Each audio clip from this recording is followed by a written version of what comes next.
David Farrell Krell. Works of Mourning, Art, and Affirmation. In the Thought of Jacques Derrida. Have tried to invoke instances where the interlacing of the three seems to me particularly intricate and intense. Among such instances are the following 10, constituting the introduction, conclusion, and the 8 chapters of the book.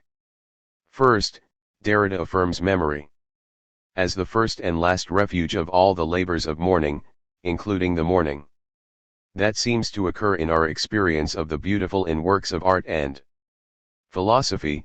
Introduction. Second, Derrida affirms the beauty of Kant's critique of judgment itself and of Kant's critical project as a whole, no matter how inadequate Kant's own discussion of the Affirmation and Affirmation work of both the artwork and his own critique may be. Chapter 1. Third, Derrida affirms the work of art precisely as a work of blindness and as a work or the ruin of a work that mourns all narcissism. Chapter 2. Fourth, Derrida, in his earlier work, affirms the phenomenon of the human voice as analyzed in the phenomenologies of Husserl and Merleau-Ponty.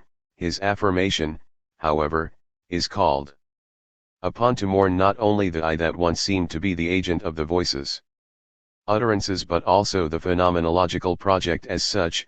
Chapter 3. Fifth, Derrida affirms the traditional Kantian distinction between the transcendental and empirical RELMS, albeit with the mournful AC no LEDG me NT of an absolute past, that is, a past that never was empirical, a past that not even an ultra-transcendental passage can bring to presence. Chapter 4. Sixth, Derrida affirms the necessity of an imperfect future in Heidegger's classic Analyse is, in Being and Time, of ecstatic temporality. His affirmation joins Heidegger in Mourning the Mortality of Humankind. Chapter 5. 7 Derrida affirms, I believe, the omnipresence of cinder and ash in 7 figures of mourning in contemporary thought. Husserl, M. Early Benjamin, Heidegger, Ulrich, Nietzsche, and success, all of whom one may take to be descendants of an 8th figure, namely, Empedocles of Acragas, Empedocles on Emma. Chapter 6. 8th, Derrida affirms the death knell, the glass, in and of Hegel's Philosophy of the Absolute. Chapter 7. 9th, Derrida affirms a circuitous confessional thought, on the model of Augustine, and a mourning by and of mothers as others, a mourning of others, on the model of Monica. Chapter 8. And finally, 10th, to close the present volume, the Purest of Bastards. Without legitimate issue, Derrida affirms affirmation itself as the principal thrust of his thought, at least since Postcard, and probably long before that. A bastard affirmation that is essentially the purest form of mourning without cease. Conclusion. Earlier versions of 2 chapters appeared in the following publications, and by citing them I want to thank the editors for their generosity. David Wood. Preface. 13. And Robert Bernasconi, eds, Derrida and Difference, Evanston, Ill, North. Western University Press, 1988, along with Don Welton and Hugh J. Silverman, eds, Postmodernism and Continental Philosophy, Selected Studies in Phenomenology and Existential Philosophy, No. 13, Albany, State University of New York Press, 1988, 4 Chapter 3, and John Salas, ed., Philosophy and Deconstruction, THETXTS of Jacques Derrida, Chicago, University of Chicago Press, 1987, 4 Chapter 4. Thanks also to David Thomas and Krina Schwantner for their help in preparing the book for publication. Strobel Hayat, St. Ulrich. Introduction. Memoria in Memoriam. and I been put back to work. Translate this, you've got the code, I am working, myself. And it is always a matter of my morning mon duel. Derrida, the postcard from Socrates, Freud and beyond. The narrator of Friedrich de la Mottefouque's Undine reflects on high-s heroes. Heartfelt yetfl eating Mourning of the water nymph Undine, and asks, should we say it is unfortunate or fortunate that our mourning has no real endurance? I am referring to our most profound mourning, which draws its sustenance from the very womb of life, the mourning that becomes so united with the lost loved one that he or she is no longer lost to it, a mourning that befits a priesthood devoted to the image that it wants to keep in its company throughout life, until the obstacle that stopped the one we love also stops us.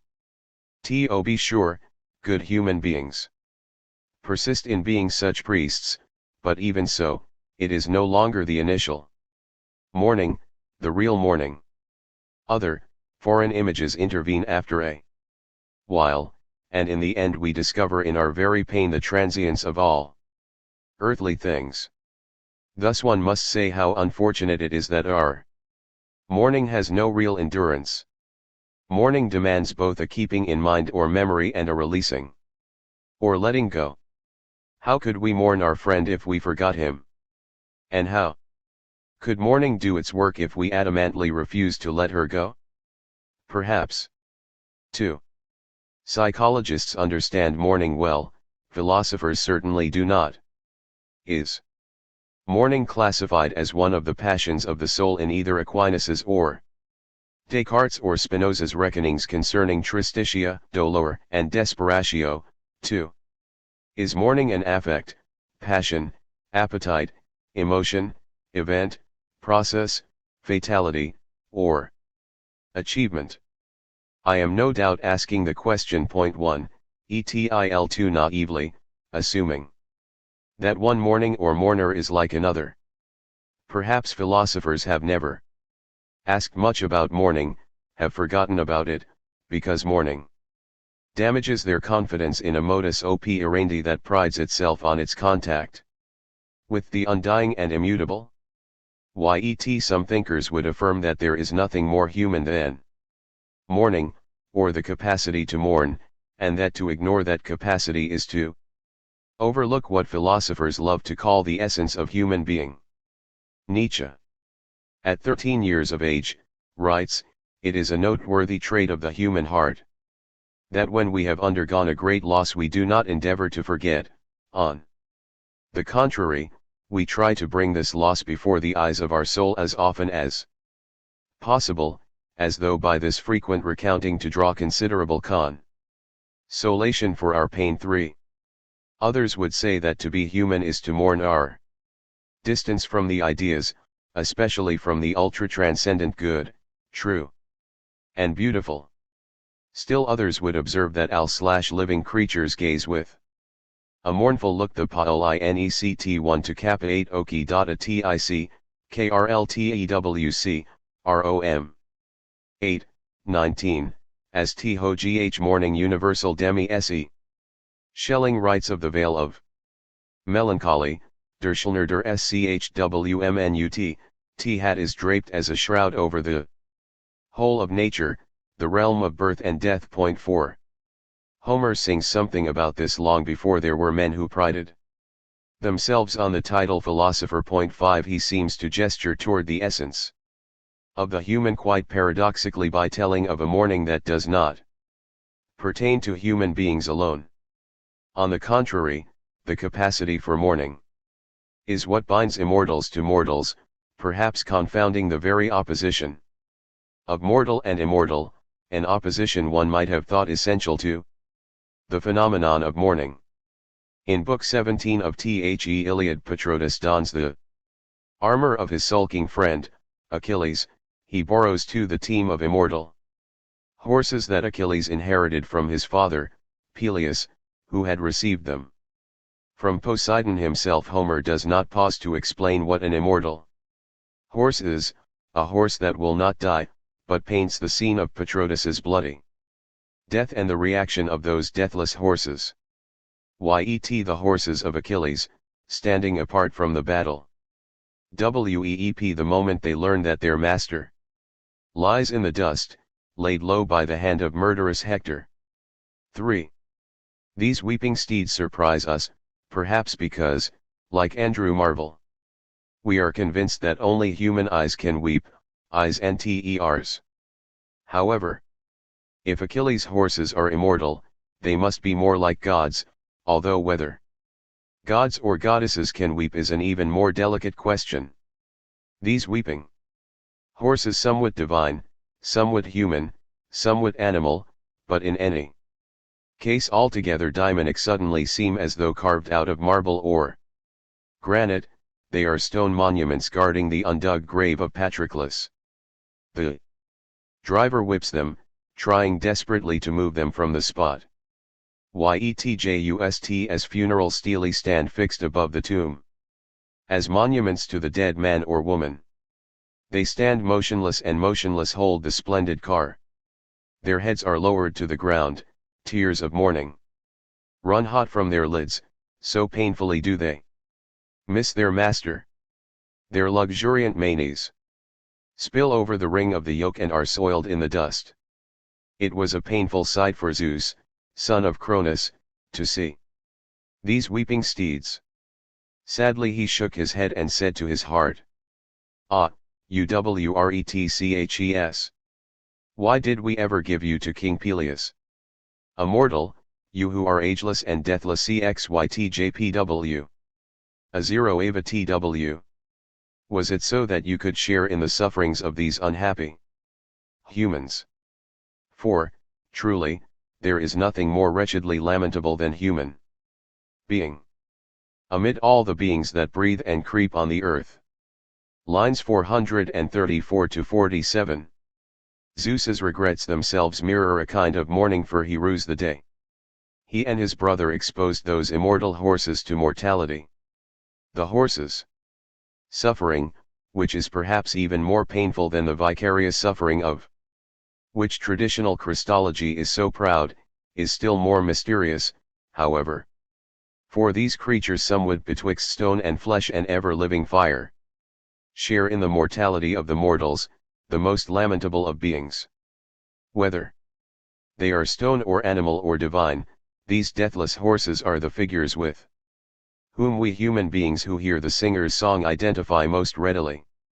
The horse's consternation mirrors our mortality and our mourning. The story of human mourning is repeated 1,000 times in myriad cultures. We are uncertain whether the great king Gilgamesh is human at all, until he mourns his friend Enkidu in the most tender terms. 4. 0 Enkidu, the wild ass and the gazelle, that were father and mother, all four-footed creatures who nursed you, weep for you.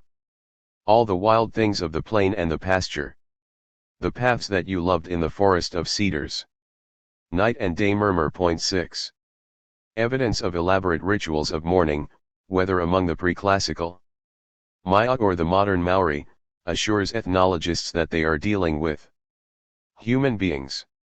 Even if the clay tablets at Uruk invoke the wild ass and the gazelle as father and mother, it is the defunct hirsute man, the wild man who was civilized by a woman, who is loved and mourned.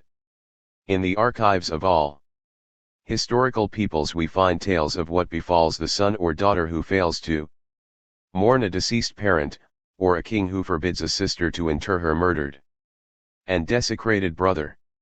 If closer to home, the icy serenity of Ralph W. Waldo Emerson often leaves us cold.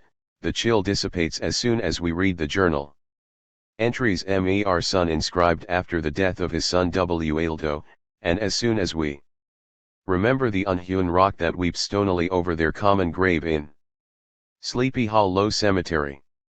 And the most poignant moments in the story of Leopold Bloom on that famous 16th of June 1904 almost always involve the memory of his defunct infant son, Rudy, named after his own mourned father, Rudolf Vorig.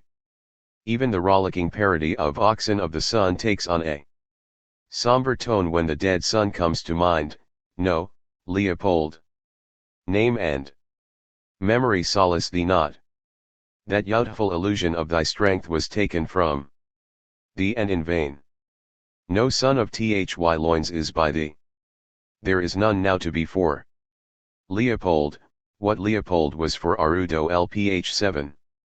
Bloom's Mourning puts us in mind of all the old T.E. Stamen stories that revolve about themes of mourning or the failure to mourn, as though to affirm Hegel's claim that the essential role of the family in the history of spirit and especially of the women in the family is to prepare the human corpse for burial. Hegel would castigate a society such as ours, in which professional undertakers usurp this role, while politicians lament the passing of family values. It is not for nothing that one of the most intense confrontations with Hegel's philosophy of the family, I mean Derrida's glass, examined in chapter 7, is a book whose very tide sounds a death knell. Is mourning an emotion or a process, we asked, an affect or an event, a fatality or an achievement?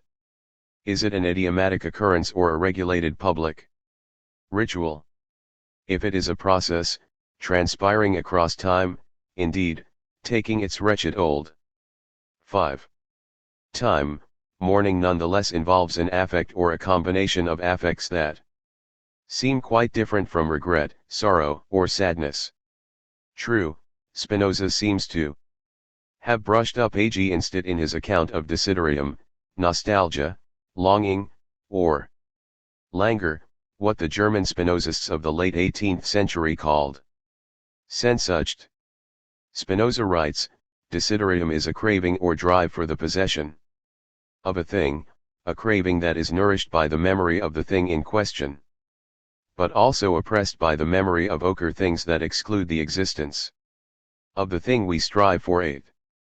For his part, Descartes seems to come closest to it. In his definition of regret in Article 209 of The Patience of the Soul, regret is also a kind of sadness tristesse. It has a particular bitterness in that it is always joined to some despair and to the memory of a pleasure fa mémoire du plaisir that gave us joy fa jouissance. For we regret only the good things which we once enjoyed and which are so completely lost tellement produce that we have no hope of recovering them at the time and in the form in which we regret them. 9. Tellement produce those good things we have lost in so excessive a way. It is their being so complete lost that defies telling and incites the labors of mourning. The German language here seems rich in its very poverty, che words. For sadness and mourning are so close Traurigkeit, Trauer, that it seems impossible to say which or all sadness is in memory of mourning or mourning. An intensification or distillation of che collective sadness of our days. Trauer derives from words chat mean to all, drop, or droop, or to lower one's head. Isuma bly after che manner of Achilles' horses. It seems to have a root different from chose of che words trian, true, and trost, which mean rust, fidelity, and consolat ion, and chat is regrettable, inasmuch as mourning may have to do most of all with fidelity, promise, and redoubled affirmation. That at least is one of Derrida's most often reiterated ideas, che one I want to make dearer to myself. In these pages, if fidelity, ise, and affirmation appear to belong to what one might call an ethics of mourning, I want to approach the true of Trayer somewhat circuitously by way of several other philosophical domains, namely, aesthetics, logic, and ontology. It may seem that mourning has but little to do with logic, which is so austere, yet I want to relate mourning to our notion of the proper noun, the name, especially the Christian name, first name, or appellation. And the signature, perhaps it is not so much logic, but grammar and syntax that I am concerned with here. I then want to raise the question of mourning. in terms of that subdiscipline of metaphysics called ontology or theory of being. And in particular what Heidegger calls fundamental ontology, only then. Turning to what others call ethics. However, the least hospitable domain for 6. Mourning seems to be aesthetics, the philosophy of art and beauty, which should be a matter of delight rather than of mourning, and so I want to begin with it. Mourning the beautiful in art and life. A kind of battle rages, since Kant's Kritikter Urteilskraft, critique of judgment. Over the nature of what Kant calls aesthetic reflective judgment, a judgment of taste that makes no conceptual, cognitive, or existential claims about a being. Yet does claim universality.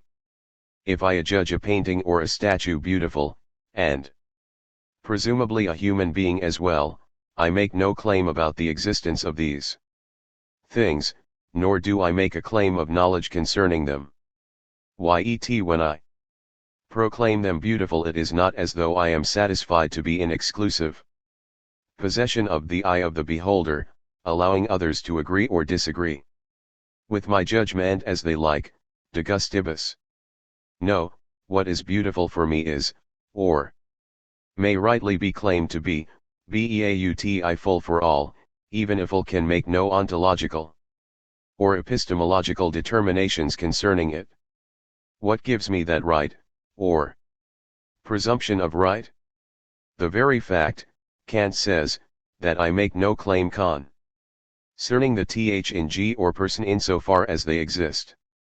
In that famous, or notorious phrase, my spectation of the beautiful is interested, without interest, only interest, such interest ostensibly including my interest in whether the beautiful thing or person is. As we shall see in greater detail in Chapter 1, Nietzsche follows Baudelaire and Stendhal in having a good laugh at such disinterested appreciation of beauty. In the third treatise of his Genealogy of Morals he argues that the beautiful is un promesse de bonheur, where happiness, which is too vague a word, as Baudelaire insisted, really means erotic transport. Disinterested aesthetic, reflective judgment, at least according to these jaded late moderns, is judgment concerning desires that are repressed, censored, screened, condensed, displaced, transposed, and postponed, as the discourse of psycho-analysis has taught us to say. Disinterestedness is unconscious interest, interest of the gravest and most intense importance, however cleverly disguised. Heidegger, in his first lecture course on Nietzsche, presented in 1936-37, would have none of this. He rushed to Kant's defense: what is beautiful can never be the object of an interest, especially an interest as undignified as the erotic. Heidegger stressed the purity, Reinheit, of the radiant appearance of the beautiful being, a purity that is never sullied by our enjoyment of it. Kant made 7. It possible for our appreciation of the beautiful to be purer than ever before, and also more intimate and intense, reiner und inniger, than any interested experience could be. Heidegger took such purity as a sign of the ontological relation as such, what the unconstrained favoring of reflective judgment enforces on the beholder is nothing less than the rapture of being, the pleasure of reflection inspired by beauty propels human beings to the well-grounded fullness of their essence. The beautiful opens the path to human history, institutes our historical being, constitutes the very being there of human beings. Derrida's intervention in the debate concerning disinterestedness and eros is peculiar. Derrida seems to step outside the bounds of the discussion between Kant, Stendhal, and Baudelaire, Nietzsche, and Heidegger, in order to introduce something altogether uncalled for, something excessive that adds to the confusion rather than dissolve it. He implies that all three philosophers are right about the beautiful, as long as one adjoins to their accounts something About mourning.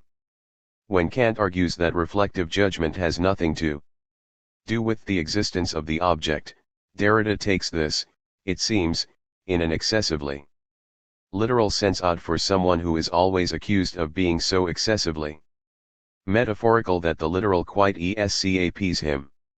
Derrida suggests that a stunningly beautiful object or person, in its purest and most radiant presence, to us, shining within the aura of being itself, is actually lost to us and is at some terrible remove, always already in an awful inexistence.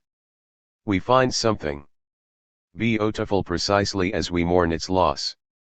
And if the beautiful is a promise of happiness, as Nietzsche avers, that is only because it tells us of another promise that is already being extracted from us, a promise of memory, a promise of mourning that has always already begun.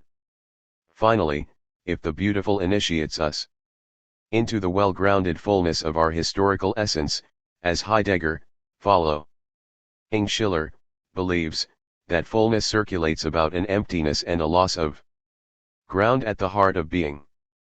Is Derrida simply being lugubrious here?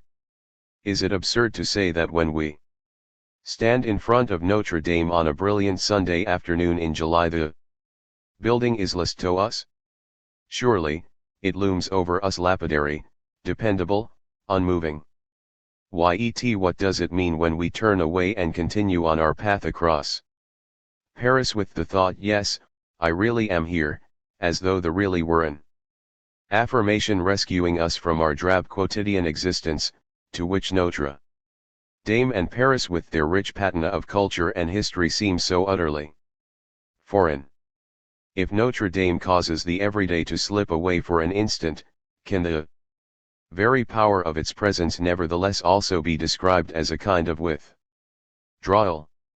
Is it beautiful precisely as a ruin, and is all beauty always running to its ruin, hence, in a sense, ruinous? 8. Or, to alter the example, is there something in our rapture before a Pollock painting or our laughter before a W.A. Rawl Soupkin or an Oldenburg soft sculpture that, while not lugubrious, both draws us in and keeps us out, somehow slipping away from us even as we gaze? That we are transported into a state of mourning by the final strains of Mahler's Ninth surely has to do with the music itself, rather than with its beauty.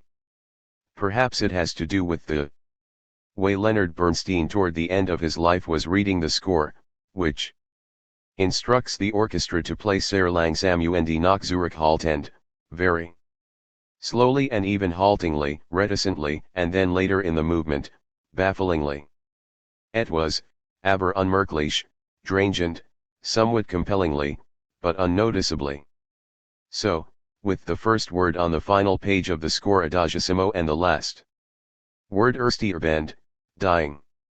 Yet what can mourning have to do with our simply whistling a happy tune, say, the final cheery movement of Mahler's Fourth? Derrida would reply that the moment we find St. Anthony's jocular Fiesc Predigt beautiful, our relation to it is one of mourning. Do then even the happiest song, the most rollicking painted scene, the most exalted edifice, and the most harmoniously constructed piazza induce mourning? Does the most powerful presence of a beautiful thing, the commanding stature and status of a statue, for example, wield its power in and as withdrawal and absence? Does the promise of happiness in the limpid eyes and silky arms of a lover also pledge a period of mourning, a period that commences even now, and not later, initiating an intense periodicity of proximity and distance, a rapid rhythm of intimacy and alienation that is set by the most distant drummer for us, too, who are so dose? It may well be that we know too little of mourning, and too little of beauty, to know what that could mean. And yet, to Heidegger and to Kant, Derrida would rejoin that the very being of a thing, its radiant coming to appearance, is invariably bound up with the withdrawal of the object into an irremediable absence, an absence so stark that it defeats any thought of presence, whether of the present, past, or future. An absence that is of the absolute past, see chapter 4. And, truly, what could Heidegger counter, he being the thinker of the slipping away of beings as a whole in anxiety, and of the default and withdrawal of being, der Entzug des Seins. 1. Does have the sense that the tonality of the mourning process is very different in Heidegger and Derrida, that there is something still victorious in Heidegger's commemorative thinking, even when it responds to pain, mourning, and the capacity to die. However, once again, our failure adequately to think trauer the process, event, labor, or work of mourning forestalls us. For, of course, such thinking itself would be something unfamiliar, something perhaps unrecognizable. Let me turn from the exalted presence of the artwork to the sober presence of a proper name or a signature and its logic. When I sign for a house, before witnesses, initialing all the final changes the lawyers have written into the contract, the mortgage company, mortgage is an interesting word, the bank, and the sellers will all insist that I am fully present to the event. Yet the very solemnity of the occasion, I recall in particular the poker face of a rather striking and stylish blonde woman who represented the mortgage company and who never smiled and never uttered a pleasant word during the entire ceremony. Betrays something about me signing, about me being never more anywhere than I am there at the signing, about me being threatened with fine or imprisonment or both if I should renege, if I should come to doubt in the slightest that I was truly and fully there in flesh and in blood and of sound mind. Yet there is something about the signature every bit as much as the work of art or the beautiful lover, that induces or expresses a situation or operation of mourning. I recall a series of biographies of German thinkers and writers that I have on my bookshelves. The final page of each biography is graced by a facsimile signature of the subject of the biography, expressing the aim of the series to provide a Selbstbildnis, a self-portrait, or autobiography, rather than a mere biography. Occasionally these biographies also include a photograph of the handwritten entry of the subject's name into the local death records, an entry written, of course, in someone else's hand. My own signature on the mortgage and on the property title is there, of course, precisely in order to outlive me. I am always signing, my own mortgage, my own death warrant. To be sure, a signature or proper name has value only if it is iterable, only if I always sign the same. The trouble one has in late adolescence when opening a bank account, or trying to make a withdrawal from that account, but still trying out dozens of signatures, seeking the flourish that will be really me, whereas the teller would be much happier. With some simple consistency, testifies to the paradox of signature. I always sign once and for all, every signature is my last, it is the signature on the release demanded by my surgeon before my final surgery, else I would never have to sign in the first place, and yet each time I sign and I will have to sign again and again until I drop, that signature will have to be self-same and identical. As we say, for once, pace deconstruction, A will have to equal A, and we will be allowed to write it only once, although never for the first time, inasmuch as even the first signature will have to have been recognizably mine. It is as 10. Though the only important part of a signature is the date, which, nota bene, they also want us to write in by hand, and as though each date is the one that is already inscribed on my tombstone. It is not merely that I sign my life away, that I kiss all my money goodbye. When I sign, rather, my signature kisses me goodbye. My own signature is in a foreign hand, is always allographic. I recall the strange feeling that comes over me when I pick up an old phonograph record that my dead father once owned and catalogued, recording in his own hand on the jacket the code number and letter that would enable him to locate this record. I recall the idiosyncratic, obsessive signature of a Germanic father who disciplined even his records, the father now so endearing, so long deceased, so late understood. His signature, held in my hand now, reminds me of my own flourish, as foreign and as finalized in its own way as his. Let me try to formalize the movement of Derrida's meditation on the logic of the signature, in 4 not-so-easy steps. Degree 1. The proper name survives its bearer.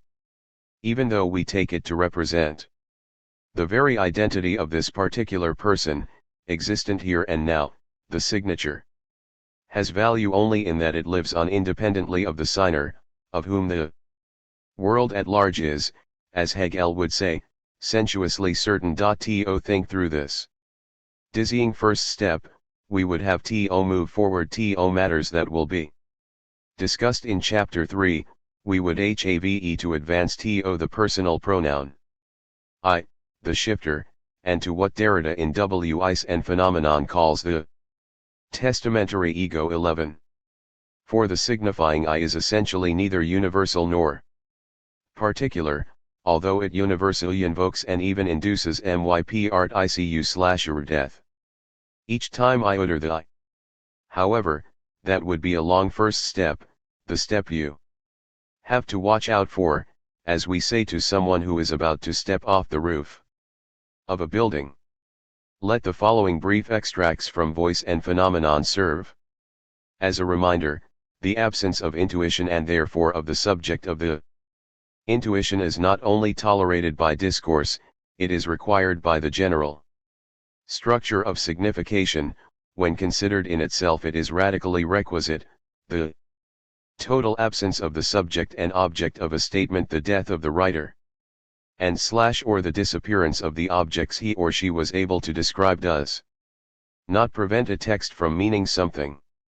On the contrary, this possibility gives birth to meaning as such, gives it out to be heard and read. VP 104/93. Thus what Husserl called the essentially occasional expressions, I, here, and now, seem to take on meaning whenever a personality enunciates them. However, as Hegel long ago demonstrated, at the outset of his phenomenology of Spirit, nothing is less sensuously certain than the truth such shifting words aim to hit. Derrida asks 1-1. When I say I, even in solitary discourse, can I give my statement meaning without implying there, as always, the possible absence of the object of the discourse, in this case, myself? When I tell Michel F. M. This expression, like any other according to Husserl, has the status of discourse only if it is intelligible in the absence of its object, in the absence of intuitive presence here, in the absence of myself. Moreover, it is in this way that the ergo sum is introduced into the philosophical tradition and that a discourse about the transcendental ego is possible. VP 10 6/95. Derrida insists that it is not an extraordinary tale by Edgar Allan Poe that he is recounting here, but an ordinary tale of language.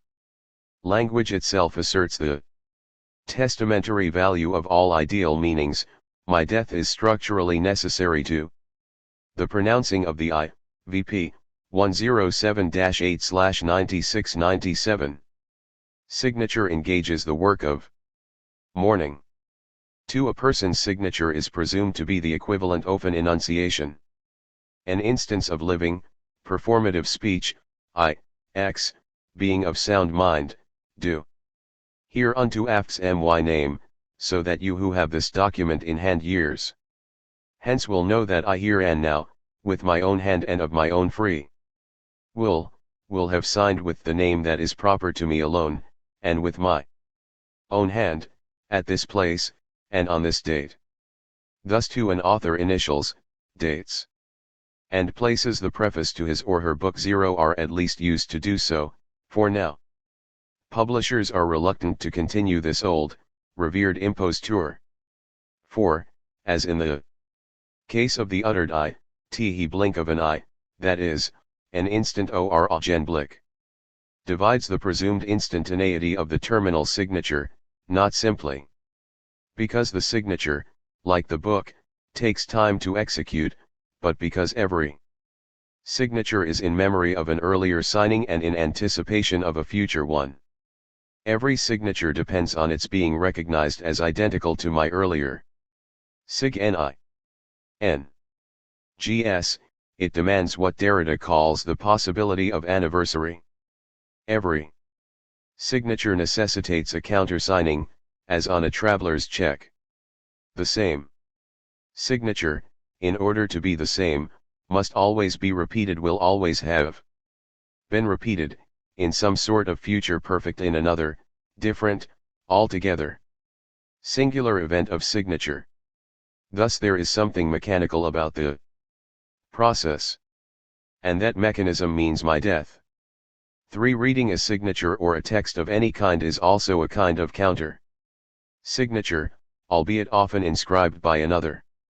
Nevertheless, such alterity has always already invaded the signature and the writing.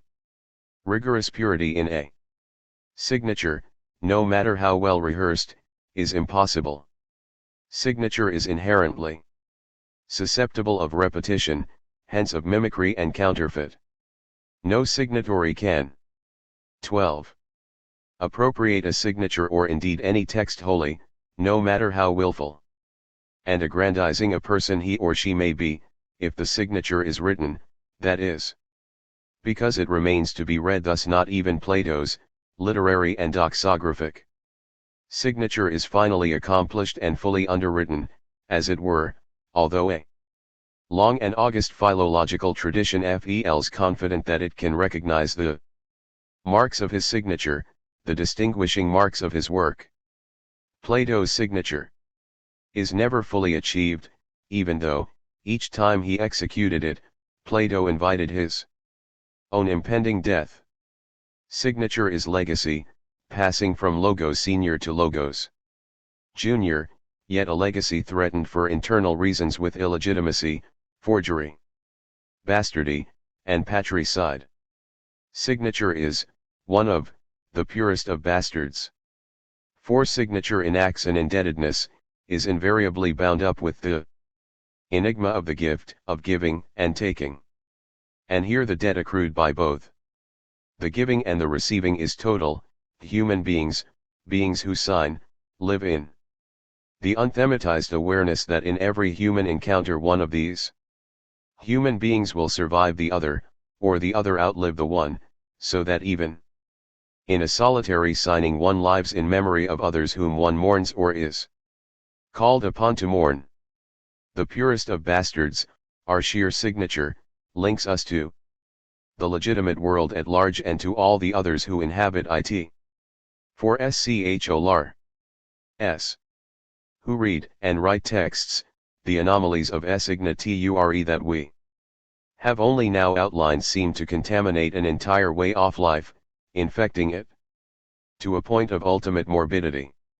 Scholars, as we shall note at the end of Chapter 6, often do not love Derrida. Derrida writes about the mourning and memory of an otho. R. Ssigna to re in signapong, that is, signed pong, or, as though one signature can soak up all the names of history, sign sponge. We always pretend to know what a corpus is all about. The academic conventions of literary biography presuppose at least one certainty. The one concerning the signature, the link between the text and the proper name of the person who retains the copyright. All the philological fuss about apocryphal works is never bothered by the slightest doubt. On the contrary, it is set in movement by an absence of doubt as to the status of a paraph, i.e., an initialing. They certainly ask whether or not it has taken place, this parov, but as to the very strange structure of this place and this taking place, the critic and the philologist, and various others, do not as such ask themselves a single question.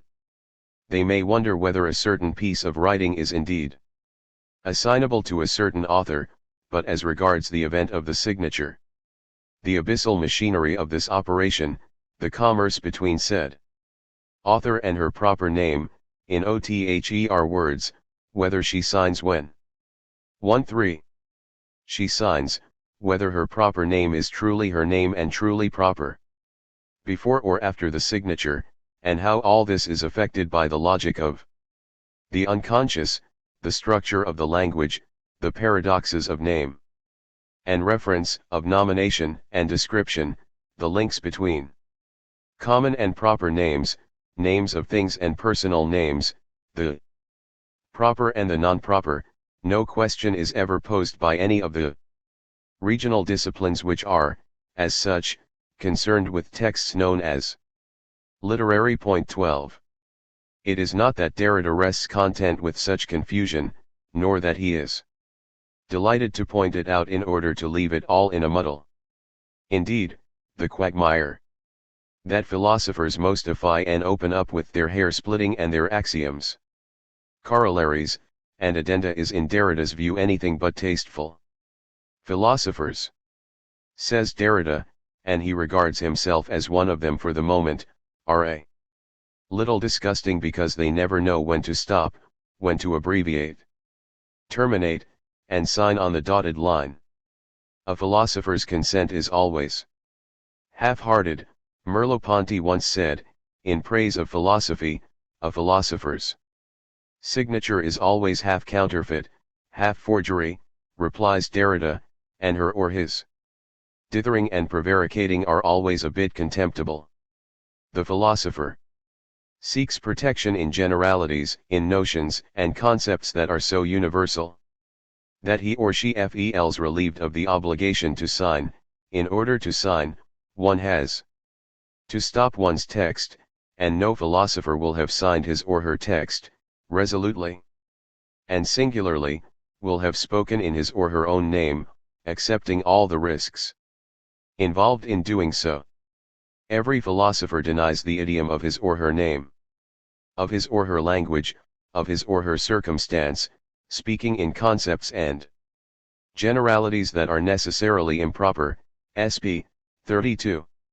That of course does not prevent Hegel, for example, from spending an inordinate amount of time in his Philosophy of Right, 64-69, condemning plagiarism and shoring up the spiritual ownership that is so dear to him and to all philosophers. And the flow of unlimited ink in our own time does not prevent all the participants from copyrighting and competing very much in their own names. Thus a certain tension persists in Derrida's labors, between the obligation to sign and the impossibility of signature, unhappy to dither, yet not wishing to prevaricate. Derrida nevertheless cannot blithely sign. His relation to signature, although he may be signing here on behalf of us all, is one of mourning. Something in the signature and the proper name remains an epitaph, a cenotaph, a mark of mourning. When an initialing occurs or a signature falls, it falls to the tommy, the nominal and verbal tomb of G4S. U.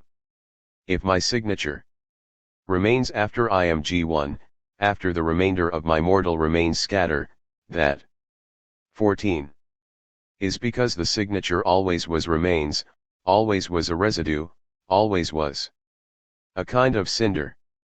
Written in stone it may be, but the stone is calcined to powdery ash, to the barest possible trace.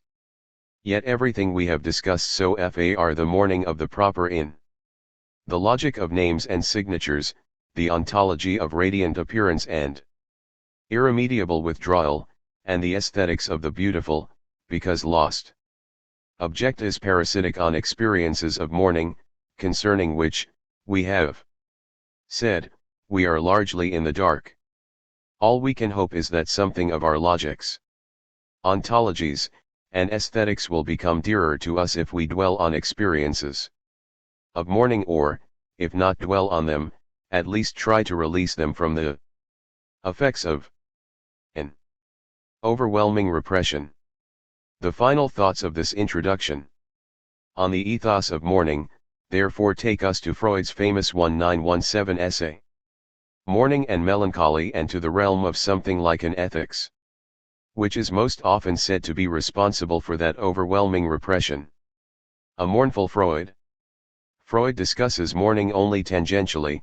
His real interest is depression, or melancholia.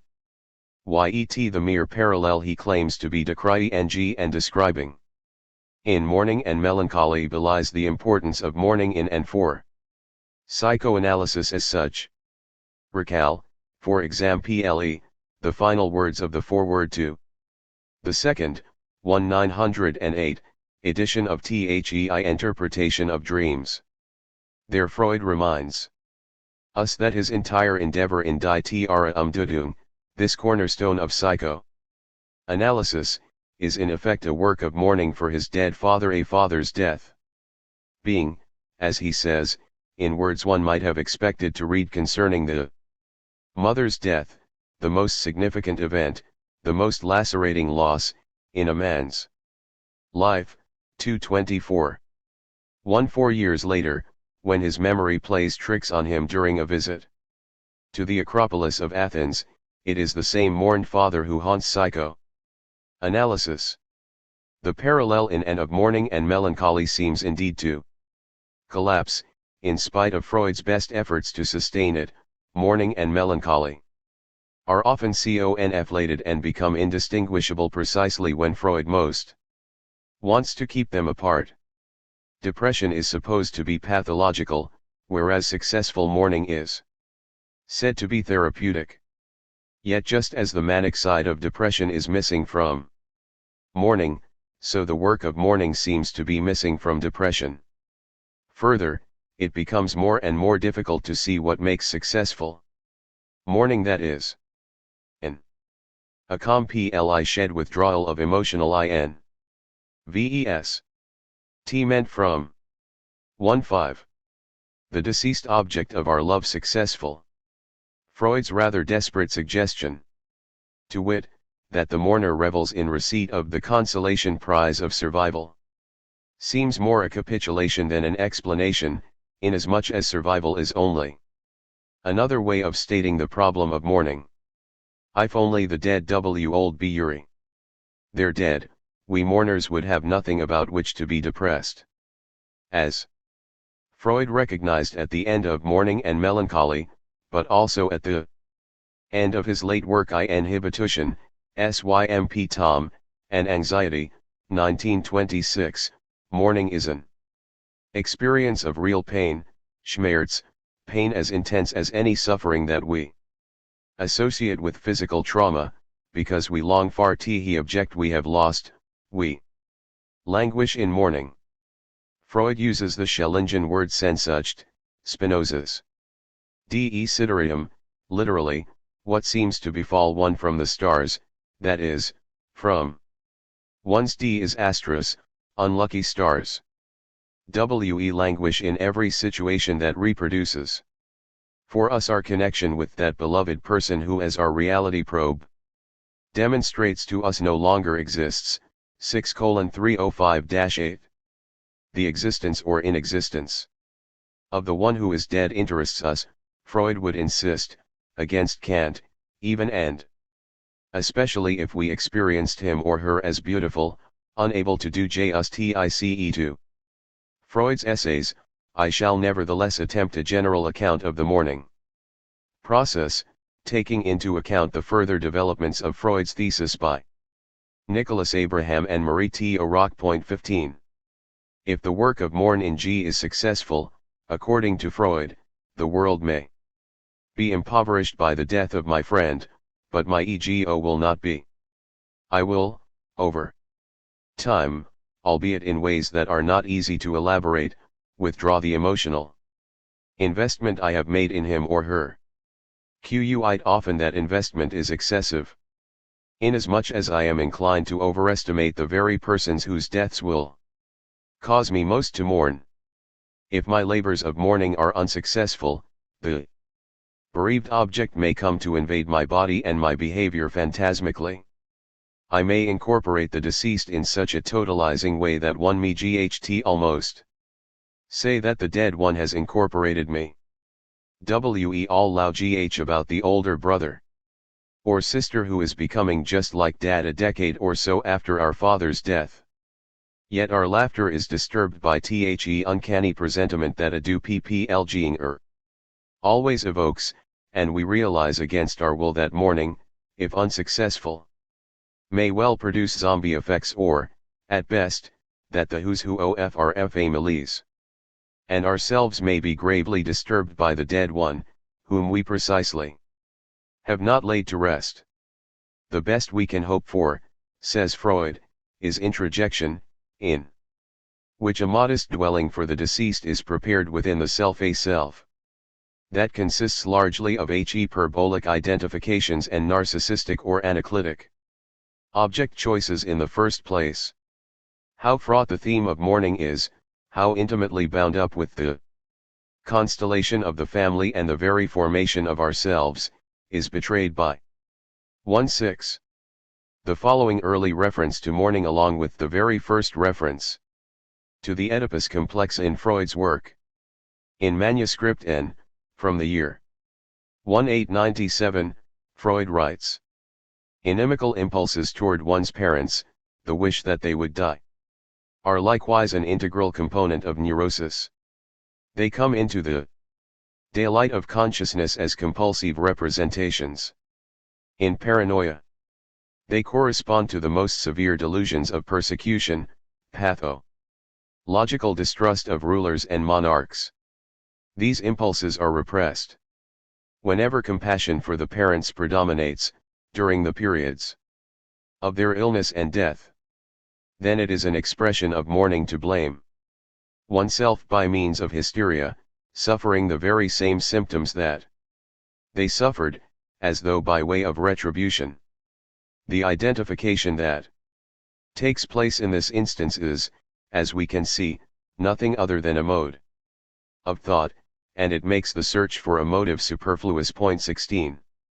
Note that the labors of mourning are here associated with the gravest of neuroses and paraphrenias as well as with the most normal of developments. Mourning is bound up not only with compulsive neurosis, paranoia, and hysteria but also with the very structure and formation of the ego, with the gestation of our problematic narcissus, whom, or which, we shall meet again in Chapter 2. Even if Freud declares that the identification with the dead parent is only a mode of thought and that it he or e4 needs no explanation, such identification is continuous since birth and is in ordinately complex for the duration of our lives. If the most profoundly mourned persons happen to be our mother and father, brothers and sisters, lovers and spouses, not to mention our own children, then no one can imagine that the withdrawal of libidinal investment from every memory and expectation associated with the beloved can go without explanation. If our memories and expectations are invariably bound up with the human beings who mean the most to us, how shall we dismiss our preoccupation or withdraw our investment without risk of autodestruction? Who will successfully withdraw investments from an account that has always been a joint account, indeed, an account with multiple signatories?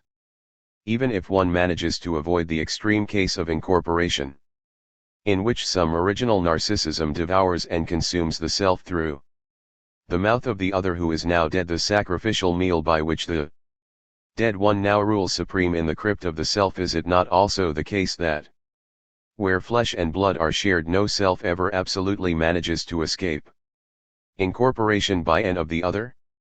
1.7. Derrida wonders whether mourning, the successful, introjective mourning prescribed by Freud, is possible. He then wonders whether, even if it were possible, such success would be desirable. Pushing the thought, he wonders whether successful mourning is in effect impossible and, as the poet Hölderlin says, always in default.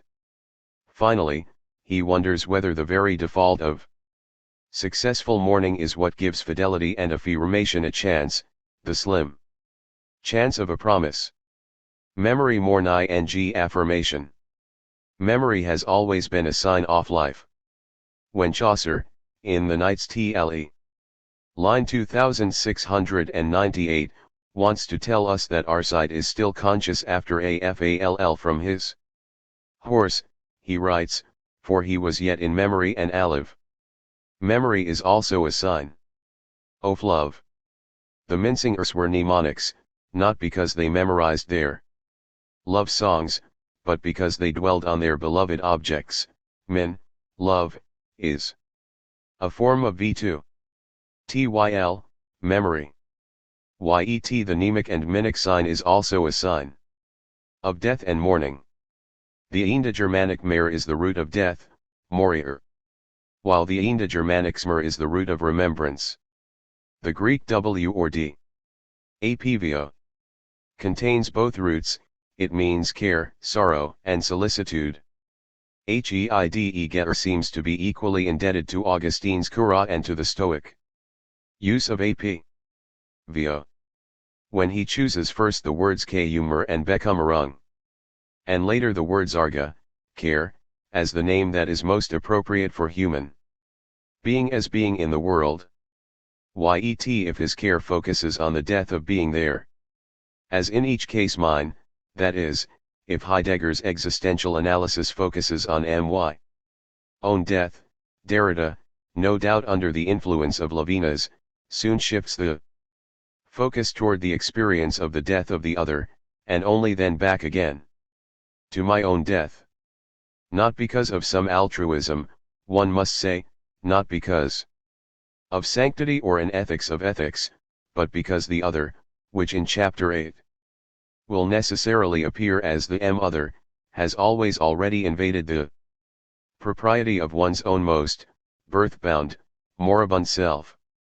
Heidegger hopes that Dasein will come back to a memory of being by means of undistracted focus on its own death.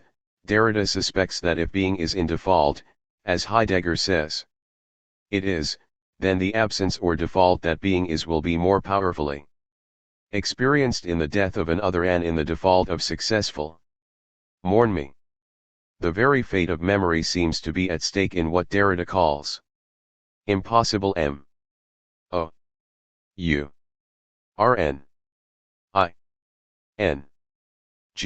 which is also a mourning that is eminently unsuccessful. 1-8. What does it mean to be in memory of another or to do something in his or her memory, when it is only our own memory that avails? It is clearly a sign of fidelity, a promise to keep the absent one in and for our own future, a sign of faith made particularly poignant by the ineluctable happenstance that the other knows nothing of this, is none the wiser or richer for it. No.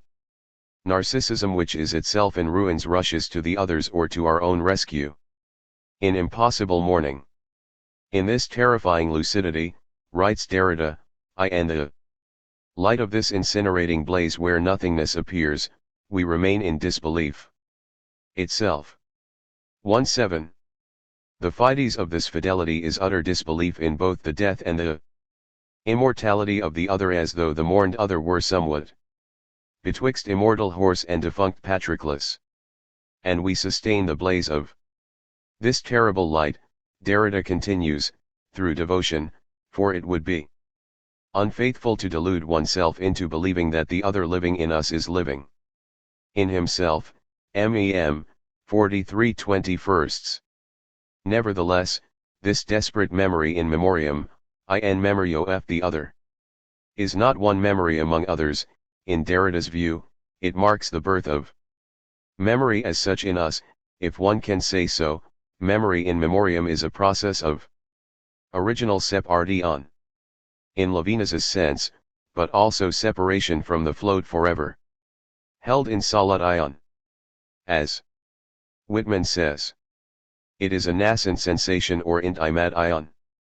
Scarcely ripe a gh for the following words, one of us will have died before the other, we will not go down to get her, one or the other will have to survive if only an instant longer, whether it is she or he, do not forget this, never forget this. Of course we will forget it. Memory is finite. If we keep mourning in mind, we must also mourn memory, and thus mourn mo earning itself Jo N. Llewellyn writes of the morning whose death we mourn. 18 We cannot forever remain faithful to the departed one, to the facade of Notre Dame de Paris, to the Tempe so imperiously ordered by Mahler on the edge of his death. To the unmarked graves of Patroclus and Enkidu, not merely because our attention span is too limited but because, in a sense that is difficult to articulate, but hard to deny, these loved others were never fully there for us when they were alive, never fully present to us, never palpable in the way our dreams promised, if only because we were never fully there for us while they were alive. Even when they were there for us, there never was any there for us. Perhaps the other as other comes to us for the first time, therefore, in the experience of mourning, absence, default. The friend lives on in us, even though we ourselves have never lived comfortably there, in that uncanny home which from the outset was always invaded by the others. This is why there can be no true mourning, writes Derrida, even if truth and lucidity always presuppose it, mem, 50 halves 9. 19. The other's death abandons me to a terrible solitude, but it is a solitude I vaguely recognize. Rather than bestow on me the narcissistic pleasures of survival, it inaugurates a relation of self to self that was not possible before the cataclysmic event, but that nevertheless did not entirely surprise me. The other's death finalizes what Nietzsche calls the eternally wretched too late. That was always already part of the way we constantly missed one another in life.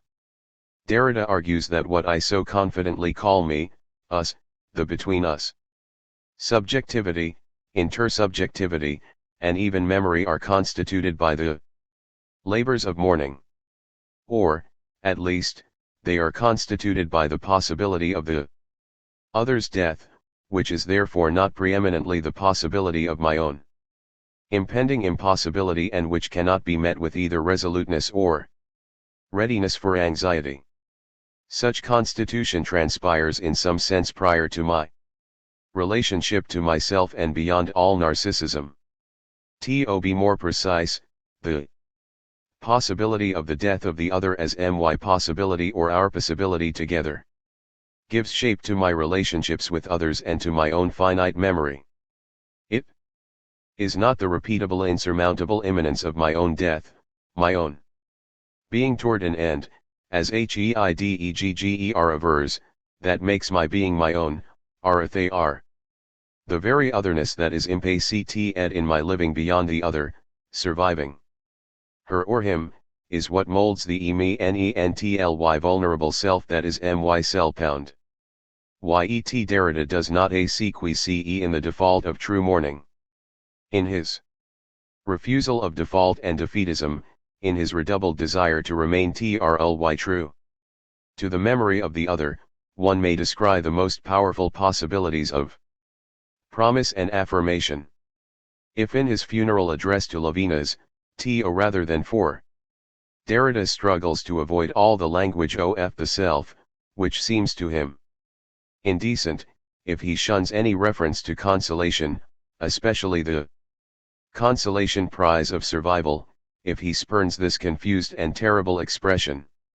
Work of mourning, it is in the hope of a greater fidelity of mourning, a certain promise of memory, along with the singularly uncertain chances of affirmation. 19 To be sure, the affirmation is and remains of the other, who will have spoken first, MEM, 56/37.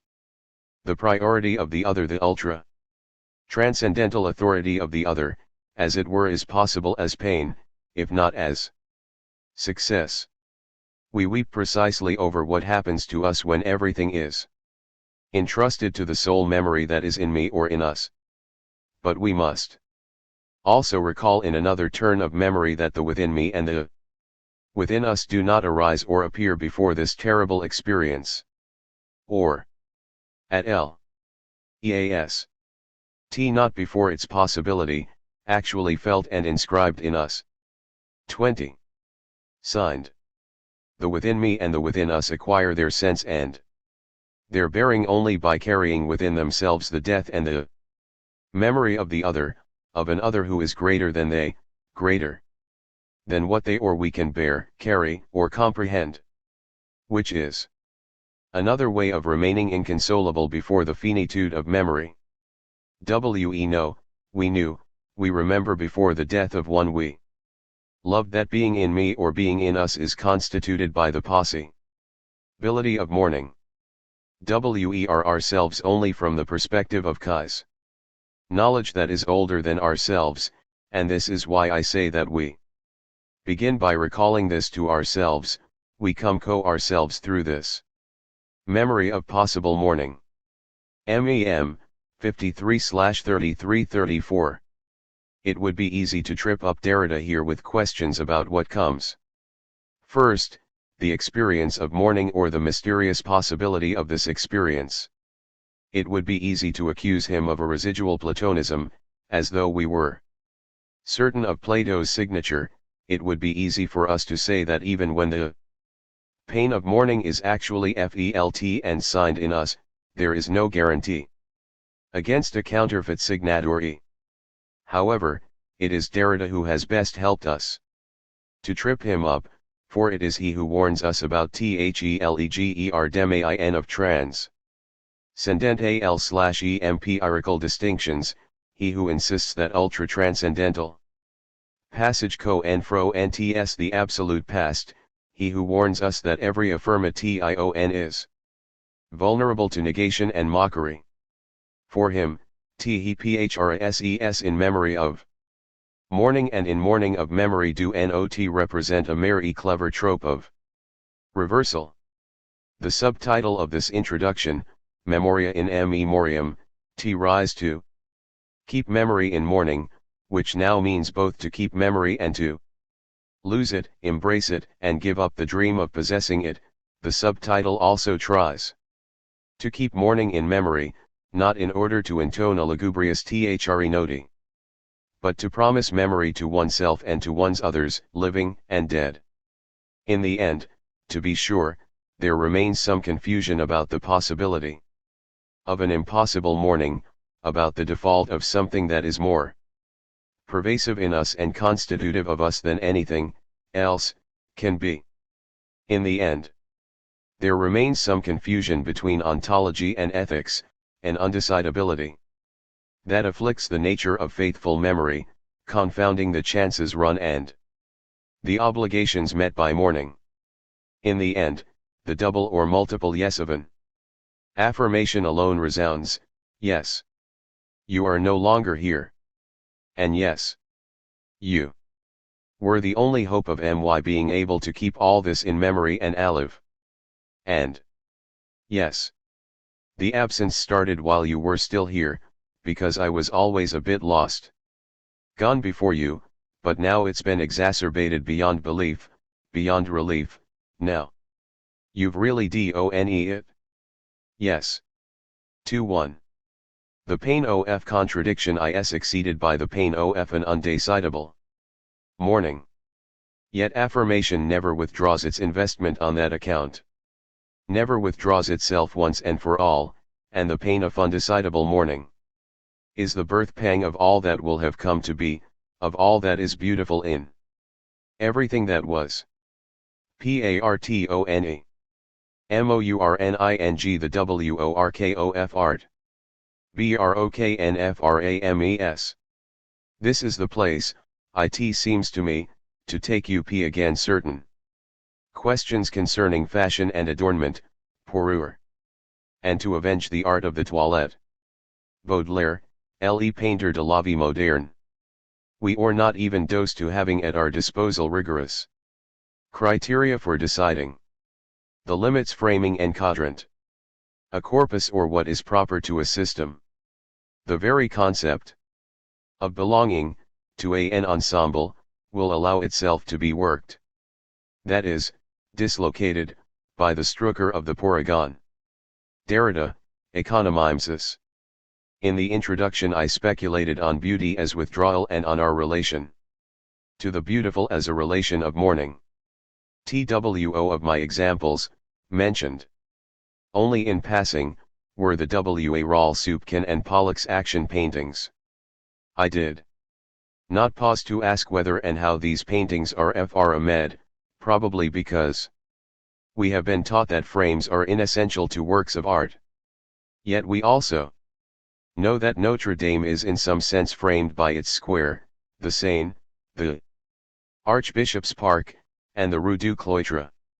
Even Mahler's Ninth is framed, each time it is performed, by players, conductor, listeners, hall, and season. Beyond that, it is framed by the anxious silence of expectation before it begins and the awful silence after it has ended. Do works need frames? If not, why do they have them? Old literary and philosophical productions be among the works that need a frame? Is Kant's Critique rf/r meant framed in some sense by its place and time, framed also? 26. By the tendency of its questions, framed perhaps most decisively by what it wants, what it desires, what is its pleasure. And is ours the time in which frames borders, edges, frontiers, limits seldom hold?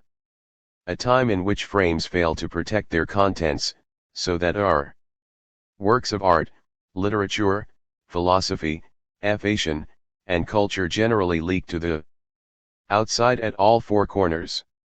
Is not the frame broken todi? Must we also mourn the shattered frame? Paragon is the title of the first chapter of Derrida's La Vérité en Peinture. Or The Truth in Pa Inting. Point 1. The self-same rubric, Paragon, serves also as the tide of the second division of this first chapter. From the outset, then, the question of frames and frameworks is unavoidable with regard to this text. Paragon is a text within a text, folded back into and upon itself, or reproduced within itself, after the manner of a Russian baba or Chinese box. But into abyssal infinity, the phenomenon that Derrida himself designates as mycenabim, a mirroring without end. The word mipepyov means by product, marginal side effect, mere avocation, addendum, or supplement. The word refers to the subordina te or secondary aspects of a matter, to incidentals, or accidentals. In a work of art such as a painting, the word refers to every hng that lies outside of the main figure or thematic center of a picture, the supporting s, the limbed background, ghosted figures, ornament, decoration, and most obviously thephromy. In ancient Greek philosophy, to 70 up epiof is anything that has nothing to do with philo so phy proper. Anything that does not rise to the occasion of rigorous philo so phical in chu iry. Judgment? Like Cain, Derrida would deny it. Why the question of frames and frameworks with regard to aesthetics? Because, since Kant, aesthetics has steadily gained ground in philosophy, assuming ever enhanced power to define, determine, and synthesize philosophy's essential problems. One might even suppose that aesthetics is relevant to the problem of mourning and mortality in general. In our own time, aesthetics has assumed truly epoch-making power. Some would say that it has become coextensive with what used to be regarded as the exclusive domains of metaphysics and morals. Others would observe that the very notion of epoch and roxy is itself a kind of frame or historical frame work, so that the issue of what is epochal and epoch-making can never be shoved aside as a mere appendage, or side effect. Still others would note that just as a frame serves as the boundary or limit of the work of art, so aesthetics has advanced to the very limit of an enlightened philosophy, to the limits of enlightenment as such. Point 2. Derrida tries to pursue the question of art, that is, the question of the circle that encloses the artwork, the artist, or genius, and art as such in the framework established by H. Hegels and Heidegger's Meditations on Art, in The Aftermath of the Kantian Enlightenment. What becomes problematic for Derrida is precisely this historical framework. The epochal in general comes into question for him. Further, Derrida concerns himself with how aesthetics finds its way into the circle of artwork, artist, and art in general, how philosophy comes to penetrate or crack the artwork, define and confine the artist, and invigile itself into the essence and origin of art as such, how the philosopher effectively asserts himself or herself in the face of the artist, no matter how ingenious the latter may be, how philosophy always manages to encircle art, besiege it, and master it, in a word, interpret it. Precisely this competence of philosophy with regard to beauty and the fine arts is what Derrida brings under suspicion. For, as we have seen, his own response to art and beauty has less to do with interpretive confidence than with a mourner's consternation. However, if in Derrida's view the two most important framers of the framework of aesthetics in the history of that discipline are Hegel and Heidegger, it becomes compellingly clear that the great Kant cannot remain unexamined. Hegel endeavors to show that Kant's aesthetics is a theory of subjectivity and subjective judgment, and that it is therefore one-sided and incomplete.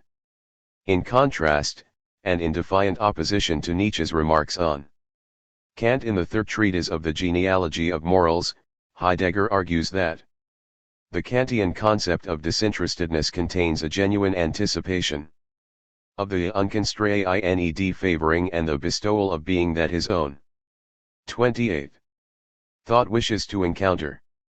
Whether one agrees with Hegel, seeking to overcome Kant's shortcomings, or with Heidegger, desiring no more than to cultivate the Kantian anticipation of the alethological or revelatory character of art, one inevitably comes back to the question of art as developed in the third critique. The second section of Derrida's Parergon, itself entitled Paragon, consequently proffers a long and technically difficult discussion of Kant's Charakter Urteilskraft fl. 3. The frame of Derrida's own discussion constantly threatens to explode. Not only the field of force that has Hegel and Heidegger as its most potent poles, but also the Kantian critical project itself threatens to burst asunder. Derrida does not involve himself here explicitly with either the Hegelian objection to or the Heideggerian adoption of Kant. He asks about neither one-sided subjectivity nor the disinterestedness of aesthetic reflection. Rather, he inquires into the critical project as a whole that is dominated by the forces of humanism, anthropocentrism, and culturalism, or ethnocentrism. Kant's foreword to the first edition and his March 1790 introduction, the second revised Einleitung, at least ally, the most important documents for Derrida's reading. In the context of the first part of the Critique of Judgment, the critique of aesthetic judgment, it is initially neither the analytic of the beautiful nor the analytic of the sublime that draws Derrida's attention. It is nevertheless true that the third and fourth sections of Purest occupy themselves with questions of the unconstrainedly beautiful and the sublimely colossal.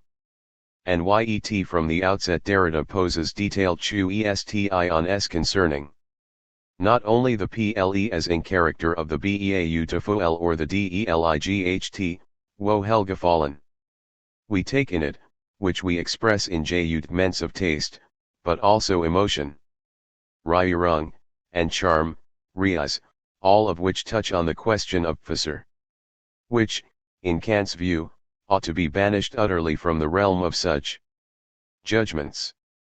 As I indicated, however, these detailed questions arise within the most capacious of all Kantian frameworks, that involving the sense and direction of the critical project as such and as a whole.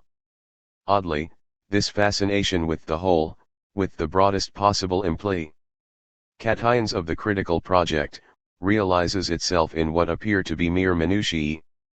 Derrida undertakes to examine with painstaking care Kant's examples. Beispiel, of aesthetic reflective judgment, the examples that are elaborated in The Critique of Judgment 1-4, elucidation through examples.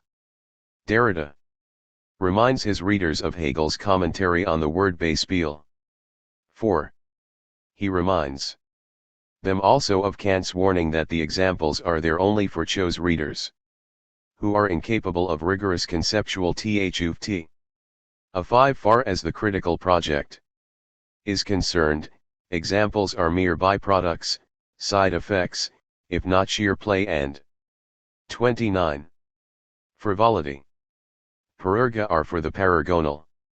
That is not to say, however, that examples cause Kant no grief in the first critique, the inaugural critique of pure reason, A 1819, Kant admits that it is the examples that have given him trouble and made him uncertain, indecisive, unschlüssig.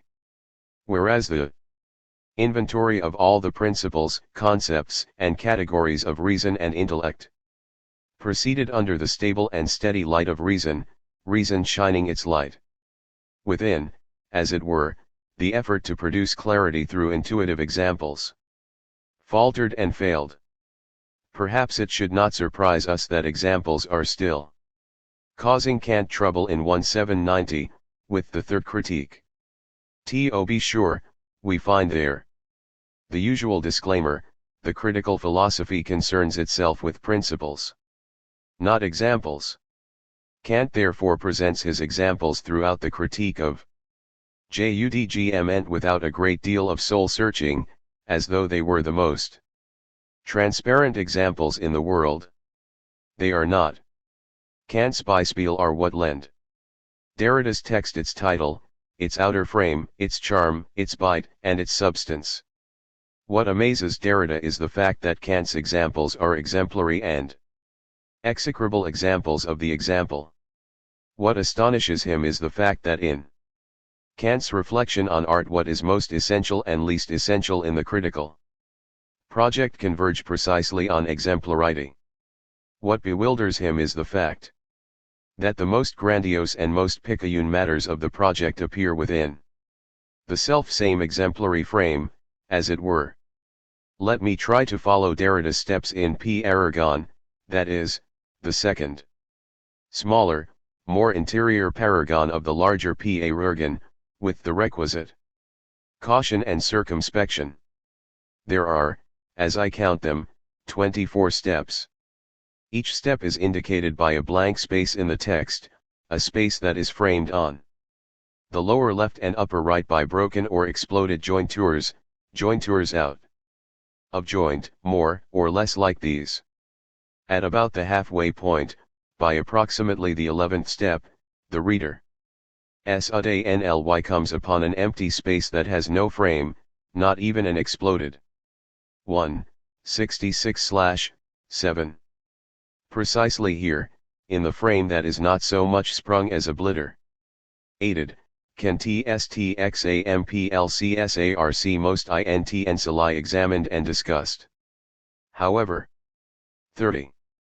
Before venturing these 24 steps, let us now cast a glance at the appropriate point in Kant's own text, in order to remind ourselves about the critical intention with regard to the example. Kant's example. In the very same manner as theoretical or logical judgments which, however, they are not aesthetic judgments, can be divided into either empirical or pure judgments. The latter alone, the purely formal and formally pure aesthetic judgments, qualify as genuine judgments of taste. No mere empirical liking or being pleased or delighted dare mingle with the pure formality and formal purity of such judgments. Hence, no charm, no emotion need apply. If delight may be introduced at all, it must be kept dry. For example, in our enjoyment of a painting, the only aspects that play a role are the drawing and delineation. That is to say, the compositional form, not color. Color, the German Farbe, which is color, pigment, and paint in one, is not dry but wetty. Farbe is slippery. Farbe smears. Farbe makes obscene noises when the paintbrush is dipped in the pigment. 5 in Sean, form over color, as not only Kant insists, but also Socrates, in as much as the chromatic distracts us from the pure idea of the beautiful and soils the beautiful idea of the pure, from which we mortals are so mournfully remote. Form constitutes the sole genuine object of the pure judgment of taste. Yet. Precisely in the context of pure form, Kant turns to the paragon, the matter in Kant's text that so charms or irritates Derrida. Kant writes: Selbst was man zerraten, Pururga, nint, die das Geniege, was nicht in die ganz vor Stellung de Gegenstands als Bestandsstück innerlich, sondern nur und relich als Zutat und das wo Helgefallendiges. Max Vergrogert, tut dieses durch auch nur durch seine Form, wie Einfassungender Gemalde, oder Gewanderen Stamen, oder Sollen. Ganz Prachtgebod. Bestet aber der Zieratnich selbst in der Skinnenform, ist wie der Golden Rahmen, Blog durch seinen Reis das Gemalde dem Befehl zu empfehlen angebracht, so hegt als dan Schmuck, und tut dirichten Skoniet Abrucke. Q. B. 43. Even what we call adornments, Pururga, i.e. whatever does not belong intrinsically as a component of the entire representation of the object. 3.1. But only extrinsically as an added ingredient, whatever augments the delight of taste does so at all events by means of its form, as in the case of frames of paintings, or clothing on statues, or columned porticos about ceremonial buildings. However, if the adornment does not consist of beautiful form, if, as in the case of the golden frame, it is added only so that its charm will win the painting applause, then it is called ornament, and it severs all relations with genuine beauty. We observe two possibilities with respect to Pururga, where we might have anticipated only one. These two possibilities, or, rather, the very possibility that there could be two of them, create several difficulties. For that which works its effects extrinsically, and which therefore can be designated as a super added ingredient, an addendum, which merely augments or enhances the delight we take in judgments of taste, also does so merely, tut dieses durch auch nur, by means of form. Although it works its effects equally, those formal effects are, formally speaking, identical with the effects that work intrinsically. Although purely extrinsic, adornment achieves effects that are purely formal and formally pure, that is, intrinsic.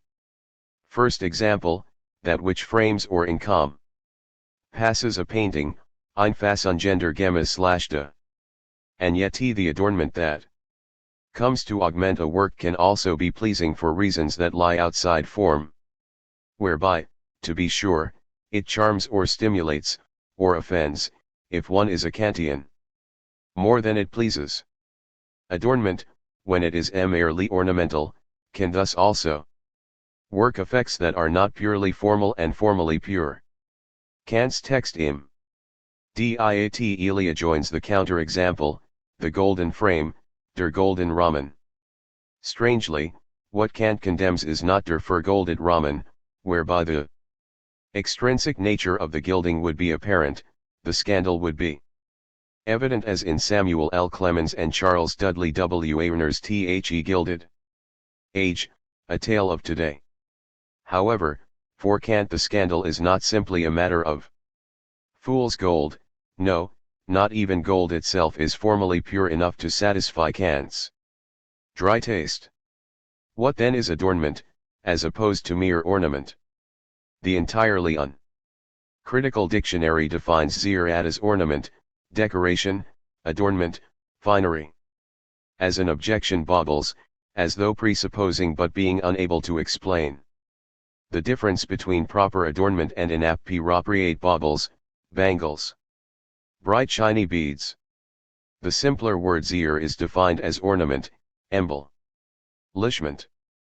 The slightly varied form zierd means ornament, figuratively. Ornament, honor, credit to someone. Zier and zierd are feminin, zirat. Kant's word, and the most ambivalent of the three, is neuter. 32. Allow me to interrupt the account of Kantian adornment with a very different account, to which I alluded in the introduction, namely, that of Baudelaire in The Painter of Modern Life 6. As though in response to Rousseau and Kant, Baudelaire eulogizes adornment, makeup, and costume as elements that grace a nature which at its core is corrupt. Section 1:1 of the essay, In Praise of Makeup, condemns the 18th century confidence that nothing can embellish nature. Nature can only counsel crime, writes Baudelaire, in phrases reminiscent of Sada. Let it all pass in review, analyze all that is natural, all the actions and the desires of the purely natural human being, and you will find nothing other than the frightful. Thus Baudelaire is led to regard adornment, la parure, as one of the signs of the primitive nobility of the human soul. Man plays a special role in such nobility, indeed, a fundamentally religious role. An idol, she should adorn herself in order to be adored. No doubt, for Kant, though not for Sada, here the case is far more difficult. Adornment and adoration combine only as a wicked paragonal pun. Yet in Kant's aesthetics, some part of adornment remains permissible, and is even essential to the enhancement of the work. And that is where the frame rubs. How must Kantian adornment be disposed so that it can avoid the mere extrinsic nature of mere ornament? How is it that the adornment that supervenes in work also works its effects purely formally and formally purely? Even though it must do so from the outgide, what is beauty, such that the delight we take in it allows it to be augmented from the outside? More specifically, how can a frame augment or enlarge the impact of a painting? What separates the intrinsic inner core or interior depths of a painting or drawing from the outside, for example, from the wall on which it hangs? Does the purely formal and formally pure framework, including the passepartout, both of which are, in Kant's example, good parurga, pertain more to the painting or to the wall? Does the frame belong to the picture as long as it is colorless, and to the wall as soon as color, even golden color, besmirches it? If the gilding were removed from a bad paragon, if the merely ornamental frame were stripped of its gold and smoothed of its whittled flowers and leaves, would the frame then better adhere to the work of art. Surely the unadorned frame remains an adornment with regard to the painting and the wall? Yet if this is so, are not paragon and ergon, with respect to their formal purity and pure formality, well nigh identical or at least indistinguishable, undecidable. If outside and inside are formally no longer dearly delineated, especially not by a frame, would not the power of reflective aesthetic judgment, the judgment that judges works of art, lose its pure and genuine object, the object ostensibly protected within the frame?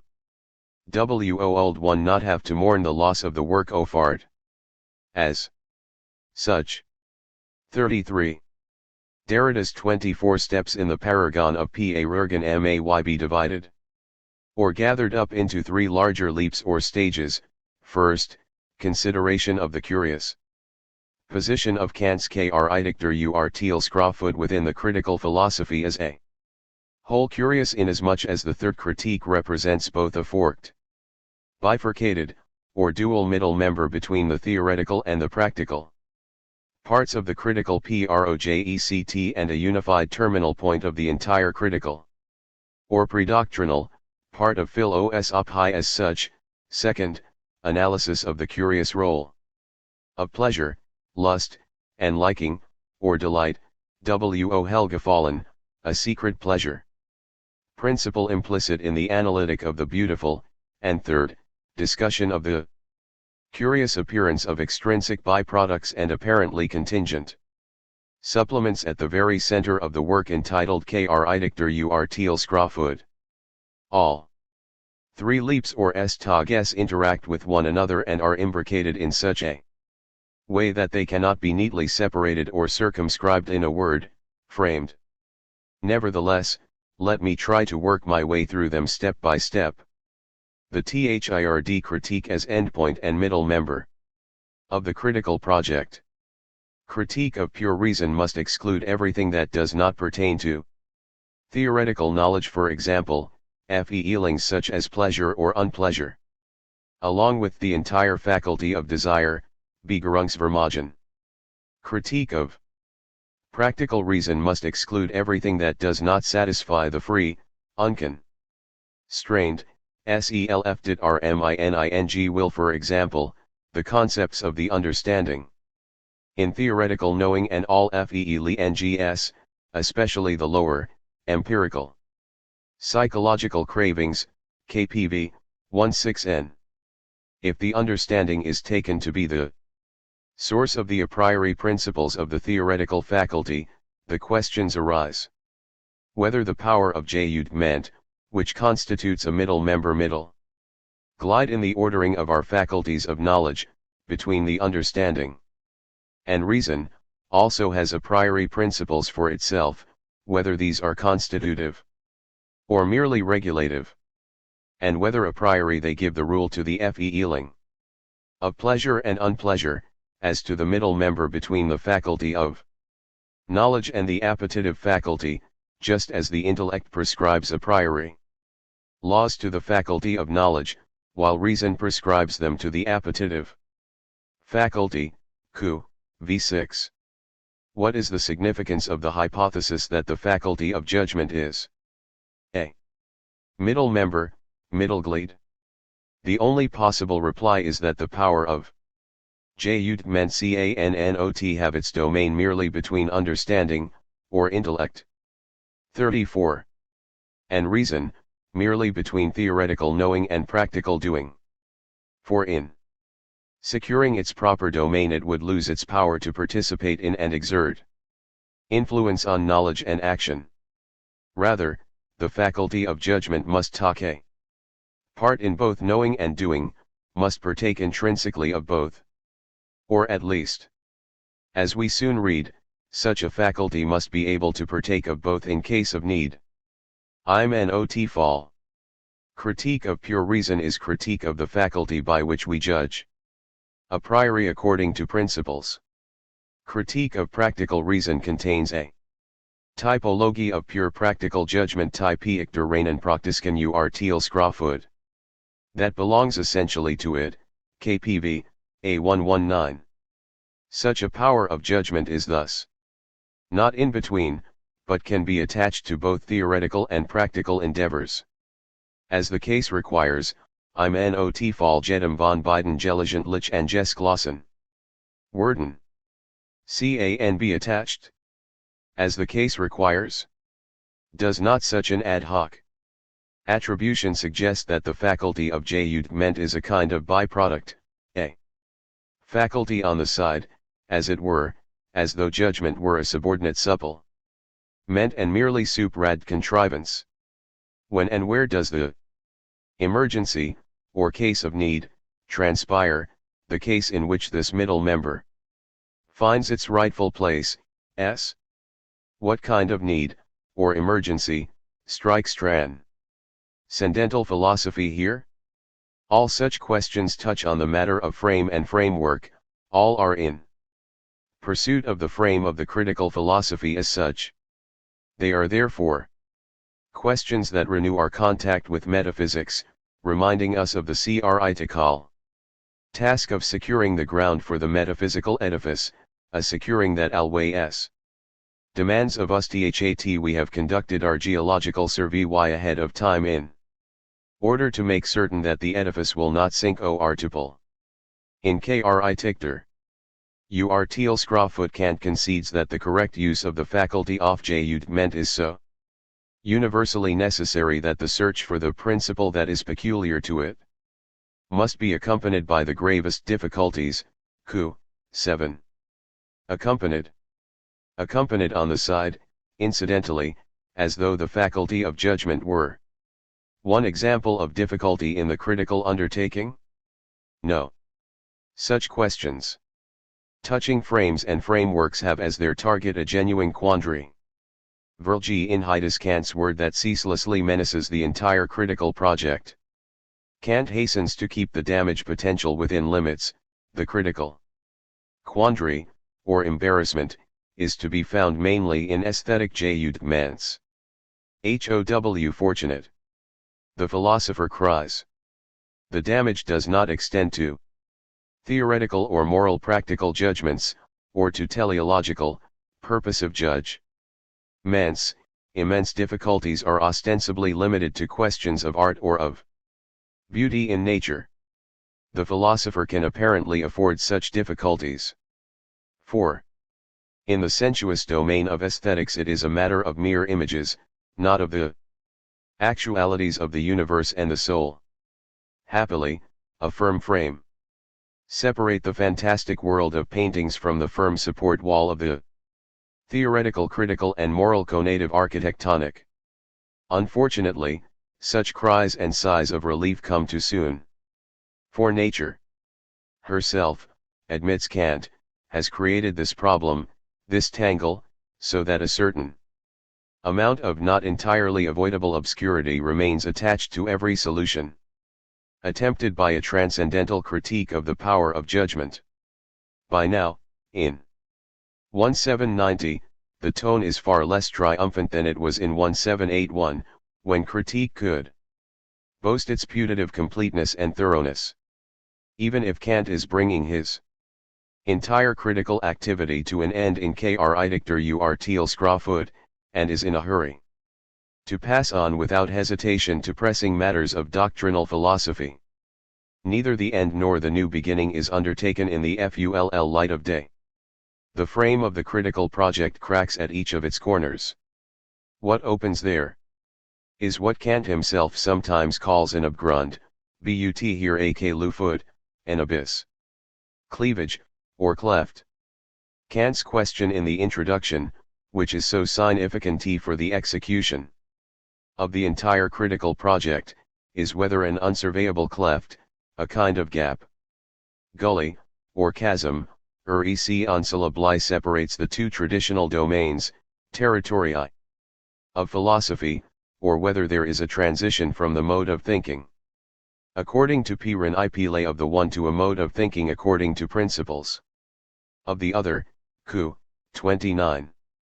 Such a gap or cleavage is spotted twice by Kant in the introduction, first in the second section, Key te dos to the opening, and then, in the ninth and final section, the depth between the sensuous, that is, the realm of the concept of nature, and te supersensuous, that is, the realm of the concept of free dom, extendsthout. The introduction of Kant's third critique. It seems as though the image of the depth itself is to serve as the transition, or the bridge, that spans Kant's text as point of origin, a bifurcated middle member, and end. Yet what sort of frame can encompass such an image? How can a c levag function as a middle member? How can the cleft that sunders them serve to attach the two domains of philosophy? How can a gap serve as the critical terminus and a springboard to the doctrinal areas? In what sense can an abyss be said to unite the theoretical and practical regions of the critical philosophy? Can any sort of frame or framework circumscribe such a cloven member or bifurcated terminal point? Indeed, the difficulty is great, the quandary sublime. One imagines one can hear in Derrida's Purest, and especially in its Paragon, the echo of so many voices, those of the entire generation of thinkers and artists after Kant, including Goethe, Schiller, Hölderlin, Fichte, Novalis, Schelling, the Schlegel brothers, and the young Hegel. One imagines one can hear the collective voice of German idealism and romanticism. 436. Every thinker after Kant searches for a way to connect the regions of a totally conditioned natural causality and an altogether unconditioned freedom of will. A way that would lead to the sole possible absolute, a way that would promise the termination of all emergency measures, makeshifts, and merely tactical and dilatory, that is to say, in Schelling's vocabulary at least, dialectical contrivances. Interest and happiness, p/isir and delight. Derrida does not yield to the temptation to run through the entire history of Romanticism and idealism. In any case, if the historical frameworks are exploded and the epochs in a state of suspension, no such run-through would be possible. He also avoids a minute analysis of themes that in other texts have fascinated him: spontaneity in the play of the faculties of cognition, such spontaneity, which sounds very much like freedom, indeed, sounds more like freedom than the freedom of the second critiki, c ons ti tudin g the gro on d. Of lust, or pleasure, ku, lai, spontaneity, in turn, lea din g us to the simul taneity, the end x that plays so large a role in nausea and gram, 7 and play itself, leju, wh plays, as we know, a central role in of grammatology y, v0 is. And phenomenon, dissemination, and economimsis, to say nothing of more recent texts. 8. In this second stage of the Pare section, it is rather a matter of pleasure and delight, concepts that Derrida translates as either plaisir or sep/aire. Obviously, any translation that conflates the two German terms lust and Wohlgefallen into one indistinguishable term is extremely irritating, since for Kant everything depends on our distinguishing quite precisely among the various pleasures and among the three specific types of Wohlgefallen, Q. 5.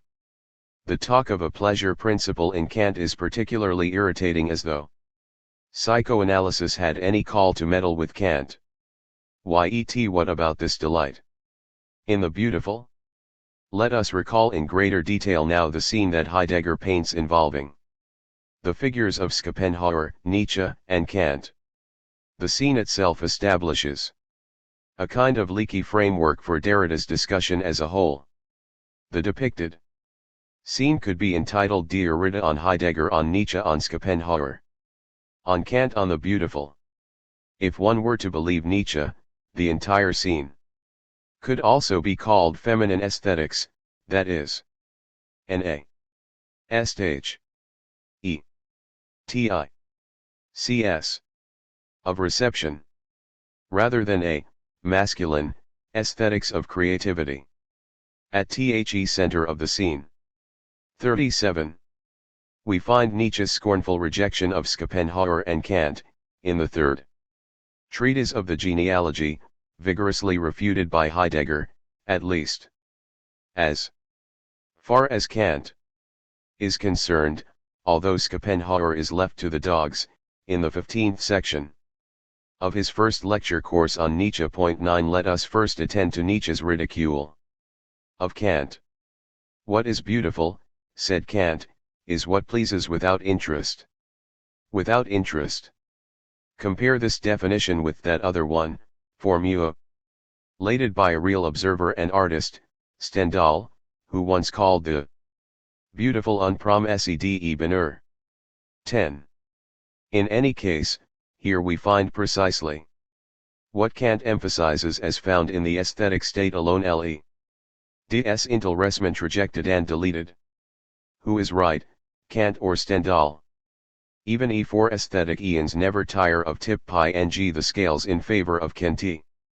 With the observation that under the enchantment of beauty one can even gaze at statues of undraped women without interest, one may nevertheless enjoy a bit of alogh at their expense. The experiences of artists with regard to this rather delicate point are more interesting and Pygmalion was at all events not necessarily an unesthetic human being.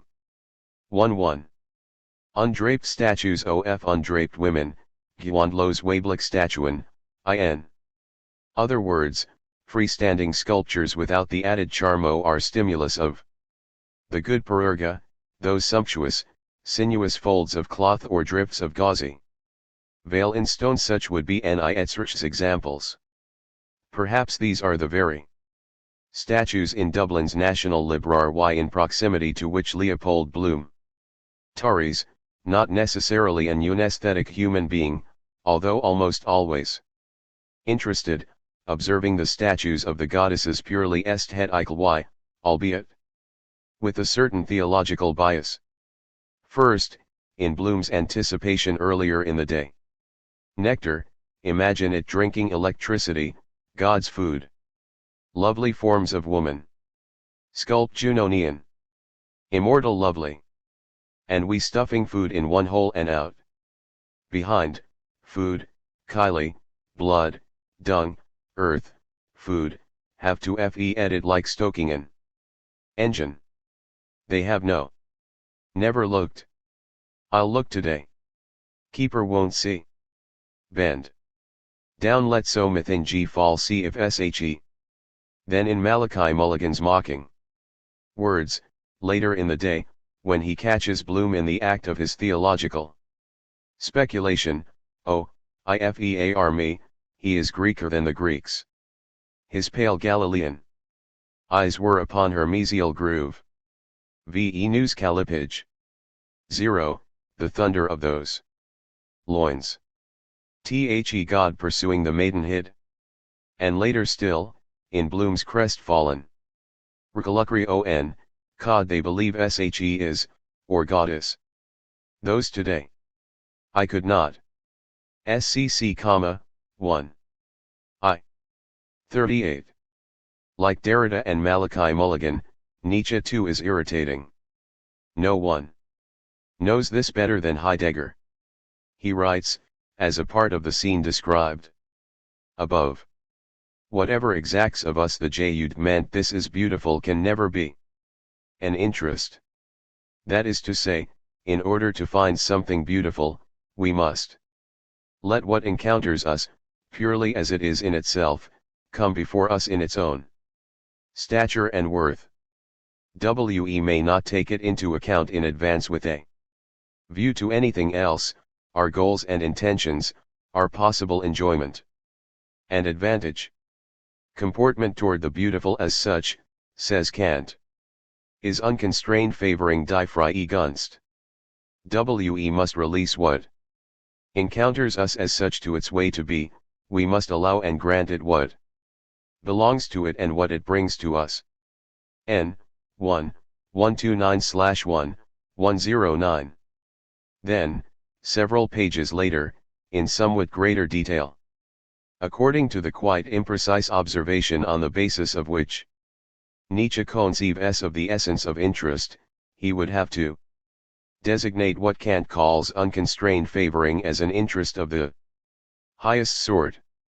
Thus what Nietzsche demands of comportment toward the beautiful would be full-fledged from Kant's side. However, to the extent that Kant grasps more keenly the essence of interest and therefore excludes it from aesthetic behavior, he does not make such behavior indifferent, wrath. R. He makes it possible for such comportment toward the beautiful object to be all he purer and more intimate So. Reiner. Und Integer. Kant's interpretation of aesthetic behavior as pleasure of reflection propels us toward a basic state of human being in which man, for the first time, arrives at the well-grounded fullness of his essence. It is the state Schiller conceives as the condition of the possibility of man's existence as historical, as grounding history de Geschichtlichen. Geschichte das Seins de Menschen. N. 1, 133/1, 113.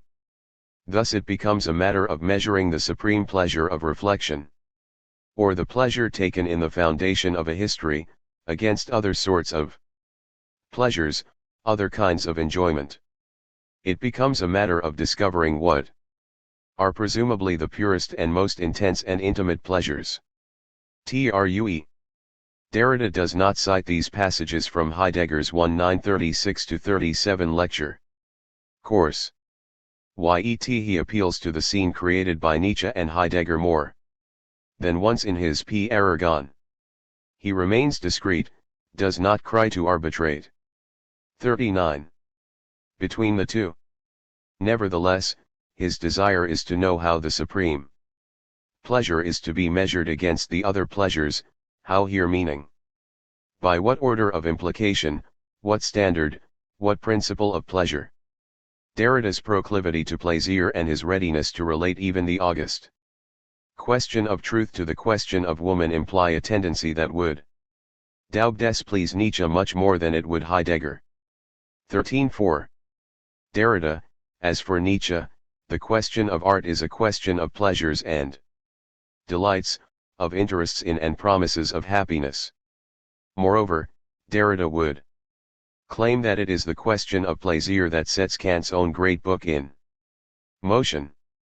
Finally, the same would have to be true of Derrida's own P.A. Rurgen. His own text succumbs to a sort of seduction, and it treats the Kr. Urteilskraft as though it too were a beautiful object, a thought-provoking and stimulating work of art. Thus the pleasure we take in Derrida's Kant opens onto a still more encompassing framework, a frame extrapolated to the third power, as it were. To begin with, it is a matter of the possibility of pleasure in general, pleasure in one's taste, with relation to the subject of pleasure as the site oft 011 cw. However, because the pure reflective judgment of taste does not take into account the existence of the object, existence being a matter of interest, which is here excluded or neutralized, to adjudge something beautiful is always to experience a certain sadness and even grief in the face of a loss. As I argued earlier, such reflective aesthetic judgments of taste, whatever their pleasure, to uching at a vast distance the object of beauty, indeed, touching. Ve re object. Chat in any way comes to appear, always perform the work of mourning. In pure reflective aesthetic jud meant we attend to a kind of existential interment. A mise en crypt of ev irritating chat exists, in so far as it is ts. 54/46. Judgments of taste dare not appeal to the external, or should one say extrinsic, existence of a thing, only the interior, intimate, intrinsic, sense or meaning of the thing is relevant. Precisely this inner or interior sense rules the tradition, from Plato through Kant and Hegel, and from Hegel through Husserl to Heidegger. Presupposed throughout that tradition is a discourse on the borderline, boundary, or limit that separates the inner from the outer in the object, for example, the work of art. There would have to be a discourse on the frame.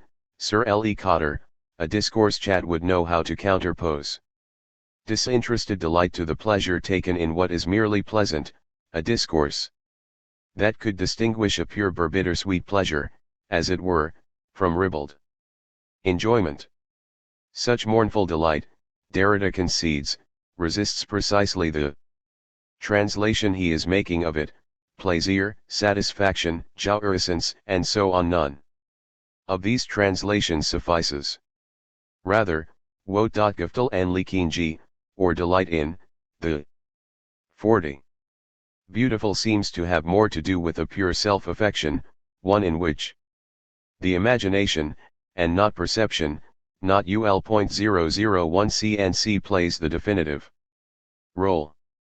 And yet, although reflective aesthetic, or imaginational, judgments of taste provide us with no knowledge of their objects, the subject takes delight in a beautiful object, or at least in the free play of our powers, that is, in the unconstrained and harmonious accord that the object incites in us. Self-affection is therefore pure hetero-affection, provoked by the beautiful object that has its autochthony out there in the world, even if not as an independently existing object at hand. It is this hetero-auto-affection that summons whatever it is that one will want to assert in reflective aesthetic judgments, what one will want to assert universally or generally. Derrida writes, quite pointedly, in italics, the entirely other cathects me am affect with pure pleasure by depriving me both of concept and of enjoyment. Jouissance f. 5147. Precisely this is one of those great difficulties foreseen by Kant. An irreducible hetero-affection lies at the heart of every auto-affection, even the most interior, most hermetically sealed preoccupation, formally pure and purely formal, imaginational rather than aesthetic, involves some relation to an other.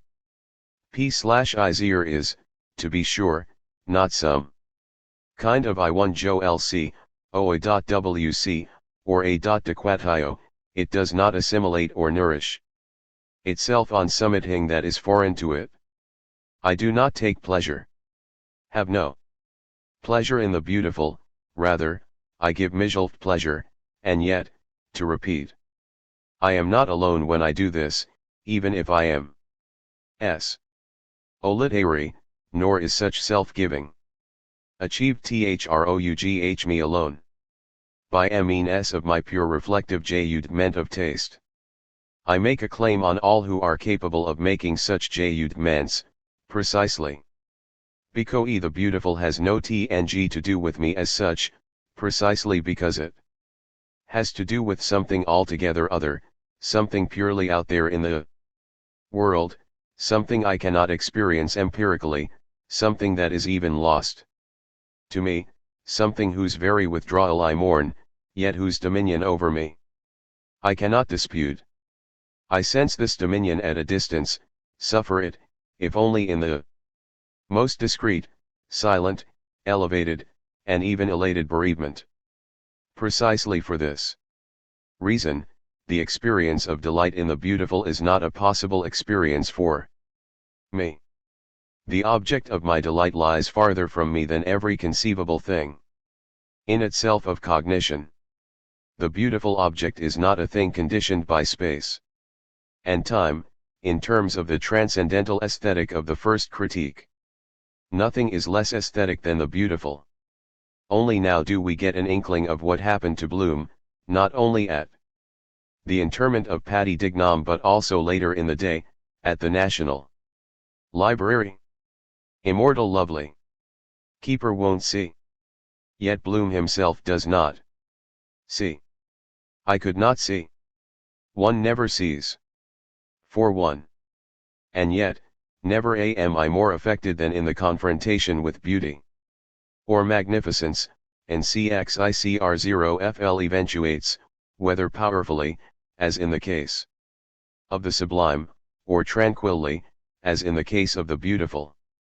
Such a manifestation occurs, Derrida insists, even as we read the book entitled Kritik. Der Urteilsgrafut, this beautiful, confident, and yet forlorn book of Kant's. Beautiful enough for tears, tears of mourning. To be sure, this beautiful book is made only for the reader of refined taste, the reader who likes to ascend to the highest spiritual or intellectual registers, if such heights can be measured at all. Yet precisely such a reader is likely to spurn all facile distinctions between elevated and base pleasures.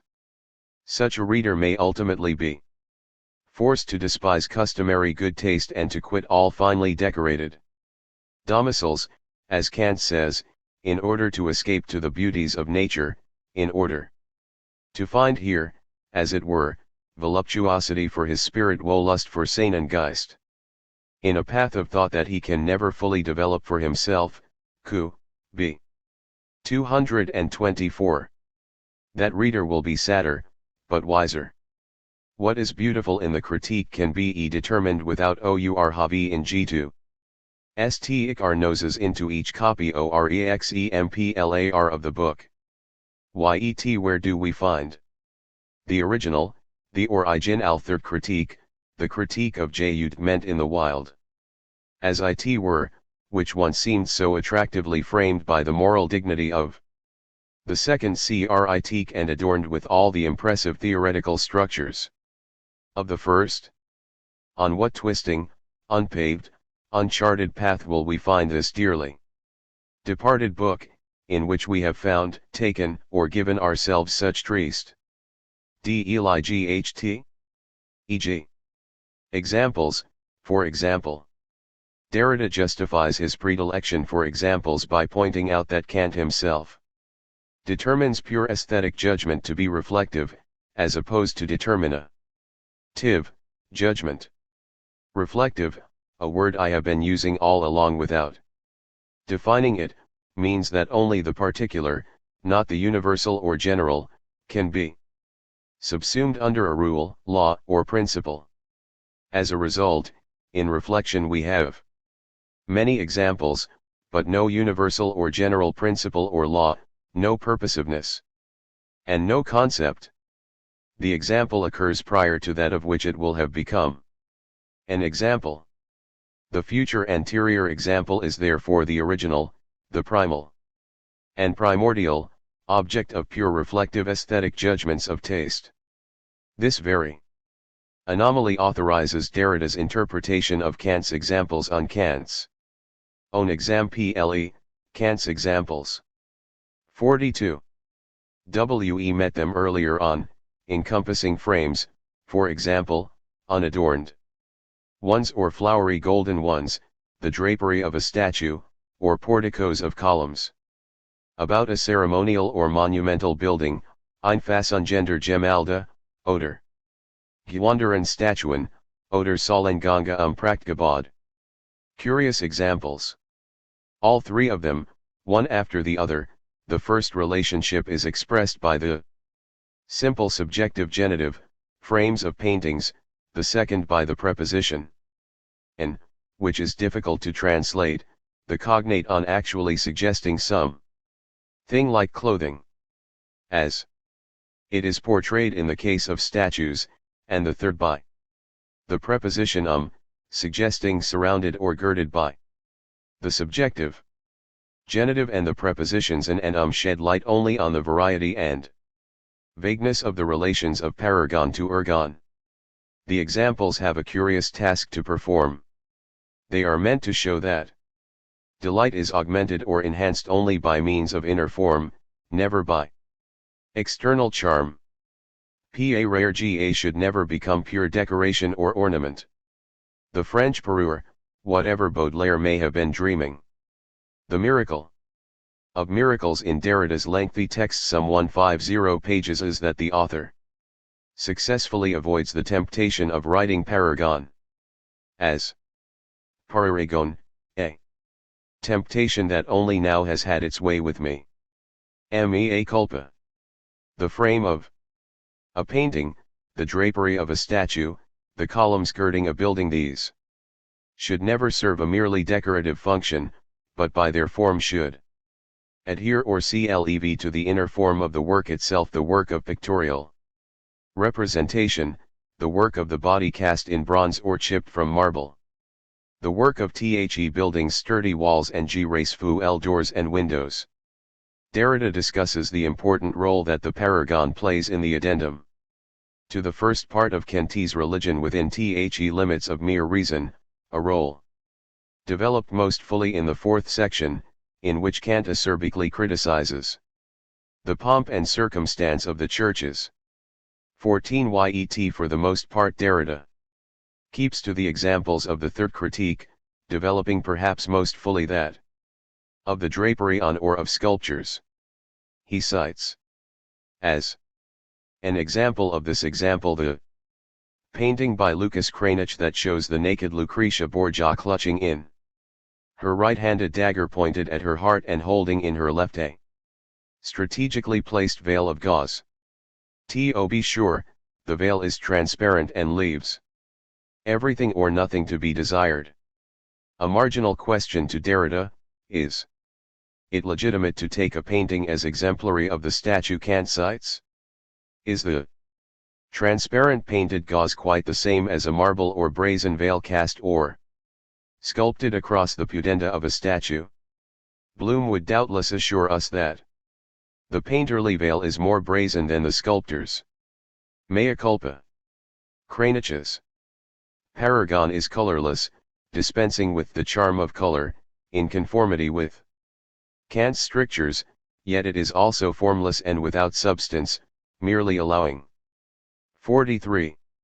The inner form of a portion of Lucretia's body to shine through. Yet precisely. This clinging conformity evokes the question of frames and frameworks: where does one draw the line between inside and outside, the intrinsic and extrinsic, the formally pure and the formless impure? What separates or at least distinguishes paragon from ergon? What protects the good paragon, as a supplement to the form of beauty, from the bad paragon, which is mere ornament, tinsel, and source of titillation? Turning to Kant's third example, that of the portico of columns, one might think of the example that Kant refers to later in his Kritikter ur Tilskrafud, that of the Bernini colonnade about the square of St. Peter's Basilica in Rome. What decides whether a colonnade or portico belongs to the general plan of a beautifully planned and executed building within a magnificently designed Transteverian piazza?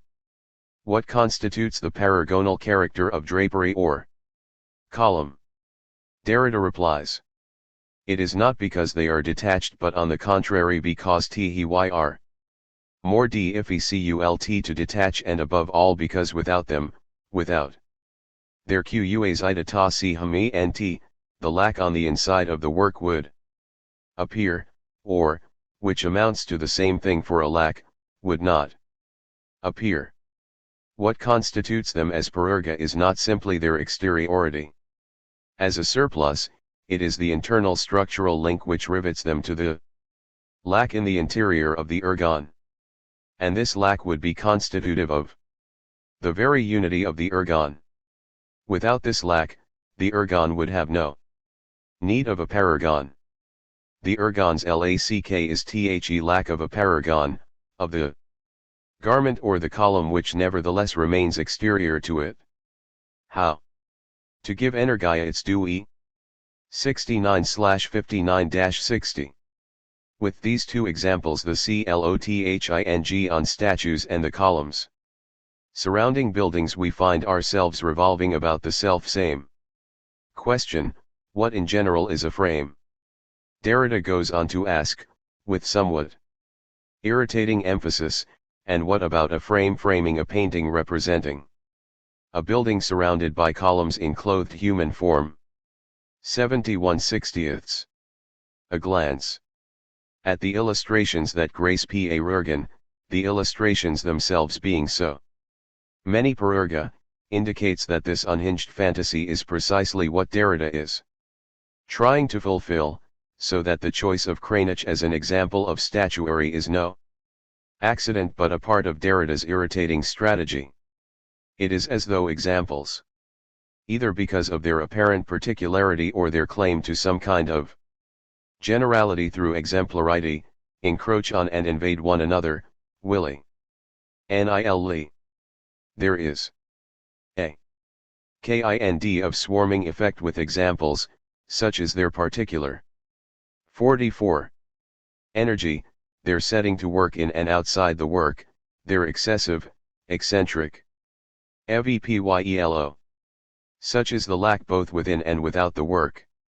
What is particularly irritating here is the fact that Derrida shows convincingly why and how the entire analytic of aesthetic judgment depends on the possibility of a strict distinction between the extrinsic and the intimately, intensely intrinsic. Which means, he shows why and how such an analytic inevitably shatters. Derrida tries to apologize for this. It may appear that I am taking unfair advantage by persisting with 2 or 3 possibly fortuitous examples from a secondary subchapter, and that it would be better to go to less marginal places in the work, nearer to the center and the heart of the matter. To be sure, the objection presupposes that one already knows what is the center or the heart of the third critique, that one has already located its frame and the limit of its field. But nothing seems more difficult to determine. The critique presents itself as a work, ergon, with several sides, and as such it ought to allow itself to be centered and framed, to have its ground delimited by being marked out, with a frame, against a general background. But this frame is problematical. I do not know what is essential and what is accessory in a work. And above all, I do not know what this thing is. That is neither essential nor accessory, neither proper nor improper, that Kant calls paragon, for example, the frame. 73/63. Yet Kant himself forestals Derrida's apology. For in the Critique of Judgment, 32, the first peculiarity concerning judgments of taste, b. 139, he stresses the importance of examples in precisely this area of philosophical inquiry. However, among all our faculties and talents, taste is precisely the one that, because its judgment is not determinable by concepts and prescriptions, is most in need of examples am der Beispiel. Bedürftigst, examples of what in the course of civilization has been applauded over eons of time, in order that it, i.e., our taste, does not immediately succumb once again to formlessness, collapsing back into the crudity of its first attempts. When the work in question is the ergon of art, the paragonal becomes what is essential in the education of taste. Here, at the middle member and end point of the entire critical project, pererga are not merely for the paragonal. Does it pertain to the frame or to the core of the third critique that its forms, whether tripartite, as in the table of mental and cognitive faculties, or quadripartite, as in the table of categories and judgments of quantity, quality, relation. 45. And modality, derive from the first critique, which involves theoretical, logical, cognitive, and precisely not aesthetic matters? Derrida does not push this question harder, yet one is tempted to ask, if the deduction of the table of the categories in the first critique stems from the traditional table of Aristotelian judgments, should not the third critique confess the essential homelessness of reflective aesthetic judgment? should it not put in question the deduction of all the judgmental categories of the understanding as elaborated in the first, and all the judgmental imperatives of pure practical reason as elaborated in the second critique? Should not the third critique itself be put in question, precisely with regard to its own frame and framework, which is also to say, with regard to its ostensible center and ground? The fact that all three critiques fit into one another like babas or boxes, and that the question of the frame is no sooner raised than dispensed with or reduced to secondary importance, may of course be merely tangential, marginal, and off the mark. Or it may be the only essential critical question. If it is the essential question, and if we can identify it as such, then the first, second, and third critiques may in the end make for something more than merely charming reading. The Kridikter. Urteilsk. Ra. Foot MIB simply the most stimulating part of the critical project. This and nothing M or O are it ma y occupy the very center of all critical work. Or, if indeed the third critique is somehow lost to us, having slipped through the cracks of its impossible frame, PS it is as beautiful as any work ever was. If the diaphanous veil of its X. MPLE. S. Remi Niscent of both Lucret Ia's self. Revelation and Schelling's veil of melancholy is not stripped from its place, but allowed to cling to the vulnerable form of the whole, perhaps our reading of Kant might be enhanced and augmented. The logic of the paragon is mightier than that of the analytic, avers Derrida. 85/73. What does he mean by analytic? Is this the analytic of the first, second, or third critique? For reasons we have already elaborated, an answer cannot readily be given. However, wherever the paragonal logic pops up, we can be certain that it involves a certain repeated dislocation, a regulated, irrepressible dislocation, which makes the frame in general crack, undoes it at the corners in its coins and joints, turns its internal limit into an external limit, takes its thickness into account, makes us see the picture from the side of the canvas or the wood, etc. 85-86/74. As is always the case, it is impossible to gauge how much such dislocation results from the operations of an ultra-critical deconstructive reading and how much it results from a kind of fission already at work in the Kantian text and in the Kantian critical project itself. Beyond the frame of P. Aragon, in the third part of the greater P. Aragon of Thefruth in L. Tinting, the explosion of the frame strikes the reader with full 46 force. Within the framework of the present chapter, such impact cannot be demonstrated. Yet readers may permit me to offer a minor example by way of conclusion. This example, another example of Kant's taken up by Derrida, stands in 1/6 of Kridikter Urteilskraft. It is an example of the purity of reflective aesthetic judgments of taste. It involves the freedom of the object of such judgments from intrinsic purposiveness and from every concept of the understanding and reason.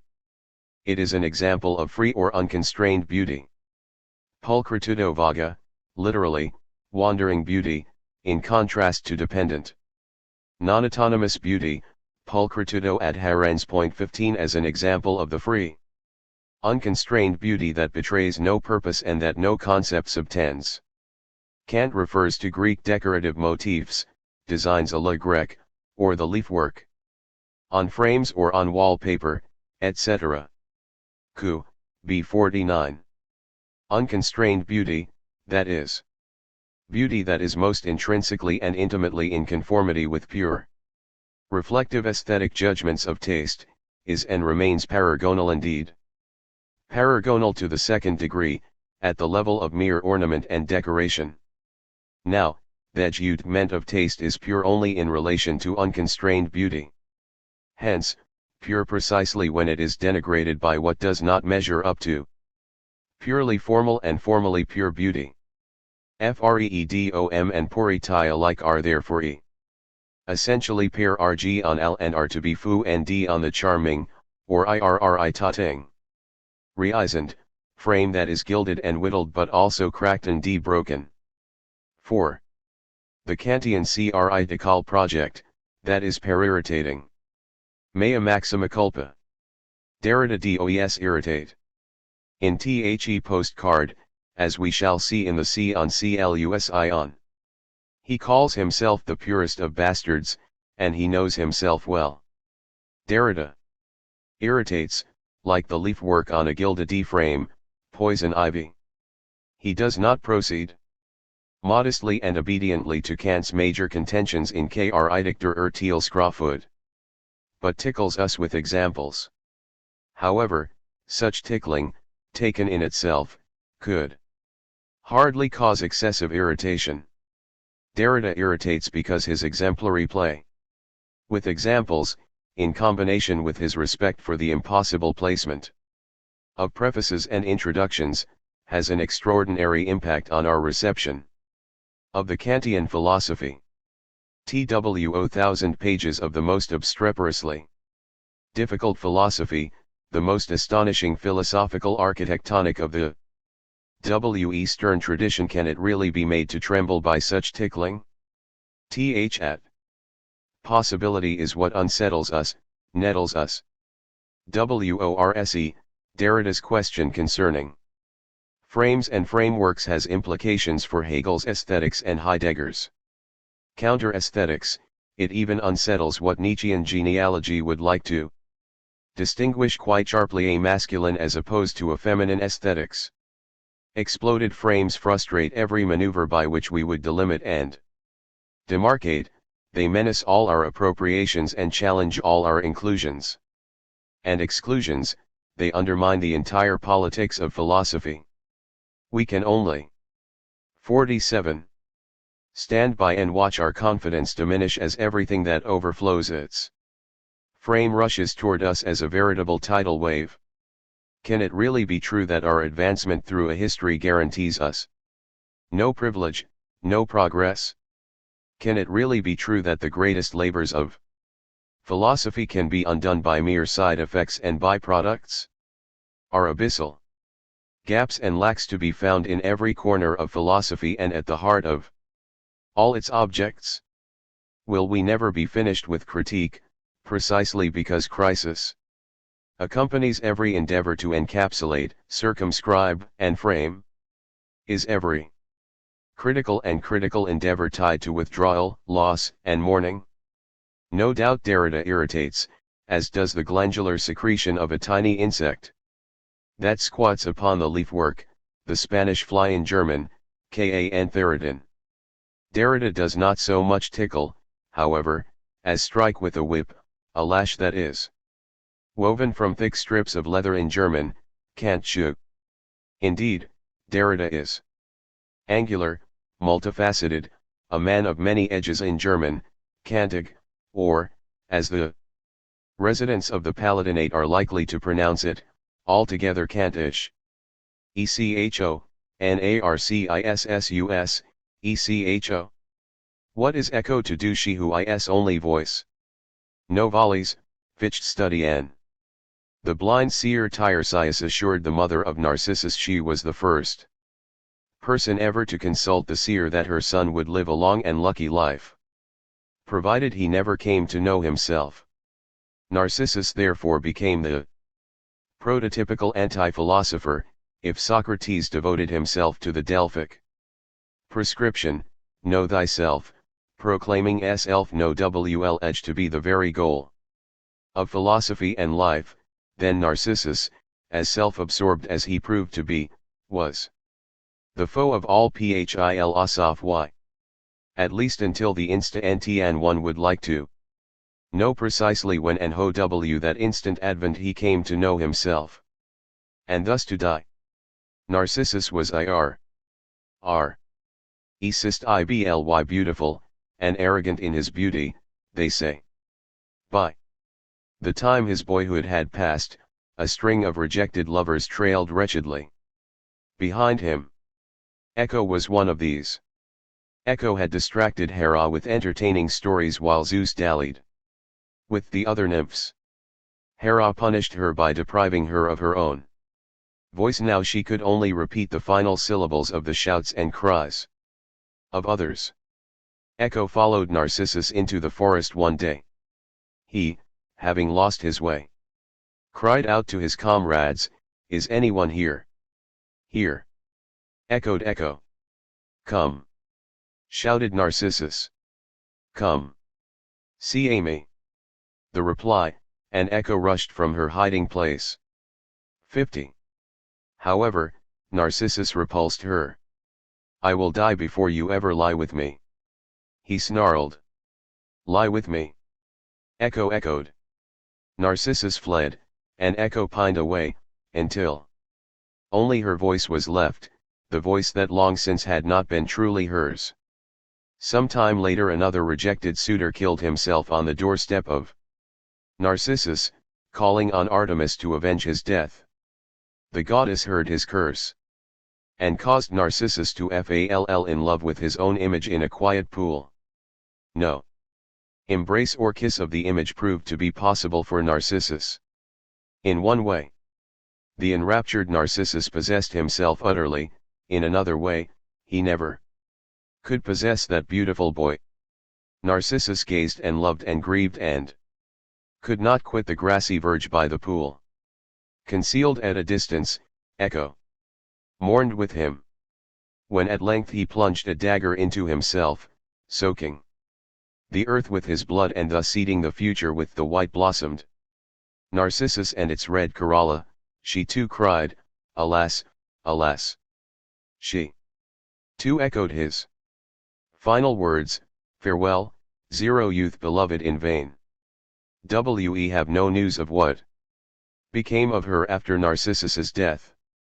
1. The Louvre Exhibition Memoirs of the Blind.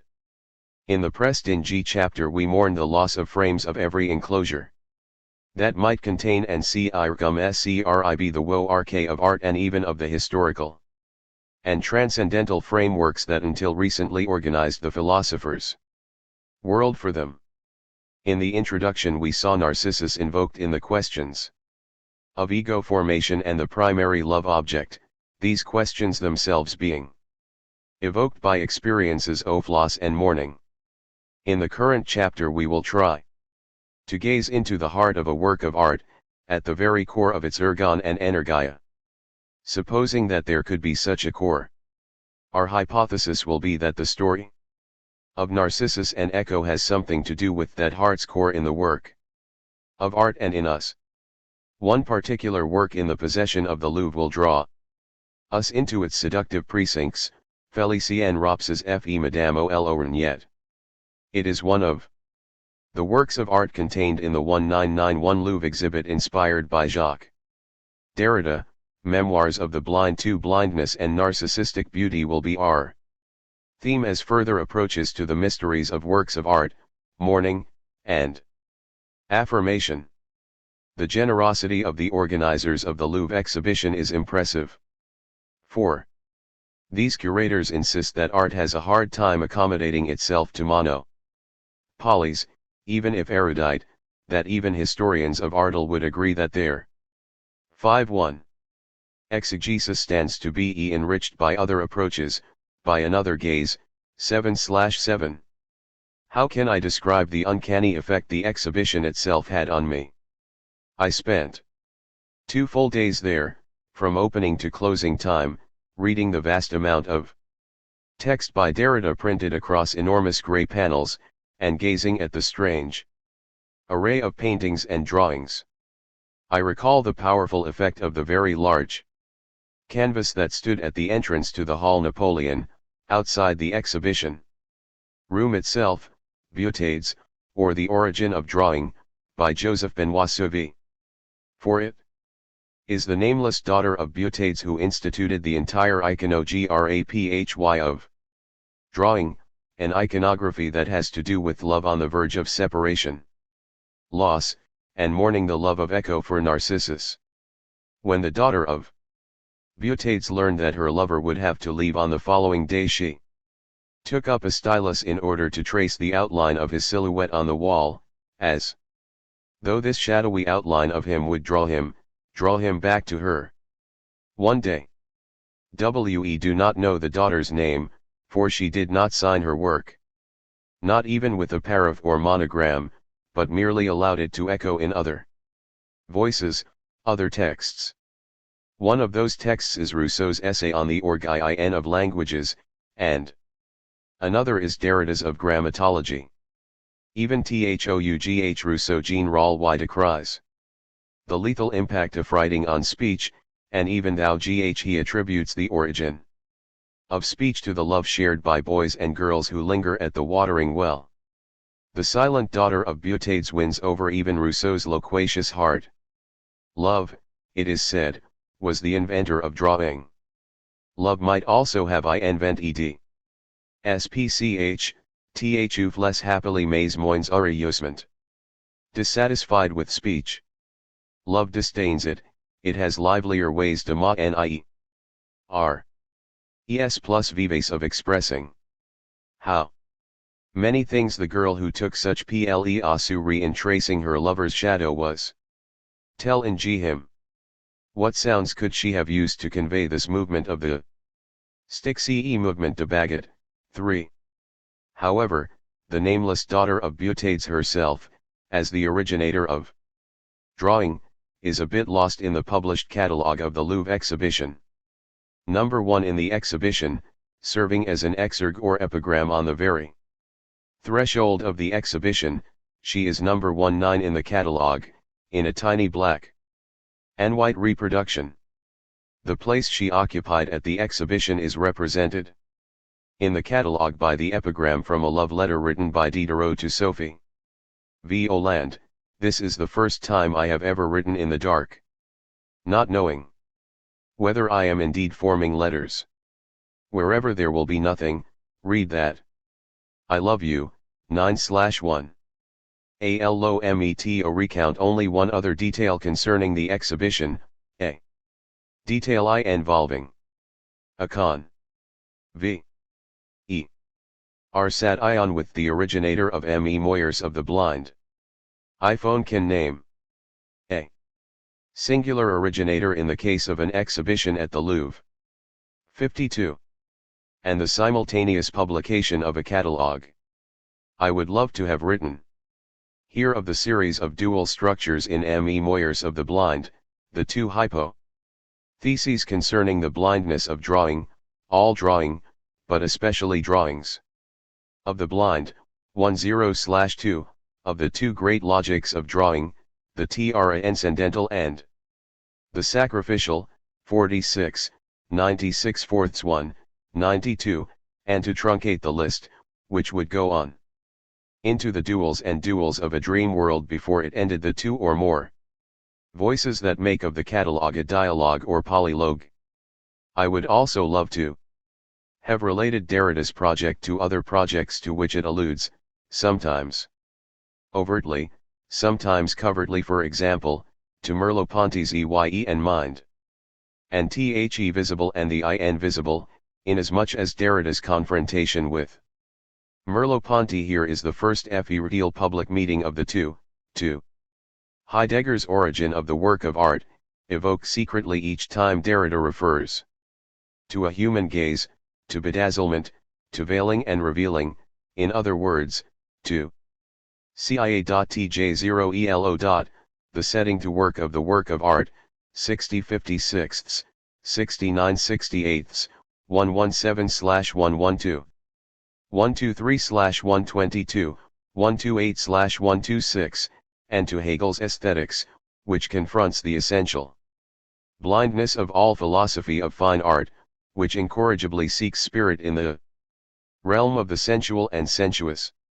In the end I have decided to tell a story, that of Narcissus and Ho, and To use that story as an excuse to gaze at an imagi, to allow Mijolf to be called arrested, and enthralled by that image, ultimately to be drawn into it, perhaps in multiple senses. An instant ago I described the vast grey panels lined with text, difficult text, Derridian text at the exhibition Memoirs of the Blind in the Hall Napoleon of the Louvre. Among the 44 works of art inst led. There, embroiled in a text that went far beyond the usual sorts of data plus fluff we read at art exhibits, several DRA in GS held apart ICU lar FSC Nation for me, a fascination that my subsequent reading of the catalogue did not always help to explain. At the far end of the hall, a series of self-portraits by Henry Fantin-Latour seemed to represent the very core of the exhibition, perhaps its innermost crypt. Here the text and the works required hours of perusal, study, astonishment, and further study. Something about the ruins of these self-portraits, asserting themselves before me yet retreating from me, held me entranced for a long time. Eventually, Fantin-Latour's gelid eye released me, and I ambled on. After pausing over about a dozen works, I met Segoli's Narcissus. I remember being struck by the odd combination of materials used for this drawing, which was an elaborate sketch in the Mannerist or Baroque style. The description in the catalogue confirmed my sense of the technical complications of this sketch. It is described as brush, brown wash, pen and brown ink, heightened in white over black chalk lines, on prepared green paper, the sketch's very colorful technique suggesting a late date. 131/135.5 I noted that the artist had made several visible corrections of the central figure's two arms.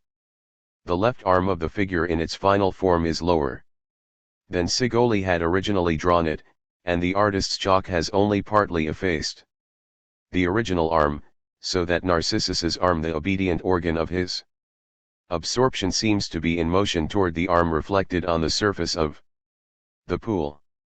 Whether at that time I saw the ghosted figures of Echo rushing from her ambush on the right, or Cupid drawing aim with his bow on the left, about to shoot the arrow of a devastating obsession, I no longer remember. I certainly could not have seen the reverse side of the sketch, which the catalogue reproduces. It is an odd verso, with the torso of a standing man now prostrate, and partly obscured by some 5 ghosted figures of Narcissus and Echo. It is difficult to make out the sex of these figures, just as it is impossible to see the sex of Narcissus's reflection. Indeed, some observers of the sketch may find in the lines of the abdomen and thighs, as muscular as they are, something distinctly feminine. They might also find something feminine in the languid pose, the rapture, languor, and languorous pining of Narcissus. Schelling, writing in the early 19th century, found God in that languorous position. The position of Sensucht. He never felt confident enough to publish the results of his reflections on such languorous, languishing divinity. I passed by several exhibited items, then stopped in my tracks. Installed on a display rack below eye level and on the oblique was a charcoal drawing.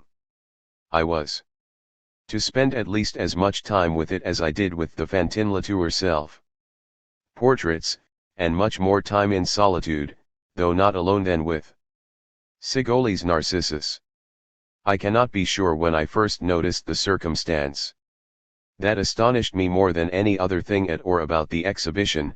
Of all the 44 works, this work alone had no text by Derrida anywhere near it.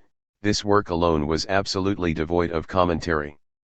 Once I noticed the absence of text, the question began to haunt me: why, of all the drawings and paintings, did this one resist or defy comment?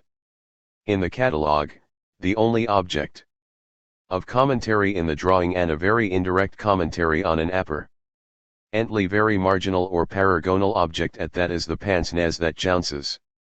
So jantily on a black cord.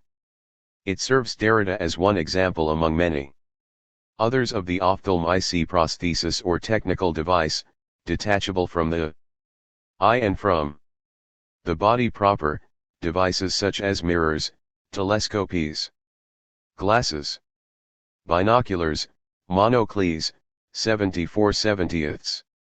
Not a word about the extraordinary wearer. Her remarkable posture, her astonishing gorge, her face all shadow. I was certain that the innermost crypt of the exhibition had now retreated back beyond Fantin Latour to Felicien Rops's woman W at H pince nez, W ho or which received or abided no text, the woman who echoed no words of others. On the evening of the second day on which I visited the exhibition and on that second day I spent even more time in reverie before the wordless charcoal of Felicien Rops one met with Derrida. Late that evening, as I was about to leave the house, I asked him in some agitation why he had left this one sketch without text of any kind. 3 years later, almost to the day, I asked my colleague and friend Michael Nas, who co-translated the catalogue, the same question. Nas astonished me by answering, without an instant's hesitation, because it reminded Derrida of his mother, and so was the condition of the possibility of the entire exhibition. I was astonished for several reasons. First, because Michael Nas never answers any question instantaneously. Inasmuch as he is one of the most careful thinkers and certainly not one to bandy about transcendental conditions of possibility. Second, I was unaware of the fact that something in this portrait, perhaps it was only the perspective that places the observer well beneath the figure, but no, it was more than that. Reminded me of my own mother, unaware of it until Nas invoked Derrida's mother. Third, Derrida and I often spoke of our mothers when we crossed paths. He had met my mother during the summer of 1986, and after that always asked about her, and even though I had never met his, he often told me about her, especially during the final months of her illness. And I suppose there was a fourth reason, a foolish reason that I ought to suppress, because it is one of those accidents or contingencies that only gossips or psychoanalysts but certainly not philosophers would find important. Two years after the exhibition, Derrida and I met again. It was a Tuesday evening. Usual, we spoke of our mothers. He had just written a very strange text in which she played an important role, a circuitously autobiographical text entitled Circumcision, a text I examine in chapter 8. 6. Again he told me of her illness, her apathy, her inability to recognize her own children. Days after our meeting and conversation she died in Nice. Nas's words reminded me that I have always felt vaguely responsible for her death, somehow guilty on account of it, with that foolish logic to which only children and the mad are susceptible, or psychoanalysts perhaps, but certainly not philosophers. Nas had his own reasons for mentioning the mother, and I will return to them in a moment. But I have gotten 2 far ahead of Michel Pound. Let me return to that question I posed to Derrida at the time of the exhibition: why was this drawing alone, without text? Derrida had some trouble understanding what I meant. Often when I speak French, the French have trouble understanding what I mean. So I described the drawing, which of course he knew perfectly well. He had no explanation for the absence of commentary. In fact, he told me that the curators themselves had seen to almost all the details of the actual installation of the exhibition. Is there really no text there? He asked me, incredulous, as though forgetful of the fact that there is precious little written about Rops's charcoal. In his own text, precious little the curators could have exhibited, writ large for the exhibition. I encouraged him to visit the exhibition, in order to see for himself the emptiness surrounding the woman with pince nez. He explained that he had not been able to return to the Louvre since the opening night of the exhibition, when of course it was a matter of champagne and photographs. So that he had not yet really seen the exhibition, his own exhibition, the exhibition of himself as one of the polylogue voices teases. You should go, it's really worth seeing, I echoed. Whether or not he did, I do not know. W.E. never spoke again of the woman with pince nez. I should have gotten over her long ago. Yet when the English language catalogue fell into my hands, as a gift in a double sense from Pascal N. Brault and Michael Nas, there it was again, the same ointment less obsession. 7. When I showed the drawing to my doctor, who at the time was worried about my throat, he looked from the drawing to me and then back again to the drawing. You really feel yourself drawn to this? He asked. It was only then, with the English language catalogue in my hands, that I examined the description that the curator, Iseult Séverac, had bestowed on Rops's sketch. She wrote of the woman with pince nez that her gaunt and gangrenous face echoes Baudelarian creations, 136/136. I was aghast. Of course I had seen the echoes of Toulouse-Lautrec and Degas and had heard indirect echoes of Baudelaire's essay on the painter of modern life.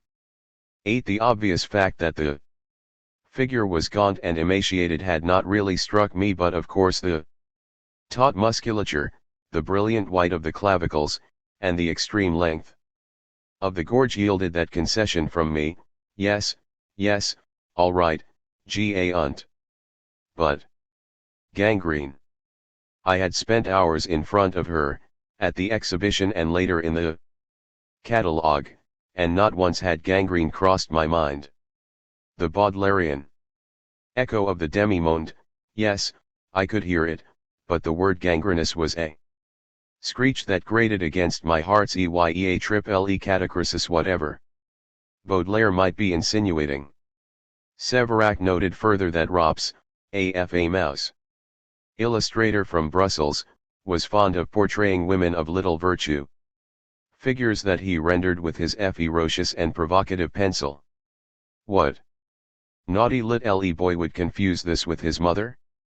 Michael Nas, who suggested that this charcoal drawing might have reminded Derrida of his mother, recalled Derrida's eulogy for Roland Barthes, The Deaths of Roland Barthes, another text he and Pascal N.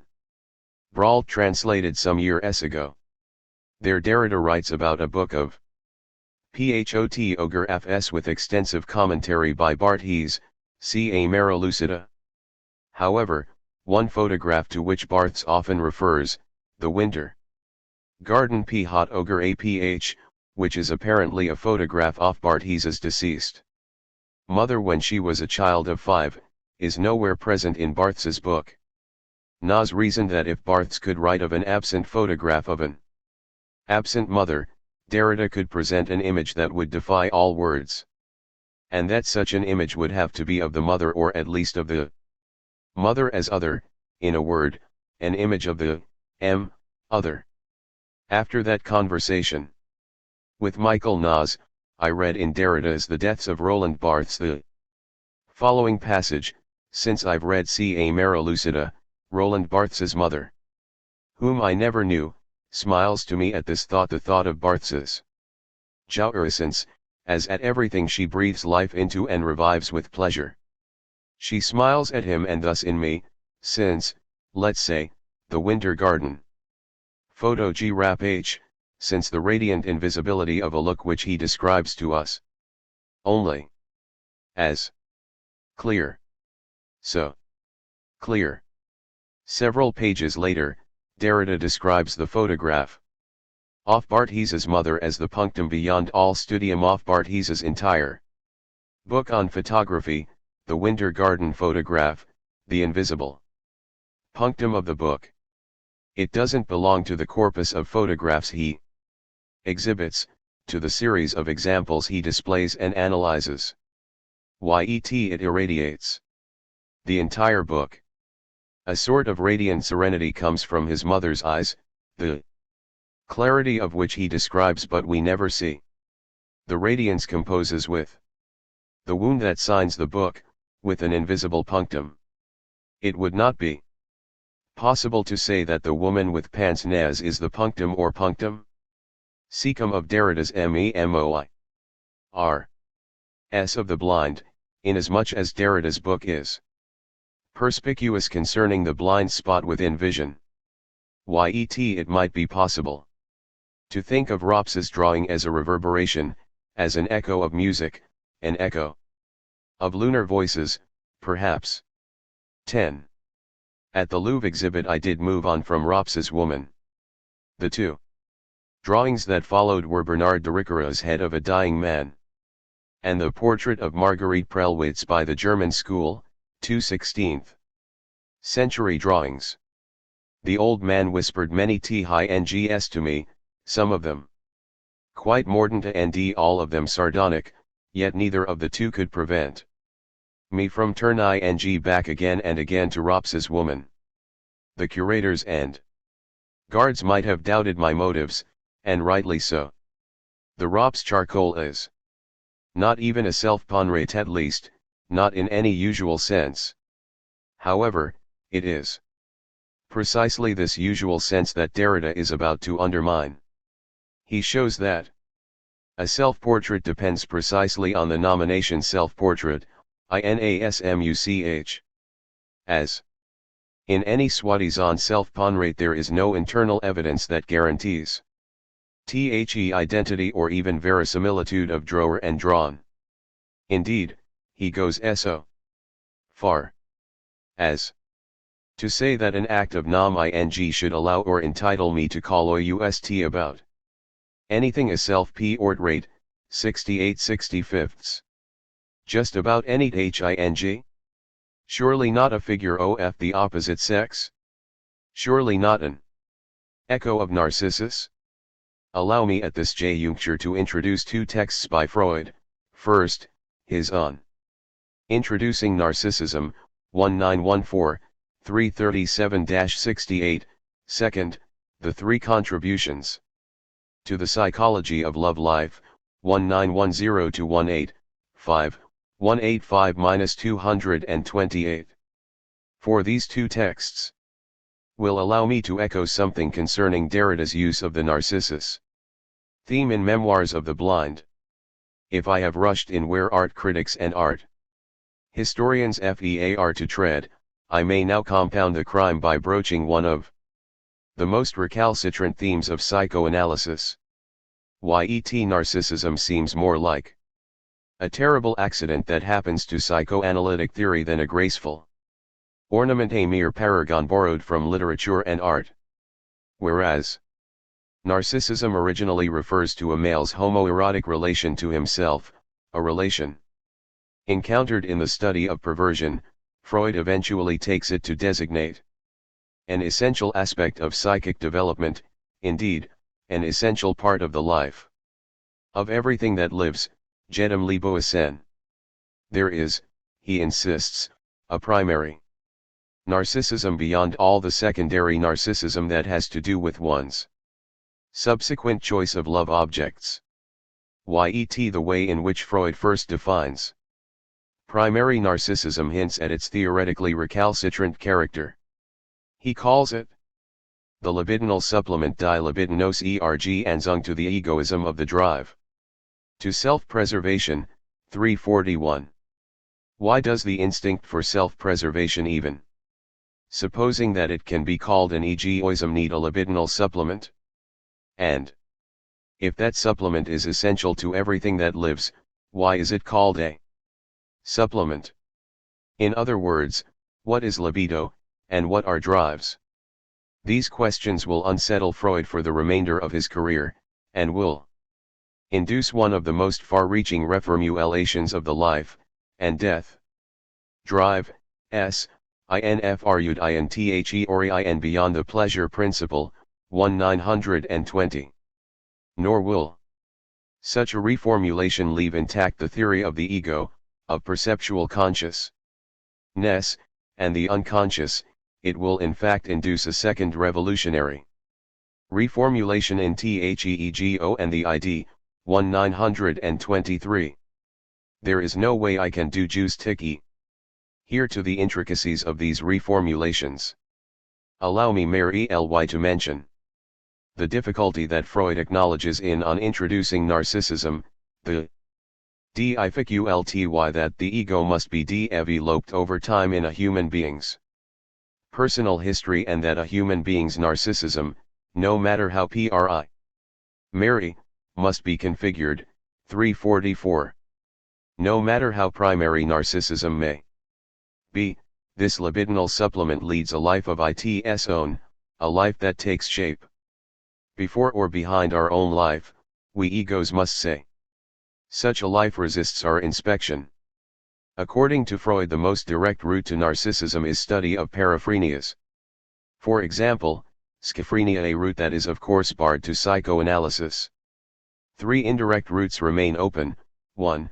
Observation of painful organic illness, and especially our response to open wounds; 2. Inquiry into hypochondria; and 3. Study of the love life of the two sexes. Allow me to take the third, clearly the most circuitous route, the route that psychoanalysis itself, and as such, pursues. Not that I have anything against laceration or hypochondria. Just as our earliest autoerotic satisfactions mimic self-preservation, as sucking one's fingers imitates nursing, so too the first object of the sex drives derives from the person on whom the drive to self-preservation depends. The anacleric type of object, the type on which we depend, Anlehnungstypus, is 62. The mother and or nurturer of the infant.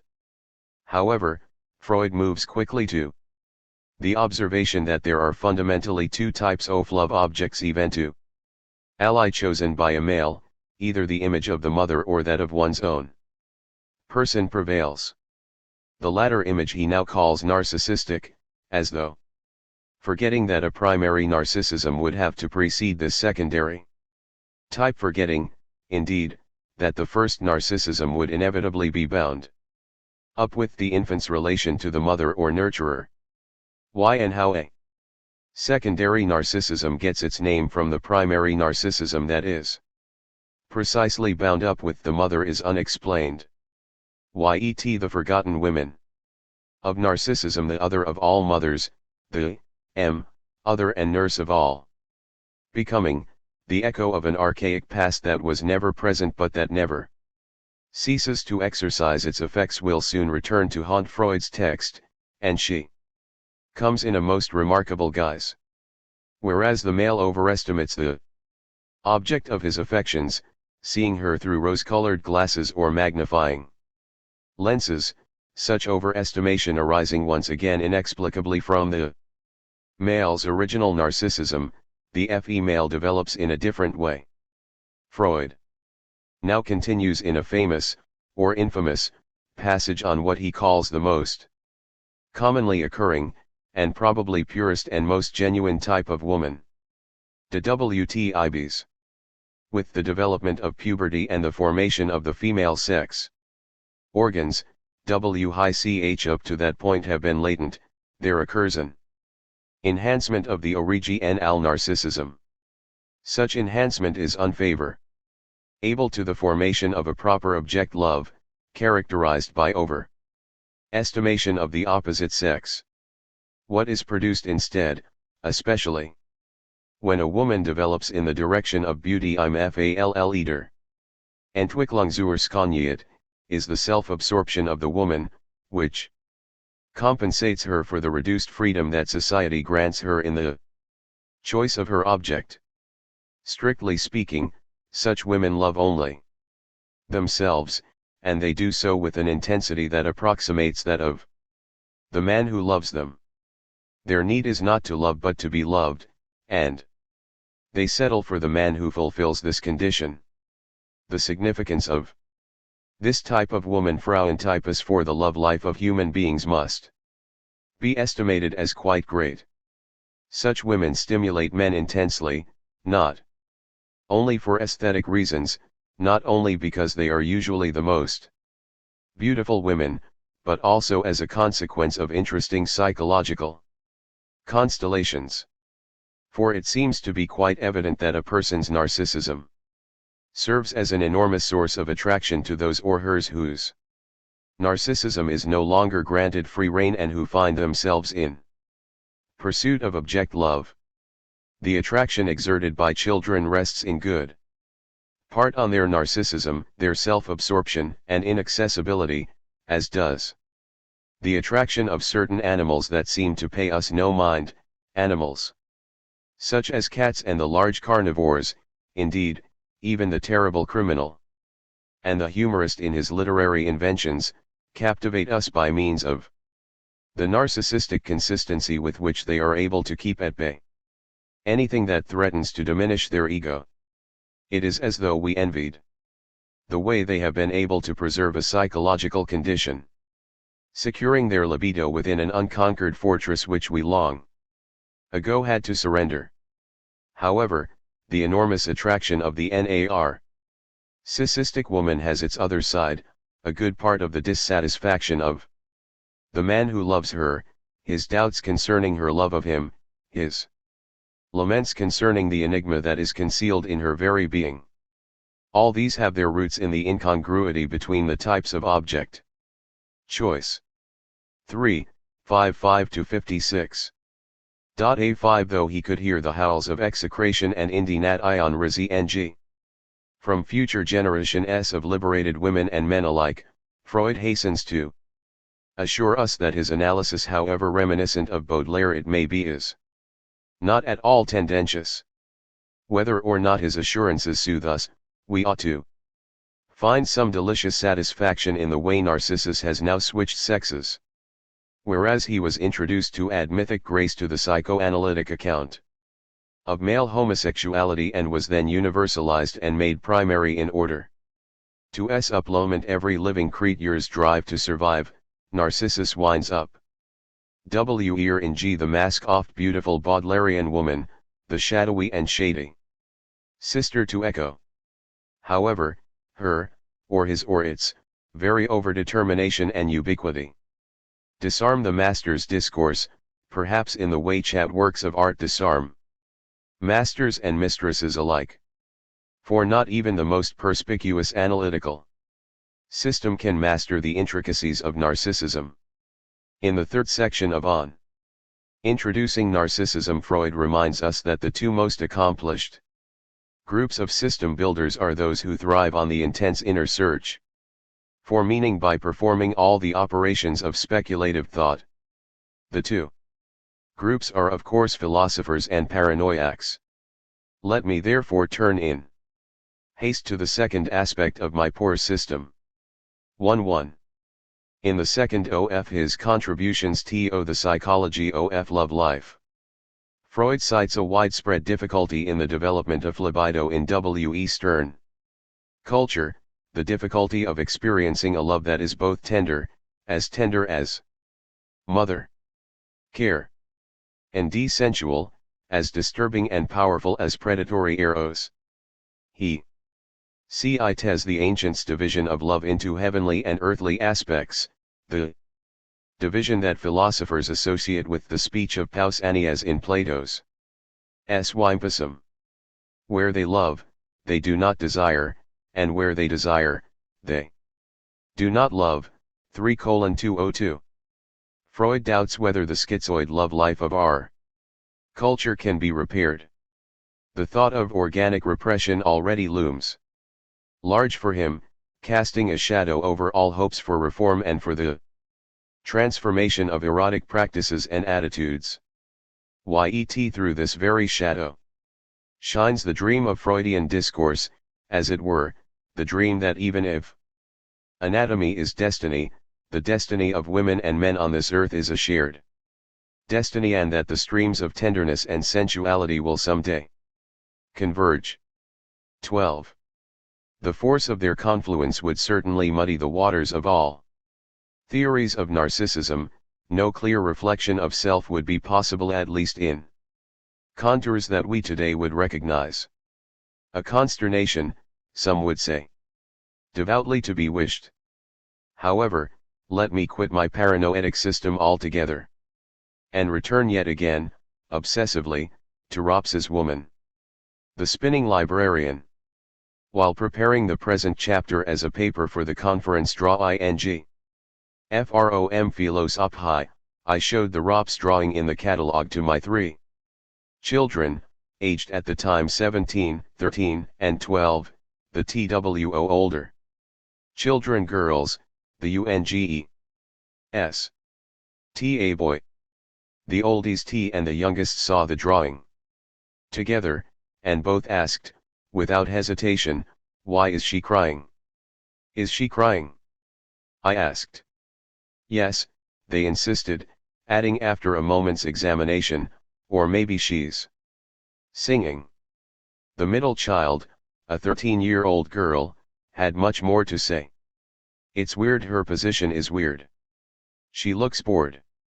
"No, not bored, she's worried about something, she's waiting for something." "What is she?" "A librarian. She's got glasses.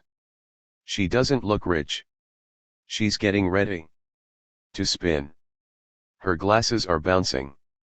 They are a man's glasses, they are too big for her. Where are her breasts?" Pointing to the veil above the face. "Is that part of her hat?" "Oh. It's a veil, and it's sticking out. She's definitely moving." "How old is she?" "She's got a long neck. Her nostrils are wide open, she is sucking in air. Maybe she's a singer, and a dancer." 2. 65. TWO medical doctors gave me their reactions to the sketch of the spinning librarian. "Look at that sternocleidomastoid," said the one mentioned earlier. A male, indicating the taut musculature of the throat. "She's got a severe case of torticollis," he continued, defining the latter infirmity for me as rhineck spasms in the musculature of the throat. Another doctor, FE male, noted that the neck, with its pronounced larynx, or Adam's apple, jaw and chin were those of a man, just as the abdomen and thighs of the languorous Narcissus might have been those of a woman. She continued, and once again I took care to record the words, "Her body posture is somewhere between torture and ecstasy. She is turning away from something, the monocle hangs in midair, because it has just fallen from her face as she averted her gaze. However, her hands are still on the object, and she does not want to disconnect completely, because her eyes are still open. The R at the top of her head is strange, she is a woman with a monocle and a monogram. Allow me to add my own fantasies to those of my colleagues and children. The binochle, not a monocle, is not merely detachable, as Derrida notes, it does not even seem to belong to the woman. She may have lifted it from some bourgeois gentleman in the audience, if indeed she is a singer, perhaps of cabaret, and flung it ostentatiously about her neck. Whatever the case, we owe a height to pay some heed to the lorgnon of the fme au lorgnon, as Derrida does. Lorgnon is related to louche, cross-eyed, and the verb lorgner means to observe in a peculiar way, from the side, aslant, or askance. As it were, but always intently and insistently. The Robert offers us but one a x mple. Lorgner un. Femme, to look see Ross ey ed at a woman, to eyebl her, to ogle or gawk. Ropses. Fme Olorgnon thus doubles back on itself in a strange way, it is at once the object of a gaping gaze and the subject w ho komen dsthespe tackle, s, both monocle and monogram. As for the prosthesis itself, a lorgnon may be either a monocle or a binocle. In the present instance it is clearly a prosthesis, consisting of two lenses. It is not a face main, which is a binocle equipped with a handle or grip, but a pince nez, a pinch the nose. Yet it is not clear whose nose is being tweaked by this spectacle, nor precisely how the femo lorgnon, herself gazing aside and aloft, with her entire figure and her veil swaying to the very edge of the drawing at stage right, will draw the beholder to herself. Perhaps she is waiting for the abashed monsieur in the front row to reclaim his pinched prosthesis. Perhaps she will take wing and abscond with monsieur's pince nez, taking the spectade, s, with her into the shadows that accent the garish light of this theatre. At all events, the binocle is refusing to obey the laws of physics, it dangles halfway up the cord, straddling the dark cloth of the drs and the shadow that follows the line of the dress but is 66. Apparently unaware of any décolleté, it accentuates the luminous inverted triangle that has its base upon the clavicles and its apex at the sternum, or breastbone. The base of that triangle supports the narrower inverted triangle that has the sternocleidomastoids as its sides, with its apex in a deep, shadowy hollow or gorge, the suprasternal notch below the side of the thyroid gland, and above the trachea. Light from the foot lamp strikes the clavicles, the tendon-like muscles of the throat, the underside of the mouth from jaw to chin, the so-called submandibular and submental areas. The entire face is cast in shadow. Yet once the observer's eyes have adjusted to the darkness of that space, as though having entered a dark cabaret, the gradations of shading reveal everything, the full lips, the upper teeth, the slender nose and flaring nostrils, the fine lines of eyebrow, the eyes at first difficult to describe but then the right clearly seen to be gazing up and to the figure's own left, while the left eye itself is altogether obumbrated. The veil casts its own shadow over the face, what at first seem to be flaws on the skin of the cheek, Severax gangrene, are reflections of the veil's netting provided. Some light projects from the top right hand corner of the scene. There may be some relation between the artist's monogram, PARF, or signature and the sketch as a whole, while at first the monogram seems to bar the beholder's entry into the drawing, as though it were a brand or a mark of ownership. The imbricact fr itself appears to be gaz ing to its left, it seems to mimic by some strange hieroglyphic an sm head, long neck, and wide shoulders, with the signatory flourish below actually following the lower neckline of the dress and the lower arm of the figure. And, to cap it off, at the upper left of the monogram too, a kind of plume. Perhaps the apparent narcissusism of the NN facet is here too totally absorbed in its object choice, itself determined by a narcissism so primary that the nascent self is indistinguishable from the other, its echo. Perhaps that problematic narcissism, drawn by the beautiful woman in the drawing, is what enables viewers of any and every sex to enter into the space of the drawing, and thus to withdraw from themselves and from us. Perhaps the ostensible alteration of sex, from the artist, with his ferocious and provocative pencil, to the chosen object of his spectations, is not reducible to the usual discourses about either drawing or desire, even desire of the other's desire. Perhaps the observer, the artist, the psychoanalyst, and the philosopher are stuck precisely at the blind point Where the variously embodied human psyches are stuck the radiant pointee.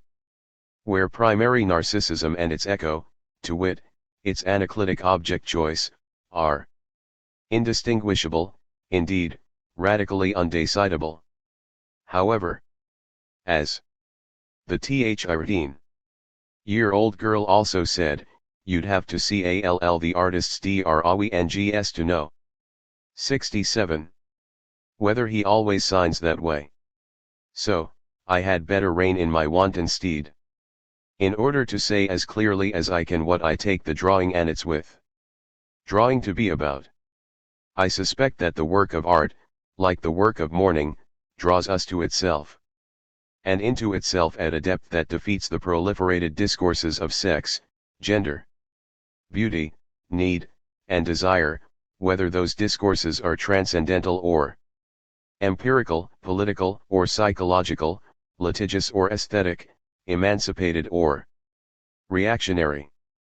I do not mean that it is a matter of indifference whether the onlooker or artist or mourner is male or female. Nothing about the human body is indifferent. Schelling reserved indifference for God, and even God soon put it behind her.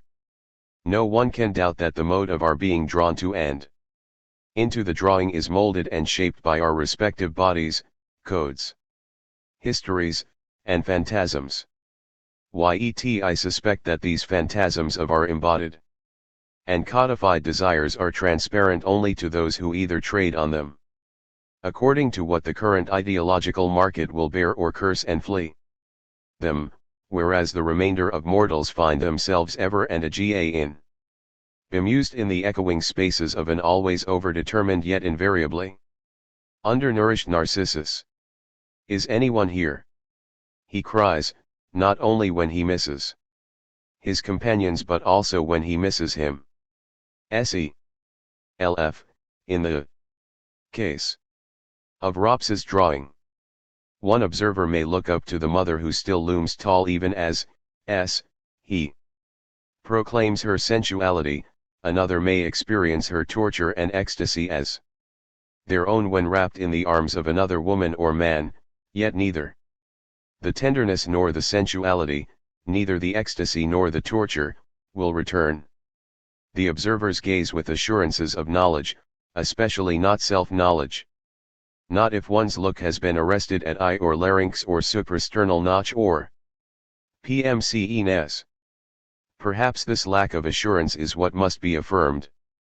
Perhaps the work of art is its drawing us into its drawing and withdrawing surfaces with no assurances or confirmations concerning what we may think we know about ourselves.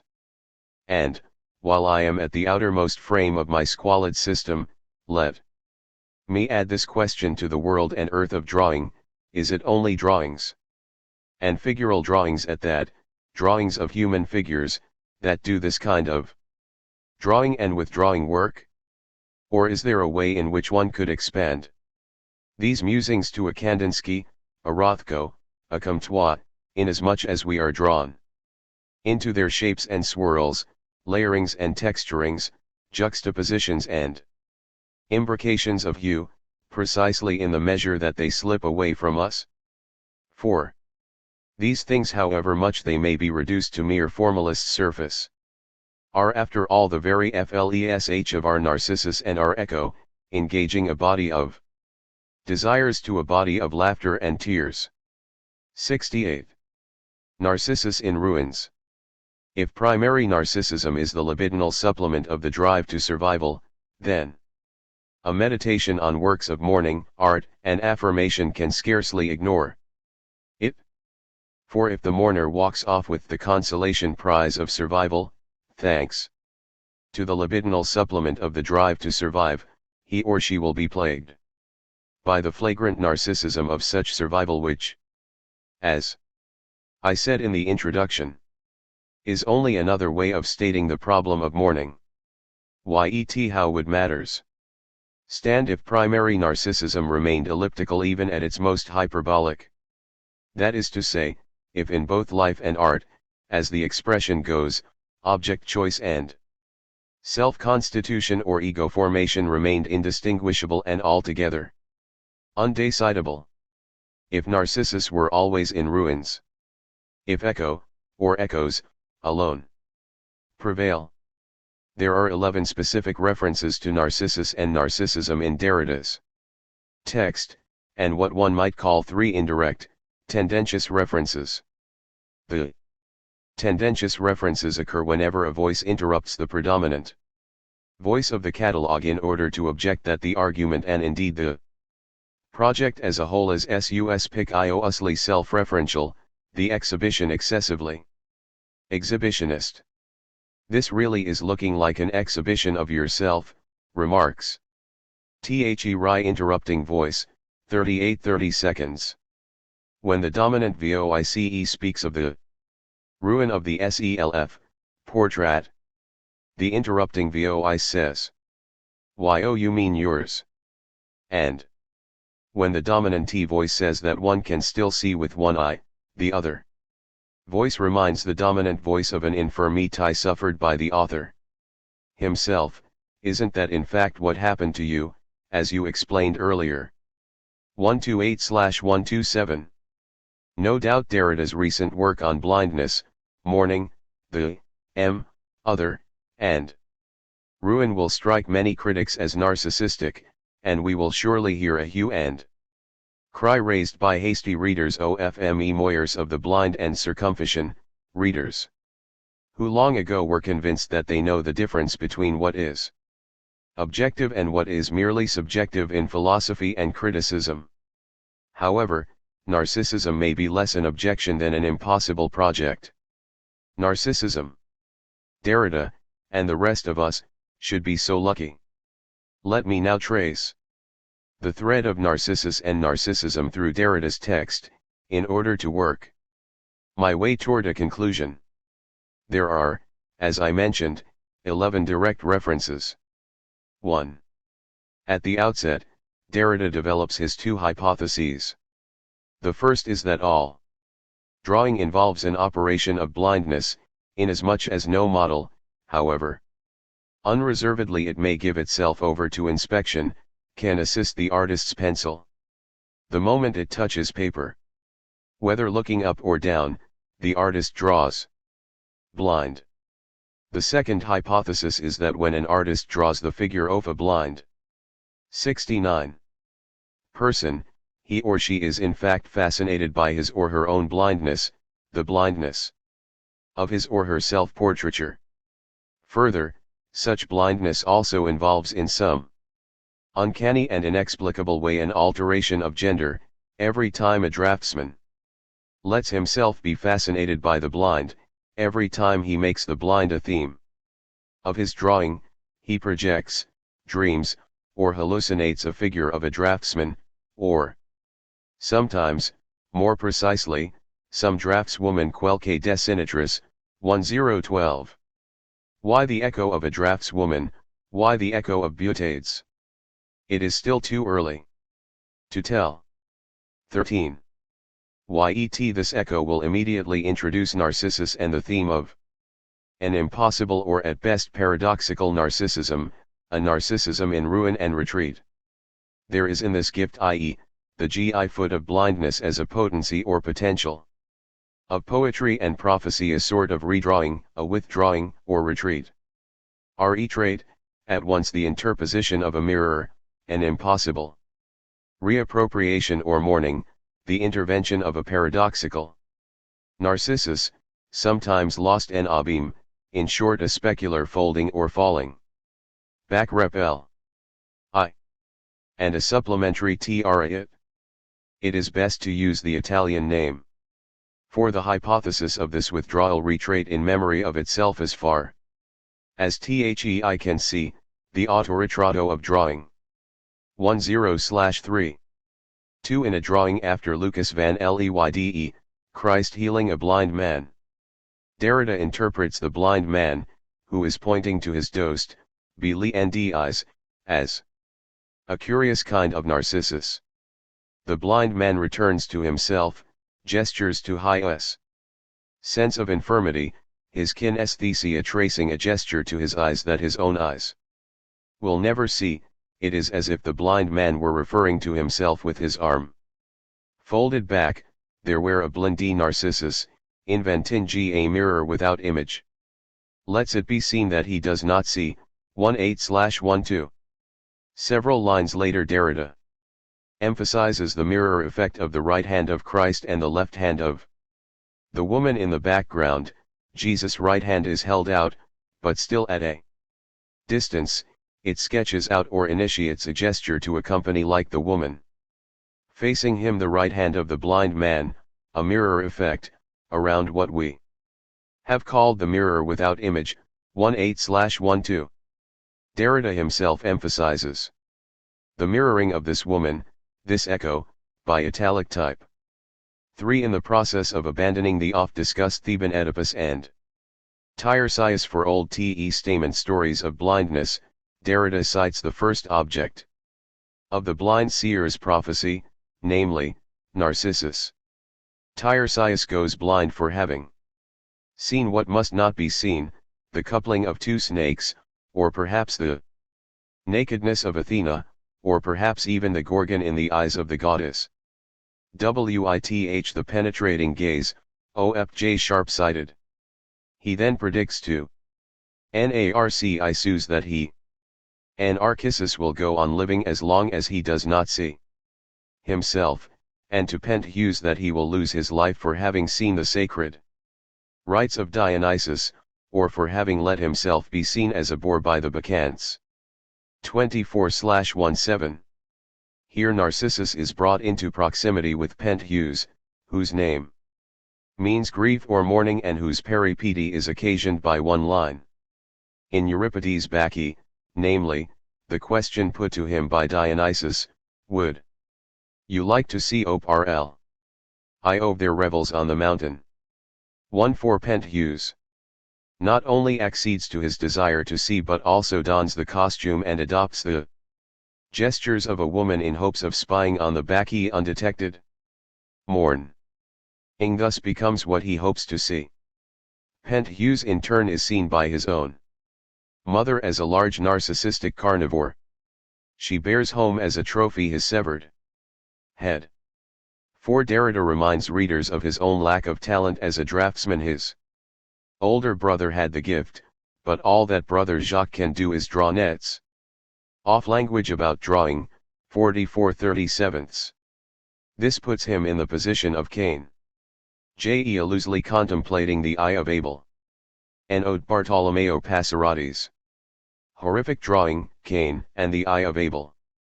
The last time he tried to draw, Derrida tells us, was when he sketched his mother's profile as he watched over her in Her Hospital BD.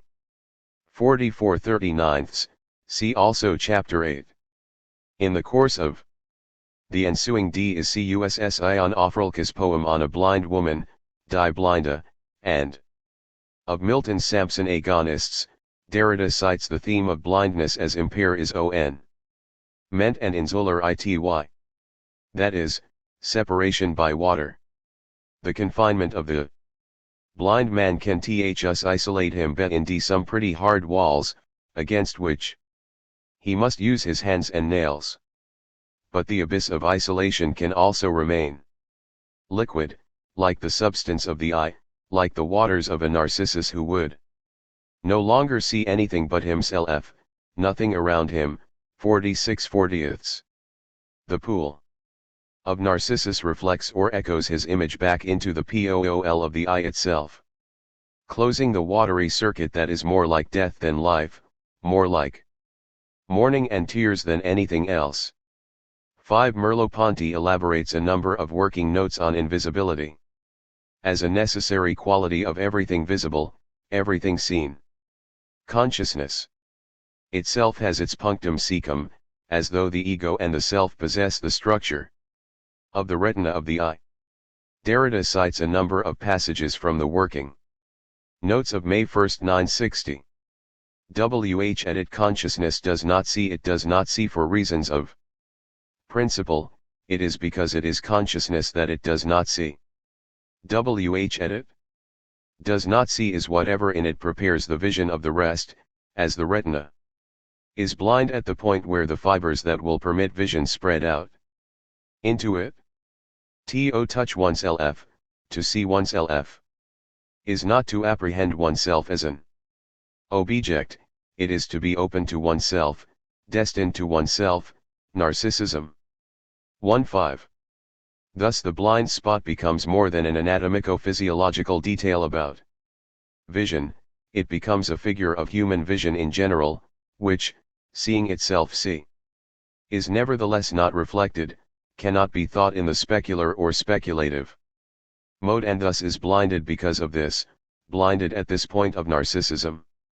At that very point where it sees itself looking, Derrida's words, at 57/53.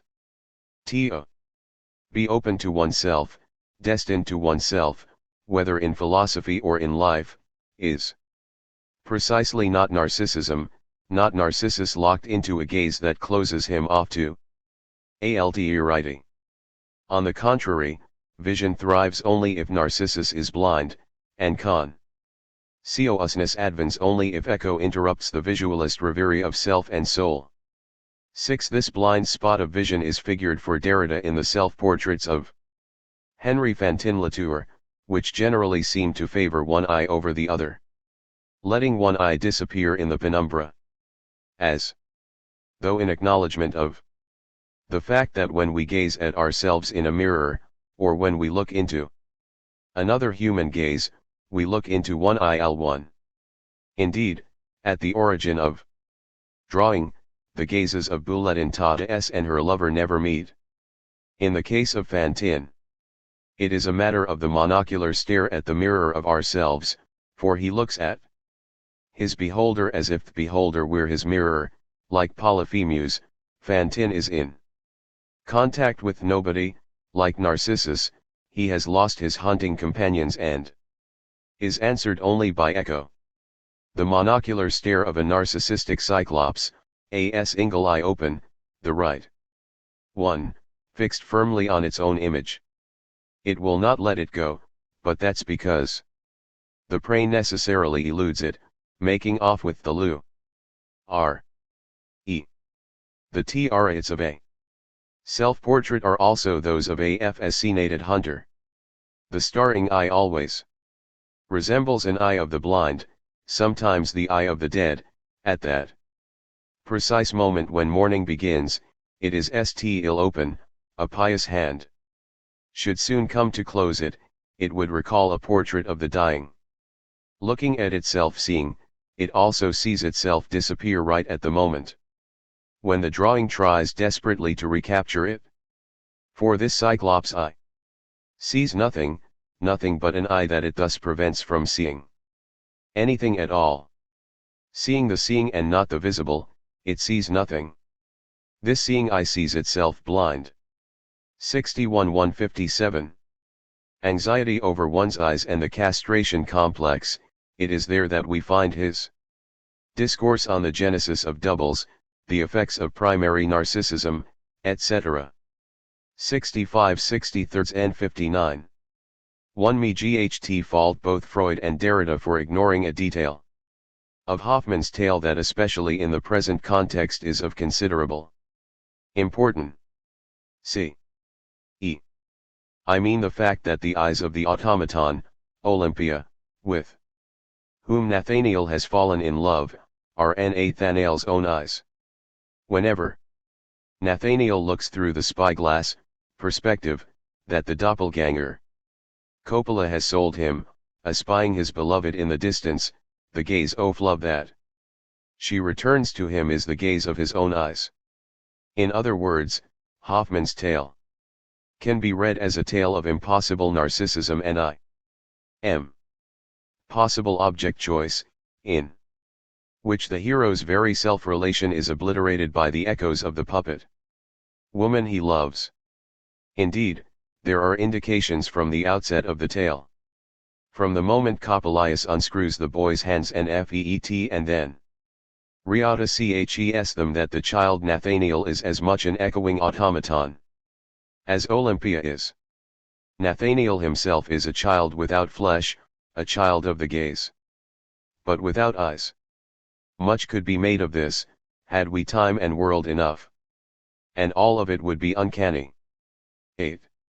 Uncanny, for we are the mirroring eyes of the self-portraitist, or the double of his eyes, and yet, far from reassuring us, the lessons of The Doppelganger are just as petrifying medusant for us as for him, 66/63.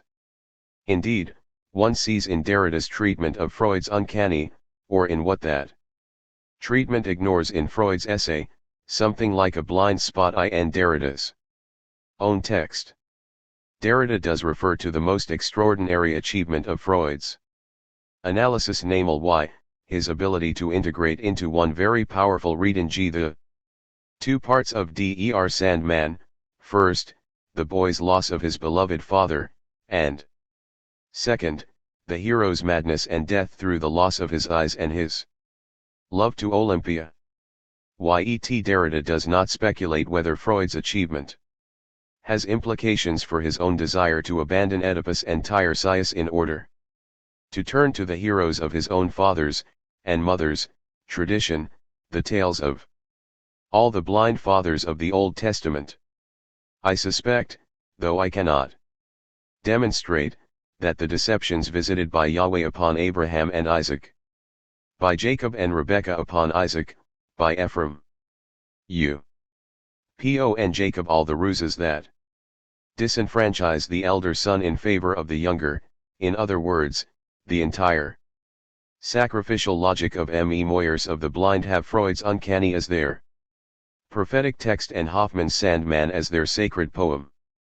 And the logic of sacrifice, the sons being forced to adopt a feminine position, a position of tenderness, before the father would somehow be bound up with the way in which the sp ectato rw ho at once occupies and obfuscates the mirror. That is deme. N. Ded by the self-portrait vanishes in the black hole of nity. Such infinite withdrawal in which even the purest type of woman recedes in the face of the fathers, as an apparent homosexuality reclaims its rights in the theory of primary narcissism, is particularly visible, writes Derrida, in those artistic productions that are in effect self-portraits monks, inasmuch as they are portraits of something or someone else. For a mirror is also necessarily inscribed in the structure of self-portraits of draftsmen drawing something else. But in this case, one must suppose, in addition to the mirror, another object, one that does not look, an eyeless, a bacular object, or at least, since it may be a third being supplied with eyes or an optical apparatus, an object that, from its standpoint, its place, takes nothing into consideration, has no views, only the topic of an abacular object. Only this topical remedy rescues Narcissus from blindness, and this to infinity, since there is no object, as such, without a supposed spectator, the hypothesis of sight. 66/63. Abacular rescue is itself a ruse. Neither the self-portrait nor any genre of drawing can escape the ruin that drawing will have been since its inception. There is, as we saw in the preceding chapter, a kind ofliaki into and out of the ephrami of any work, the signature, monogram, date, title, and dedication, interrupting the blessed solitude of the work that would blind us to all else. The origin, emergence, and setting to work of the work of art is this process of ruination, or, as Heidegger would call it, ruinance, the performative fiction that engages the spectator in the signature of the work is given to be seen only through the blindness that it produces as its truth. 69/65. If the work of art blinds its beholder as it draws and withdraws, it enacts a scene of mourning. The work of art affirms the work of mourning. As for the apparent homosexuality, stemming from relations to the father, we will have to wait for a final word from Zipporah, the echo of Moses, whom we will meet in chapter 8. For Zipporah, the Gentile wife of Moses, is the punctum secum that the eye never sees. 9 Rather than spectacle, and spectator, there are now only specters. 69/68. Among these specters are ghostings of the opposite sex, as one still confidently says. Every self-portrait distributes a series of roles in the hetero-portrait, indeed in sexual difference. The sexual difference that was implied in the initial moment of the exhibition, with the daughter of Butades. More precisely, some draftswoman, as the origin of all drawing, and in the epigram or xrguk of the catalogue, with Sophie V. Oland reading in the dark. Through our eyes, of Ilkrit's love, now comes to the fore. We have of course been hearing it all the while in the 2 or more voices of this dialogue or polylogue, voices that ruin the chances of the catalogue, which can never be categorical, never masterful, professional, or professorial, inasmuch as the other voice, the voice of the other, will invariably interrupt with jibes about narcissism. Only now that the theme of ruins, ruination, or ruinance has been introduced, with an accompanying invocation of the hetero-portrait, does Derrida present the one and only illustration of Narcissus, Sigoli's Narcissus. Number 22 in the exhibition, number 31 in the catalogue. Derrida's description of the work is entirely elliptical. The catalogue refers simultaneously to the recto and verso of Sigoli's drawing, the verso of Nar. Cissus portraying the verso of a large male figure, presumably Narcissus, standing or falling on the horizontal plane, whence the love of ruins. And the fact that the scopic pulsion, voyeurism itself, is always on the lookout for the originary ruin. A narcissistic melancholy, a memory in mourning of love itself. How to love anything other than the possibility of ruin? Then an impossible totality? Love is as old as this ageless ruin, at once originary, an infant even, and already old. 72/68-69. Derrida retes now of the figure of Cupid, not Alois blindfolded but always causing blindness, the figure ghosted in with a worn pencil at the upper left-hand corner of Sigoli's recto drawing. Of Echo, executed with a fine pencil line in the upper right hand region of the drawing, he says nothing. Indeed, the catalogue as a whole says nothing of Echo. The word echo does occur in 3 places, most often as a verb or part iciple. And we might interrupt this list of narcissi to locate these verbal echoes of echo. A. Derrida first hears the echoes of philosophy and sophistry in Plato's cave. Allegory, the allegory of republic that serves as an icon of all blindness and inside INWE stern art and letters up to and including the back room of Plato's pharmacy. Plato draws the picture of mortals chained to the wall of a cave, and observing the shadow play on the far wall, taking such shadows to be the things themselves and embracing them as the objects of their endless conversation. Thus mortals lose themselves in the echoing of voices, in this infinitely echoing discourse. 22/15. B. Derrida then introduces echoes that cannot be heard, echoes this time as nouns beyond or transcending sound, ultrasonic echoes. He describes an illness of his own, not of his mother. An infected nerve in the left side of his face induces facial paralysis. The most disturbing effect of this facial paralysis is the inability of the left eye to close or to blink, the eye thus being caught in an unseeing stare. His doctors, fearing a stroke, subject the patient to a battery of tests, among them, the ultrasonic cervical assessment with a transcranial 77 DOP peeler, echo tomography searching for the intraluminal echo, 38-30 seconds, at which point the mildly mocking interlocutor's voice intervenes. Things certainly do happen to you, day and night, and the first voice replies, in fe fragile naivete, you better believe it. Echoes of a mildly chastising lover, perhaps, teasing the little Narcissus who is sick and wants his mummy. Who can say? Texts tell us no more than drawings do. Who demands more? Let him mourn. See, the final use of echoes occurs during the account of the blinding of Polyphemus by Odysseus and his men, 90/88. Homer's account combines one of the most violent and bloody depictions in literature with one of its most striking puns, playing on the Greek words for deceit and no one. The Cyclops has been tricked by nobody, and when he merely echoes the deceit of Odysseus, crying out to his neighbors that it is a trick, that nobody is killing him, precisely nobody comes to his aid.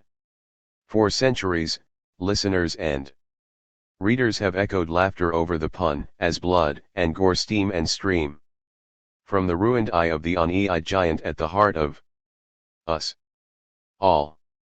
10. Ruin is enucleation of the Cyclops' eye. In the solitary starring eye of the self-portrait or the dream-wide gaze of the hetero-portrait, precisely no thing at all comes to vision. The RUN shows nothing at all, and with a view to showing nothing goth the all, 74/69. Ruin unites memory and mourning, it is itself a monument to the impossible restitution of what never was fully present to us in the first place. The naked face cannot look itself in the face, it cannot look at itself in a looking G/S, notes Derrida, so that the self-portraitist who fixes his eye on the residential antition of the eye attacks his sight right up to the exhaustion of narcissism, 74/69. 11. We are herewith at the exhaustion of narcissism, at the very last of Derrida's uses of the words narcissus and narcissism. Immediately after this final use will come the brief reference to Felicienne Rops's woman with pince nez.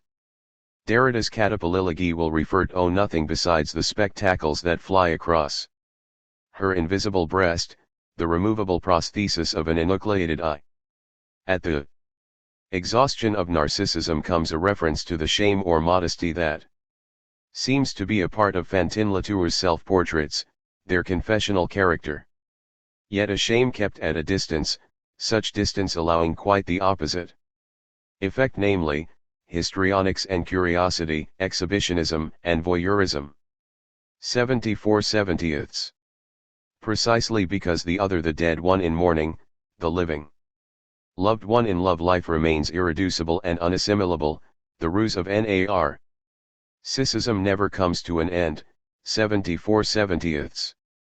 Derrida cites two strategies of such narcissism. One can either try to capture the other behind closed eyes, one can sneak up on the ecstasy portrayed in Francesco Vanni's Blessed Posita Crogi, exposing to visibility the fleshy quality of the eyelids, the raised eyebrows, the slightly flared nostrils, the pursed lips, the image of this woman who was famous in Florence for her mysticism and her powers of thaumaturgy, Iseult. Severac, 137I-137, leaving intact the pious edification craved by the Siena clergy of the Counter-Reformation.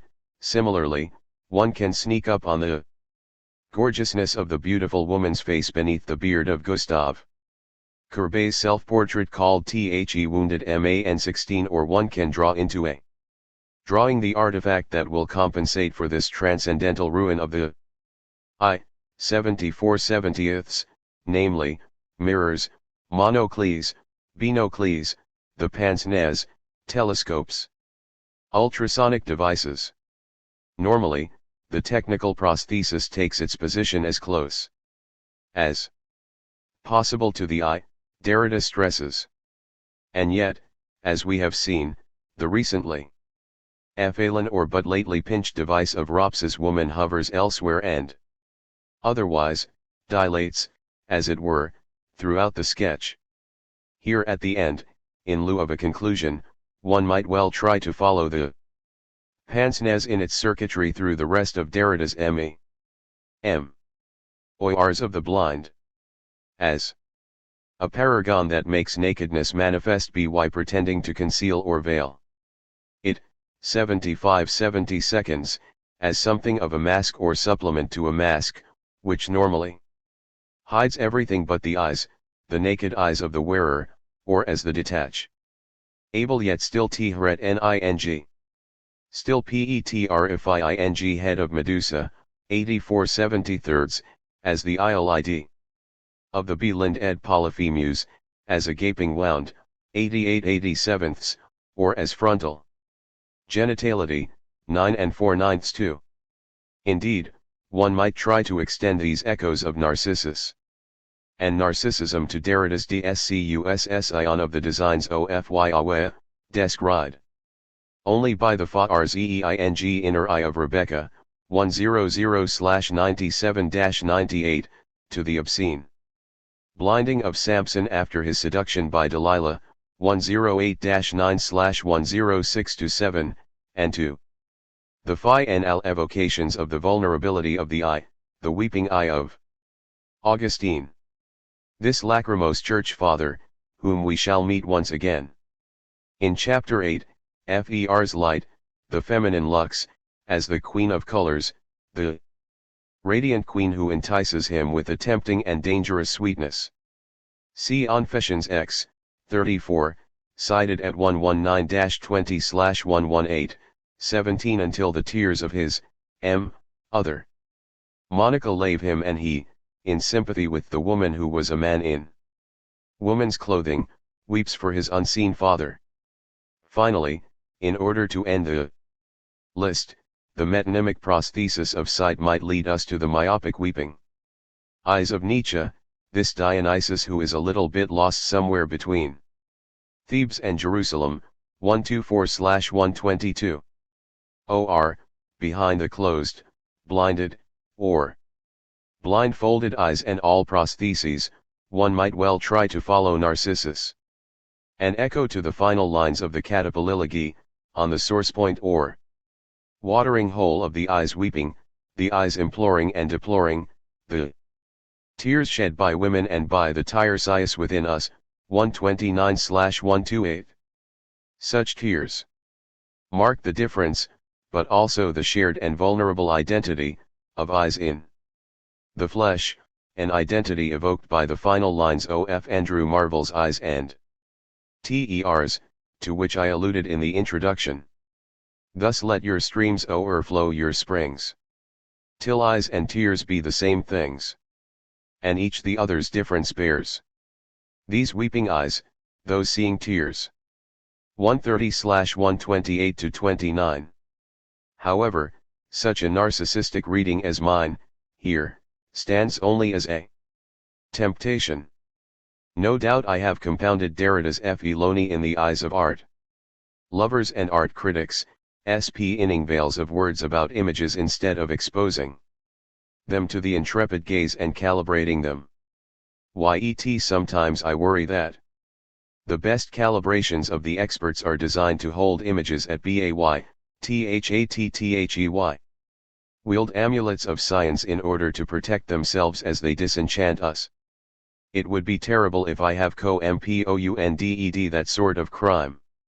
For what I most wanted to see was the way in which Rops's charcoal, ferocious but also fine, creates so many palpable textures, or allows so many palpable textures of the unseen and unseeing per to come through beneath his busy hand and desirous eye, the velvety hat with ether and netted veil, the lightly smudged coiffure, the resilient cartilage of ear and nose, the metallic earring.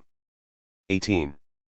The enamel teeth, the glassy lenses of the pince-nez, the flesh of cheek and chin, the mucus Tissue of the lips, the hollow of the gorge as dark as her dark and echoing eyes. Eyes, did I say? Where are the eyes and the spectacles that will allow me to gaze into even oneofthem?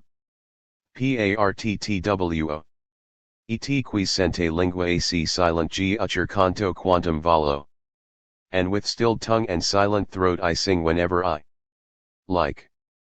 Augustine, Confessions X, 8. At night you came to the bottom of my throat. You came to touch my name on the tip of my tongue. Derrida, the postcard from Socrates, Freud and beyond. Let us set aside the work of art for a moment in order to take up the question of mourning and affirmation in relation to some of the classic philosophical themes of deconstruction in the present chapter, the themes of logocentrism and the phenomenology of perception, in chapter 4 those of quasi-transcendentality and the absolute past, and in chapter 5 those of time, temper, isation, and finitude.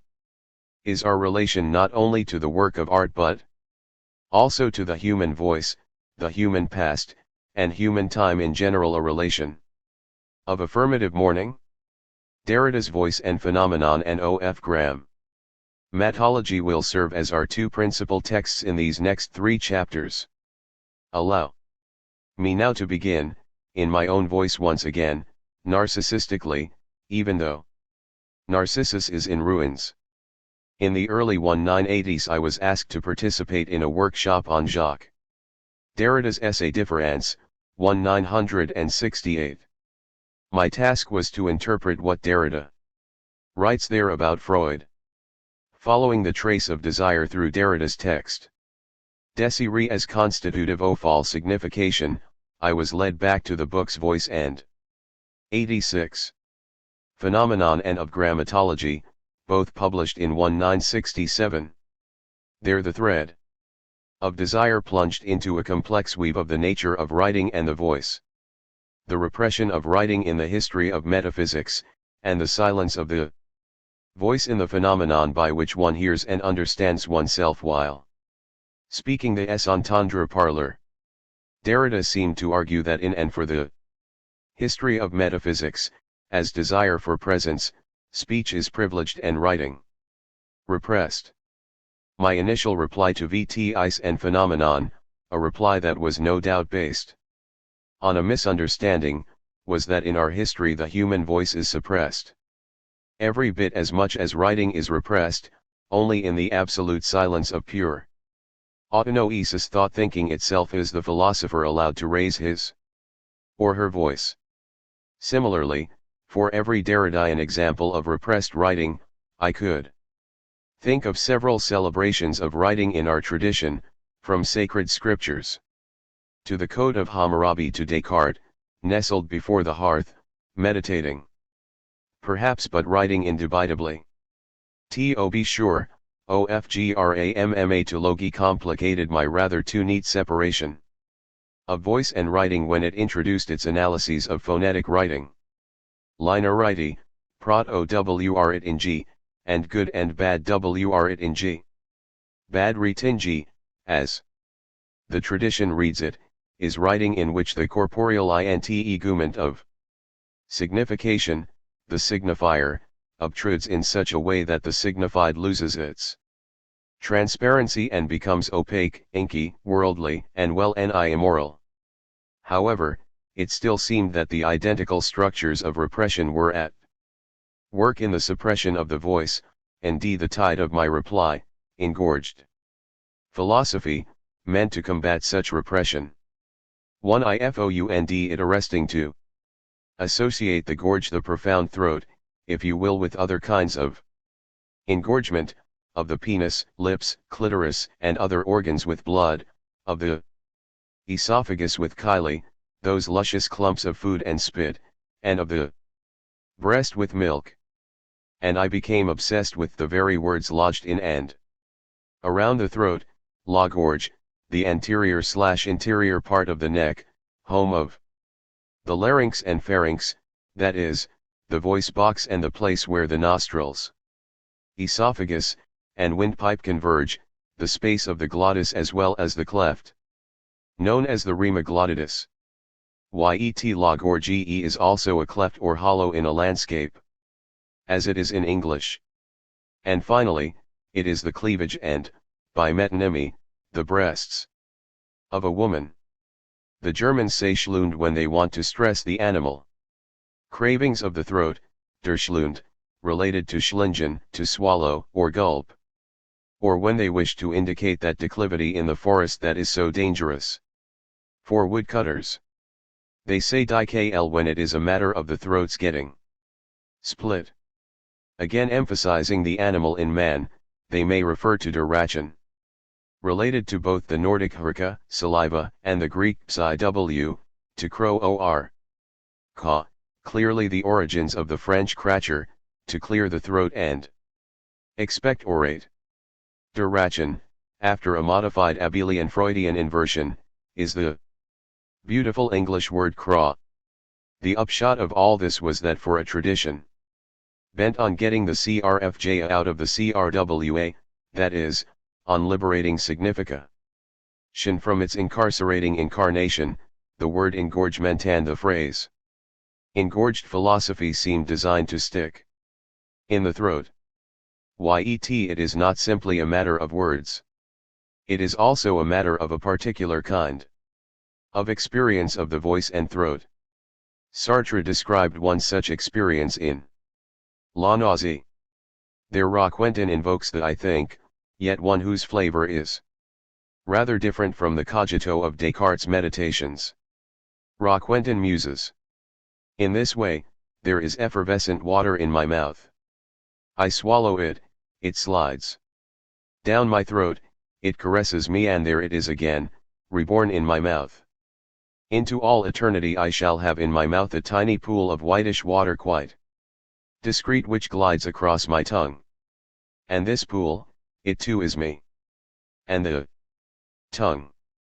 Et log or ge, same oi one. This tiny pool into all eternity. Sartre's Descriptio N. invites the following questions. If for the tradition there is bad writing and bad talk, are the repray Zion of the former and banishment of the latter nothing other than a denial of the human body as such, a refusa of flesh? If so, how would Derrida's suspicion confront the thought of Maurice Merleau-Ponty? How would deconstruction go to encounter the phenomenology of perception and embodiment? If the scene of writing proves to be in N of the world, as Derrida insists it is 3 must no deconstruction run headlong into a phenomenology that is at the world, and a thinking that is interlaced with the world. 3 questions. 1. What status do the descriptions of the voice have in Derrida's voice and phenomenon? Are they meant to be, must they be, can they be, phenomenological descriptions? 2. Can we elaborate Derrida's descriptions with the aid of Merleau-Ponty's texts in a way that would be fruitful for our reading of both?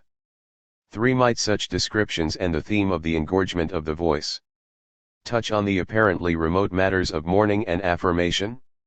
Scribes describe Derrida's inquiry into the Husserlian distinction within the sign between expression, Ausdruck, and indication, Anzeichen, comes to a head, so to speak. 88. In the 6th chapter of Voice and Phenomenon, the voice that preserves silence. Let us read closely a number of its central paragraphs, those on pages 84 to 90 of the French edition, pages 75 to 80 of the English translation. They are perhaps the central paragraphs of the book, if such a book may be said to have a center. Their subject is nothing other than voice and phenomenon. Here, the voice comes to be heard phenomenologically. The latter word resounds repeatedly and affirmatively in these paragraphs. Derrida's initial argument. Though I do it an injustice to call it an argument, as though all its terms were known, may be reduced to the following 8 steps. 1. There is in Husserlian phenomenology an unfailing complicity Between idealization and the voice. 2. Because the phenomenological voice does not appear to enter the space of the world, it conducts expression to putative universality and infinity. 3. The passage to infinity characteristic of the idealization of objects is one with the historical advent of the WVT. 4. The history of WVL is also the history of Re.1511, understood as the compulsion to technical mastery. Phenomenology claims that within the realm of the it can posit its ideal objects as identical an infinite number of times. 5. Phenomenological ideality must be constituted, expressed, and reiterated in an element that docs not impair the presence of its object and the self presence of its act. 6. The name of this element is the voice. 7. The speaking subject hears and understands itself speaking s entend. Parler in such a way that its words remain alive, perdure in a living present, and never lose themselves in the reaches of a lost time. 8. All nonphonic signifiers, all written signs, by contrast, bar passage to the infinite, inasmuch as they are visible, spatial, outside, in the world, tokens of mourning. They mourn the voice, themselves dead, they are death as such. Derrida's demonstration is itself quite intricate, highly technical. It points to a presupposition that is pervasive in our culture. Consider the following lines from Coleridge's Dejection, an ode. From the soul itself must issue forth a light, a glory, a fair luminous cloud, enveloping the earth. And from the soul itself must there be sent a sweet and potent voice, of its own birth. Of all sweet sounds the life and element.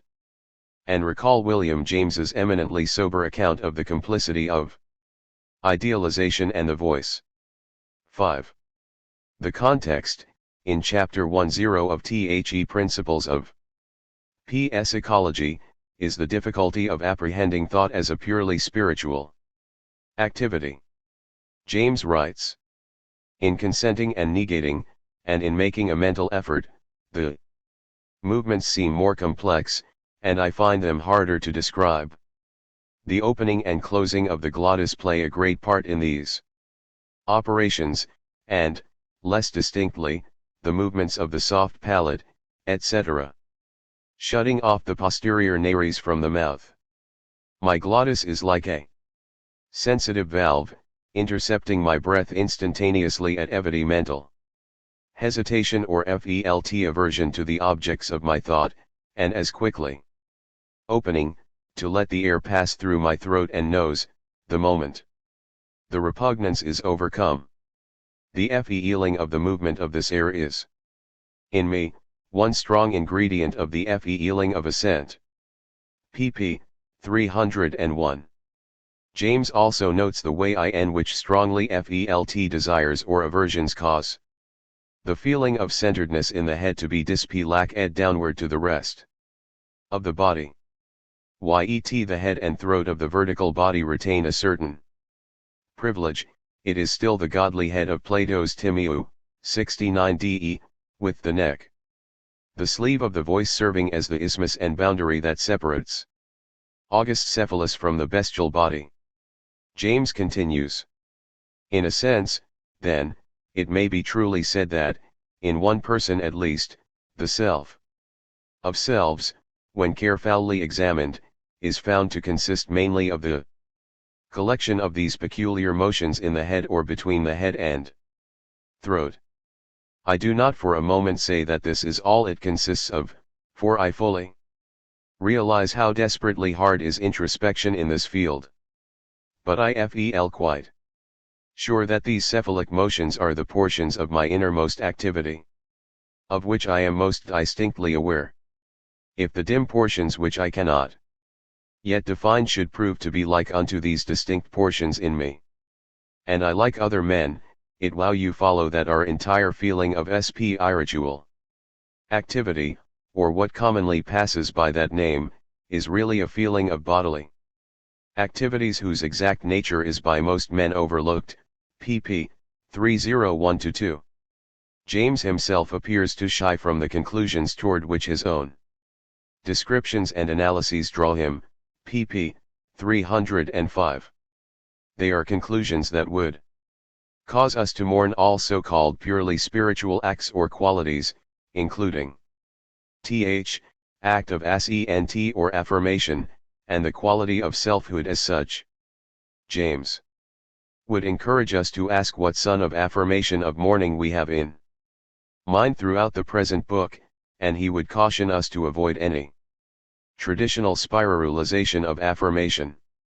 For even an affirmed mourning remains profoundly committed to the human body, as the sight of its tears, its ache, its dull aphasia, its emptiness.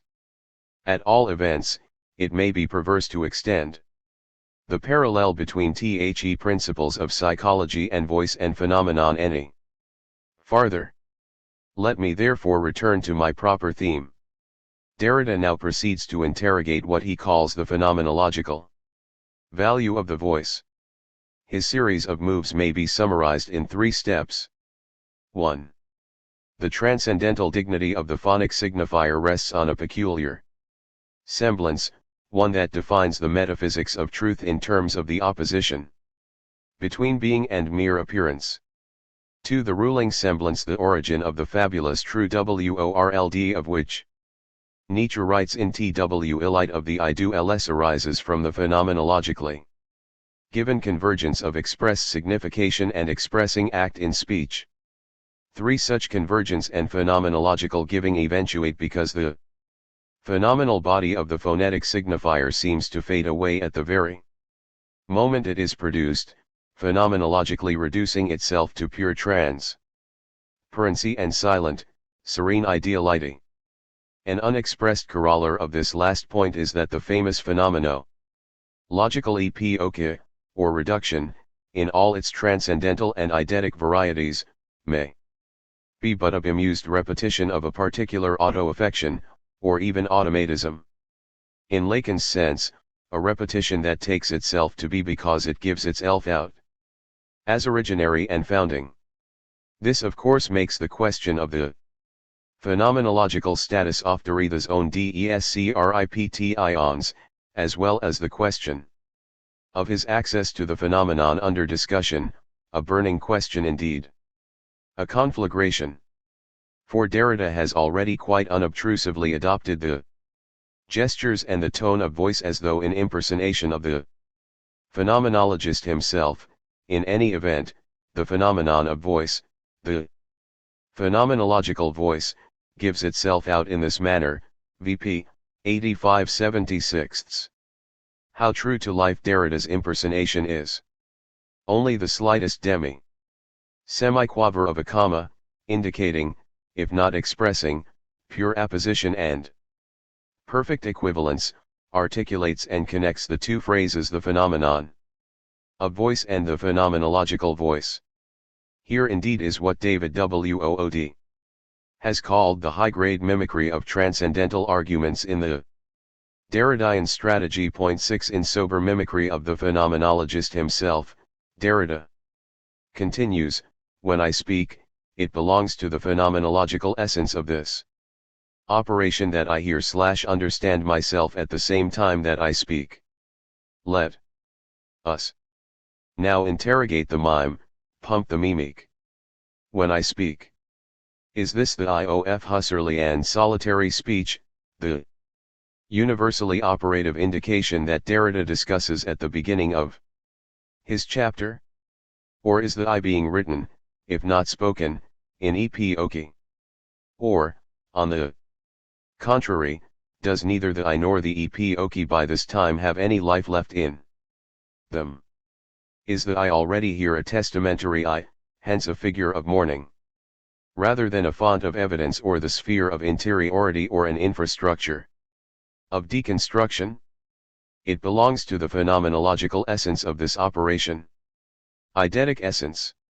Has this operation been subjected to eidetic variation?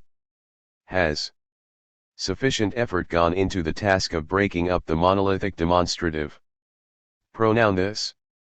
Or, on the contrary, are we here in a domain, the sphere of immanence, that founds the very possibility of eidetic variation yet resists absolutely all such variation, a domain whose self-giving is primordial, albeit illusory? In that case, would not all of Derrida's descriptions of the voice be in a parlous state? That I hear/understand myself at the same time that I speak. Yet if the voice of the phenomenologist preserves silence, in what sense does it ever come to speak at all? Does the ear of the phenomenologist ever hear anything like a melody or a tone? Does it ever hear its own voice? Or, on the contrary, does it not exer a mathematically trained yet woefully impoverished imagination? And then right? To be sure, it is no the phenomenologist's voice as such that Derrida has in mind. Such is the essence or normative quality of speech parole. It is implied in the very structure of speech that the speaker hears himself, both that he perceives the sensible form of the phonemes and that he understands his own expressive intention, VP 87/78. Yet the subtle shift from voix to parole, to the very structure of speech, should give us pause. If the phenomenological voice guards silence, it certainly never breaks into speech. Even if Derrida is granted full liberty to invoke the essence and very structure of speech, but invoked how, eidetically, apodictically, adequately? It is uncertain whether and in what way these Husserlian lucubrations might engage speech. Derrida is therefore right to continue, now, to account for the phenomenological power of the voice, we shall have to specify the concept of pure auto-affection precisely and to describe what in it makes it open to universality, VP 88/79, C. G. 405 ff. Auto-affection is the dissimulating reduction of even the inward surface of one's own body, writes Derrida, going down the throat of both the pragmatics and the phenomenology of the corps propre, which, as we shall see, he will claim to have eschewed. This inward surface is of course the gorge, the throat that our tradition has been able to suppress and ignore. Auto-affection appears to dispense with the body image and space in general, achieving an illusory self-proximity. More than proximity, we might add. Perfect superposition, Voildeken, is what voice and phenomenon appear to undergo. Such self-proximity, more a proprietary holding than a mere propinquity, has various names in philosophy: transcendental subjectivity, the Vorsich, better, the Basich, consciousness, self-consciousness, the sphere of immanence, attunement to being. Not even spoken dialogue can shatter the crystalline purity of this monologue.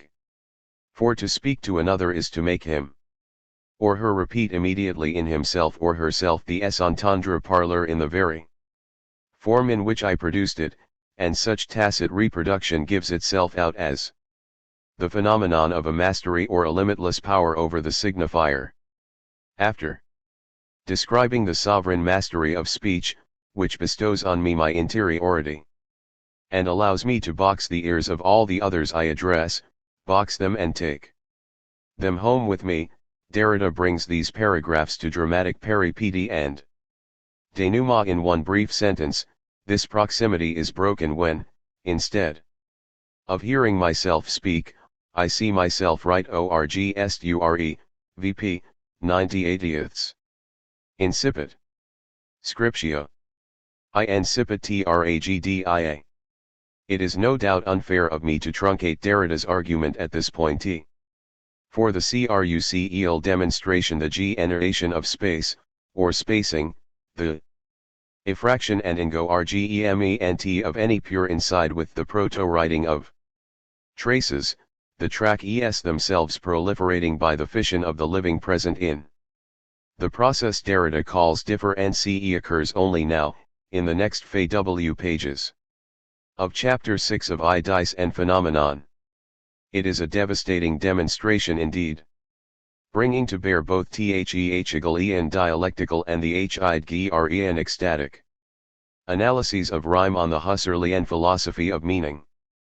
I will stop now, in order to recapitulate the substance of Derrida's descriptions and to suggest how the resonance of another phenomenological voice, that of Maurice Merleau-Ponty, might alter the course of Derrida's demonstration while conducting it to the same end. For the irreducible openness in the inside and the I and world within speech, VP 9686, emerge in the colloquy of both thinkers, in which neither gets his ears boxed and phenomenologists right. It is a curious colloquy, to be sure, inasmuch as Derrida so seldom mentions Merleau-Ponty. 7 It would be wrong to imagine him being indifferent to one of the most important things that happened to phenomenology in France. In a sense, we have Derrida's reply to the phenomenology of PE reception and the philosopher and his shadow, but where is the response to EYENMIND or THE visible and the I invisible? That response is no doubt taking its own time. But it is proceeding apace, we have already seen, in Derrida's M.E. Moyers of the blind, the most affirmative response so far. For the moment, we shall restrict ourselves to the earlier references to Merleau-Ponty in Derrida's works.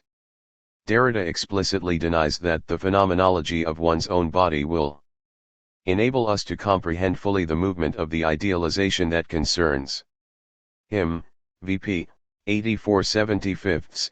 At the very end of Voice and Phenomenon he repudiates phenomenology as such, which, he writes, is always phenomenology of perception, VP 117/104. The first phrase clearly refers to Merleau-Ponty. The second, too, appears to do so. Yet appearances, even at the end of metaphysics, can be deceptive. For the perception Derrida means, if I understand him well, is not the object of Merleau-Ponty's philosophy of ambiguity, it is rather the source of Husserl's confidence in a proximity to the urcule of evidence in the living present, the latter conceived ultimately as the quellpunct for internal time consciousness and for all the contents of consciousness. 8 For the principal thrust of Merleau-Ponty's phenomenology, stressing description rather than reflexive analysis, the always already there character of the world, the impossibility of complete reduction, the merely apparent independence of eidetic essences, and the infinite meditation or INT. Rag at ion that can never be certain where it is headed is to unsettle all the mechanisms and presuppositions of Husserlian phenomenology. As for the first PHR, as E, which rejects all phenomenology of the lived body, there is in voice and phenomenon I that, whether within reduction or outside of it, whether in mimicry or not, whether testamentary or not, offers a compelling decryptio and ascription, no doubt, but one that is about something, hence a descriptio n of what happens when the phenomenological I raises its voice. When that I speaks, it invokes an experience any experience, a sharply profiled, if terribly elusive, experience of mortal speech. If the I were not to speak, if there were no experience of any kind, if there were no phenomenological voice giving itself out as, if there were no simulacrum of giving at all, Derrida would have nothing to write home about. Concerning that experience, Merleau-Ponty might prompt questions such as the following. In reply to the 8 points elaborated in section 1 of this chapter, scribes Describe. I. Must the voice function in unfailing complicity with idealization? Or might the voice itself, especially if it is engorged by, say, a Jacques Derrida or a Maurice Merleau-Ponty, hear the dull reverberations the glass, or death knell of all its supposedly pure ideas? 2. Can the speaking voice leaving the phenomenological voice to enjoy its chronic laryngitis ever refrain from plunging into the space of the world? Is not the space of motility, the motility of James's glottis, tongue, teeth, lips, and lungs, inevitably a space in the world, a space of embodied situation rather than location? Are not the presumed infinity and universality of thought also historical sedimentations of speech, as well as any given speech's dissimulating giving? Is this not the very sense of what Derrida calls proto-writing, that it applies to all signification, whether written or spoken, whether disgorged to the outside or preserved inside, within the sleeve of the gorge? 3. Is it phonolity as such that is decisive for the tradition of spiritualism and intellectualism, or is it not rather the perceptual faith of an anonymous visibility, along with the disponibilite, the being at my disposition, at my disposal of acquired speech, and the hypocritical sentiment of eternity, that conjure the putative transparency of thought? 4. Need phonolity and phonetic writing always and everywhere express themselves as technical mastery? What about the wr of fiction or lyric poetry, who never knows what she or he will write until it is written? What of the proverbial or lover who cannot wait to hear what he or she will have had to say? 5.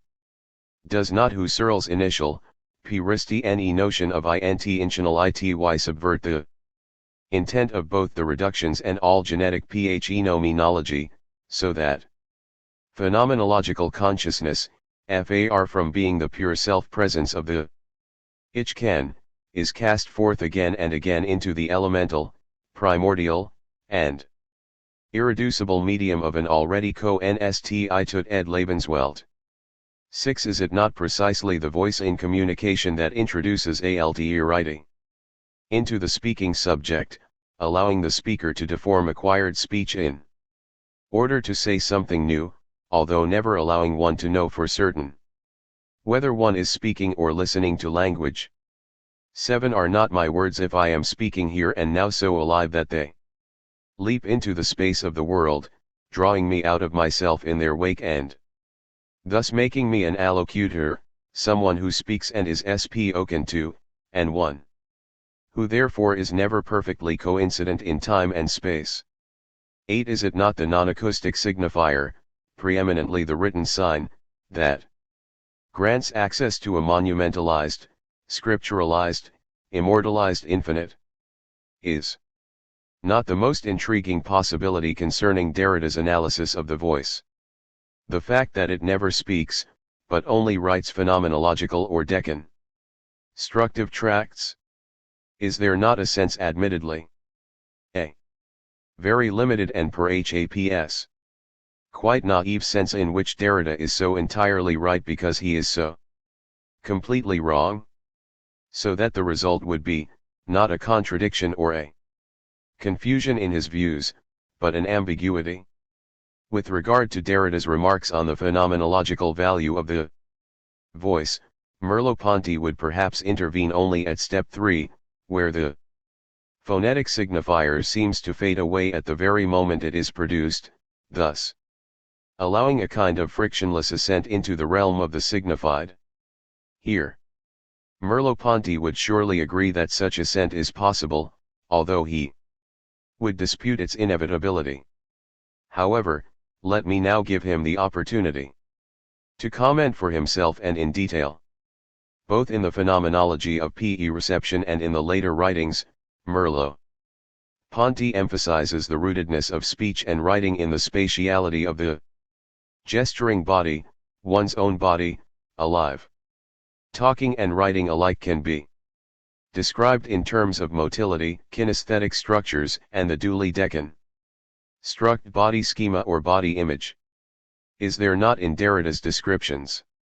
In spite of his demur in Vitiche and Phenomenon, and in spite of his rejection in of grammatology of what he calls transcendental kinesthetics, a residual genetic claim, a claim that spatialization as such is a matter of acreture or, at least, of an archaeocreature? Precisely that a.r.c. heological claim should give us pause. In the way that Foucault's archaeology of reason, madness, and power gave Derrida pause. If a genetic phenomenological residuum is found here, can we not at least try to dissolve it in a structural, if not structuralist, account of body space? Old writing, defined as the compromised transaction of hand and eye. G. 409/289, derive its irreversibility from the temporalizing linearity of phonation. Or would writing be the gesture that is defined in the first place as a prize on the world of paper, parchment, or stone, a gesture that contains all its movements globally and is prefigured in the two-handed, oriented, bilateral body in the world? 9. However, let me hasten to the second-order sense of the body in Merleau-Ponty's project, according to which the signifier itself is flesh. On the phenomenology of language, Merleau-Ponty discusses the quasi-corporeity of the signifier. 10 Here, as everywhere, he acknowledges the diacritical and differential nature of signification. Precisely this action at a distance in language makes signification an eminent case of corporeal intentionality. 11011. Just as the spatiality of my body is neither a location in geometric space nor a mental representation, so too speech and writing are neither physical causalities nor pure ideas. They have a gestural sense.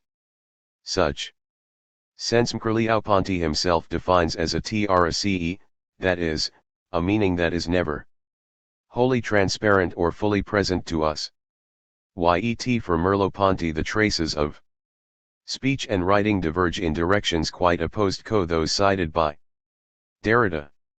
In the Phenomenology, especially the chapters The Body as Expression and Speech and the Cogito, Merleau-Ponty accounts for the intellectualist tradition of an ostensibly supertemporal, atemporalizing idealization in terms of acquired or sedimented expression. The disponibilite of achieved expression, disponibilite being the very word Derrida employs co-express such mastery, creates the illusion of a free-floating ideality. Although Merleau-Ponty does refer to examples of spoken words, his analyses of sedimentation usually involve the written word, words on paper, which the reading eyes seem to follow yet actually see through to the things signified. As we read Descartes' second meditation, we glide across the printed lines of the particular musty artifact we hold in our hands up to the ozone layer of the cogito. Derrida's eyes follow the traces of these very lines, but he begins to hear Descartes whispering off the page, in a kind of proto-parole. Precisely as a result of his insatiable reading, Derrida quits the eye and hand, and ultimately even the ear. He goes for the throat.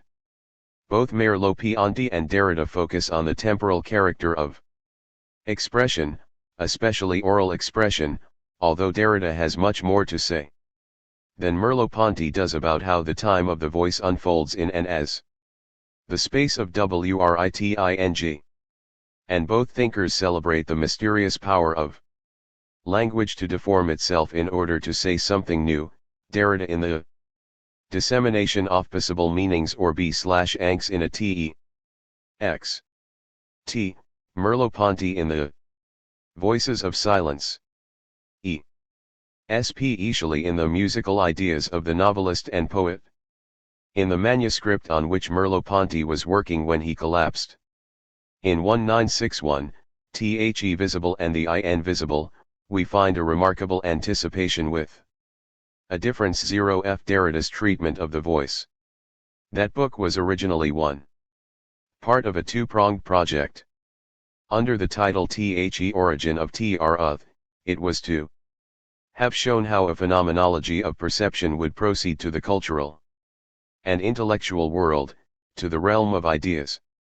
Simultaneously, a work entitled I Introduction to the Prose of the World was to show how all ideas, whether musical, poetic, philosophical, or mathematical, are forms of embodied expression.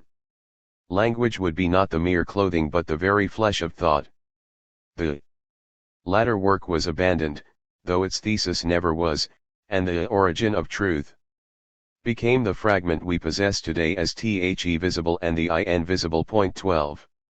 The crucial chapter of The Visible and the Invisible is entitled The Intertwining the Chiasm. If the chiasm is Merleau-Ponty's answer to the question of the origin of truth, Derrida's reply to it can be readily imagined. Yet one should not be too quick to assume that for Merleau-Ponty origin means complete presence. If he closes his chapter with a reference to ultimate truth, it is not in order to bathe that chapter in pure light but to allow it to return to an inexpugnable obscurity and essential ambiguity. Merleau-Ponty's ultimate truth is given the title reversibility. It is not dialectical reversal or speculative synthesis of any kind, but a mystery as familiar as it is inexplicable. 6. 172/130. The reversibility by which my look seems both to strip and to envelop the things seen, clothing the world with its own flesh. 6. 173/131, by which vision seems sovereign yet formed at the heart of the things we see, by which tactility is touched in turn by the things it went out to manipulate, the hands themselves proving to be as tangible as the eyes are visible. Such reversibility is no intellectualist's sleight of hand. The word reversibility designates not a transparency but the thickness of the body and the depths of the world. 4. Merleau-Ponty, who throughout the 1950s was reading Heidegger, as was Derrida, reversibility is a paradox of being, not of man. The body pertains to the order of things, as the world is universal. Flesh. 6. 181/137.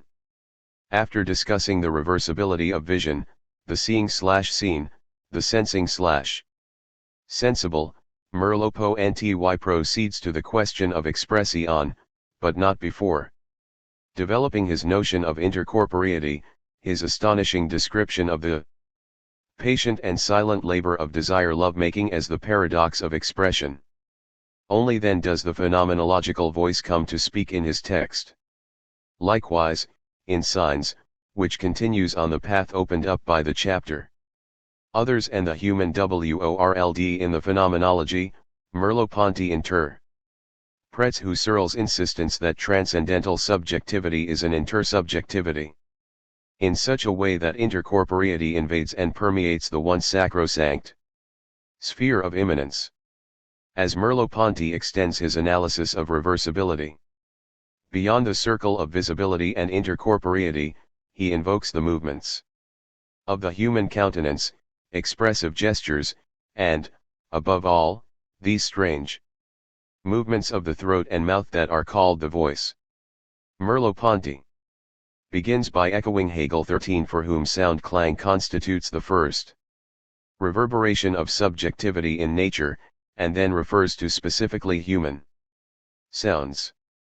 Like crystal, metal, and many other substances, I am a sonorous being. Yet the vibration of me amoy I hear from within, as Malraux says, I hear with my throat jem entends avec ma gorge.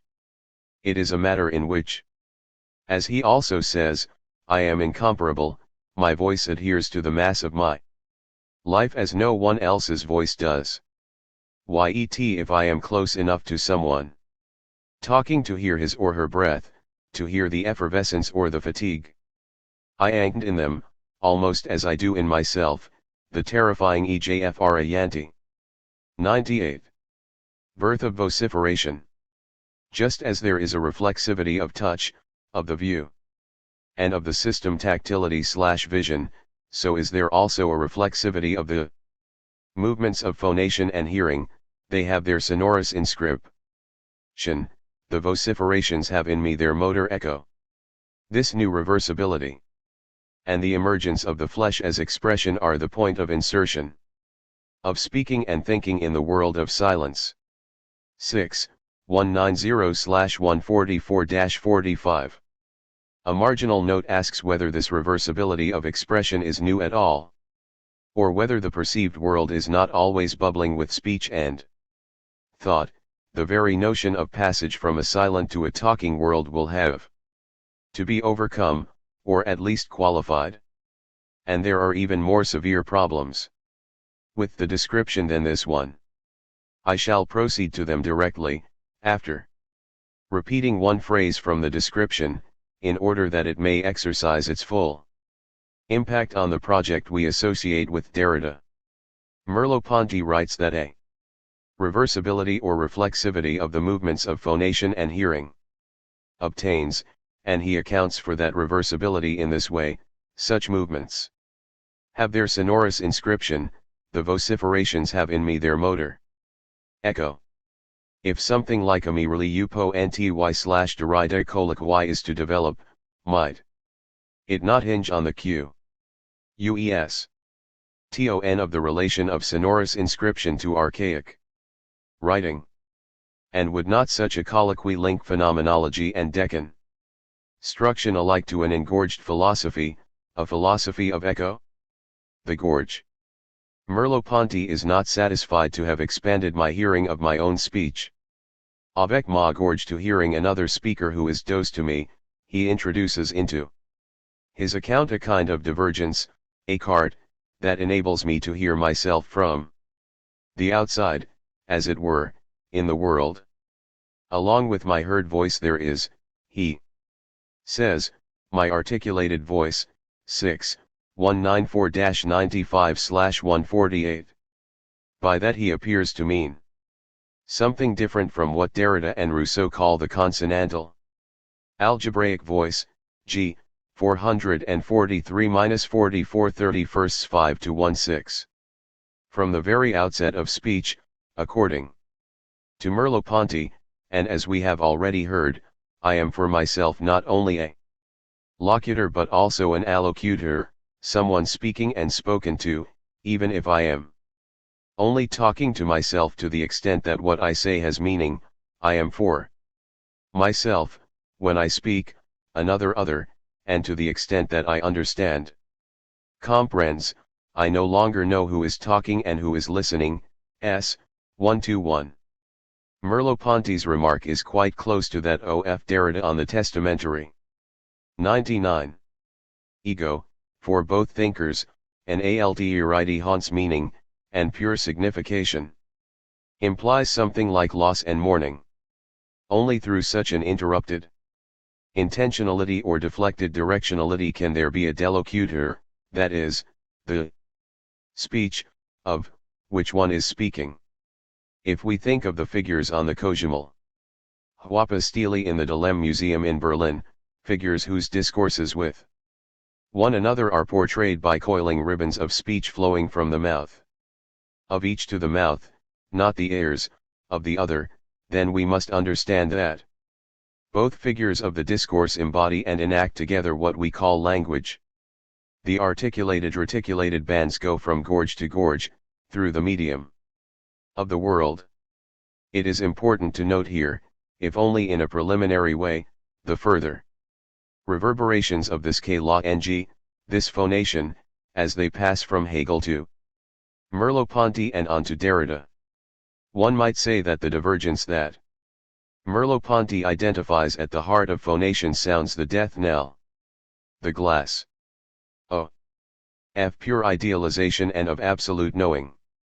Thus Merleau-Ponty's analyses of the gorge in The visible and the invisible are linked not only to Derrida's reading of Husserl in Vice and Phenomenon but also to his readings of Hegel and Genet in Glass, which we shall examine in Chapter 7. Reversibility in Merleau-Ponty is echoed in the glutinous remnants or residues of phonation. The glottal GL of Glass.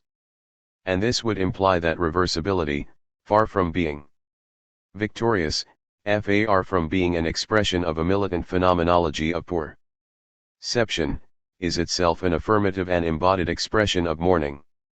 To be sure, such reversibility, which is also a kind of doubling, is in danger of working too well the intellectualist danger par excellence. My speech, says Merleau-Ponty, offers itself and all speech to a universal speech, 6, 202/154. What would this articulated voice be, which, while not dead, is outside of me? As a second-order hearing? What makes this description so problematic? Crying out, as it were, for deconstruction is the fact that Merleau-Ponty at times seems to suppress the FAYANTE birth of voice, the foot a yeg or breaching of the gap one might be tempted to call the gorgo in order to ascend to a sublimated and more highly rarefied, subtle, and transparent form of flesh. To incarnate this second-order reversibility of expression, Merleau-Ponty even conjures a quasi-Coleridgean glorified body, so that at the very moment when he wants to emphasize the fact that invisibility is of the visible, and speech and thought of the world, his writing slips into an all too familiar metaphysical register. Similarly, in Signs, S. 100 to 10:1, 120, Merleau-Ponty persists in the notion of truth as the presence of all presence, affirming the Husserlian fabulation of living presence as the fans et origo of all meaning. Even H's own analyses of sign if I see at ion and human tempi erliti ought 100 to have convinced him that such presence occludes, rather than discloses, mean me. However, Merleau-Ponty himself always and everywhere resists the inclination to ascend. At the end of his chapter on the chiasm, he plays on the word entendre, so central to Derrida's descriptions in voice and phe. Nomenon. To understand is to hear with the ears, or within the gorge, of the living body. The ambiguous world of perception adheres to speech and ideality, so that the putative progression voir, parlor, penseur is itself reversible. It returns all high-altitude thinkers to the flesh of the visible. In Merleau-Ponty's reversible progression, voir, parlor, penseur, Derrida would deconstruct the first term, which is also the last term, erring that if all phenomenology is phenomenology of perception, it will take visibility as its urcule of evidence. In Derrida's view, the second or mediating term, parlor, is what usually occasions the dreamy ascent to the third, penseur, which is therefore all but unmentionable in Derrida's vocabulary. Fearing that for Merleau-Ponty the intertwining works too well, Derrida seems determined not to allow it to work at all. He will not let us look at the world, it seems, but only at the WORLD book. And yet, the scene of writing is OF the WORLD, the play of writing is the play of history. If the philosopher cannot quit the Hegelian gallery of spirits heroes, a gallery that is in fact a labyrinth, he or she can surely learn that one's own maze and the WORLD are not necessarily coterminous. Phenomenologists and scriveners alike must learn amazement. Foucault accused Derrida of /petite pedagogy, with all the little scholars wrapped to his master's voice. If we want to say that Foucault's accusation is unfair, as I am convinced it is, then we must insist on the worldly engagement and engorgement of deconstruction. We must insist on the phenomenological and even ontological weight, the frontal ontological import, as it were, of contemporary thought. 14. the keen. What of this voice, then, and what of the invaginated side of the metaphysics? Of Senuendi shine? Invagination, incidentally, is Merleau-Ponty's word, along with the words écart, dehiscence, difference, and inscription. Is the voice the secret of all idealization? Or is Merleau-Ponty right to ask, 6:21I, the proposal to demand of experience itself its secret, is this not already an idealist outlook on things? 101. If it is not the secret of experience, and if deconstruction too has made the intimacy of all experience suspect, the voice nonetheless remains one of the obsessions of an engorged philosophy. The flesh of the voice heard and understood remains e.ffeaynt, more gorgo than gorgeous, for both Merleau-Ponty and Derrida, and also for us. Why, after all, is the threat of mutism, for example, as the result of throat surgery, literally a knife at the throat, a total threat, a shadow of what Freud calls castration sang st. Laryngitis? The burlesque of mutism is comic in the way that jokes about circumcision are comic. Even the alienation of my voice from me in a tape recording evokes embarrassment, rage, and something like helpless shame at the public exposure of my sphere of immanence. Oh, but you do sound that way. The others assure me, these idiots who have no call to be between my ears, a rage and shame that would be appropriate to the full frontal exposure of me, naked to ridicule. And the gorge itself, this isthmus with its sensitive valve. How explain the burning resentment, the fury I feel at the onset of a simple sore throat? In many languages, a sore throat has the name angina, related to the word angst. As though the gorge were the very heart of me.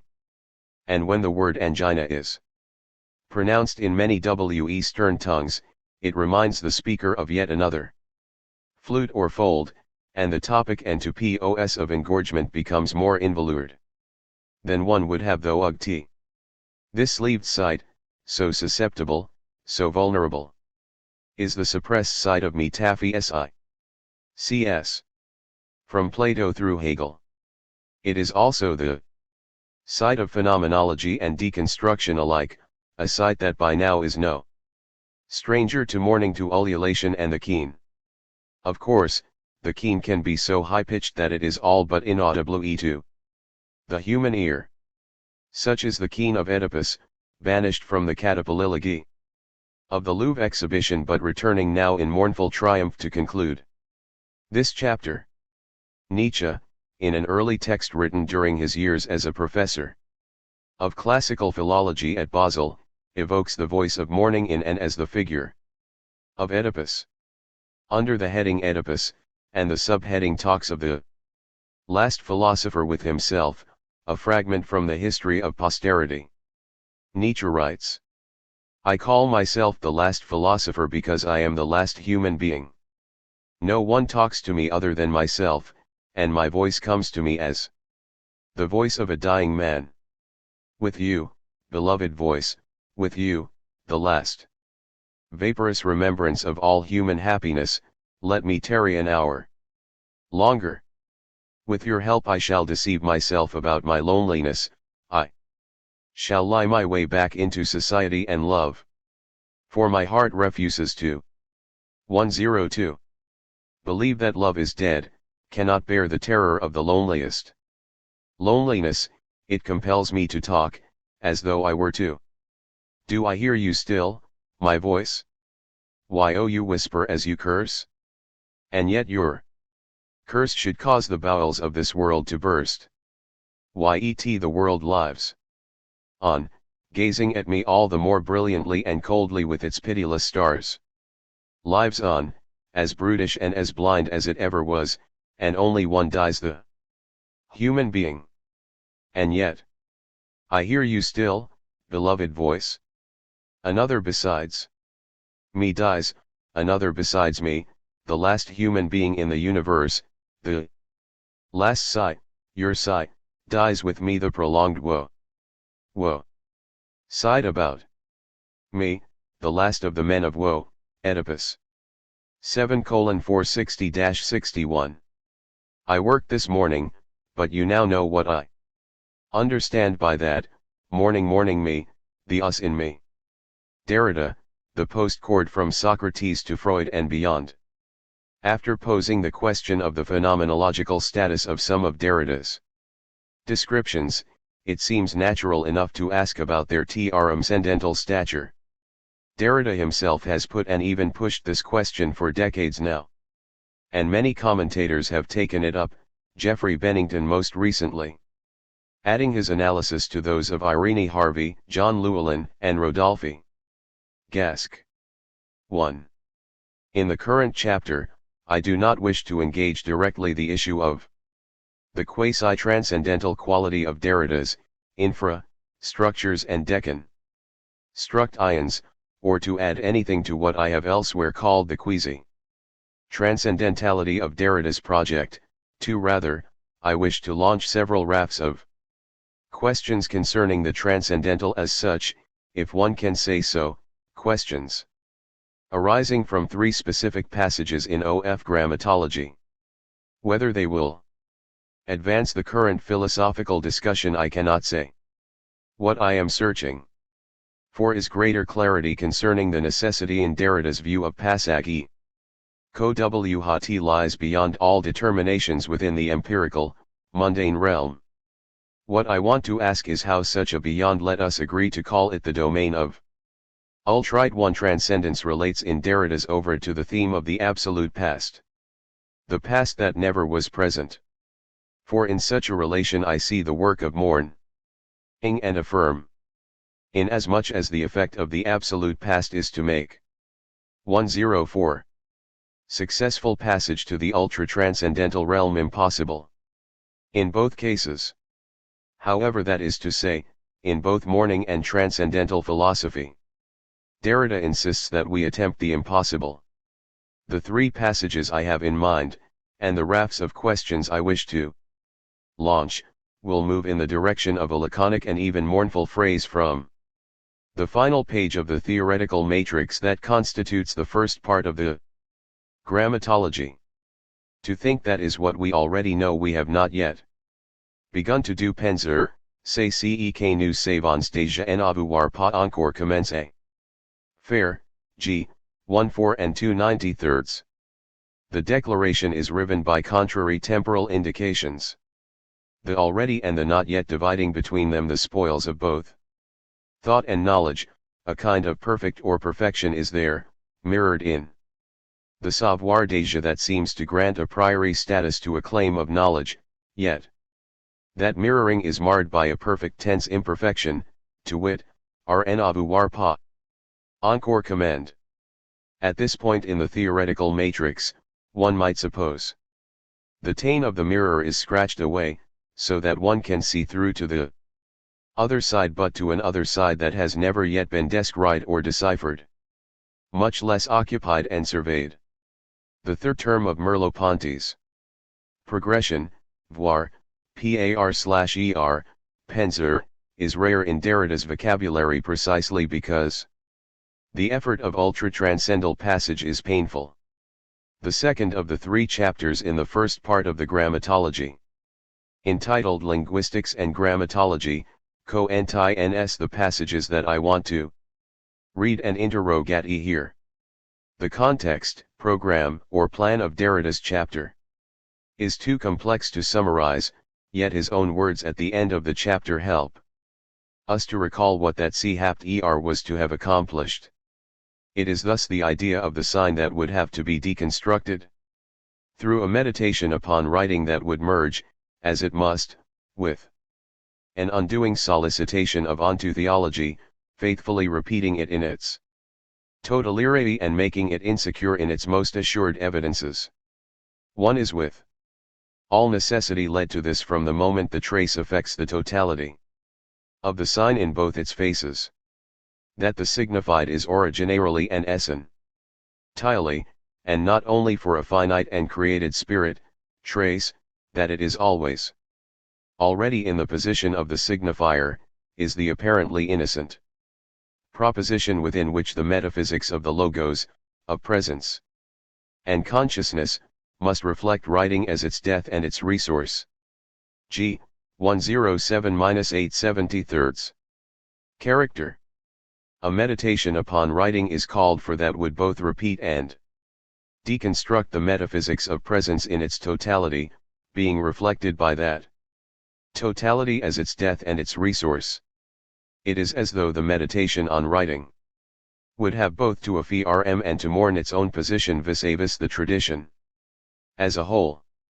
The trace would reveal itself to such a meditation as necessarily and primordially inscribed in the signified, in what used to be deemed pure meaning, so that every signified takes on the flesh of signifiers, and not merely for the inspection of finite creatures. Even if God were to signify light, the signification would bear traces of chiaroscuro. The ontotheology that interprets such significations would have to be solicited in a double sense, incessantly brought to witness. The ontotheological tradition would also have to be radically and totally dismantled, indeed, faithfully deconstructed. Curious. Faith. If writing is both the death and the resource of the monstrous meditations to come, then structures of mourning assuredly undergird its affirmations. If Derrida's more recent work thematis mourning and affirmation with ever greater insistence, there can be no doubt that these things were intertwined from the start. However, we are going too far to FST. The chapter linguistics and grammatology begins with a discussion of the domain of linguistics as a field of science. It soon focuses on phonology, the scientific center of linguistics, a center, to be sure, that is repeatedly dictated in the debates sur ROU. N. Ding the work of Saussure and Helmslef. If writing and grammatology appear to be the outside of speech and phonology, that outside, through figuration and institution, soon contaminates the entire domain of the science. If writing is the usurper in the unhappy kingdom of phonology, that usurper was always at home there. LWIs necessary, from the beginning. The scandal was from the origin, if or IGI N there ever was. Yet that is precisely the difficulty to which discussions of transcendental a priori structures always return. How can one invoke the origin without instigating yet another scandal, or, as Schelling said in another context, without pushing the difficulty one step farther down the line, without resolving it? No doubt, from within the discourse of the science of linguistics, Derrida can reply to Saussure, before being or not being noted, represented, figured. In graphics, the linguistic sign implies an originary writing, g. 77/52. Ilokver, can he elevate the originary writing to an abst, without causing do trace and difference to petrify? This question has been put so often, and often as crudely as I have posed it HLRC, and now, that I want to set it aside. Ending to do so is insufficient. However, and the Q. UEs. TIO. N. returns to haunt.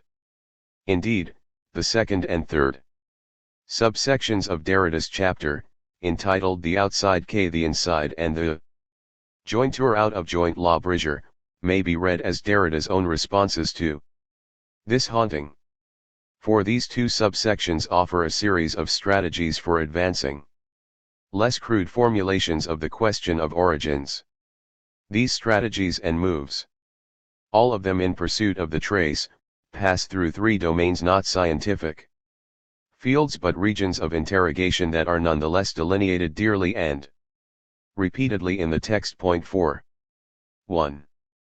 The structure of our relations with the other, with special emphasis on What metaphysical cosmology defines as inanimate being, is the first domain of interrogation with regard to the trace.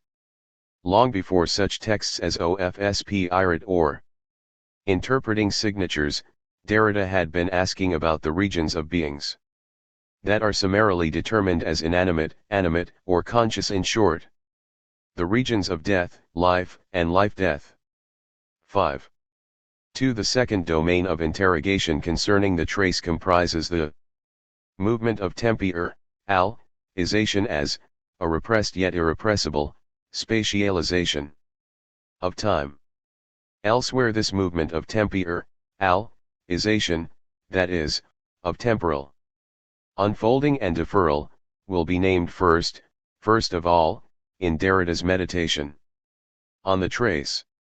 3. Language as writing in both the current and the arcane, archaic, deconstructive senses, lang as écriture and archaeécriture as the third and last domain. One might venture a preliminary question or two in response to the mere designation of these domains marked by the trace. Does not the sheer juxtaposition or listing of these areas alterity, life, and life-death, tempi ization, and language compel what one would have to call the transcendental move toward conditions of possibility? What lies behind such a compulsion? Mere inherited, historical habit, or the force of the things themselves? Yn. Whence these three domains, and no others? The self-same possibility runs through them, according to Derrida. The self-same possibility opens them and embraces them, at once, a/if in an irreducible archi-synthesis, g. 88/60. Such a synthesis, the very word that commands all transcendental, a priori analyses, unites the structures of archi writing, time, and life to the movement of d-ifra n. C. E. W. E. Have, Derrida insists here, as he did in \ois and phenomenon, an experience of this opening, embrace, and synthesis. It is not an experience that stands in relation to a presence, but is nevertheless an experience as lived, presumably in time. It is an ultra-transcendental experience, if such a thing may be said. What avenue can grant us passage to the irreducible archi-synthesis of life and alterity, time, and space, speech and writing? Ultra-transcendental passage. Let us now begin to read OF grammatology. The context is the case of experience as archi-writing, experience not of, but as, archi-writing. It is as though experience and archi-writing were set in parentheses or brackets, rather than quotation marks. Derrida continues. The parenthesizing of regions of experience or of the totality of natural experience must discover a field of transcendental experience. This experience is only accessible in so far as, after having, like Helmslef, isolated the specificity of the linguistic system and excluded all the extrinsic sciences and metaphysical speculations, one asks the question of the transcendental origin of the system itself, as a system of the objects of a science, and, correlatively, of the theoretical system which studies it, here of the objective and deductive system which glossomatics wishes to be. Without that, the decisive progress accomplished by a formalism respectful of the originality of its object, of the immanent system of its objects, is plagued by a scientistic objectivism, that is to say, by another unperceived or unconfessed metaphysics. It is to escape falling back into this naive objectivism that I refer here to a transcendentality that I elsewhere put into question. It is because I believe that there is a hither side and a yon side unno data of transcendental criticism. TOC to it that the yon side does not return to the hither side is to recognize in the contortion the necessity of a pathway d'un parc hours. That pathway must leave a track un. Sillage in the text. Without that track, abandoned to the simple content of its conclusions, the ultra-transcendental text will so closely resemble the pre-critical text as to be indistinguishable from it. Today we must form and meditate upon the law of this resemblance. What I am here calling the erasure of concepts ought to mark the places of that meditation to come. For example, the value of the transcendental archie. Archie must make its necessity felt before letting itself be erased. The concept of archie trace must comply with fair droit both that necessity and that erasure. It is in fact contradictory and not acceptable. Within the logic of identity, the trace is not merely the disappearance of origin. Here within the discourse that we are sustaining and according to the pathway that we are following, it means that the origin did not even disappear, that it was never constituted except reciprocally by a non-orig in, the trace, which thus becomes the origin of the origin. 108. From then on, to wrench the concept of the trace from the classical scheme, which would derive it from a presence or from an originary non-trace and which would make of it an empirical mark, one must indeed speak of an originary trace or archie trace. Yet we know that the concept destroys its name and that, if all begins with the trace, there is above all no originary trace. G. 89-90 61st. So many questions cry out to be formulated. Let us be satisfied with two meager ones. First, is not the project of bracketing, parenthesizing, both the regional sciences and all metaphysical speculation the very project of Husserli and phenomenology? And yet, second, is not the promise of such a delimitation a promise that is fulfilled, whether in Husserl or in Derrida, only when nothing hangs on it? The transcendental passage or pathway, the parc hours, is itself difficult to conceive, much less to traverse unless one collapses back into the ready-made structures of all the transcendental idealisms from Kant onward that a tradition apparently places at our disposal. Further, such passage would leave a mark in its wake. Without such a permanent wake, the hither and yon of transcendental passage would be indistinguishable. With such a mark, the advance to an ultra-transcendence succeeds, and an orderly recursion to the empirical becomes possible. The temporality of the ultra-transcendental pathway or passage and return remains problematic, as does the priority of the archaic necessity that causes itself to be felt before letting itself be erased. The alterity that is described in such passage calls out to be remembered, even as it submits to a certain obliteration.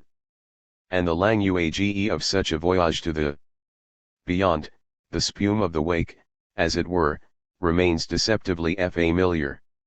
1. Has to exercise a particular vigilance in order not to let the parc hours of ultra-transcendental experience collapse back into similar traditional strategies, which are not so much at our disposal as chained to our wrists and ankles. It is difficult to see how one can prevent the ultra-transcendental erfahrung. For is not such passage what Hegel meant by a science of the experience of consciousness as a preparing consciousness from becoming the restoration or restitution promised by the concrete concept, as Hegel describes it in the preface to the second edition of the Encyclopedia of Philosophical Sciences? It is the most difficult path, but the only one that can be of interest and value to spirit once it has struck out on the path of thought.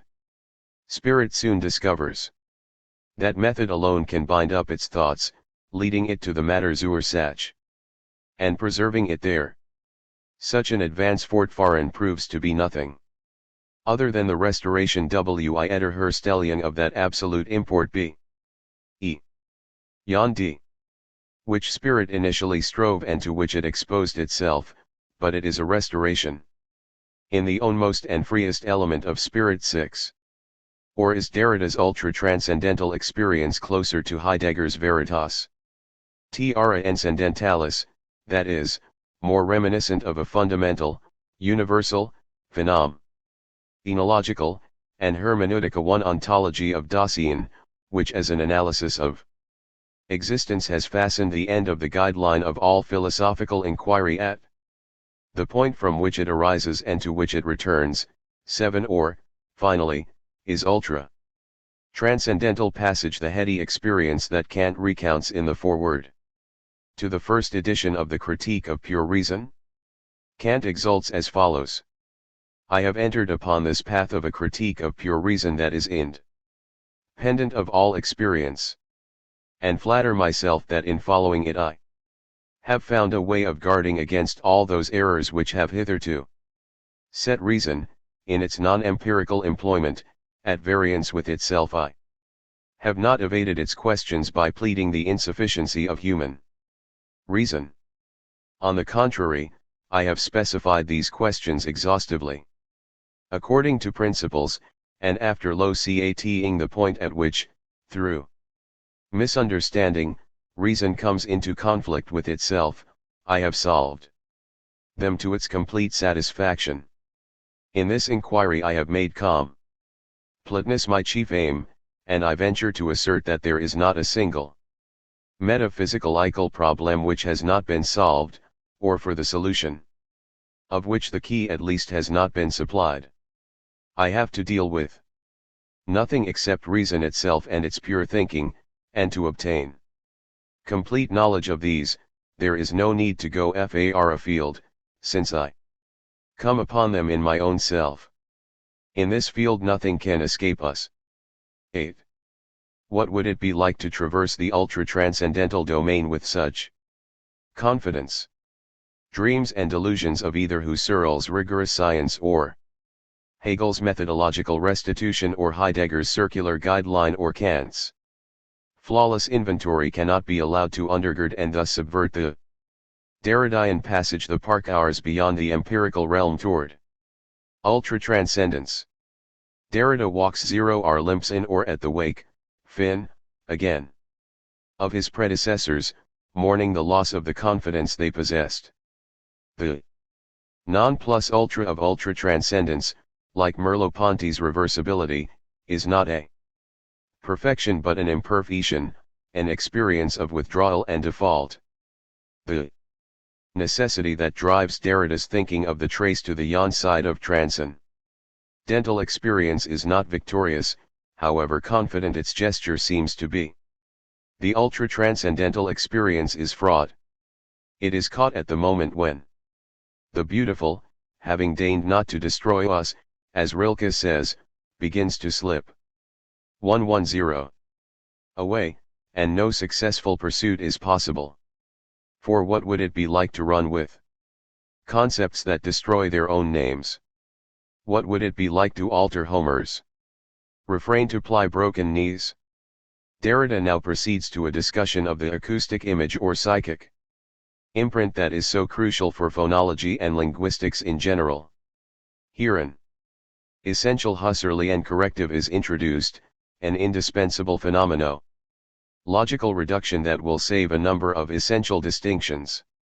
The major distinctions with regard to the acoustic image or psychic imprint are those between the mundane and the lived, and, less familiarly, between the appearing sound and the differential to appear of the sound, l'apparitor du son.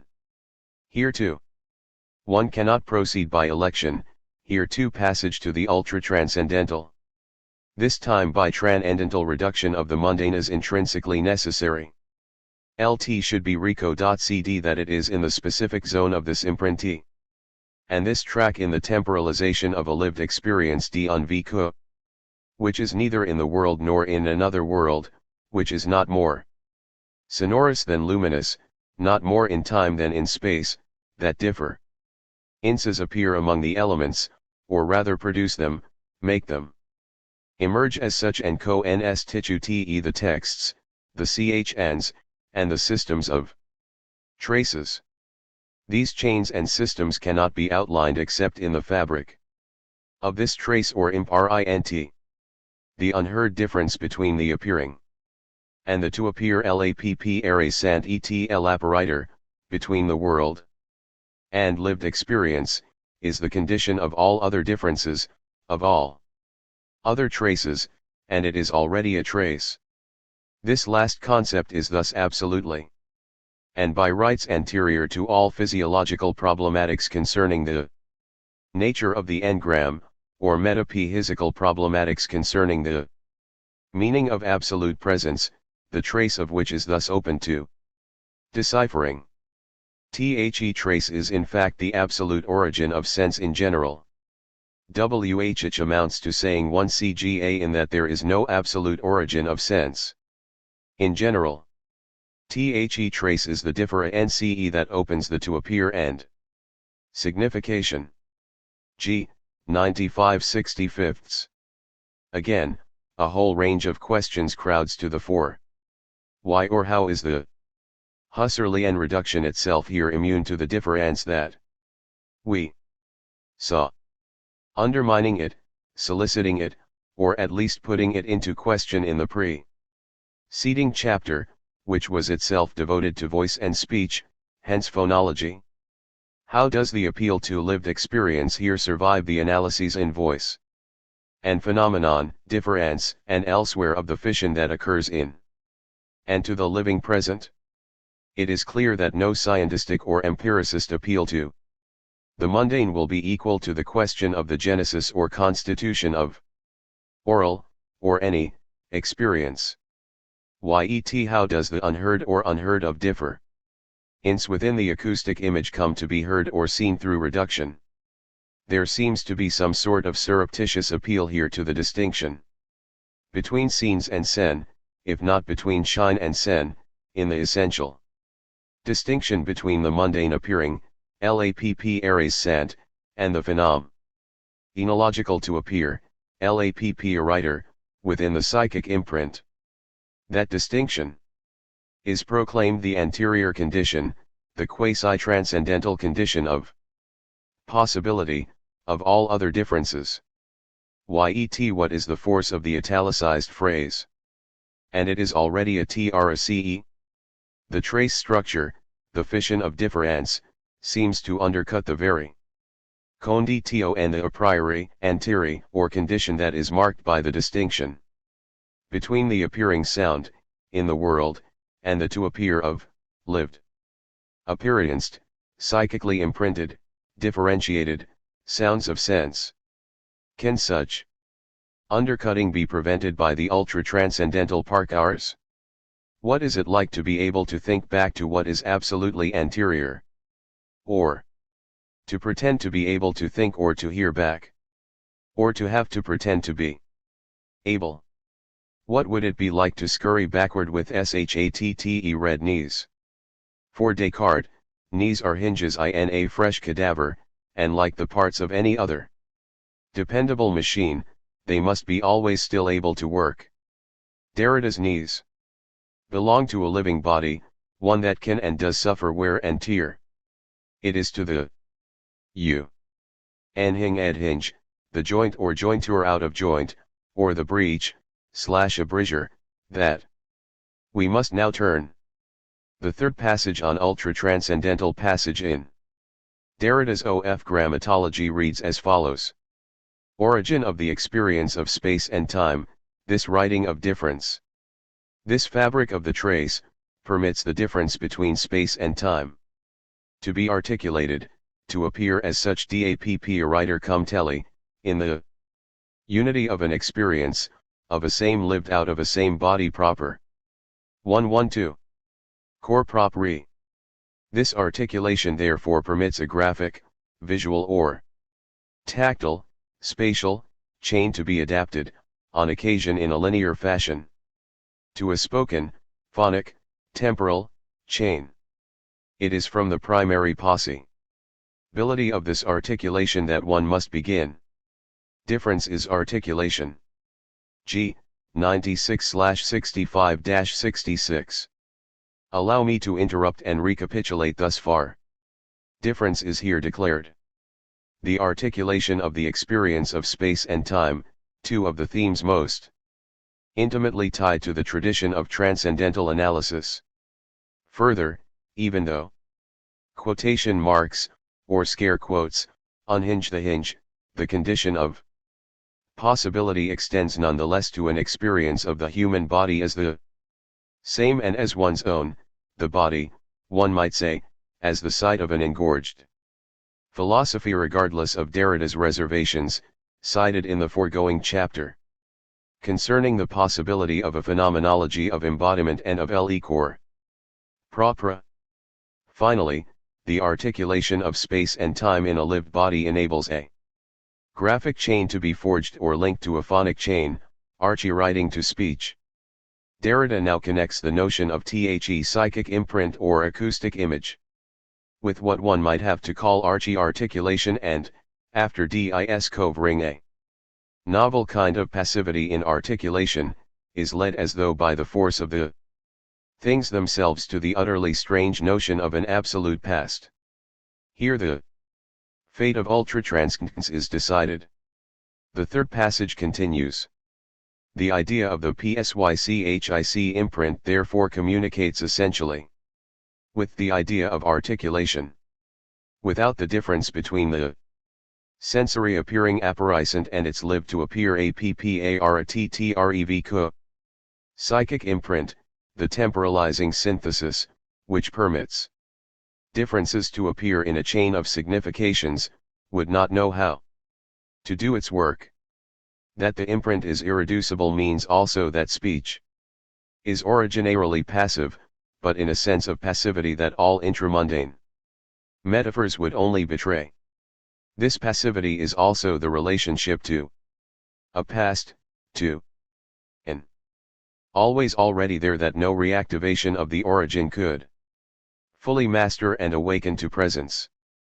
This impossibility of reanimating absolutely the manifest evidence of an originary presence refers us therefore to an absolute past. That is what authorized us to call trace. That which does not let itself be summed up in the simplicity of a present. It could in fact have been objected that, in the undecomposable synthesis of temporalization, protension is as indispensable as retention. And these two dimensions are not adjoined one to another, but the one implies the other in a strange effation. To be sure, what is anticipated in protension does not sever the present any less from its self-identity than does that which is retained in the trace. But if anticipation were privileged, one would risk effacing the irreducibility of the always already there and the fundamental passivity that is called time. On the other hand, if the trace refers to an absolute past, it is because it obliges us to think a past that can no longer be understood in the form of a modified presence, as a past present. Since past has always signified past present, the absolute past that is retained in the trace no longer rigorously merits the name past.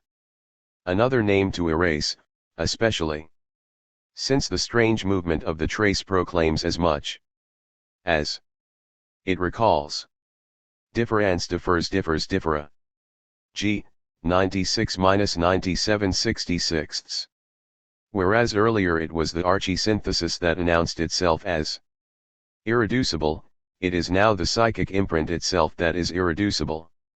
Whereas earlier we dreamed of a successful reduction, a quasi-phenomenological reduction that would be essential to transcendental synthesis, we are now confronted with an imprintee that will not be reduced. It is perhaps only now that the impact of the necessary but impossible ultra-transcendental passage is felt, only now that the inevitable erasure and not always orderly retreat hither can commence, the effect of passage to the yon side of transcendental Experience, its wake, or track or trace all but effaced in the return to the hither side, opens upon a disconcerting absolute. Whereas the sy antithesis may have pro me said so me thing like passage to an absolute of knowing, an absolute of p hilo so phy, the imp r int enjoins the inevitable return top as sivity to a past that has never been present, a past that is past all passing, and hence pa singstrange. Ultra-transcendental passage now confronts an impossibility rather than a condition of pos ibility.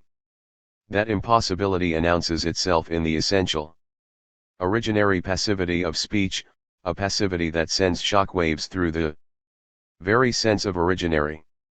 What is now irreducible is the always already there. The fundamental passivity of what are called alterity, time, and language. Only against the backdrop of such surpassing passivity does the word trace make any sense. The trace is that which never was, is, or will be fully present to the world, to itself, or to us. Thus the trace does not retain a present that is, now, past, transforming it into a past that is now, and forever, present. Rather, the trace casts the fleeting shadow of tempi isation as such, if one may say so. The parentheses within the word tempi isation betray the delay or failure of perfect coincidence in the unfolding of the trace as time. The trace inscribes, somewhat after the manner of the daughter of Butades, a shadow or echo of what is ineluctably passing. The trace thus marks its own passage to the 114. Transmundane and ultra-transcendental, yet always reverts to the side of the absolute past. No hinge but that turns on itself, no knee but that buckles. The limp ultra-transcendence is inhospitable. It is no domain in which we can take up residence. What a confrontation with the absolute past enjoins is our lame.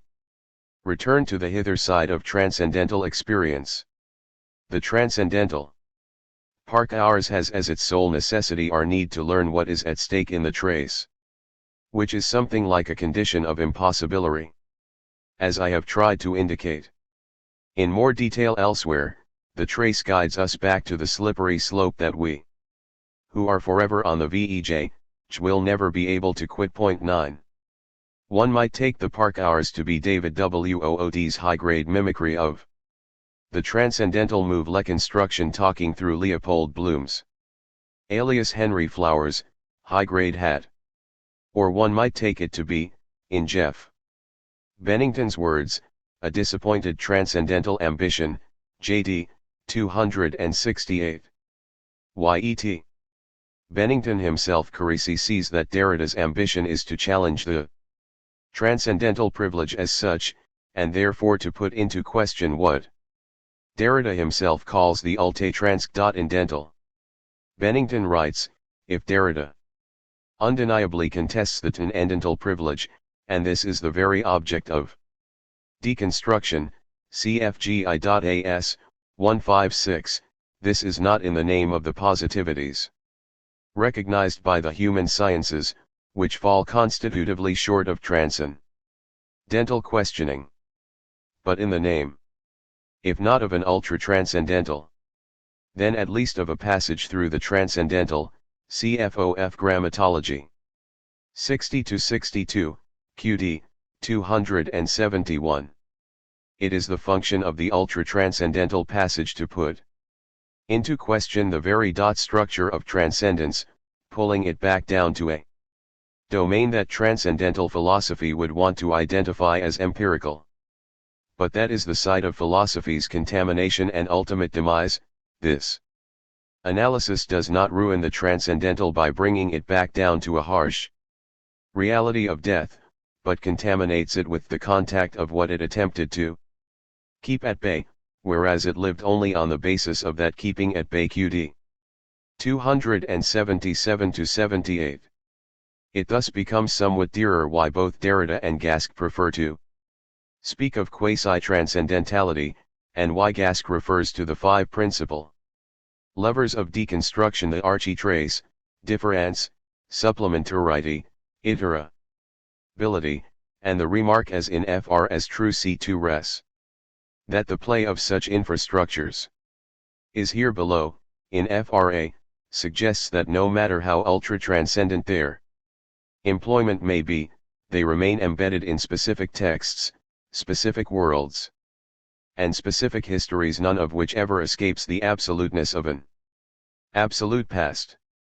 One thinks of Schelling, between 1810 and 1815, writing, rewriting, recasting, and then retracting the first and only part of his never published tripartite masterwork, The Ages of the World.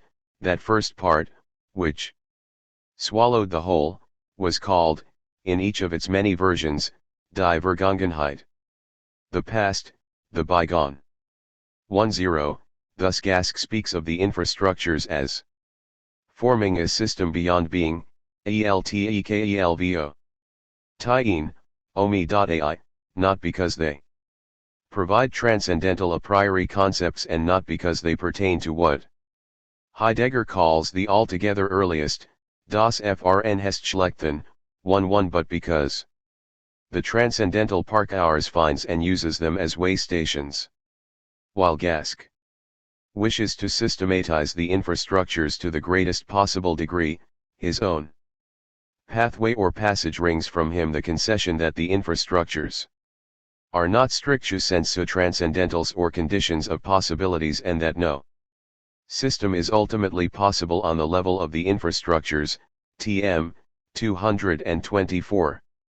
Purification and idealization of the infrastructures are impossible because the specific sort of synthesis that they achieve is co-nt-xt-bu-nd, 200. Thus, the play of the infrastructures may give rise to an illusion of perfection, whereas their inscription on the martaine of the mirror remains incapable of reflecting, of sublating its limits. 238. Indeed, the apparent innocence of the phrase context-bound, like that of the trace, loses its innocence in the mournful experience of the absolute past, in which, as Descartes would affirm, everything that we yearn for is tellement perdu. Ultra-transcendental passage does not guide us to a realm beyond life-death, beyond the inextricably interlacing of inanimate and animate, the bestial and the human, the daimonic and the divine. Nor does it merely leave us on this side of those distinctions so beloved of metaphysics and morals. Ultra-transcendental passage causes the terrain of those distinctions to shift and slide. It grants entry to the realm one might have to call, at least from the point of view of Derrida's first domain of the trace, that of life and alterity de on life. Ultra-transcendental passage does not expose for our inspection the mysteries of Derrida's second domain, temper, ization and spatialization. Yet. It allows us to see how those mysteries are bound up with the engorged voice that hears and understands itself while speaking, and with the hands that weave lines of writing. Ultra-transcendental passage does not substitute language, the third domain, for the self or the transcendental subject.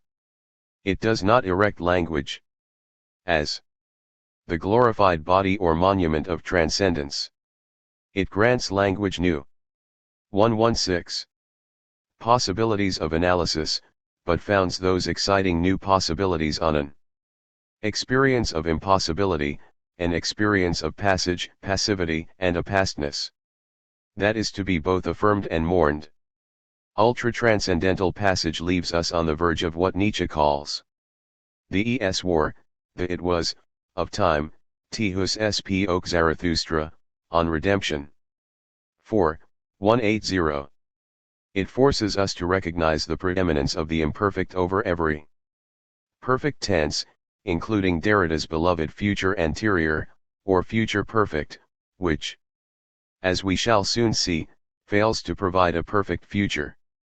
It forces us to acknowledge the happenstance that at the end of my every project I discover what I badly needed to know before I began, what Beyond Good and Evil calls das which ledig Easiuspad, the eternally wretched and wrenching too late. 5:229. As we shall see in the following chapter, Heidegger, writing perhaps on the trail of Nietzsche, insists in Who is Nietzsche's Zarathustra, that the essence of time is Vergehen, passing, or transience, in his Contributions to Philosophy. He writes of the temporality and historicity of the gods themselves as Vorbegang, which is both a passing by and a passing away, a Beck Omng bygone, the divine itinerary of an imperfect, ion. Point 12. However, when Derrida compels us to return from an ultra-transcendental experience oft absolute past, and to climb back down from the realm of the sky gods to the mundane earth, what imperfect world does he invite us to inhabit? If we are to dwell in neither the heaven of archy-synthesis nor the hell of a complacent objectivism or a smug scientism, would not the imperfect world of Derrida's thought best be designated as an archy-limbo? HOFER, in such a limbo, could one ever achieve ecstasy or affirmity on Mourning the perfect future? I truly believe that I am singing someone who is dead. Someone I did not know. I do not sing for the dead. That is the truth. According to Janet, I am singing a death, singing for a man or a woman already dead. Except that, because the gender and the number are inaccessible to me, I could play with the plural and multiply the examples or the working hypotheses. The hypotheses of Mourning. Derrida, the postcard from Sacral's Low Freud and beyond. Let me extend for a few pages more a reflection on time and temporalization. In Derrida. To be sure, in Derrida always means in Derrida and Kant, in Derrida and Husserl, in Derrida and Heidegger. In the present chapter I focus on the last named conjunction. As we have just seen, time and temporalization constitute a privileged domain in and for a transcendental philosophy, and a phenomenology of the trace, and especially for Heidegger's fundamental ontology and thinking of being. My own reflection on the work of Mourning, art, and affirmation in Derrida's thought must at least remain sensitive to the temporal flow of such labors. Further, it must remain sensitive to finitude, with which Heidegger is so directly concerned and to which Derrida, however much he shuns direct discussion of it, is no stranger. 118. I focus on Heidegger's analysis of ecstatic temporality in being and time, in which the temporal ecstasies of the future and of having been, the future and the perfect, v for primacy. To that analysis I counterpose Derrida's account of temporalization as spatialization and deferral, an account in which neither the future nor the perfect but the future anterior or future perfect and I argue the imperfect share something like primacy. Finally, I seek the imperfecity, ion, of time in one of Heidegger's and Derrida's most beloved accursed poets, George T. Oracle. I therefore say not a word in the present chapter about an entire array of questions and topics evoked by the conjunction of the names Derrida and Heidegger.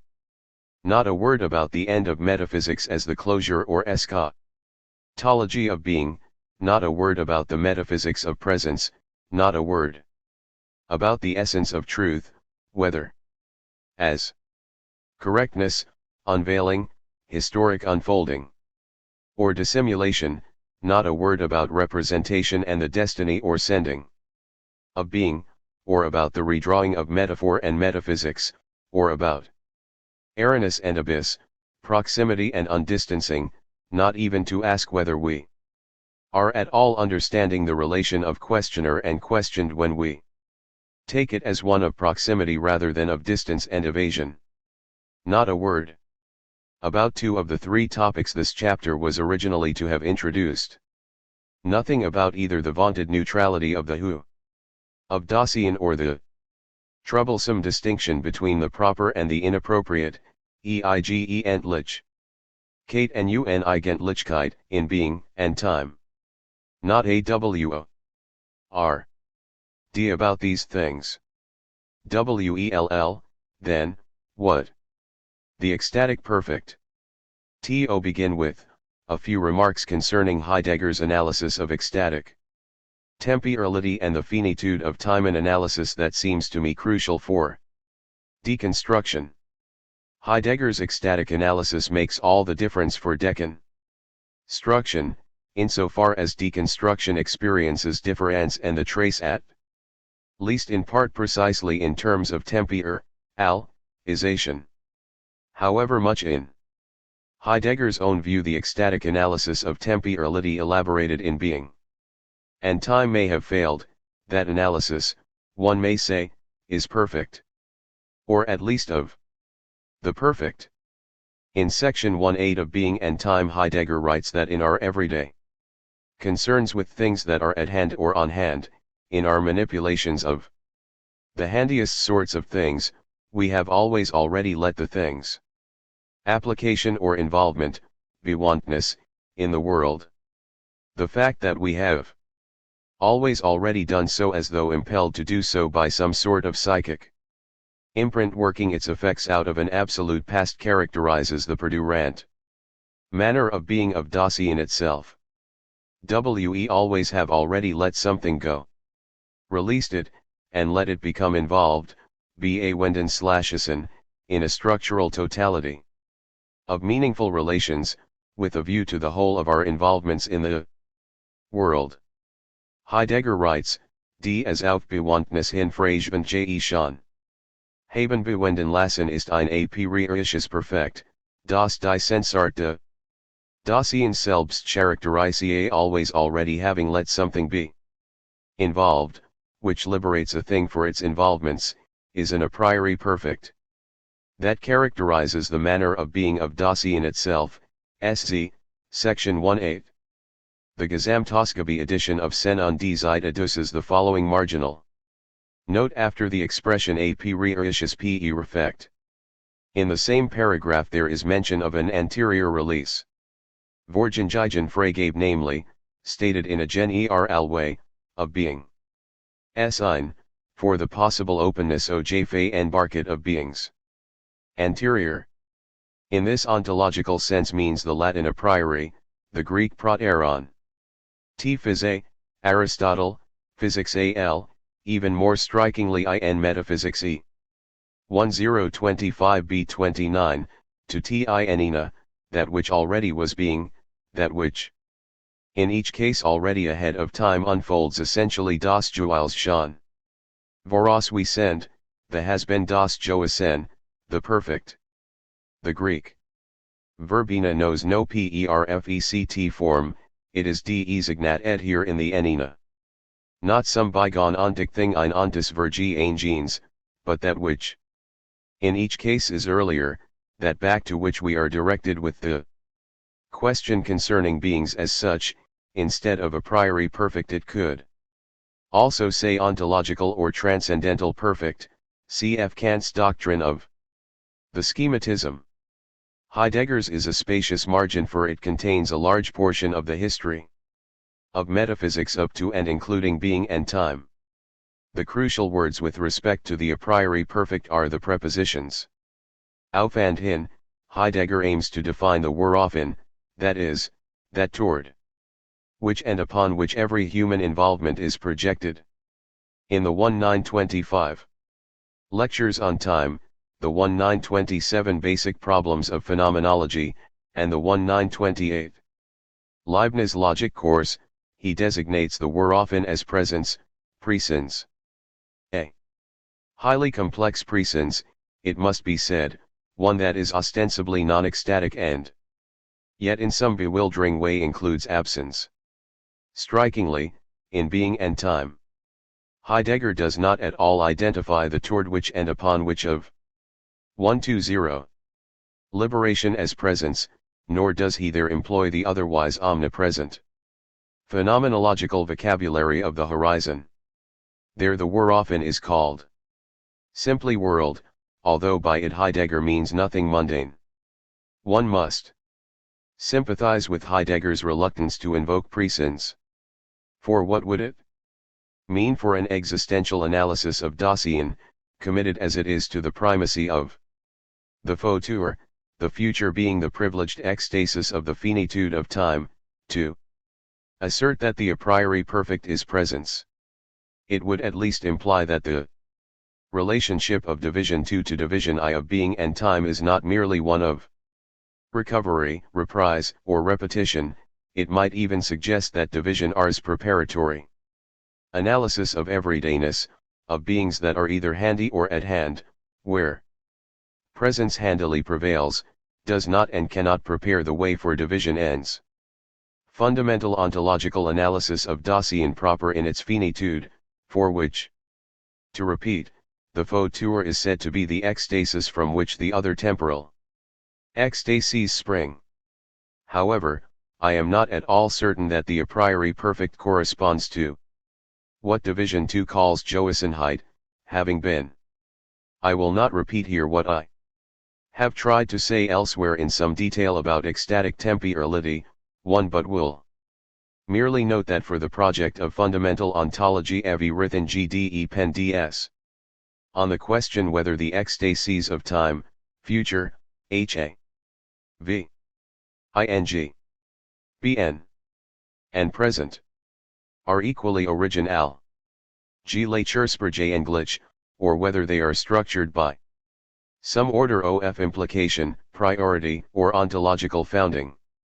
Heidegger is by no means embarrassed by the notion of equal originality. Indeed, he criticizes the unbridled tendency of traditional ontologies to seek for every element a s impel pri mal gru and ihnen einfachen Grund 1. SZ, 131. He does not so much surrender the notion of equiprimordiality, by which future, having been, and present would encompass and release one another in a ring dance of changes and exchanges as vacillate on the question of the locus, site, or horizon of temporalization as such. He vacillates, as it were, on the very space of temporalization, and it would not be too much to say that Derridian deconstruction is born of that vacillation. Because traditional ontologies understand being as presence and beings as being at hand, Vorhandenheit, and because such interpretations of being and being seek to guarantee for humankind, or parts of it, a perfect future, that is, a future defined in terms of permanence of presence, Augustine's Nunc stands. Heidegger stresses the primacy of the futur in Dasein as possibility being. 4. Among the most possible of possibilities, from the beginning, is our coming to an end, hence our being toward the end. Yet the following quotations from Being and Time indicate that in mental oncology no particular ecstasis, not even the future, can claim genuine primacy, in terms of a grounding function, over the others, the phenomena of the toward, back onto, and by reveal temporality as the EKCT Tutelkopf as such. Temporality is the original outside itself in and for itself. We therefore call the designated phenomena of future, having been, and present the ecstasies of temporality. Temporality is not, prior to that, a being that merely steps outside itself, rather, its essence is temporalization in the unity of the ecstasies, SZ, 329. Later, SZ, 350, Heidegger writes, and italicizes, as follows: temporality temporalizes completely in each ecstasis. It is to say, the totality of the structural whole of existence, facticity, and falling, and thus the unity of the structure of care is grounded in the ecstatic unity of any given fall. Temporalization of temporality. For the first of these two passages, it is the unity of the three ecstasies, there shared, encompassing Horon, that serves as the ground. For the second it is each ecstasis in itself, as it were, that embraces the whole. The Marburg lectures of 1927 and 1928 remain on the lookout for the ultimate horizon of the temporalization of time, the in and for itself of the original outside itself, the EKCT Tuchelkopf. Heidegger's most telling depiction of temporalization. In those lectures, as in being and time, is captured in the word rapture, rapitus. En triaken. The transports or raptures of time, including the etio x. Ti that Aristotle speaks at the heart of the now, are discussed in Being and Time and much more fully, in the subsequent lecture courses. In both cases they are taken to be the proper site of the fulgurations and the finitude of time. Ecstatic unity as radical displacement. Yet the ecstatic unity that traces itself in and as radical displacement. Entriaken, the sudden transports or raptures of temporality that constitute the very metabolism of time, provide nothing like a fundament. They prove to be far more destructive of fundamental ontology than any destruction Heidegger may have envisaged for traditional ontology. Heidegger's analysis of the gathering of the ecstasies into a unity, ground, or order of implication, with the ecstasis of having been springing from the future and releasing the present, is endlessly complicated and ultimately frustrated. While he retains the word intrucken in his later writings, it is no longer in service to the ecstatic analysis of temporality. As early as 1928 he concedes the following: the totality of the Unterkungen is not, as it were, centered in something that itself would be raptureless, non-ecstatically at hand as a collective center. 122. For the instauration of, and point of departure for, the ecstasies. Rather, the unity of the ecstasies is itself ecstatic too. Was Heidegger correct in saying in 1961, in the T. Otnaberg seminar on time and being, that his earlier, abandoned analysis of ecstatic temporality was unable to reach what is most proper to time, das Eigensein Zeit, albeit correct in a way he himself may never have envisaged. 3. For if the unity of the temporal ecstasies or of any given ecstasis is itself ecstatic, hence radically displaced to an incorrigible eccentricity, subjected to centrifugal dispersion, without any possible frame, enframing, or containment, what is left of Dilthay's concatenation of life, Zusammenhang des Lebens, of the substance of existence, of the stability, Ständigkeit, of Dasein, stretched between birth and death? What is left of the Augenblick, the moment of vision, the blink of an eye that would carry a resolutely open and appropriate Dasein into a perfect future? What is left of the appropriate, authentic self of selfhood, the da of Dasein, the clearing and the truth of being itself? Did the ecstatic analysis fail, or did it succeed smashingly well? That is the question I would love to see Derridian deconstruction, or, dare I say, Derrida. Hi mselfpur with energy and Purest ins. For if e cst at ic displacement and 7 yakung, e7 aotj, rap tus is a move meant of e x cs and chisns, readers will hardly be surprised to hear in it anticipations or echoes of another discourse, in phrases such as the possibility of the trace, the play of the world, difference, the irreducible archie synthesis, the absolute past, as an always already there, which is just perfect, and finally, le temps mort, dead time, which is somewhat less than perfect, cg, 69, 73, 77, 88, 97, and 99. Nor will it surprise my readers that I wish to insert the Heideggerian analysis of ecstatic temporality into the gram Monologi, precisely between pages 95 and 96, which are two of the 3 pages that occupied us in the preceding chapter. These pages conclude the section on the outside/inside and open that hinged wound entitled /abridger. They appear recto verso on a single sheet of the book, however, so that I would have to slit that sheet from the outer margin to the spine in order to make the graft. Why go to all that trouble? Why the violation? Because deconstruction of the Husserlian living present will not of itself, not even with the help of the Freudian economy of life death, or even with the invocation of an absolute past that adheres to the psychic imprint, suffice to rescue deconstruction from its quasi-ultra-transcendental archi-limbo.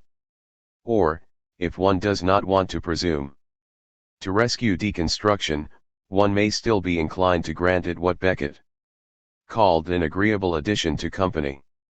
Heidegger's ecstatic analysis of time would provide such company. Mourning the perfect future 1 2 3.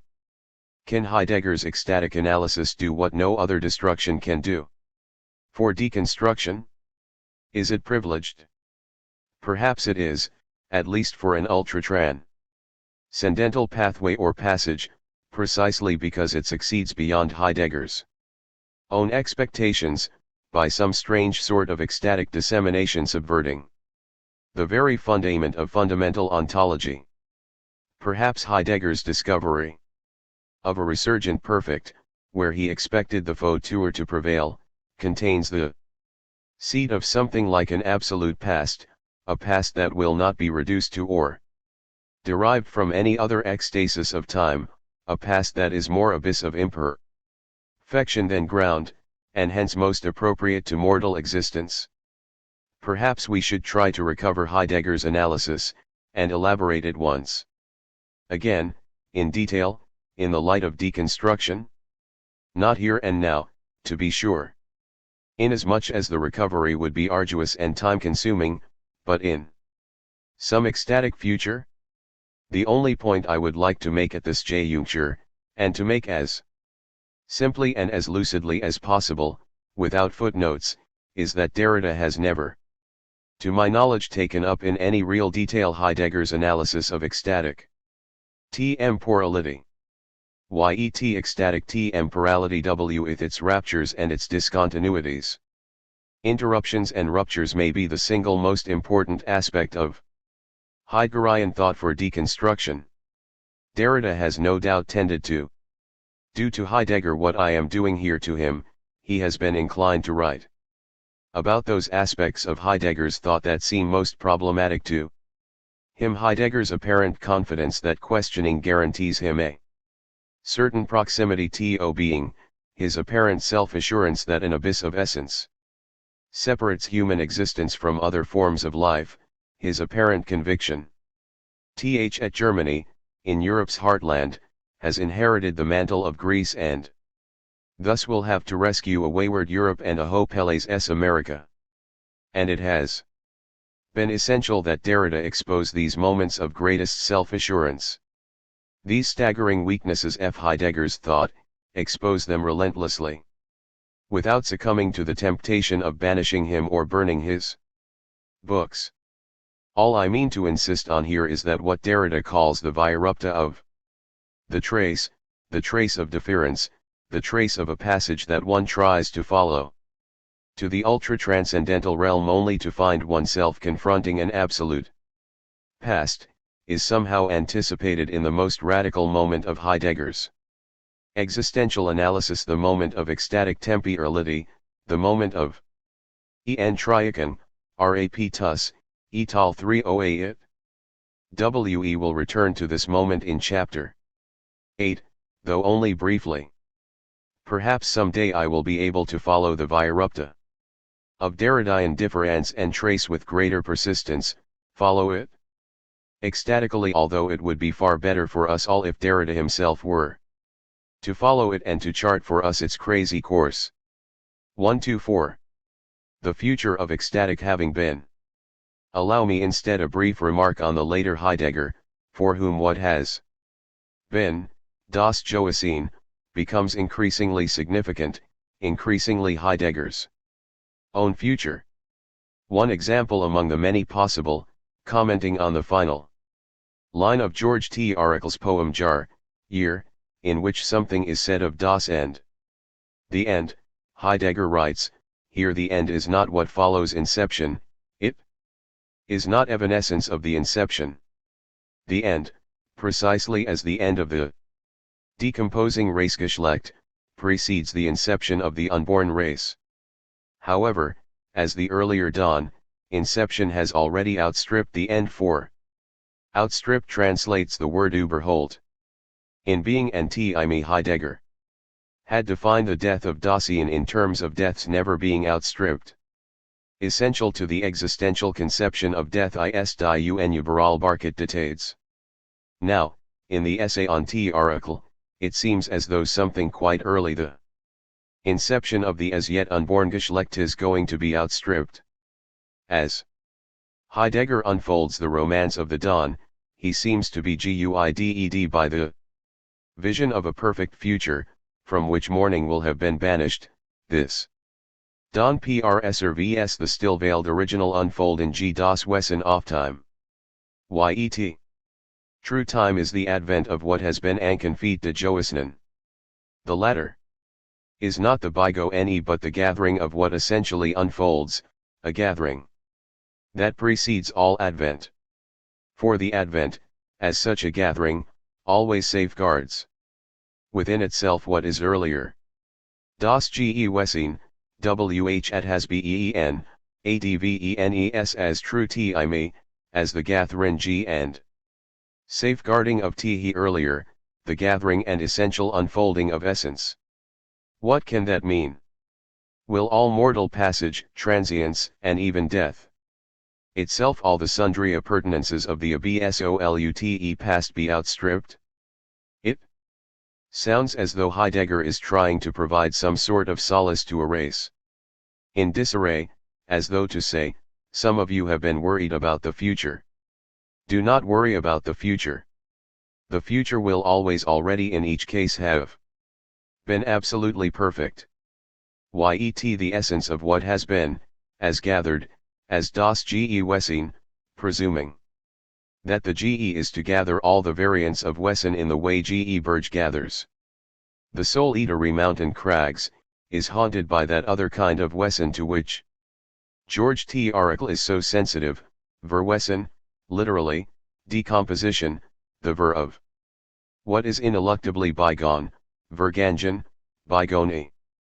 Verwesen invokes the dice sensing of decay, decomposition, and wasting away, which very early in the history of metaphysics was called zero-opsi, corruption. I am moving far too quickly, I know, and toward an uncertain future. Looking forward to the hand of man according to Heidegger, remembering mourning the perfect future. 125. The radical displacements, disseminations, and dispersions of ecstasis, dwelling still on entriacan or rapture as the fulguration and finitude of time. I want to read two sets of lines by George T. Oracle in which this troubling word verwesen appears. For verwesen is not so much corruption in any traditional sense, I will suggest, as the mourning of essence. I will, as I mentioned above, return to the matter of ecstatic displacement in a later chapter, the 8th, looking for a certain Augustinian sense of rapitus, E230at, or en triacan. For Augustine. As for T. Oracle, the raptures of time have everything to do with mourning. For Augustine, as for Oracle, mourning in turn is bound up with concupiscence and sensuality, with the other to whom one is always still clinging. However, for the moment, let me set Augustine aside, in order to present, by way of Oracle's hands, the Mourning of essence. The ecstatic Lm Perfection, of Trickle's hands. First, from the later version of De Profundis. Beter Heimkehr. Fanden die Hirten den Sii ben Leib. Wie Ruist im Dornenbus.6. Yearning homeward. The shepherds found the sweet body decomposed in the briar. Second, from Tra Undum Noctum, Dream and Delusion, Section 1. Earbisse. Die Lichen, die Greinen Fleckender wie Ruisen Aufführen. Skinnen Handen. 80. He gazed on the corpses, the green spots of decay on their beautiful hands. Surely, there is nothing handy about these hands now, if indeed there ever was. If das Gewesen is the all-gathering, all-composing hand of time, smelmed, how will that finite, beflecked, and bygone hand envisaged by Trickle gather the decomposition and wastage, die Verwesen, that lays waste to all? 126. That lives in time? Surely no mere manipulation of time will suffice, not even the machinations of perfected technical representation, not even the GE of GE. Stel L, or does Heidegger mean to invoke the sheer force of will as will to power, when it comes to gathering and safeguarding what has been? Surely not. Zarathustra descries the origin of all revenge, the will's gnashing of teeth and loneliest grief, in the it was, the imperfect, ion, of time, this, yes, this alone is revenge itself, the will's ill will toward time and its it was, 4, 179-80. In the lecture Who is Nietzsche's Zarathustra? Heidegger invokes this ill will. He insists that the es war, the imperfect, far from being superfluous for gathered time, is nothing less than the fundamental trait of time in its proper and entire unfolding as time der Grundzug der Zeit in ihrem ganzen Uende. Eigentlichens Wesen. 7. Ganz and Eigentlich, the two watchwords of the second division of being and time, here apply to time as such, note as the perfect having been of a gathering, not as the perfection of a successfully recuperated time, but as imperfect. Yet how do matters stand with time as such mit der Zeit? They stand in this way: time goes. And it goes by passing sie jet, indem sie verjet. Whatever of time is to come never es to stay but only to go. Where to? Into passing ins vn, gehen dot. If the essential unfolding of time itself and as such is vn, gehen, passing away or transience, my own reflections on the a priori perf ct and the perfect future, insofar as they are directed toward a Derridian enku enter with ecstatic temporality, should in the end become not apocalyptic, and not apoplectic, but ecstatically somber. Affirmatively. More and full. And tensed by the imperfect. Not without a certain anxiety, not without risk of violence, I present the following extracts from section 3 of that same prose poem, Traumuendi. Nach tongue. My intention is to let certain words ring out, namely, the words race, generation, curse, dispersion, hand, and foot, inasmuch as each of these words essential to Derrida's confrontations with Heidegger over the years sounds a knell. Each betrays the it was of time, not in order to oppose it by some ill will or to subject it to some project of revenge, but in order to acknowledge the imperfect ion of time for the work of an always unsuccessful and thus possibly faithful mourning. By the time the knell fades, I will have ended, if I have not already done so. 0 de Verfluchten Geschlechts. Wenn in befleckten Zimmern Jegliches. Schicksalvalendett ist, tritt mit modernden Schritten der Tod in das House. 0. Die Dammernden Friedeiglingswege des Sinn enden. Free. Ergarai. Der Bach, wo Silbern Wandelt sen Fub, und ein Sagender Baum. Mourning the Perfect Future 127. Rot über dem Umnachteten Hocht ihm. Also het ermit Schmock. Tigerhand die School Ange, und in fe Urgent Aranen Schmals ihm das Hers. Hin. 0. Die Strahlenden Engel, die der Nachtwind. Zerstrut. Der Gebeugten Erscheinung der Frauen. Unter. Starten Handen verfehlen Frust und Gerat dem Entsetzten. Geschlecht. 0 die wo Lust de Tode. 0 ihr Kinder eins Dunklen. Geschlechts.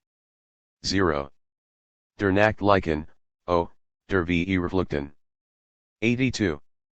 0 of the accursed race. When immaculate rooms every destiny is consummated, death steps into the house with musty footfall. 0. The vernal twilight paths of the one in reverie. Freely the brook veds. The greenery, where his silvery foot strays, and a tree speaks, rustling above his benighted head. And he lifts with a fragile hand the snake. And in molten tears his heart melted away. 0. The beaming angels. That the wind of purple night dispersed. Woe the stooped forms of the women. Fruits and implements fell from the rigid hands of a race. In terror. 0. The voluptuosity of death. 0 you children of a darkling generation. 0, of the night, o, of the accursed. Eight labors of. More ning. All cinders are pollen, their calyx is the sky. Novalis, Das Allgemeine Broerlion, number 339. Can anyone accept working for His Highness Mourning? How can one not accept it? That is what mourning is. The history of its refusal. Derrida, Cinders. It is not easy to recover from oracle. The imbrication of voluptuosity and mortality, sensuality and morbidity, ecstasy and melancholy, silvery foot and benighted head, fragile hand and snake, beaming angel and purple night. Such an intertwining takes us perhaps as close as we will ever want to get to. Works of art and mourning, works of a difficult and hard one. Affirmation. We will therefore not wish to recover from oracle, but only to step back for the moment, quietly closing the door. At the same time, we will want to open other doors, 8 of them, to sundry labors of mourning in the philosophical work of our time. Having discussed the haunting presence of something like mourning in 2 of the classics of deconstruction, Weis and Phenomenon and of Grammatologie, let us return to more recent works by Derrida, in the present instance his Feu La Cendre, or Cinders. Point 1. The themes of Derrida's Feu La Cendre and related texts merit the most careful elaboration, commentary, and questioning. Any one of 130. The themes broached in these books deserves much more space than I can devote to it on the present occasion. Which themes? If I may reduce them to the simple word themes and to unadorned titles, the following: 1. Cinder and ash, the most ephemeral of traces, the furfuraceous stuff that any wind can disperse, and yet actual stuff nonetheless, material remains, remnants, residue. 2.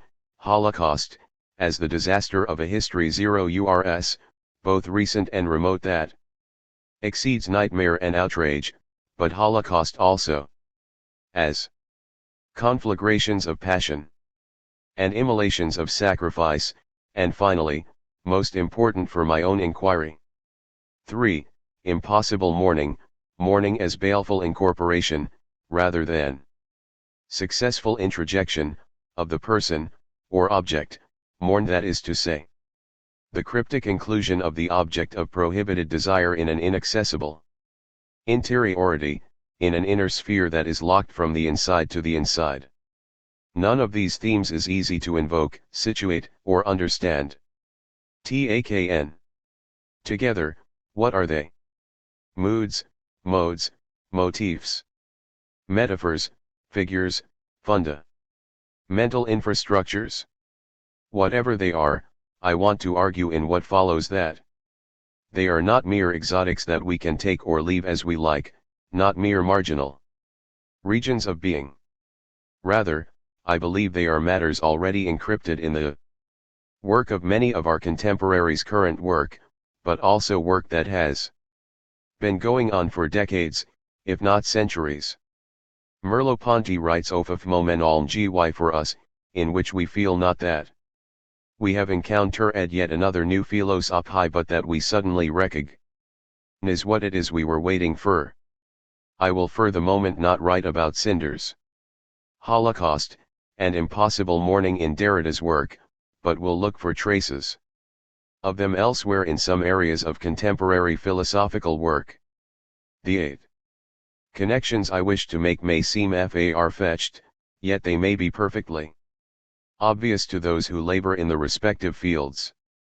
I offer them as long-distance questions to Derrida, some of which may be worth pursuing, and as local questions to my readers, whom in general I wish to ask, does one or another of these connections bear any relation at all to the work we have been doing or want to be doing in the most perfect of futures in contemporary European thought? Husserl. In earlier chapters of the present book, Husserlian phenomenology has been portrayed as militant and triumphant, as though mourning and loss were as foreign to it as anything could be. Sometimes the phenomenological movement seems that way, especially in the United States, where rough and tumble 8 labors of mourning 131. Phenomenologists roll up their sleeves and prepare to tackle any and every human experience, no matter how recalcitrant, no matter how chilling, with gusto and élan. It was not always such cheerful sport for Husserl. In the 3rd chapter of the 3rd division of Analysen zur passiven Syn thesis, reproducing the 1925-26 lecture course, Fundamental Problems of Logic, Husserl inquires into effective awakening through reproductive association in the remote sphere, die Efferensphäre, in other words, the initial rousing of memories that are not yet memories as such, the awakening of what has long lain concealed, die Weckung de Verborgenen.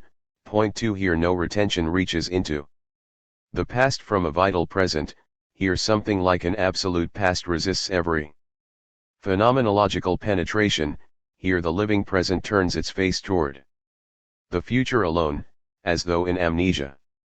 Husserl is not sanguine about the possibility of a phenomenological account of the awakening of objectivities that are ceaselessly veiling themselves, and ultimately of those that are already wholly veiled. 173. Rather than the familiar phenomenological mechanisms of primal impression, impression, retention, and retrieval, Wiederholung. It is here a matter of the vacant horizon of what has foundered Leerhorizont. De Versunkenen. Rather than the now, das ETZT, serving as the font or source point of evidence, it is here a matter of the 0 point of indistinguishability. JASNUL der Unterscheidslosigkeit. Here the retentional process as a whole, insofar as it is relevant at all, takes on the apparence of a process of continuous impoverishment, a progressive diminution of effective force. As the effective FOR C of association and potential reproduction dwindles, as the impression pales to vacuous identicality, the line, of retentional synthesis loses itself in universal nullity. 174, which is very much like a past that has never been present. What can waken, whether passive waken in G or active waking, mean here? It cannot mean that an alert ego rouses the somnolent object, but only that The object itself steps forward out of the fog hervortrate dem ne bell 1. Whence the dormant object's somnambulistic locomotion. And who would be there to observe its crepuscular peregrinations? How should nullities escape? Absolute zero, when it is zero that causes them to be nullities. What sort of injection, zuskaj, of effective force from the all too distant living present can perform this miracle? For, while Husserl sometimes speaks of the objects as dormant, he at other times acknowledges them to be quite dead. Here, in the remote sphere, Husserlian phenomenology must either approximate necromancy or approach mourning. We cannot in the case of nullity appeal to the chain of temporal constitution, Husserl insists, precisely because we only experience the constitution of 132. Time as a chain thanks to the retroactive awakening dank der Richthänden. Wekung. The problem is that the chain of retroactive awakening is finally lost on the zero horizon, 176. The dilemma or double bind of retroactive awakening, which ultimately can only be passive in an unheard of sense, is that the force of intuition, including the weakened forces of derivative intuitions, is limited be grands, and in radiating back it ultimately reaches zero I ender. Rieckstrahlen word sie schlieflich null. However, if the retentional process itself ceases, hort oi, petering out into the 10 in Dasein null, 176. As Husserl repeatedly insists that it does, how can the fog ever lift on any future? For a memory that has foundered in the past? Husserl replies that the 0 point itself must be but what is the status of this must, a kind of persistent, subsistent reservoir or stockpile, das Bestand ige. Reservoir, that is locked into objects that have come to living foundation in the living present, 177. Such objects and their encrypted zero reservoir are now admittedly shut off, inaccessible to the ego, yet they remain, inevitably, though inexplicably, at its disposition, für das, ch Verschlossen, aber sehr wohl zu seiner Verfügung g. If the objects are no lo nger constitutively alive, they are still the r.e. themselves incorporated or enripted as funereal figures.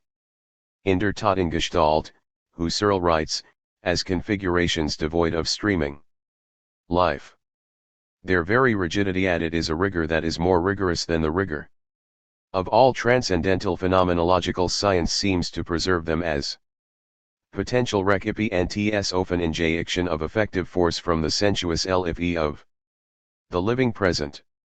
Indeed, Husserl declares that these lifeless objectivities are enclosed in the null sphere and cannot go astray unverlierbar in der null.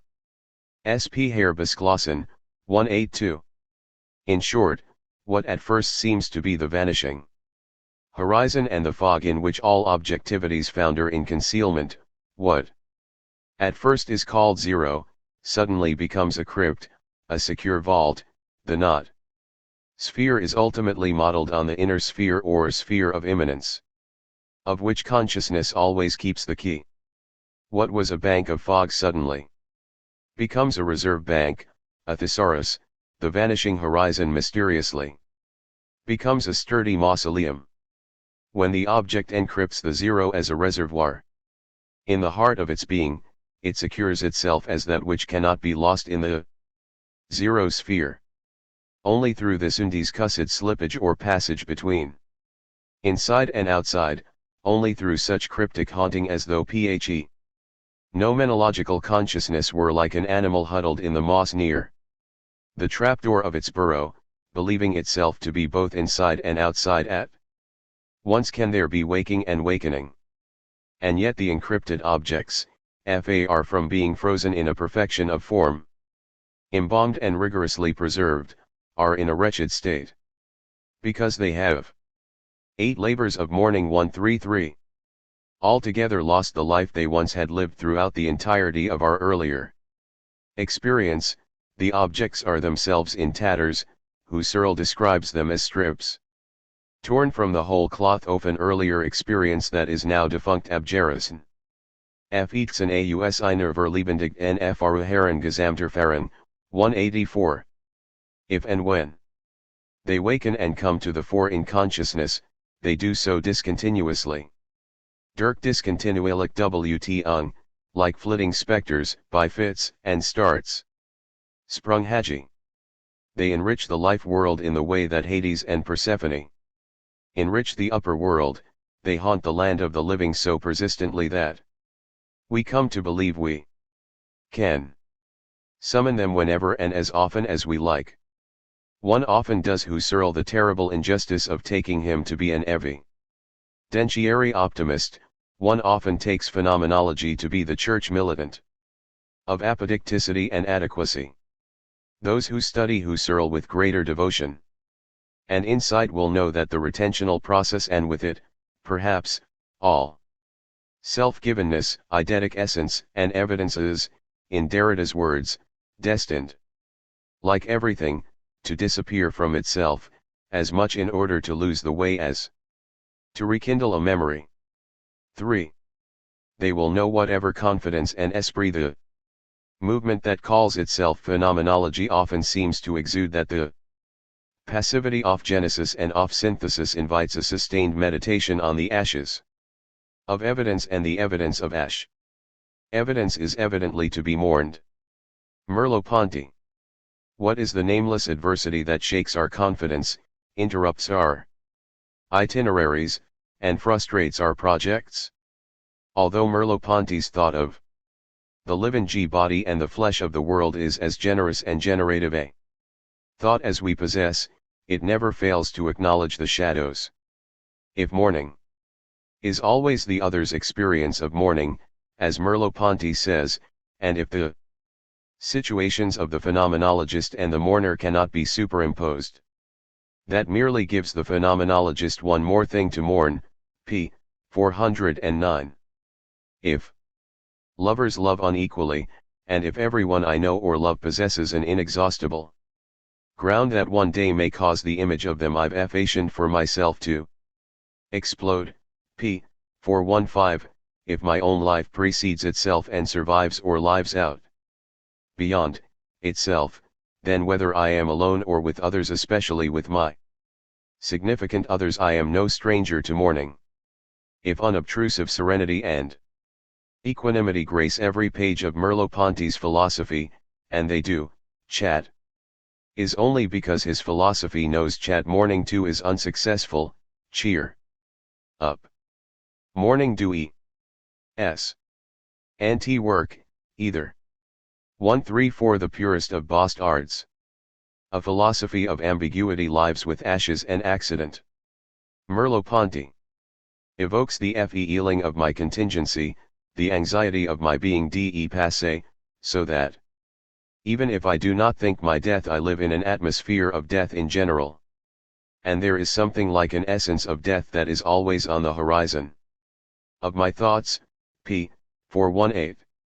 If, later on, in the project of a genealogy of truth, and an interrogation of the invisible that is of the visible, reversibility seems to be absolute truth, if the touching seems to be the perfect paradigm of a world peopled at last by living bodies in the flesh, reversibility remains, as we heard in chapter 3, always immanent with an I, not an A, hence either forever futural or absolutely past and never realized in fact.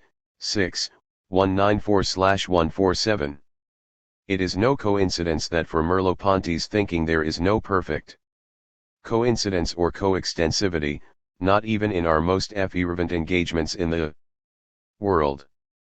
Each political act, for example, bears in addition to its manifest meaning a contrary and latent meaning. S. 303.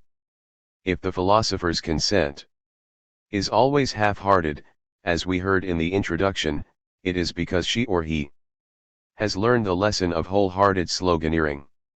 When our initiatives spin their wheels in the sands of the body, of language, or of the recalcitrant world, that we are given to complete. It isn't that the will of an evil genie thwarts us. It is simply a matter of a kind of inertia, of a p. s. I. v. e resistance, of a failure of. Meaning of an anonymous admit J. S. 304. Perhaps it is the inaitab le. Withdrawal, as we saw most clearly in chapter 2, in the story of Echo and Narcissus, the turning away, the aversion and adversity we confront in what we most love, that lies at the heart of mourning. Jean-Paul Sartre felt the sting of this adversity, which can maim friendships such as his with Merleau-Ponty. I will resist the temptation to quote at length from Merleau-Ponty Vivant, one of the most mournful and magnificent texts of Sartre's oeuvre, and cite only this. Merleau, an exile, had very early face-slashed what I could only know. We can't go backwards, the gesture cannot be reclaimed, the gentle contingency of birth is changed, by its very irreversibility, into destiny. I was not unaware that we proceed along the course of things and never retrace our steps. But for a long time, trapped by the bourgeois myth of progress, that accumulation of capital and virtues I share. The illusion chat each day we grow in value. We keep everything. In short, I was approaching excellence. This was the mask of death. To day it is stripped away. But this mask repelled Merleau. Born to die. Nothing could restore to him the immortality of his childhood. Such was his original experience of the event. 4. 8 Labors of Mourning 135. In Derrida's Cinders, one voice asks, can one ever accept working for His Highness mourning? Another voice replies, how can one not accept it? That is what mourning is, the history of its refusal, the narrative of your revolution. Your rebellion, my angel. 55. Benjamin. A certain tension 0 are a certain suic in the tension with regard to the theme of mourning in Benjamin's Ober den Begriff der Geschichte, on the concept of history, 1940, is telling. For it is truly difficult to see precisely how historicism, historical materialism, and messianism can be rigorously distinguished in the way that Benjamin initially hopes they can be. Perhaps what Benjamin calls the primal ground of mournfulness, der Urgrund der Traurigkeit, is constituted by the node or tangle of all three relations to history. No doubt a though useful reply to this question wo old require stud of Benjamin's Traurspiel thesis and a careful contrasting of mourning play and tragedy in terms of the dimensions of the inexpressible and the messianic. Such a study lies beyond my competence and the limits of this brief chapter.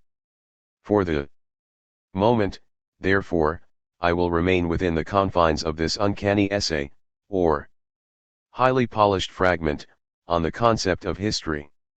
Historical materialism hopes to break decisively with the impa the T.I.C. historicist approach to history. Benjamin alludes to Fustel de Coulanges, Bulletin T. He could have cited Dilthey and many others which invariably identifies with the victors. For empathetic historicism, time is the stout-hearted march of homogeneous now points in contact with an empowering past and moving through a legitimate present toward a perfect future. For the sake of the victims of history, whom he mourns, Benjamin joins forces with those who reassess the concept of time, including thinkers with whom he is only rarely associated, Husserl, Sartre, Merleau-Ponty, and Heidegger among them. Benjamin, the representation of the progress of the human race in history, cannot be disengaged from the representation of its continuous advance. Durchlaufenden Vorgangs through a homogeneous and vacuous time. Critique of the representation of this advance must shape the foundation of a critique of progress in general. 5. It seems as though both Benjamin and Sartre are summoning Marxist and neo-Marxian social critical theory to a painstaking study of what others call ecstatic temporality and to a rigorous deconstruction of the point, line, and 136 circle of time. Could social critical theory ever accept such a summons? If it were to accept, it would go to encounter the gravest difficulties. The difficulties in Benjamin's effort mount when Benjamin tries to think messianic cessation or immobilization still stellion as the monad, and when he proclaims the day of mourning or remembrance a monument, erecting it as a fast motion or speed-up mechanism, Zeitragever. The problem is that the eternal recurrence of such a day of recollection, as an anniversary, is guaranteed precisely by the speed-up view of history, which is itself parasitic on the stout-hearted march of empathetic historicism. To be sure, in Benjamin's view, each instant of future time is given not as a stolid, homogeneous, and empty now point but as what Heidegger calls the kairotic moment, Benjamin the little portal through which the Messiah could step, 261. However, how does one prevent the little portal or the day that is seized, intensified, and monumentalized as the monad of a historical constellation that is putatively fixed in its import, understood and commemorated once and for all from gaping as an open door to the worst forms of sentimental empathetic historicism? Is the school of hatred and readiness for sacrifice sufficient to prevent the degeneration of historical materialism into vacuous triumphalism? Sufficient to Ev. And its decline into the self-righteous, rancorous discourses of self-proclaimed victims, which we hear on all sides? The school of hatred and sacrifice will be sufficient, Benjamin himself admonishes, only if a weak messianic force, in schwache messianisch kraftj, emanating from earlier generations of the wretched on this earth, reaches it. Not as an injection of effective force from a living present, Husserl, or as the bravado of a generation that has chosen its heroes, Heidegger, but as the faintest cry from the enslaved and defeated defunct, the as yet unmourned dead of the remote past.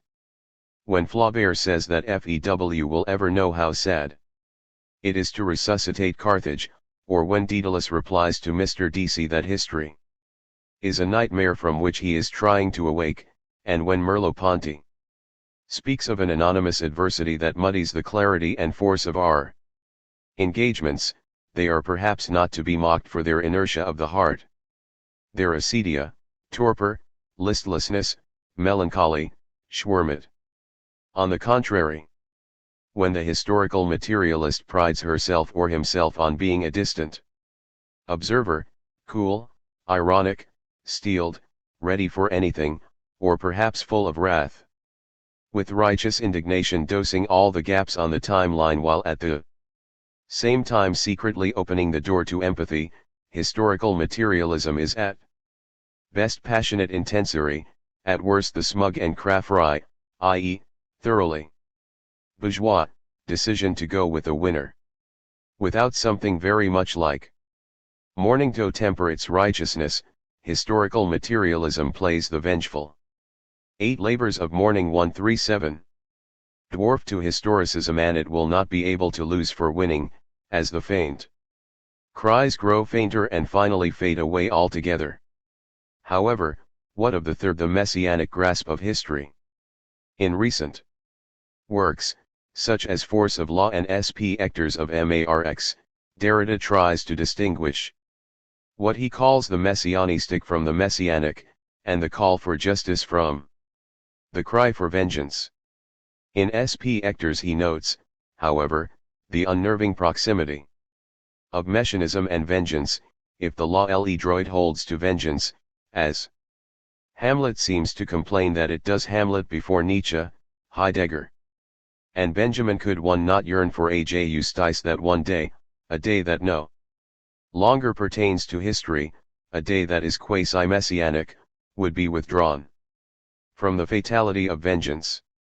Better than withdrawn, infinitely foreign. Heterogeneous in its source, with regard to vengeance.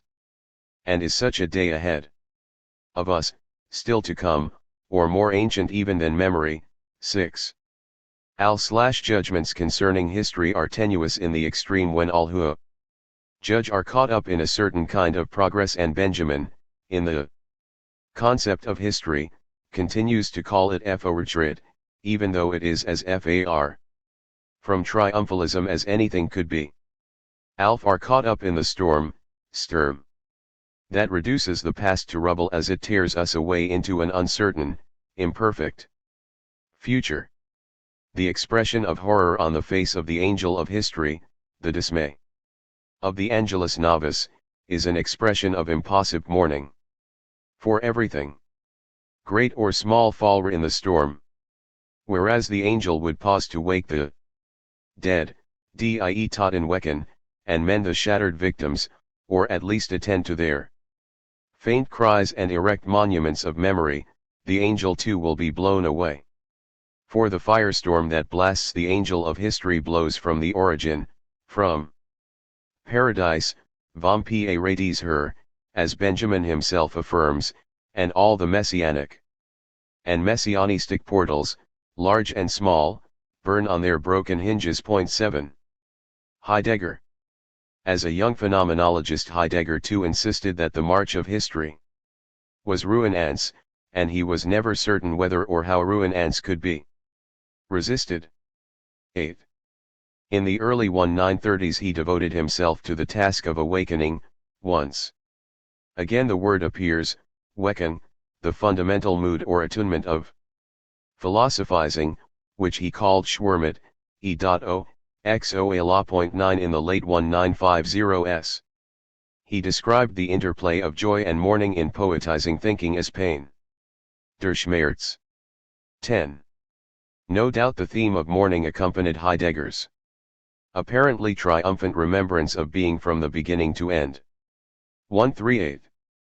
The final pages of Derrida's Offsprit, immediately before the imagined dialogue between Heidegger and the frustrated theologians, focus on this Schmerz. They are perhaps the most difficult pages of that difficult book. 114. If anything seems to moderate the decisionism and militarism, in a word, the triumphalism of the Spiritus Rector, and if anything seems to move poetizing thinking beyond mere flowers of rhetoric, for example, the rhetoric of evil as the rage of malignancy, it is the long discourse on pain in the 1953 Trickle essay, Die Sprache im Gedicht, US, 61-64, to which I referred quite briefly in the preceding chapter. Pain is the only possible link between the sister and spirit. The sister of stormy melancholy is the great soul that the poet sings in Gewitter, the storm. Pain is hers even if her lunar voice recedes from this point on in Heidegger's text. Pain harbors ein in sich genwendiges sen, an unfolding that turns back upon itself. The French translation, as though in recollection of Merleau-Ponty, calls it adversite. Pain is the adverse flame of spirit that tears ahead, as a firestorm, and so tears us away, der Fortschritt, yet it also tears back all concealments and lets us see the past in stark outline, der Zurichfend. Reif. Such pain embraces all Li6Ng things, in it all Li6Ng things are joined, as though by a messianic force so weak that nothing can save them. Alles, was. Let, ist schmerzlich, all that lives is pain-ridden. All that lives, for the first and last time Heidegger refrains from segregating human beings from plants and animals. Even the stones now seem to live, to see, and speak in Pn, das. Alte Gestine ist der Schmerz selbst, insofern Erdhaft Deister Blue Ichn and Blicht. The ancient stones are the very body of pain, when pain looks at mortals in an earthly way. US, 62. Of spirit and the flame, yes. But also OFPA in WE will never really understand the reasons for Heidegger's stony silences. Nor will we ever be able to set aside his corpus, which in some sense perhaps theoretical sense consists of lithographs of mourning. And, finally, no, we will never be able to be rid of Heidegger's metabolic yet unbudgeable corpse. L'Arigere. L'oubli de / chez Martin Heidegger is a work of mourning, begun the day. L'Arigere learned of Heidegger's death. 12 Mourning accompanies its every pace. Even though its theme is horizontal flowerings, the CPVELV of CPIK, the awakening breath of lovers, again, die young, the oxygen borne by their 8 labors of mourning. 139. Blood and the songs bubbling across their lips, each fragment of thought in her work sustains mourning. Not as introjection, not as successful mourning. For no lover's investment is ever withdrawn, there is no mockery or rebuke in her text, no pullback, no desire for cheap victories. Not as incorporation, not as encryptment, for L'Arigere's voice and her fluid line remain unmistakably her own. Her way with Heidegger is not Heidegger's way. With each efflorescence, horizon tail, with each rose blossom and each rose thorn, we come to hear un autre voix, we sense a different sort of bouquet. L'Arigere's response to Heidegger's readings of Hölderlin and Trickle constitutes one of the most remarkable segments of the book. For L'Arigere champions Hölderlin's all-living nature against Heidegger's embarrassed recoil. And upon the mouth of the poet she finds the embrace and the brazier off lips, she, the living one, embraces all, day and night. L'Embrase, S.E. Tout, 99. Holocaust of the body and of the breath that gives life yet, again, not as triumphalism or militancy or polemic. L'Arigere's is instead a thoughtfully sustained and affirmed impossible mourning. To be sure, it is a mourning that seeks a different place and another venue. Tothei a lot of cinder and ash, she reiterates a question about an other sight. An other voice. Is it a matter of the same place? Of the same there? Or will? There now be a distance between there and there, la et la. What sort of difference will she make? La, cal. 3-1. No doubt L'Arigere's is the desire for a side her own that will not involve the same mindless masters and mastery. We literally unveil nothing of her. Nothing that in the final account does not leave her intact, virginal, that's the only thing he loves, indecipherable, impassively tacit, in a word, sheltered from the cinder that there is and that she is. That is Derrida, of course, on page 41 of Cinders, which is also a polylogue, but it could be un autre voix.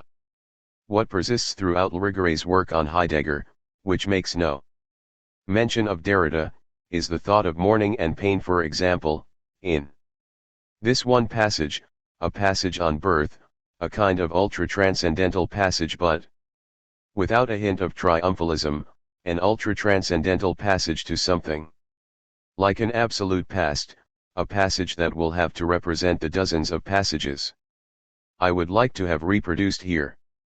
The air remains, it is what resuscitates life, yet at first under the form of an absence, nothing is there but what it is, and it does not appear.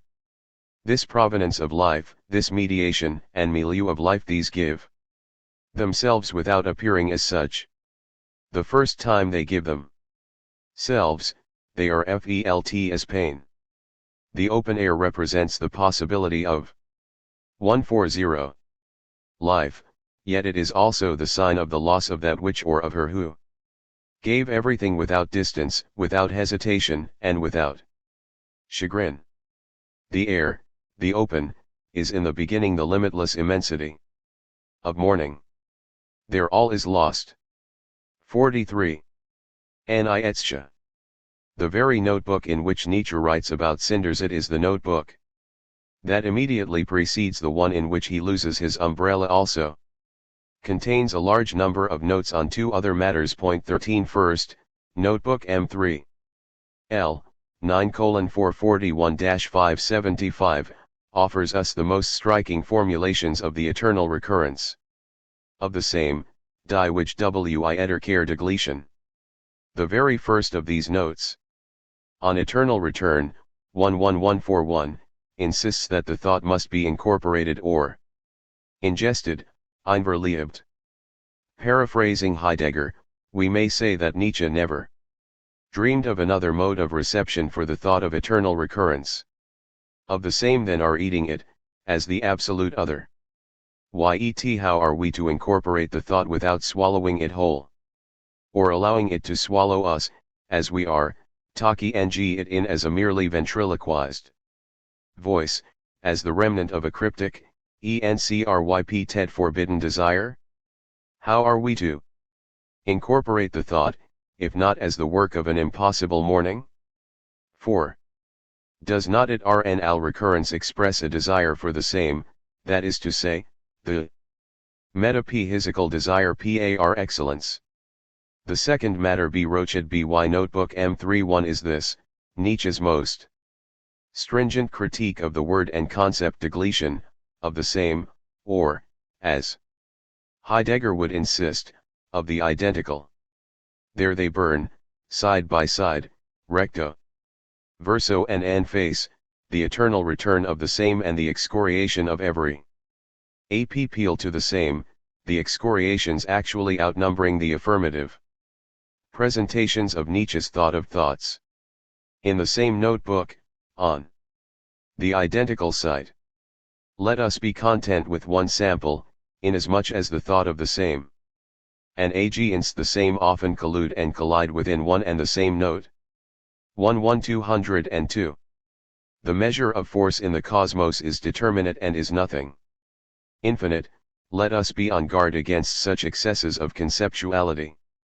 Consequently, the number of positions, changes, combinations and developments of such force, while monstrously vast and in practice 8 labors of mourning 141. Immeasurable, is in any case also determinate and not infinite.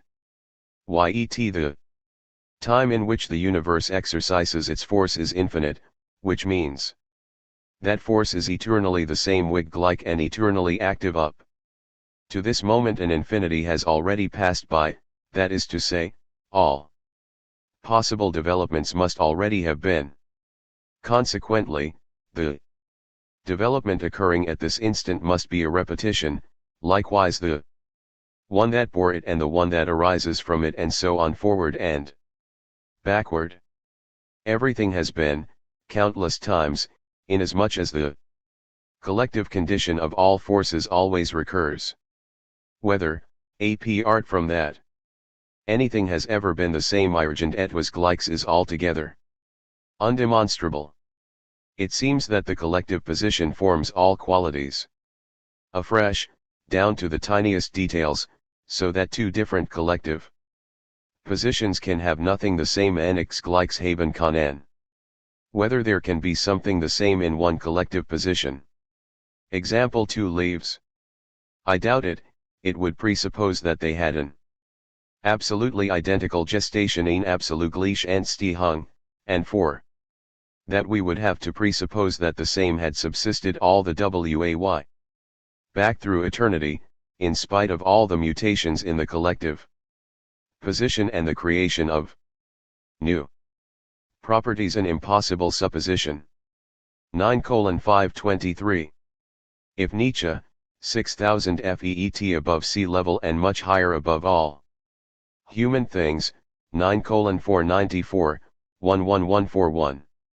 Thinks the eternal recurrence of the same as the new center of gravity, the new burden that should give our lives ballast, Schwergewicht, and if teaching this doctrine should be the best way to incorporate it, inasmuch as we would have to eat it for and as the rest of our lives, dem and ste unsers Lebens, what does it mean that incorporation is at least initially, if not always, an interiorization of the fundamental errors G run? Dear Thummer, and what does it mean that das Gleiche is roundly condemned as the primal error, the first fruits of coarse and imprecise representation, faulty memory, excessive fantasy, and sheer laziness?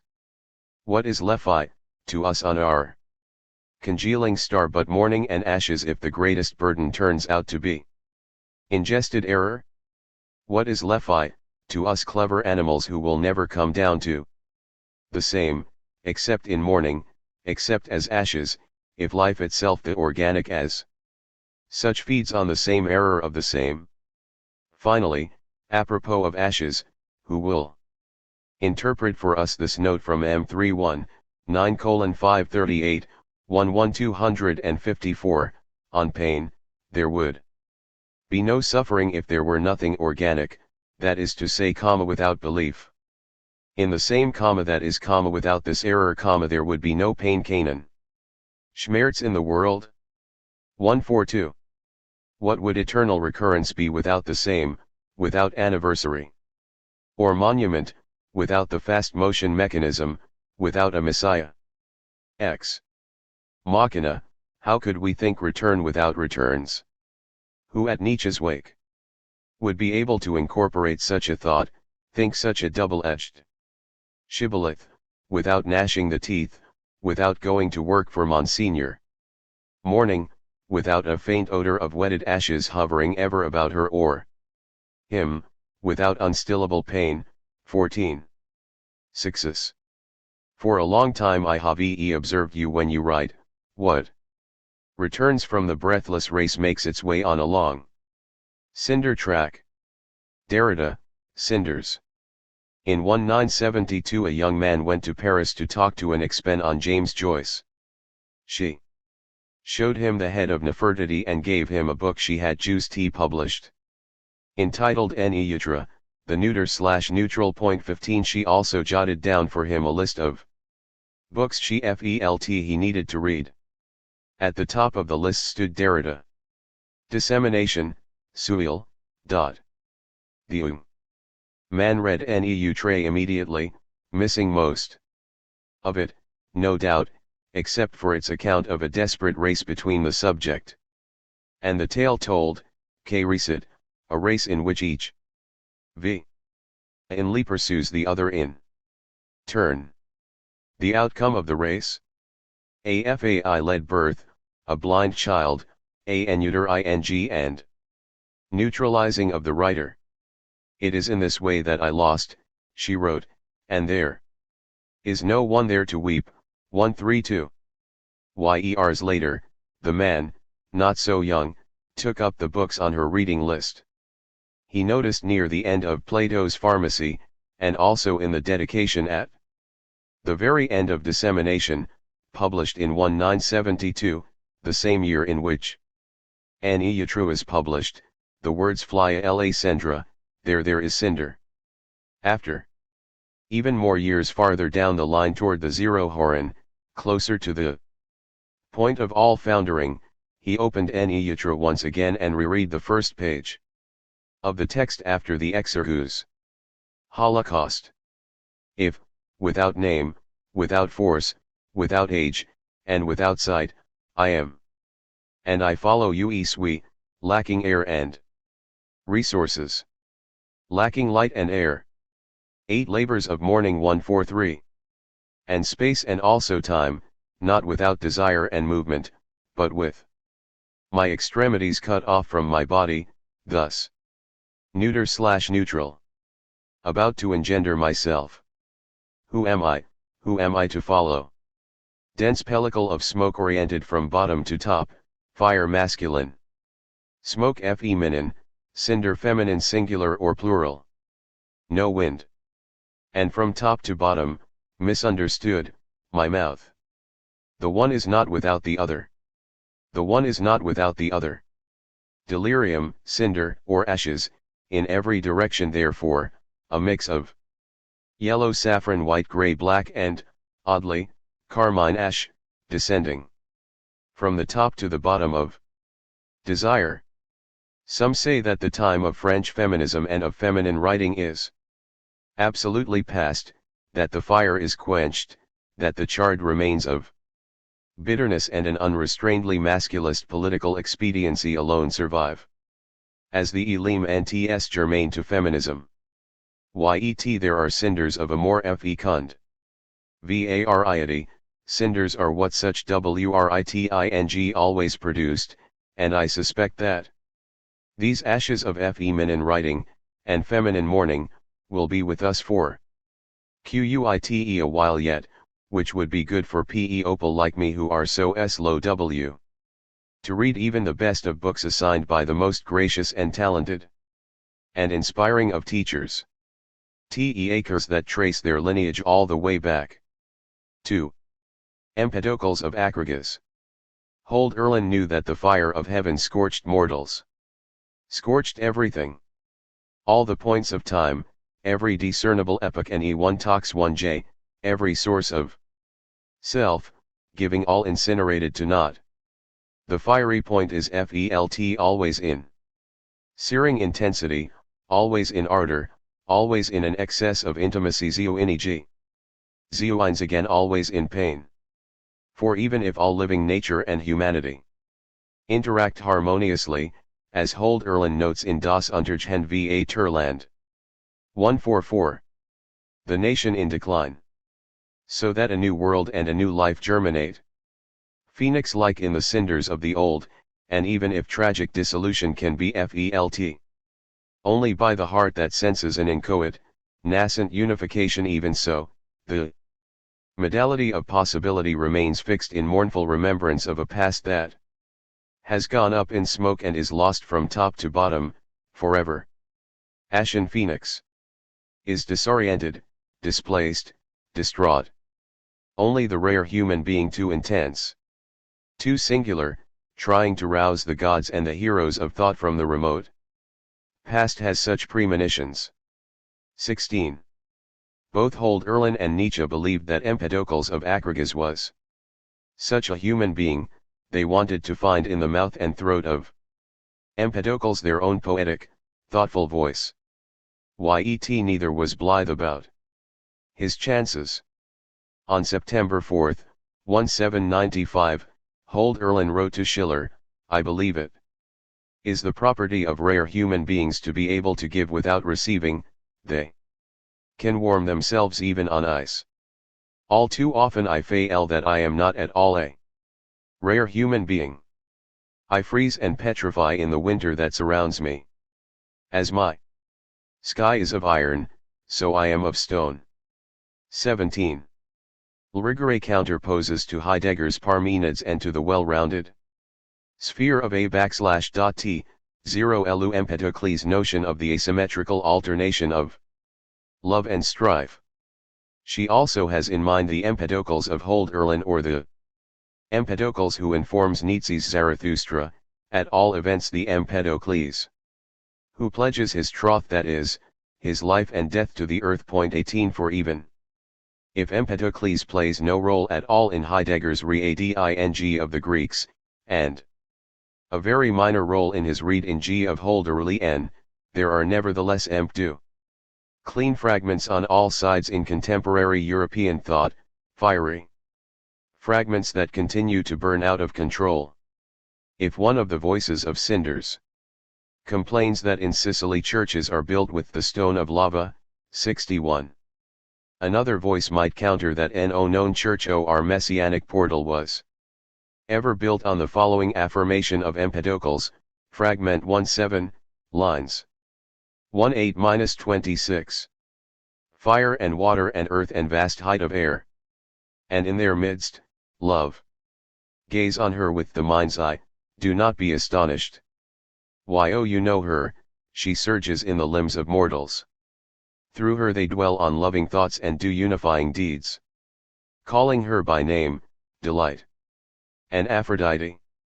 As she whirls with the other elements there, no mortal male can make her out. But do trace these footsteps of my logos, it will not disappoint you. 8 Labors of Mourning 145. A polemic AL note. Why these 8 vignettes? How can the number 8 not go horizontal? Oh. And so mark infinity? Who could entertain the Derridian thought of cinders? Even for a moment, without invoking Levinas, but also Freud and Lacan. Mallarmé and Blancot, Genet and Bouteille. What about the fate of hermeneutics? What about Socrates and Plato? What about Kant and Hegel? What about Rousseau? Once the door opens to even a few of the names associated quite rightly with Derrida's oeuvre, we are thronged by possible and necessary connections, so that a choice is worse than arbitrary, it is foolish. Did I say a throng of names and texts and issues? It is more like a flood, a tidal wave. This may help us to understand something about the polemic that so often rises to meet or to flee Derrida's work. One might have supposed that such polemics could arise only in cultural and academic backwaters. Cambridge, for example, the little one, in England. Or New York, the little one, in the Review of Books. Yet the polemic is so widespread and so bitter that it remains truly baffling. It is as mean-spirited as the person it vilifies. The purest of bastards is gentle and generous. The one saving grace of such polemic is that it is so ill-informed, so endearing glys tup id. There are doubtless many reasons for the polemic, but here is one we do not often admit to. It has to do with the breadth and depth of Derrida's work.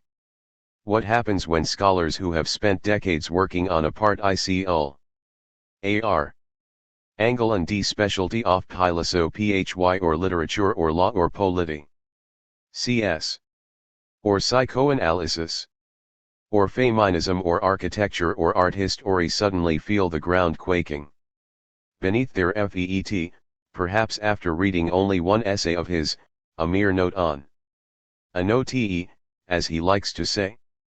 They look out to sea and do not fail to discern the 30-foot tidal wave looming out of the distance. From left to right, right to left, the monster is uniformly vast and deep. There is no relief. They look down at their feet and scrutinize the 2 or 3 scholarly sandbags they have gathered.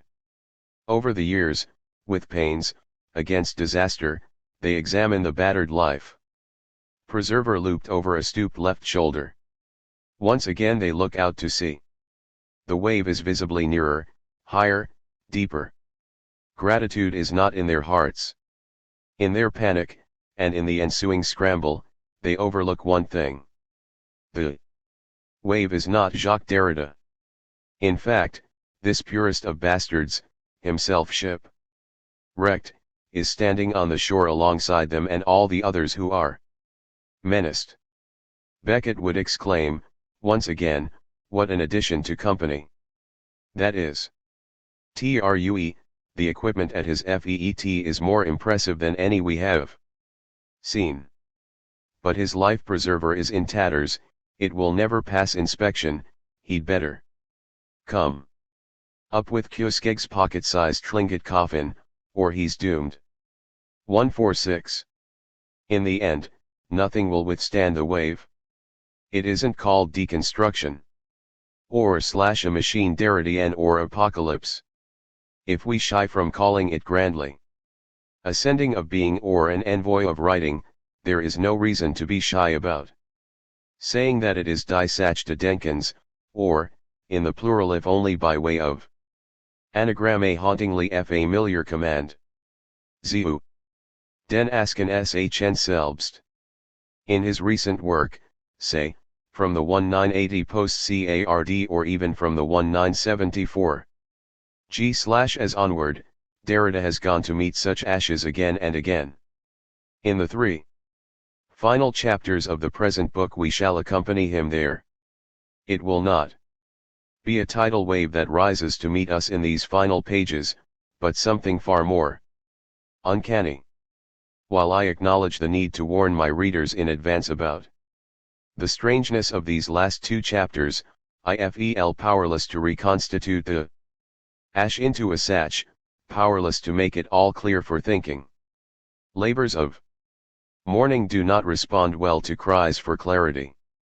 The dominant question of these final chapters is Derrida's bastardy and purity, his illegitimacy and generosity alike burning in incandescent mourning. Partithree. More ning offer mation. Knell. Marcellus, I tell you, a beautiful woman is something inexplicable. Woman's beauty is an enigma. Our gaze does not penetrate it. One never knows what a beautiful woman can be, what she is compelled to do. George Truckle, Maria Magdalena, a dia/ague. For the most part, the French constitute the nation that most often speaks of virtue, because among them the individual is more a matter of his or her peculiarity, igentium lichki and natural mode of action. By contrast, the Germans are more a thinking people, and among them the identical Kinlant achieves the form of universality al/Gemeinheit. Hegel, Philosophy of Right, 150, Addendum. Glass rarely discusses the theme of mourning and never works through it in a conceptually rigorous way, never achieves true generality or universality. Concerning mourning, yet the trajectory that the book follows through the texts of Hegel and Jennett, a trajectory without proper beginning or end, is all about mourning, if about be taken in a verbal, rather than a prepositional, sense. Glass tolls for the remains of so much that we take to be our philosophical and literary traditions in the West. These remains or remainders, these remnants, leftovers, and scraps, these traces of mortal dissolution, ashes to ashes, constitute the waymarkers and indicative signs of Derrida's text. Whether the topic is Hegel's absolute knowing or Jennett's humiliation and glory, Dialectics. 150.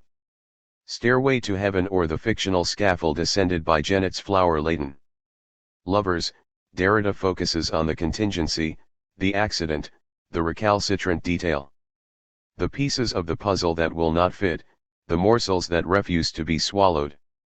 The refuse that refuses to be trashed, the cyst that will not be dissolved and absorbed without a trace into the system. In what follows I shall emphasize the scraps of the Hegel column in Derrida's text. However, I will try to read across the entire page of Glass and with as many eyes as I can muster. Does anyone here remember absolute knowing? After Darwin, Marx, Kierkegaard, Nietzsche, and Freud, it is distinctly odd to declare a period of mourning for absolute knowing. After positivism and neopositivism, pragmatism, and analytic philosophy of virtually every strain and variety, it would be a absurd to mourn what Hegel's phenomenology of Spirit calls das Absolutsein. If Derrida devotes so much labor to this reading of Hegel, and to a reading of the writer whom Hegel would have abhorred most, arguably even more than Friedrich Schlegel, it must be because he suspects that the remains of absolute knowing, if only in the form of the absolute phantas ms till inhabit or haunt all our brave pronouncements and even our modest claims, all our pro-fsionalism and even our cynicism.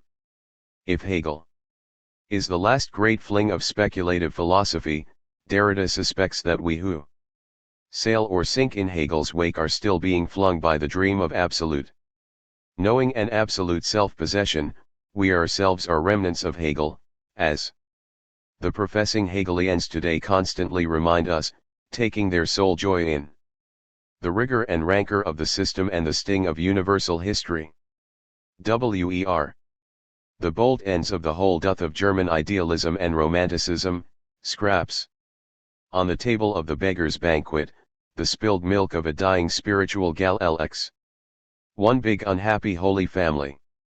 If rest, is, one of the guiding threads of Derrida's Glass, a second such thread is the famille. In the parade of industrious fathers and sons, productive husbands and wives, pious and pure brothers and sisters, and invisible but efficient mothers, in the procession of all the loves and execrations of the family romance, Janet limps along like Kaiser S6 SE behind a Hegel on the march. Whether it is Janet wanting to bathe his mother's head in spit or Hegel wanting to join Mary Magdalene at the feet of Christ, the grasp or concept of lo ve and the grip or drive of desire, the stuff of which families are made and undone. Nel 151. Are also the objects of Derrida's tireless investigation. The third thread, therefore, the one that somehow manages to twist the other two remnants, the family, into a common chord, is love, love in the family, or in whatever is leg of families. For the principal insight into the Hegelian system of philosophy in Derrida's loss is that consciousness, reason, and spirit alike are always family FFAIRS, that familial love is both a passing moment and a perpetual threshold of spirit, so that Hegelian spirit is anything but self-possessed and singular, anything but a solitary basic sen. Derrida's glass also remains sensitive to certain accidents and remnants of writing.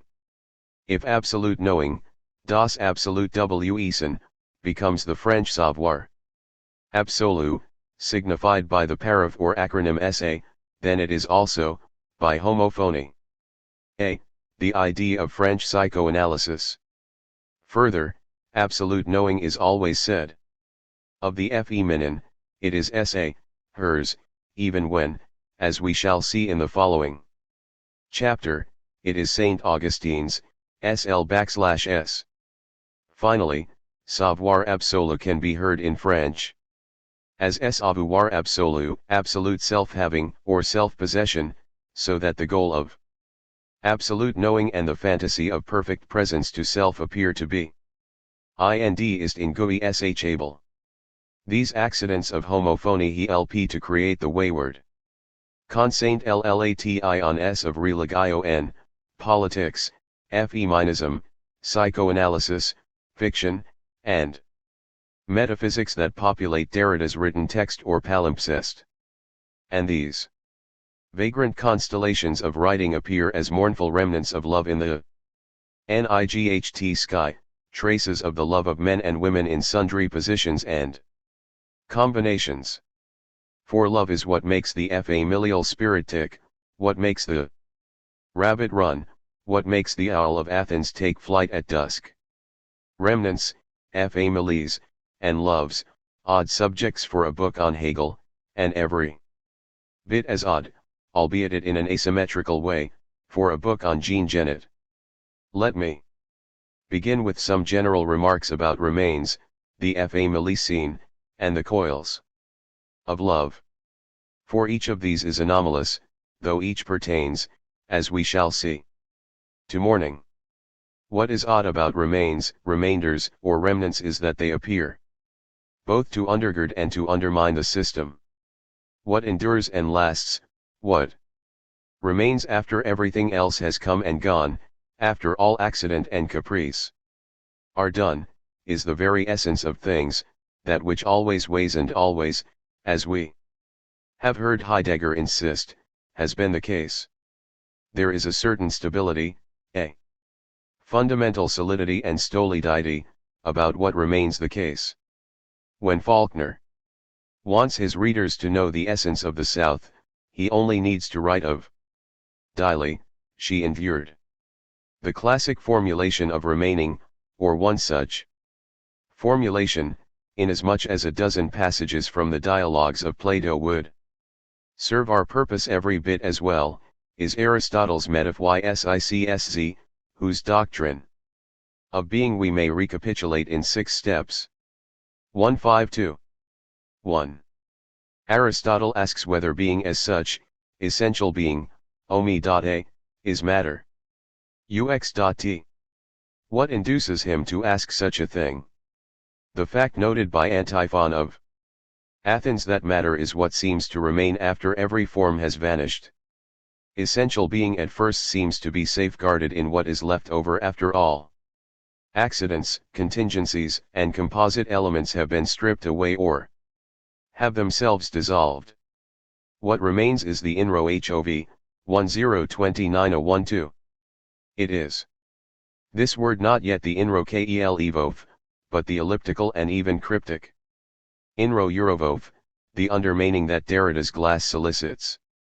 It is the prepositional prefix INRO that will serve as the fundamental clue that leads Aristotle and all later Aristotelians to conclude that omi data is INRO KEL EVOV.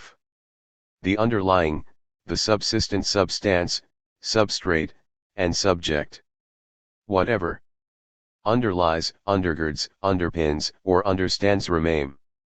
And what properly remains is what we call essence, that which was or always has been in being, das. Ge Wessing, to TLV Elm, 1030b5, cf 10301012. For Aristotle, however, and for all metaphysics after him, essence is not matter but to the soul. Primary substance, omi data tj1 tpi year 11, which is what endures and remains, is Algeric cell. Soul or spirit is the undermeaning of matter.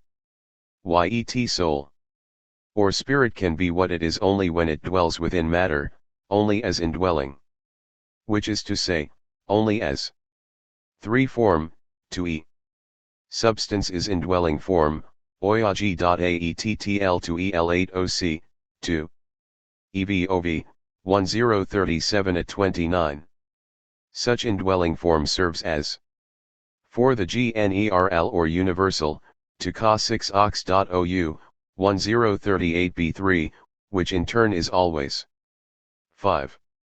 The definition, account, formula, proportion, ratio, or reason in its full generality, Ohioc, NLTAWC, 1039b20-21, which in the end is and remains 6. The primary, and thus final, cause of being, AL.nov 1 TPWTOV rho elm. I041b28. In a word, being is what remains. Remains remain, in, being. By contrast, or precisely by the same token, unsalvageable leftovers and dross, caput mortuum, and whatever else is sloughed off, are also called remain. The French word rest, as defined in Robert, is instructive here, first of all, because its definition is compelled to refer to itself. Le rest is defined as ce rest, d'entout, for example, un somme d'argent, du lait, de sav. Used in an absolute sense, that is, without any obvious reference back to anything else, le rest is everything that in any given case is not the thing previously mentioned. Pour le rest, quant au rest. With the indefinite article, unrest is defined in the same self-referential manner, but this time with more trenchancy, a remnant or remainder is an element rest on, d'entout, a whole whose integrity has Nel 153 not been preserved. Remains entail a loss of integrity. To that extent, unrest joins all the other favorite words of Derrida's vocabulary: trace, supplement, paragon, vestige, debris.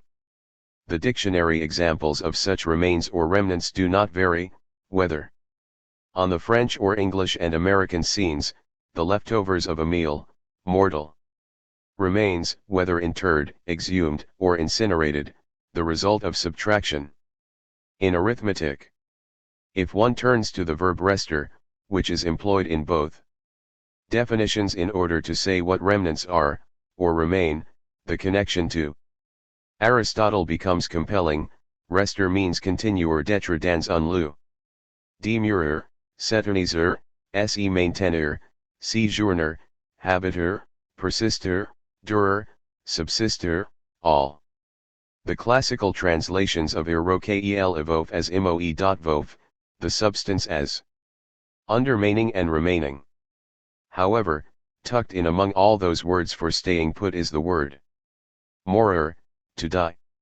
For mortals, what remains is the place where, or the event in which, one is interred, even if the remains turn out to be exhumed and incinerated, and room thus made for other remains. The undermining is also the undermining of mortals and perhaps of all indwelling forms. What remains is the very essence of things. Yet remains are the scraps that fall from the table, precisely what does not enter into the system of essential nourishment. A corpse lying naked on the slab des cartes fresh cadaver, with its springs and levers still flexible, its knees unimpaired, its volatile pineal gland still intact, but with all of these things on the very verge of dissolution. That is the very essence of remains. What remains is precisely what passes, decomposes, and in the stench of its corruption the green spots of decay on its exquisite hands elaborates the very definition of what is inessential for philosophy. The question what, of the remains of absolute knowing, therefore asks about both what endures at the end of metaphysics and what disperses into scattered, unassimilable, and essentially corrupt remnants. Mourning, for its part, has to do with a certain lasting impression, and a dogged depression, concerning our situation at the end, of metaphysics. We remain trapped within it, or in the remnants of it, suspended in its systems and vocabularies, precisely as those who are destined to be remains and remainders. Mourning has to do with what remains, a certain transience, a raveling of the thread, an irremediable loss. The family, too, moving on now to our second raveling thread, both lasts and breaks up, perdures and dissolves. Whether the house is that of Atreus or ad dei bundren, the family is always a matter of survival and demise, as one lay dying, and as the others prepared the remains for the funeral. For Hegel's spirit, the family is both a passing moment, for the demise of the family is 5.4.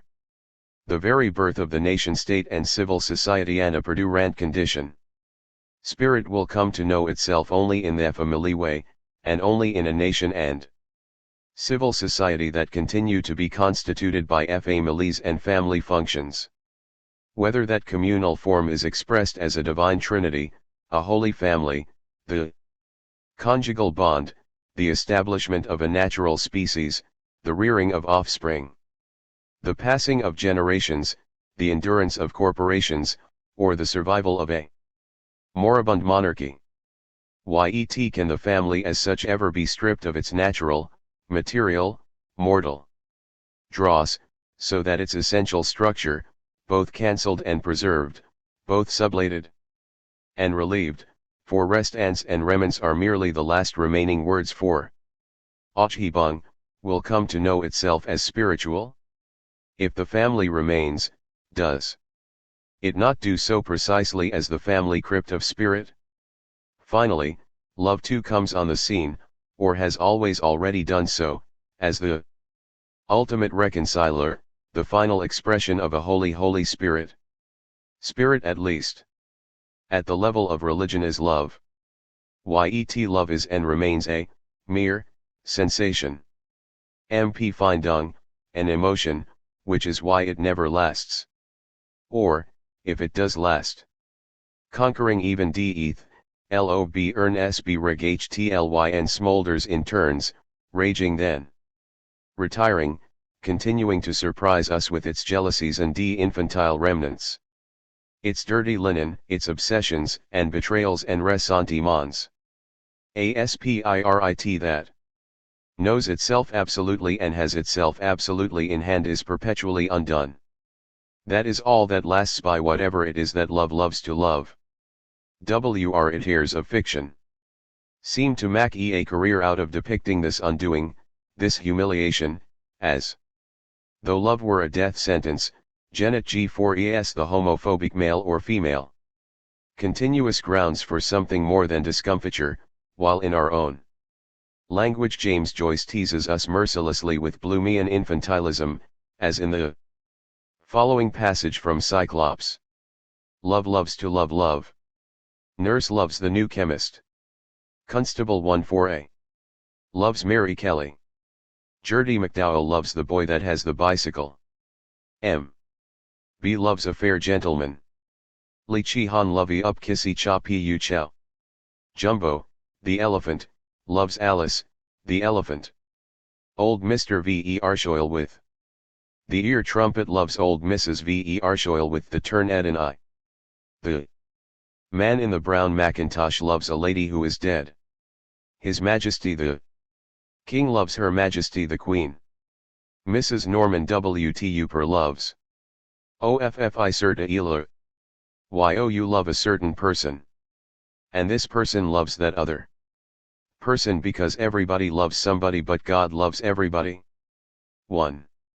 Derrida discovers that the hand and mouth of love open and dose upon what is irreducibly other in Hegel's system, even after all the foldy NGS and Nel 155 refoldings, doublings and redoublings of phenomenological consciousness. Even after all the fiery purges of desire, the dismantling of sexual differences, the flight from every possible side of Pandemian Aphrodite or Venus Vaga, the rarefaction of sensibility into the wispy vapors of spirituality and ethicality, intellectualism and voluntarism.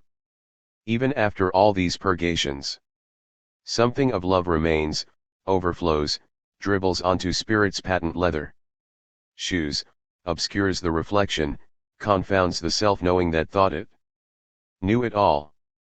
When one surveys the vast circuit of Derrida's glass, one feels defeated and undone by its scope and complexity. Even when, out of ignorance, one focuses on the Hegel column, one is astonished at the itinerary, which I shall here reduce to 5 stages. 1. An introduction to the remnants and remnants, the residues, remains, and remainders, les restes, les restes, la restance, of a Hegel, of a Rembrandt, of a Genet, the religion of flowers, the religion of animals, the religion of the phallus, morality, ethicality, genealogy, the family, and love, signature, cum. So on deep, resonance, long, tongue, language, tomb, fall, and glass. Death knell. Here, G. Loss, 7-26/1-19, Derrida pays special attention to Hegel's Philos Ophy of right, 141-59, and the phenomenology of spirit, natural. Religion. To Derrida now, G. Loss, 26-95119-82, shifts his attention to Hegel's early texts, the works prior to the Ph N.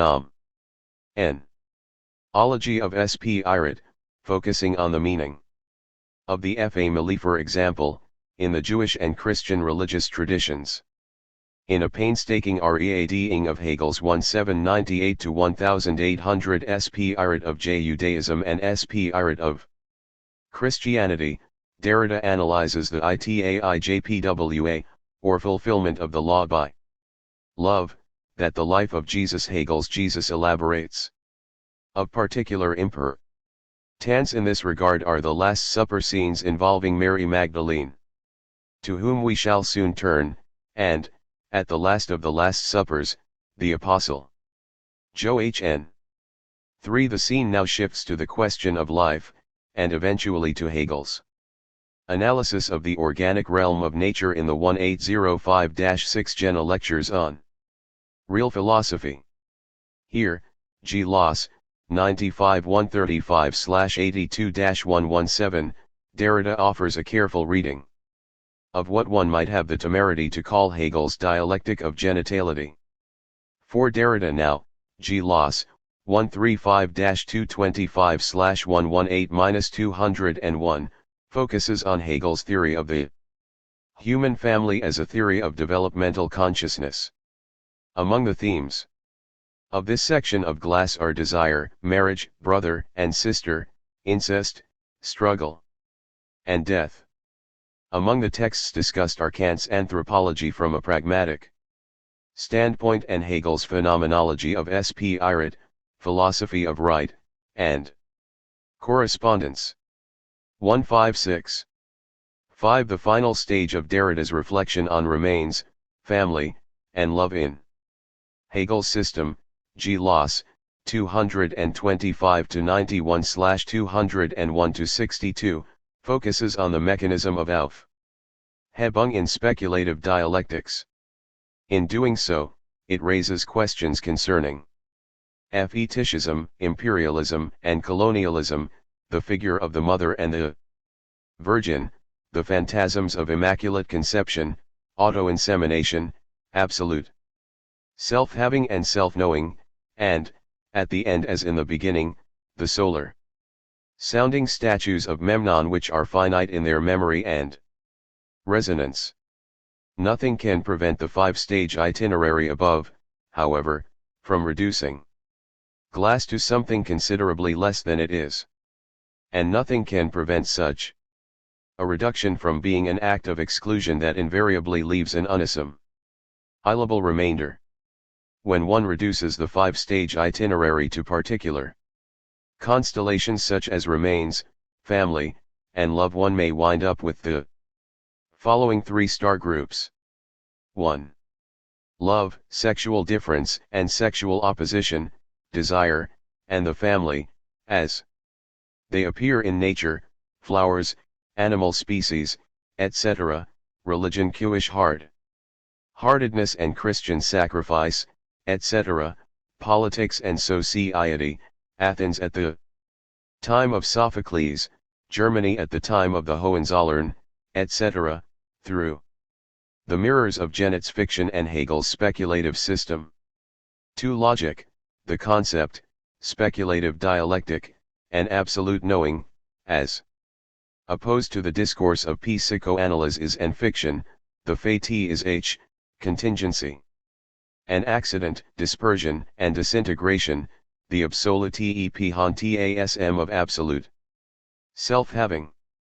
3. The philosophical as opposed to the literary text, and, common to both, the spoken tongue as opposed to written language, issues of phonology, glossomatics and graphematics, signature and trace. But enough of these attempts to swallow and disgorge glass. In the context of works of mourning, art, and affirmation, I will simply choose 3 moments of glass for close reading, 3 tintinnabulations of the Nell, without any claim or hope that they are typical of the whole or in any way representative or encompassing. My 3 moments will be: 1. Mary Magdalene's anointing the feet of Jesus, Hegel's spirit of Judaism and spirit of Christianity, a discussion of glass, 38-74/33-63. 2. Te aching the children, washing the corpse, family functions in Hegel's phenomenology of spirit and philosophy of right, a discussion of glass, 149-64/131-45. 3. Foam in the cup, absolute knowing in Hegel's phenomenology and absolute phantasm in Derrida's glass, a comparison of the 2 final pages of Glass and the Phenomenologie des Geistes. Nell 157. Pig. 9 HL. Hans Loy, The Coronation of the Virgin, Altarpiece, Central Panel. Stephansmünster, Breisach, Germany. My 3 moments are taken from the 2nd, 4th, and 5th stages of the 5-stage itinerary through glass. Discussion of the 3rd stage, that of organic life in general and the dialectic of genitality in particular, waits upon a separate investigation. Point 2. Mary Magdalene at the feet of God. Any of the main features of the Stephansmünster at Breisach on the Rhine is the wooden altarpiece, the Coronation of the Virgin, a triptych executed by the Master H. L. Presumably Hans Loy, during the years 1523 to 26. At the center of the central panel, the Virgin is being crowned by God the Father and God RHC Son. The Virgin's feet, if she has any, are covered by the folds of her robe. Fig. I0. Detail of Figure 9. Fig 1-1. Detail of Figure 9. 160. In contrast, the feet of the Father and Son obtrude, the big toes of each figuring prominently, protruding to the outermost surface of the high relief. Moreover, the big toes of these thrusting feet, the left foot of the Son, the right of the Father, are themselves flexed upward and outward, erect and impressive, even if they are mere reflections of a divine reflex. The left arm of the Son and the right arm of the Father are stretching out into the central panel in order to place the crown on the head of the Virgin, and the corresponding feet and toes are flexing in tandem with the divine arms and hands. There are subtle differences between Father and Son. The careful observer will note that the left foot and toe of the Son are viewed in profile, even though the naked upper torso, including the gash low on the rib cage, is viewed almost full front. The observer sees the raised foot of the Father from below and frontally, even though the upper body turns as sharply toward the Virgin as the Son's. There is something particularly ungainly about the Father's gesture. Something perhaps of unresolved tension at the moment of his coronation. The upper body and head of the Father appear to be slouching, while the Son's gaze seems to be riveted on the Father, as though some unspoken question or confusion is about to disrupt the solemnity of the occasion. The Virgin Mother, demure, inclining slightly toward the Father, but is it her Father or her spouse, seems to be reaching with her crossed arms to the figures on either side of her, as though to reconcile Father and Son, but is it her Son or her spouse? The Son and the Virgin appear to be about the same age, whereas the Father is much elder than they. Whatever the differences between them, however, Father and Son share the Virgin Mother and the big toe. George Isbodley, who figures less prominently in glass than one might have expected, has a remarkable text, the Big Toe, an early text for the Critical Dictionary of Documents, in 1929. There Bodley writes, "The big toe is the most human part of the human body, in the sense that no other element of this body is as differentiated from the corresponding element of the anthropoid ape, chimpanzee, gorilla, orangutan, or gibbon. This is due to the fact that the ape is tree-dwelling, whereas man moves on the earth without clinging to branches, having himself become a tree, in other words raising himself straight up in the air like a tree. But whatever the role played in the erection by his foot, man, who has a light head, in other words a head raised to the heavens and heavenly things, sees this foot as spit, on the pretext that he has it in the mud. Point 3. Nel 16L. Bodley takes the mud in which the foot and the big toe try to gain purchase to be the principal figure of evil in traditional moralities human life entails. In fact, the rage of seeing oneself as a back-and-forth movement from refuse to the ideal, and from the ideal to refuse, a rage that is easily directed against an organ as base as the foot. 20-21. The word reface here reminds us of the remains that preoccupied us earlier. It is as though the big toe and the foot from which it projects are inexorably bound up with the lowly, the rejected and dejected, the fallen and corrupt, detritus, debris, and leftovers. To the foot we attribute the most nauseating filthiness, a filthiness otherwise associated only with the nether parts, except that, of course, the feet are as nether as one can go. The Greek and Latin root for things of the foot, pod-, is also the root of the posterior, or anal, region of the body, what contemporary German, for example, calls the po. Brutally pursues the sexual nature of the shamefulness and squalor of the foot, finding it reflected in many cultures, he focuses in particular on the high/variety that often explodes when one even imagines the toes. The toes thus become fetishes of the flesh in all its protuberances and folds. The play of fantasies and fers, of human necessities and aberrations, is in fact such that fingers have come to signify useful action and firm character, the toes stupor and base idiocy. The vicissitudes of organs. The profusion of stomachs, larynx and brains traversing innumerable animal species and individuals, carries the imagination along in an ebb and flow it does not willingly follow, due to a hatred of the still painfully perceptible fren. Z. Y of the bloody palpitations of the beau dy.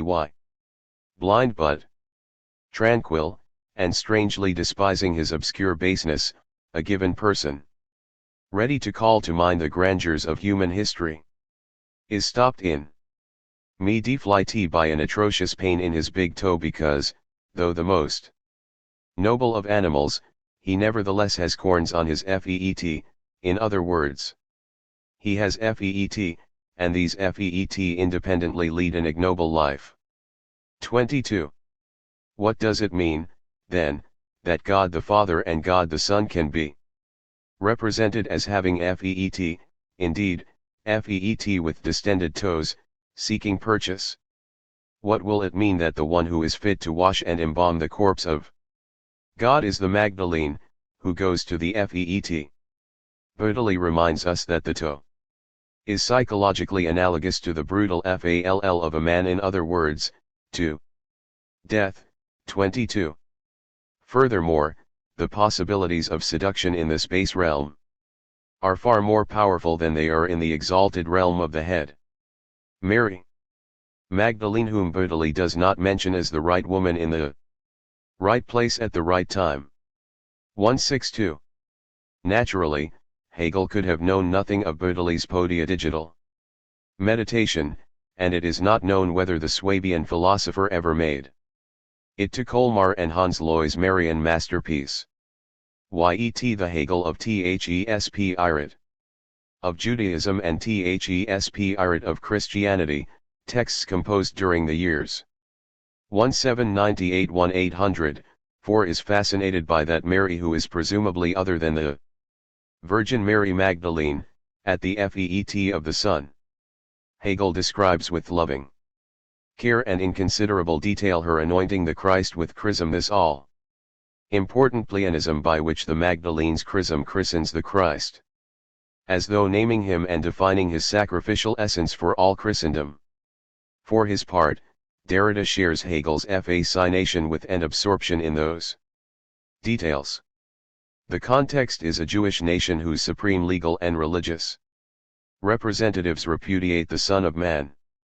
So hard of heart are they, so sclerotic, aka 1 JPMC, Capo, 1329, and so harsh are their expressions, aka 1 JPOLAC, OL, 1, 377, that only the embodiment of their low life, their canile, that is to say, only a whore, can respond to the love for which the elevated ones are never pliant enough. To be sure, it is a reformed whore, an Augustinian whore, as it were, a Monica in the making, that is residential and by Mary Magdalene the penitent. Yet there is a remarkable irony in the Magdalene's repentant, and Derrida does not neglect to emphasize it, according to Hegel, the only sin or infraction of the law that Jesus refuses to absolve. In the otherwise universal amnesty granted by the ITATJPWAOF, love is that of a woman, that is, a wife, who betrays her husband, an adulteress. The Magdalene's virtue lies in her having been a mere fornicatrix. For had she been married, not even the God of love or the love of God could have forgiven her sin of love, no matter how lovely her hair upon his feet. In short, Mary Magdalene hovers in the greatest possible proximity to the unforgiven. Hers could readily be the sole sin that Jesus will not or cannot expiate. And yet, precisely she is taken to be the exemplary penitent and, beyond that, the exemplary Jew, the only Jew who is capable of love and beauty. Ever since Abraham, writes Hegel, the wretched Jewish people and their jealous God alike are unreconciled to the perdurant need of love, 1-277, 292. As we shall see, Hegel revels in the well-nigh Hellenic beauty of her deed at the feet of Christ. The Magdalene's beauty and love are first introduced into Hegel's initial sketch of the spirit of Christianity, the so-called basic conception, precisely at the point where love itself is acknowledged as a problem rather than a panacea for everything that is wrong with Judaism. For, as Abraham also knew, love is a need, ein Bedürfnis. Without it, life is gone, with it, tranquility. Love is actually intuited as the wound, die Wunde, so that the need or craving for love is Nel 163. Always bound up with a certain melancholy, mit einer Wehmut, that presumably has to do with mourning. It is in the context of craving, unrest, laceration, perhaps, as Freud too envisages it in his essay on Narcissism, 3:49-50, and melancholy that the name Maria Magdalena now flows from Hegel's pen, 1306. Faith and love suffice for the forgiveness of sins, inasmuch as total love, the essence of religion, encourages and even demands forgiveness of others. Only one who has faith in human beings, only one who has felt the entire depths of human nature, 1306-7, can be relieved of sin, if not of guilt and punishment. Yet the vulnerability of the wound unhappy redundancy is felt over and over again in Hegel's own text. Love is not only a spur to meditation or reflection on marriage and the family but also a sensibility or sensation, and no sensibility or sensation is wholly amenable to reflection, 1308. Perhaps for this reason the stolid apostles themselves are insensitive to the beauty of Mary Magdalene's deed. For the beauty of the deed consists in an unconstrained and beautiful outpouring Ergioing of a loving soul, 1:311. Hers is, as Matthew 26:10 calls it, a ka.ovepyov, a beautiful deed. Hegel remarks that it is the sole deed in the history of the Jews that merits the modifier ka.ov, 1:311. As noted earlier, the principal theme of the spirit of Christianity is the fulfillment of the law through love, which as inclination and sensibility complements the objective possibilities of legality. Hence the discussion soon turns to love between man and wife, marriage and divorce. According to Hegel, 1328-29, Jesus contrasts both the duty of fidelity and a husband's right to divorce his wife with the higher claims of love. Such love excludes desire or craving, Begeerte, an exclusion that will be a constant in Hegel's later works, such as the philosophy of right.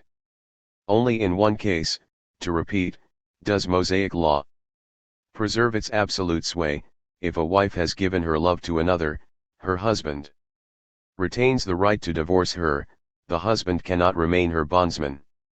Neither Hegel nor, apparently, Jesus invokes the possibility of a case in which the adulterer is the husband. Presumably, if a husband is unfaithful, the bondage of the wife remains intact. Adultery is of woman. Jesus can forgive Mary Magdalene because she knows the depths of human nature without having become a wife. That is the advantage of her profession. Hegel writes, a beautiful example of a recurrent sinner also comes up in the story of Jesus, the famous beautiful sinner, Mary Magdalene, 1:357. The Magdalene is a beautiful example, a 7-rap EP, OV of the most perfect sort, and she herself, like her deed or EP, OV, is a beauty, precisely for a people who are generally too hard-hearted for beauty. Hegel offers the following syncretic account of her beautiful story. 164. Mary, conscious of her guilt, hears that Jesus is eating in the house of a Pharisee, at a large gathering of upstanding and righteous persons. Honides gens, the most bitter recusants of a beautiful soul's mistakes. Her inner being drives her through the company straight to Jesus. She steps behind him, drops to his feet, weeps, bathing his feet with her tears and drying them with her head of hair, she kisses his feet and anoints them with unguents and with undiluted, precious spikenard. Timid, proud, self-sufficient virginity cannot utter aloud the needs of love, even less can it in its soulful outpouring. Her sins consist in her having isolated herself from the righteous folk, make bold reply to the legalizing stares of the Pharisees and the apostles, but a deeply wounded soul, on the verge of despair, must cry out louder than its own awkwardness permits, and in spite of its own feelings of propriety must both give and enjoy the entire plenitude of love, allowing its consciousness to founder in this intense enjoyment. 1:357-58. It may seem odd that virginity, Jungfräulichkeit, is attributed to the Magdalene. Yet it is certainly meant to underscore the fact that she is not a wife, inasmuch as Mariag would exclude her from the irx.tpw. Of which she is the solely beautiful example. She is not a mere Irsapepiof but a paragon. Herself at the bean's core of the beautiful Epiof. No wonder she has been so often painted, so often sculpted. Hegel feels no need to expatiate on her consciousness of guilt, Shuyabojtsane. He notes that she is more a pariah than a sinner, inasmuch as her sin consists in separating herself from the righteous folk who are so happy to mount her, then accuse her. Their abuse makes it seem as though there were no inherent guilt in that profession by which she learns the dark secrets of human nature. Indeed, in the beautiful scene to which we are now privy, the Magdalene regresses to the age of awkward, though proud, innocence.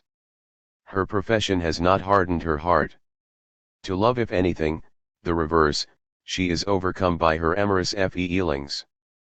Because she cannot murmur mere words of love, she weeps, kisses, laves with her tears, and anoints her deeply wounded soul, for it is her childlike, though knowledgeable, soul that is beautiful, and not her body, which seems to incarnate the vulnerability of love in all its restlessness and craving swoons. In the overwhelming enjoyment of love, Hegel writes of her pleasure or enjoyment, her genujs, which rhymes with her ergujs, the ecstatic pleasure of her first truly divine orgasm, the jouissance of God. Simon Peter finds all this liquidity abhorrent. How can Jesus have gotten mixed up with such a creature? If he were a genuine seer, a masterful Messiah. Nell 165. Thinks Peter, would he not know a whore when he saw one? Neither Peter nor the casuistic Pharisees grasp the beauty of the situation. Worse, they insult the holy ejaculation of a loving heart, 1:359, by mixing it up with baser matters. Why do you trouble her, says Jesus, she has performed a beautiful work for me. And Hegel adds, this is the only item in the story of Jesus that bears the name beautiful. Only a woman who is filled with love so frank, so free from any purpose having to do with any advantage in either deed or doctrine, can express herself in such wise. 1359. What has any of this to do with the work of mourning, which Glass presumably is about? Hegel's Jesus himself gives reply, she has anointed me for my burial ahead of time. The fine fragrance of her spirit, according to Hegel, is redolent of the floral arrangements at a wake or a gravesite. Whether because of her consciousness of sin, but in precisely what does her consciousness of sin consist? What isolates her from her hypocritical folk other than their hypocrisy and sclerosis, or because of the nature of that sin itself, but what precisely is that sin? Does it have to do with her being at the very worst in a ccomp lice in mens adulteri? Mary's beautiful deed betrays a faint odor of wetted ashes. It is almost as though her mortal sin itself, which is a certain hyperbolic inter pair et atio of the itx.ilpwa of love, makes her own mourning possible. It is almost as though the deedly sin could never be pried loose from the beauty of her deed. Hegel writes, might one say that it would have been better if Mary had adapted herself to the destiny of Jewish life, if she had become an automaton of her times, normal and proper, and if her life had run its course without sin and without love? Without sin, for that period in her People history was one in which the beautiful in heart did not live without sin, but during this period, as at every other, the beautiful in heart could be brought back to the most beautiful consciousness by means of love. 1359.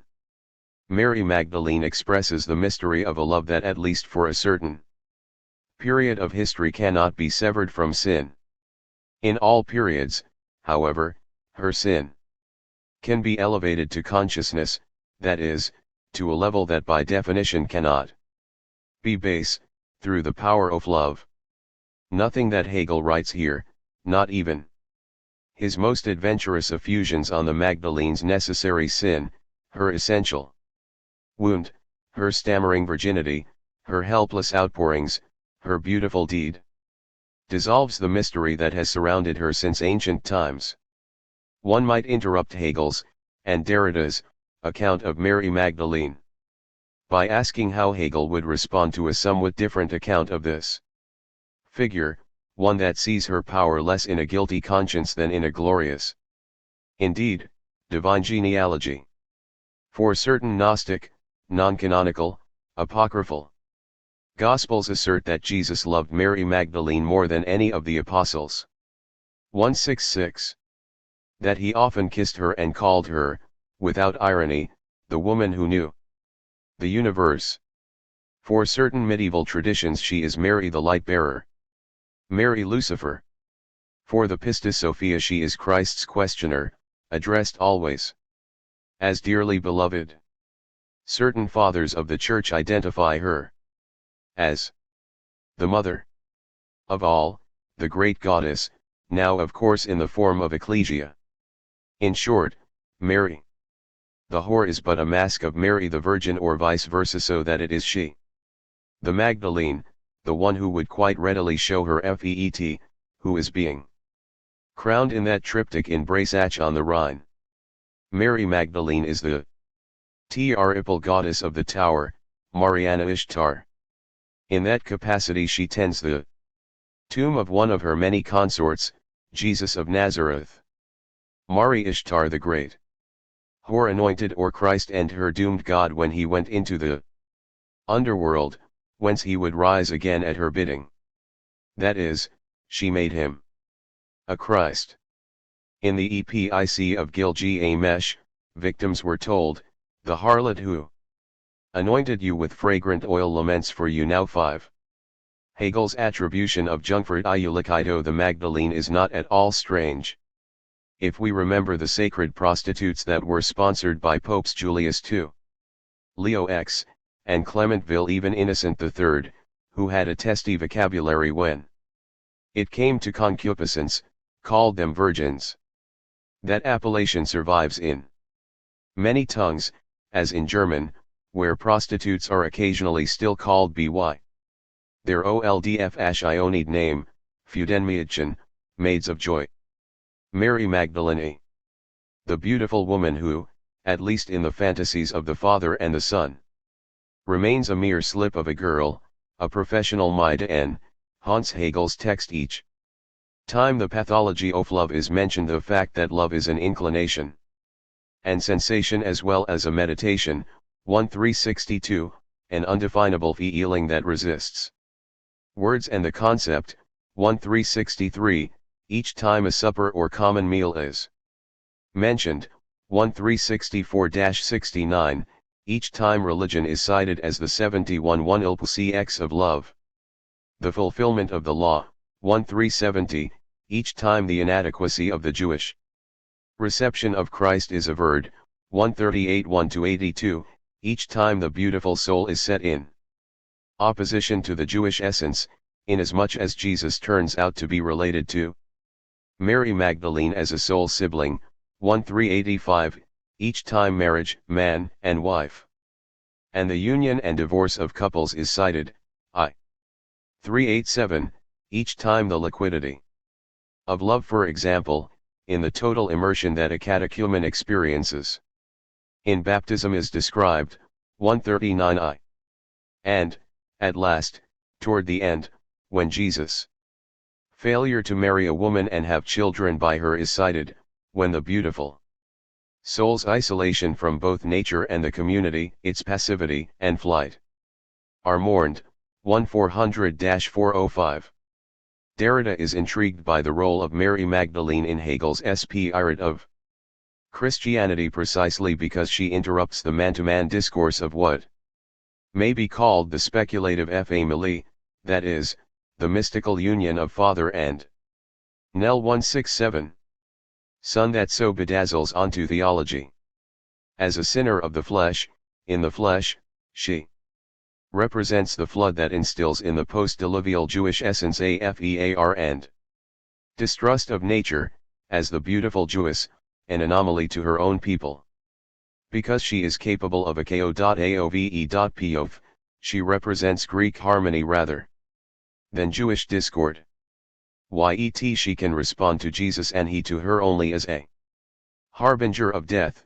Her ejaculations and outpourings of the little death are inevitably subservient to the greater death, which Hegel identifies as absolute life, the life of spirit.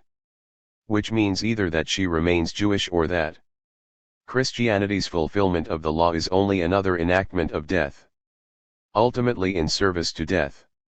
Christianity's cut about the phallus is, as Derrida notes, if anything, higher up than the Mosaic cut.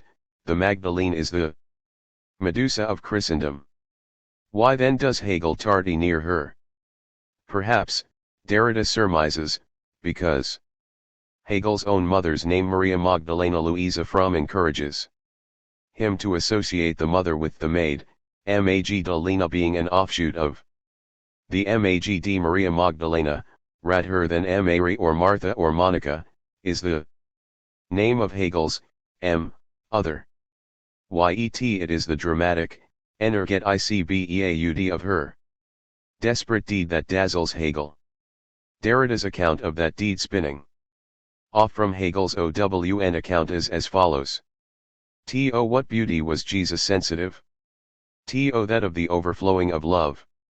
Certainly, to the kisses, the tears of tenderness, but above all, let us believe Hegel on this, to that perfumed oil, to that chrism with which she coats his foot. It is as if in advance she took care of his corpse, she adored it, pressed it gently with her hands, soothed it with a holy pomade, wrapped it in cinctures the moment it began to stiffen. This whore who behaves like a virgin has embalmed me in advance, Jesus says, for my burial. The oily balm makes the body of Christ glisten, a kind of funereal glory caresses it. A shiny yellow and waxy stain in a very somber picture, destined for virginity, the prostitute stays beside the Son of God. The weeping woman also melts over him like a candle. G. Loss. 73-74/62-63. Mary Magdalene instigates the death of the natural. She is the life of nature, dying in order to give birth to spiritual life. Christ is the object of her love, because he is the one who is destined for the passion of death.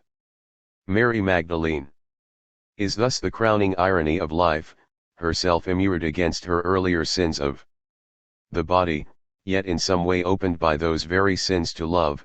She prepares the body of God with special attention to the FEET for entombment.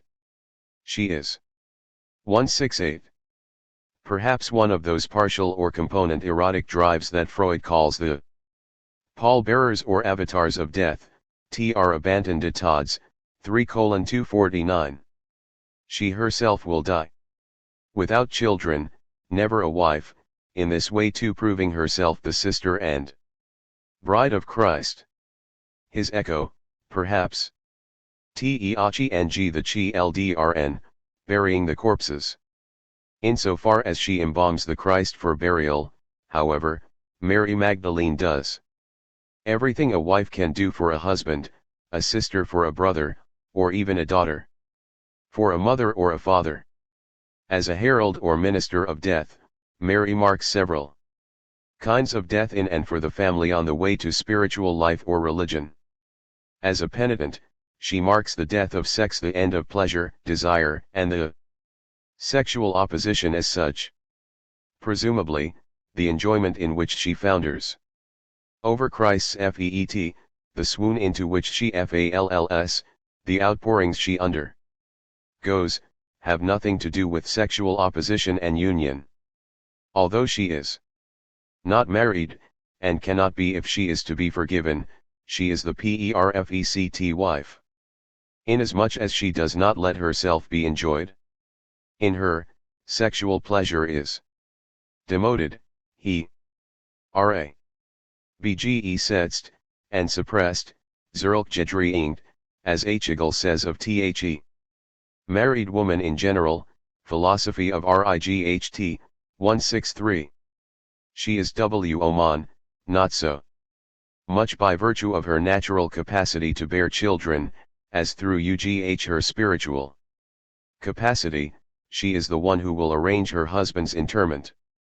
She is a family unto herself. The family is for Hegel the site of the multiple deaths that transpire on spirit's way to the larger life of the state and civil society. The family is what it is all it can be, at the sounding of the knell. The first tolling of the funeral bell occurs at school. For upbringing and education constitute the single most important moment in the transition from mere natural life to conscious life. In fact, Hegel is so anxious to subject children to pedagogy that he cannot wait for them to be born.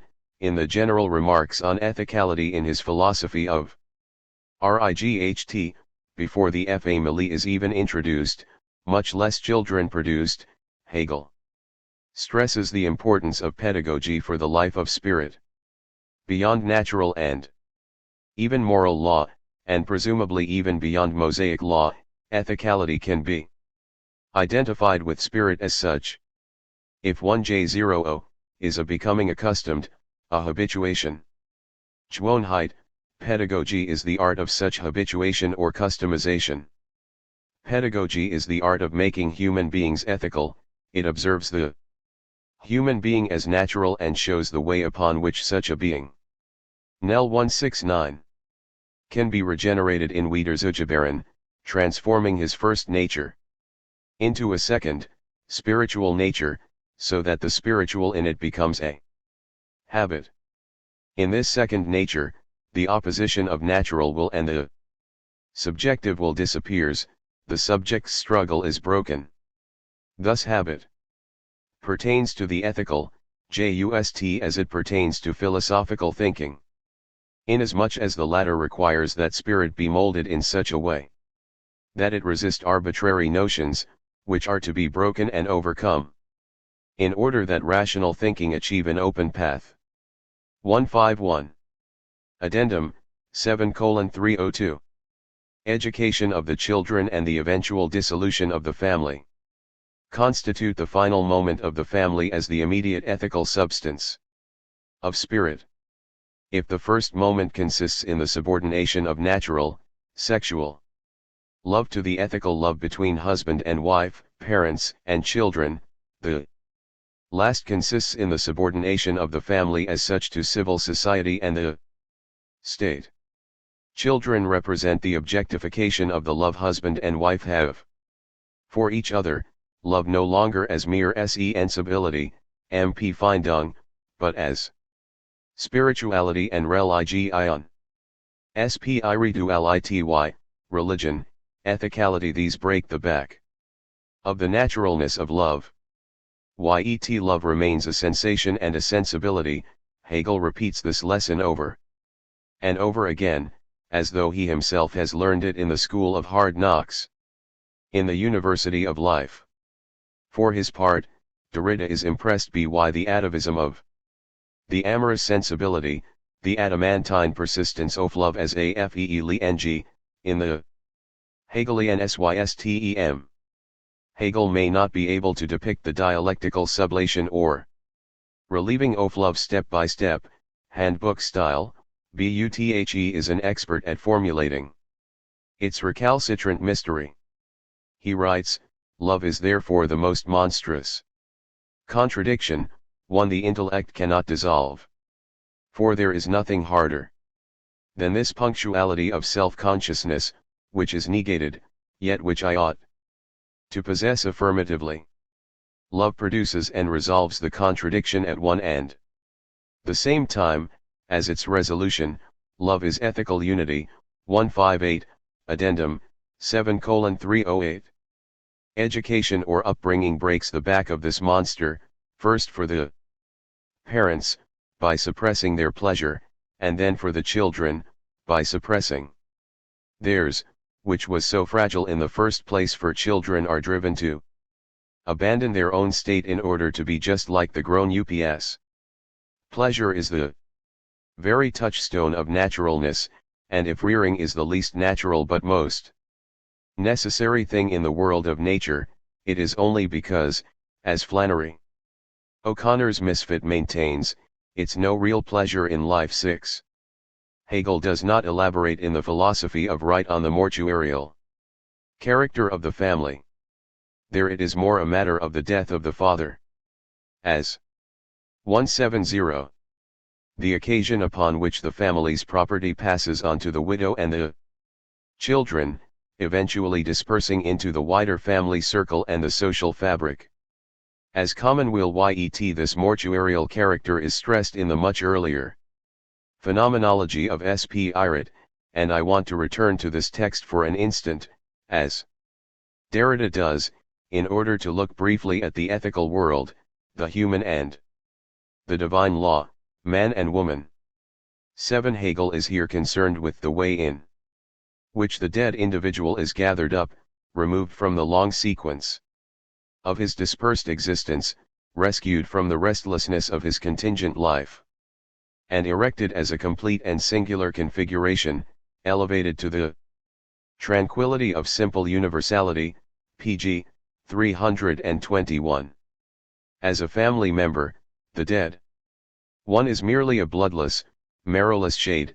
As a citizen, however, the dead one is still actual and substantial. The remaining family members must see to it that the transition is properly made, hence the crucial role they, especially the women, play in the funereal life of spirit. Death cannot be allowed to remain something that happens to a family member, to say nothing of the family head or chief, and least of all to a burgher. Death too must be something that is done, effected, or achieved, eingetanes.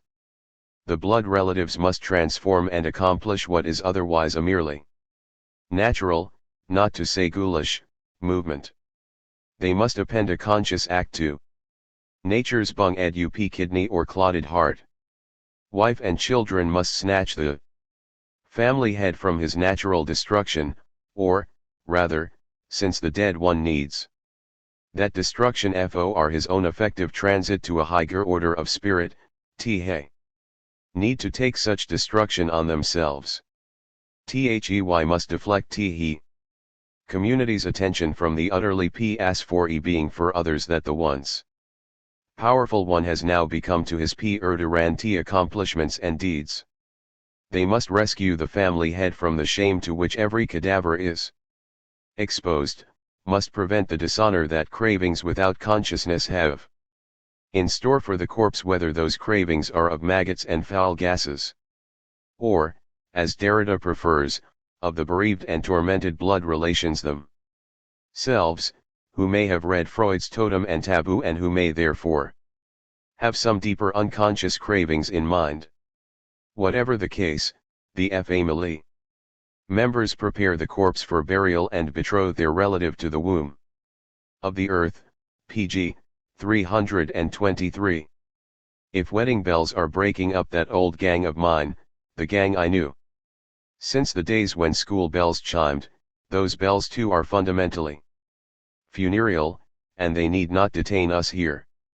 In the end, it will be the responsibility of the women of the family, all the pious Magdalenas, to see to it that their loved ones, but especially the men, and among the men, especially the chief, are erected into stone. Nel 171. Foam I and the cup. Both Hegel's phenomenology of spirit and Derrida's glass refuse to terminate.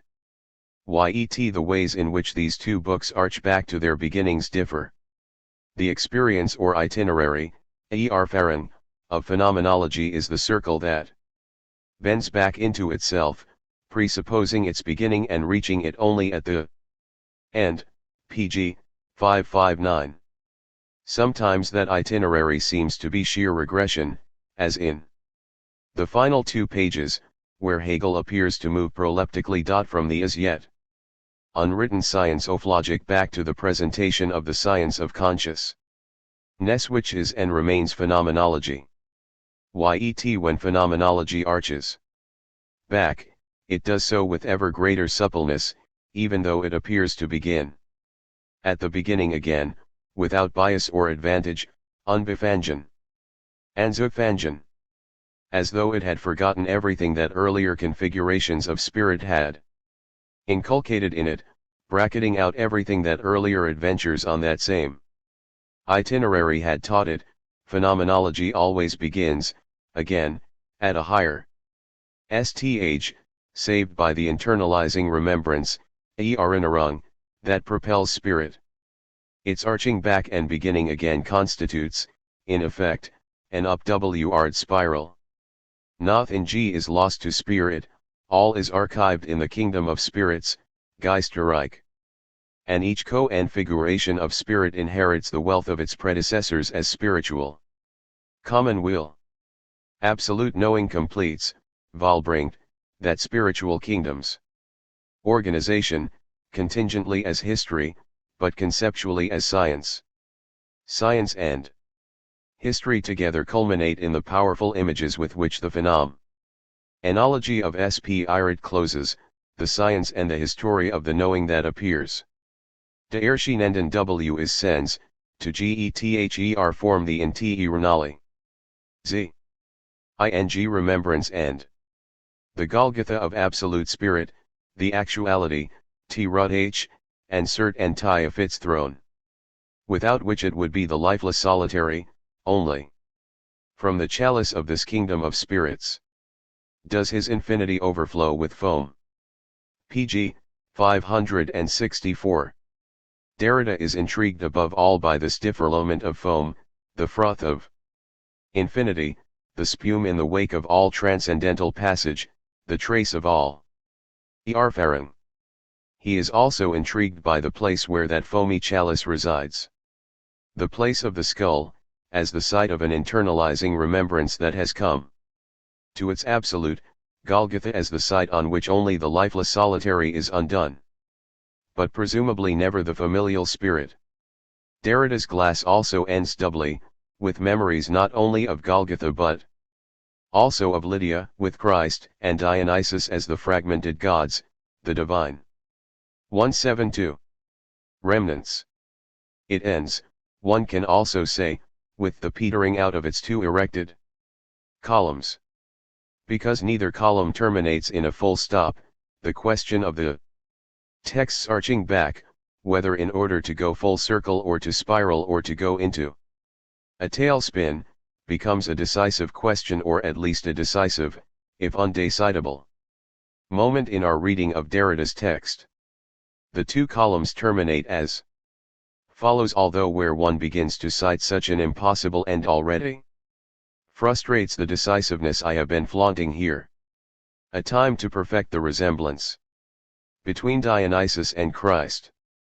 Between the two, already, is a labor, aided in some the origin of literature. But it runs to its ruin, for it counted without what I had dreaded, naturally. Already, republishes itself to. Here, now, the debris of the two concluding prepositions, without and of, beg for an object to complete thetho ug height. The objectee under discussion in the HL column is literature, the spiritual work of art, whe the r as tragedy or comedy. In a sense, column A is Alrea dy inclining toward column B, Hegel bowing, stiffly. Unforgive in G. Lee, to Janet, absolute knowing to the language of flowers. Between Dionysus and the Christ hovers the Magdalene, which see old be the name of a character in any of Janet's novels or plays or journals. Even though the word what that opens ea. C. H column at the outset of the book begins with a lowercase letter, suggesting that columns A and B could revert to either or both commencements. There is some sense in saying th at only column B is open to such reversion. What, after all, of the remain, s, today? For us, here, now, of a Hegel? W had remained off a Rembrandt. Torn into small very rigueur squares and rammed down the shitholy is divided in two. No doubt, the today, here, and now at the end of column B recall the same words at the outset of column AHO of R, the phrase today, here. Now, the debris of also seems to flow quite naturally back to W had remained of a Rembrandt. Thus one could just as easily argue that the terminations of both A and D B revert to the outset of B, that philosophy, to say it far too crudely, reverts to literature. Nel 173. To be sure, Derrida is not merely double Finneganing us. What remains of any such reversion of terminations is divided in two, remaining as indeterminable as all remnants and remainders remain, at least in matters of the family and love. Yet both columns of G/S flow into literature if it is literature chat. Fal ls to the tomb, loves and mourns without the saving grace of absolutes, ruins from within all its sundry logics, and yet steadfastly refuses to neutralize or absorb into its system its own, other. Janet, Our Lady was given the death penalty, 16/10b. Derrida, the work of mourning as work of the tongue, teeth, and of saliva, 40/31 b. And, milk of mourning sealed up, congealed, pressed, squeezed, hidden, coagulated, curdled. I begin to be jealous of his mother. 290/261b. More ning mani ca. Ourmother. So that whoever reads this will your altar remain mindful af monica uf quav quod hoc legerant, meminrent ad a/ter tuum monicae. Augustine, Confessions 9, 1-3. I confess my mother, one always confesses the other. Derrida, Circumcision. How quickly mourning overtakes us, and how long it lasts. It seizes us in that proverbial moment for which we are never prepared and spans our lifetimes. Each new death adding an epicycle, a loop of time perdue time telement perdue. Sudden and perdurant? A seizure or rapture and the rhythm of a lifetime. How can that be? When does mourning commence? Does it slice into an already constituted time, or does it in some way serve as time's instauration? Such questions take us back to matters that occupied us in Chapter 5. Matters having to do with Heidegger's analysis of ecstatic temporality. In the present chapter I return to that analysis with an eye to what Augustine calls seizure and suddenness rap air, rap tus, ratim. I then offer a genealogical critique of the mourning that pervades Augustine's Confessions, a critique inspired principally by Nietzsche and Freud. I follow this with an attempt to read one of Derrida's purest of bastardly texts, namely, his circumficisional response to Augustine and Monica, the mother of Augustine, in Circumcision 176. Finally, I close by returning to the question of ecstatic temporality and mourning, what one might call the raptures of mourning. In Trucken, ETXL30A. IL, raptus. 3 words, still quite foreign to our ears. According to Heidegger they mean the same thing, namely, the metabolism of time in our lives, time as our lives. As I mentioned in Chapter 5, I have tried over the years to uncover the sources of Heidegger's analysis of temporality in being and time and in the lecture courses surrounding it. Suffice it to say that these sources are well hidden. Whereas we may be certain that Aristotle's treatise on time, Physic's 4, 10-14, is a crucial source, Heidegger's own extensive analysis of the physics does not discuss the existential, ecstatic moments of that treatise at all. It neglects the EAI. The suddenness that is at the existential core of the Aristotelian analysis, a core that, admittedly, comes at the very end of the treatise. Likewise, when Heidegger writes of Augustine's Confessions in his 1924 lecture, The Concept of Time, he cites the passage from chapter 27 of book 11, in which Augustine speaks of the times that I measure in my mind, yet says nothing of rap air, raptus, and ratim through ughout the Confessions. Yet in what other Latin text he may have been reading at the time would he have found the word rapitus, la te, re, employing it as a translation of entry I. C. Kung, the mechanism, as it were, of ecstatic temp oral ity itself? For Heidegger, time is static. Each vuv, each now, is outside itself. In being and time he does not shy from saying that time is utterly centrifugal. And he says it with a glance, as we saw to Hegel, temporality is the original outside itself in and for itself, SZ 329. When the time comes to explain how the temporal ecstasies of having been, present, and future temporalize, how they release or give birth to one another, he chooses the word entriaken. Transport, seizure, or rapture, SZ 338-39, 350. This time it is a nod to Plotinus and Tertullian, for whom, however, rapture is the union of the soul with God by grace of transport beyond the secular, beyond time. For Heidegger, the beyond is derived time, inappropriate time.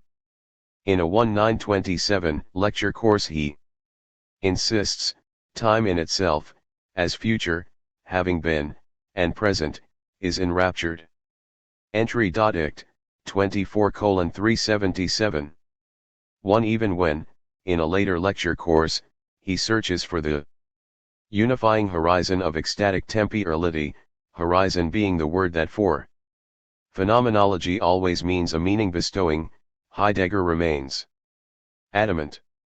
As we earlier heard him say, the totality of the entriacogen, and Mourning Monica, R.M. Other 177.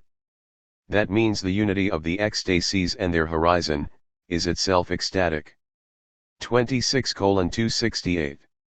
We know that for Heidegger such an ecstatic or, as he once calls it, ecstatic horizon has to do with death, or with an experience of the nothing.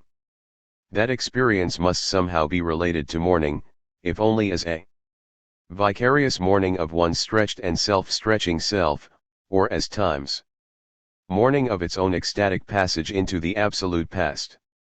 We may also be certain that Augustine's Confessions contributes to the ecstatic analysis of time. Yet Heidegger himself gives us very few clues about that contribution. T.O.B. Sure, when Heidegger calls human existence by the name care, we can be certain that Augustine is as crucial a source as Seneca, Hyginus, and Goethe's Faust. All of which, along with the Vulgate and the Stoic Eplva, he explicitly cites. SZ, L99N, cf 418-20. Indeed, in Heidegger's own education, Augustine plays a key role. In a 1925 lecture course he explains that 7 years earlier, that is, in 1918, he stumbled across the notion of Zarga in Augustine. 2041-8. Yet I know of no such attribution, no such stumbling across, in the case of rap air and raptus or the adverb raptum, which is particularly important because of its connection with the Aristotelian eai. VLLC, point 2. While rapio itself derives from epea to m, to feed on, or, by inversion, from apitciw, to seize or snatch, which implies the harpies or raptors of time, the adverb raptim in Augustine's Confessions surely does have something to do with ecstasies or raptures. In chapter 1-5 of book 11 Augustine, in Search oft fleeting present of time, notes that whatever can be called present, no matter how minute, flies suddenly out of the future into the past. Raptim a futuro in praeteridum tra ens valid. Point 3. This sudden flight can scarcely have escaped the notice of the young phenomenologist for whom, it is true, the care and concern of existence itself had not yet been expressly understood in terms of temporality. When, after those 7 years are gone, he begins to sketch out being and time, and when, 3 years later, he refers explicitly to raptus as a word for the metabolic movement of time, I cannot doubt that both Aristotle and Augustine have been remembered.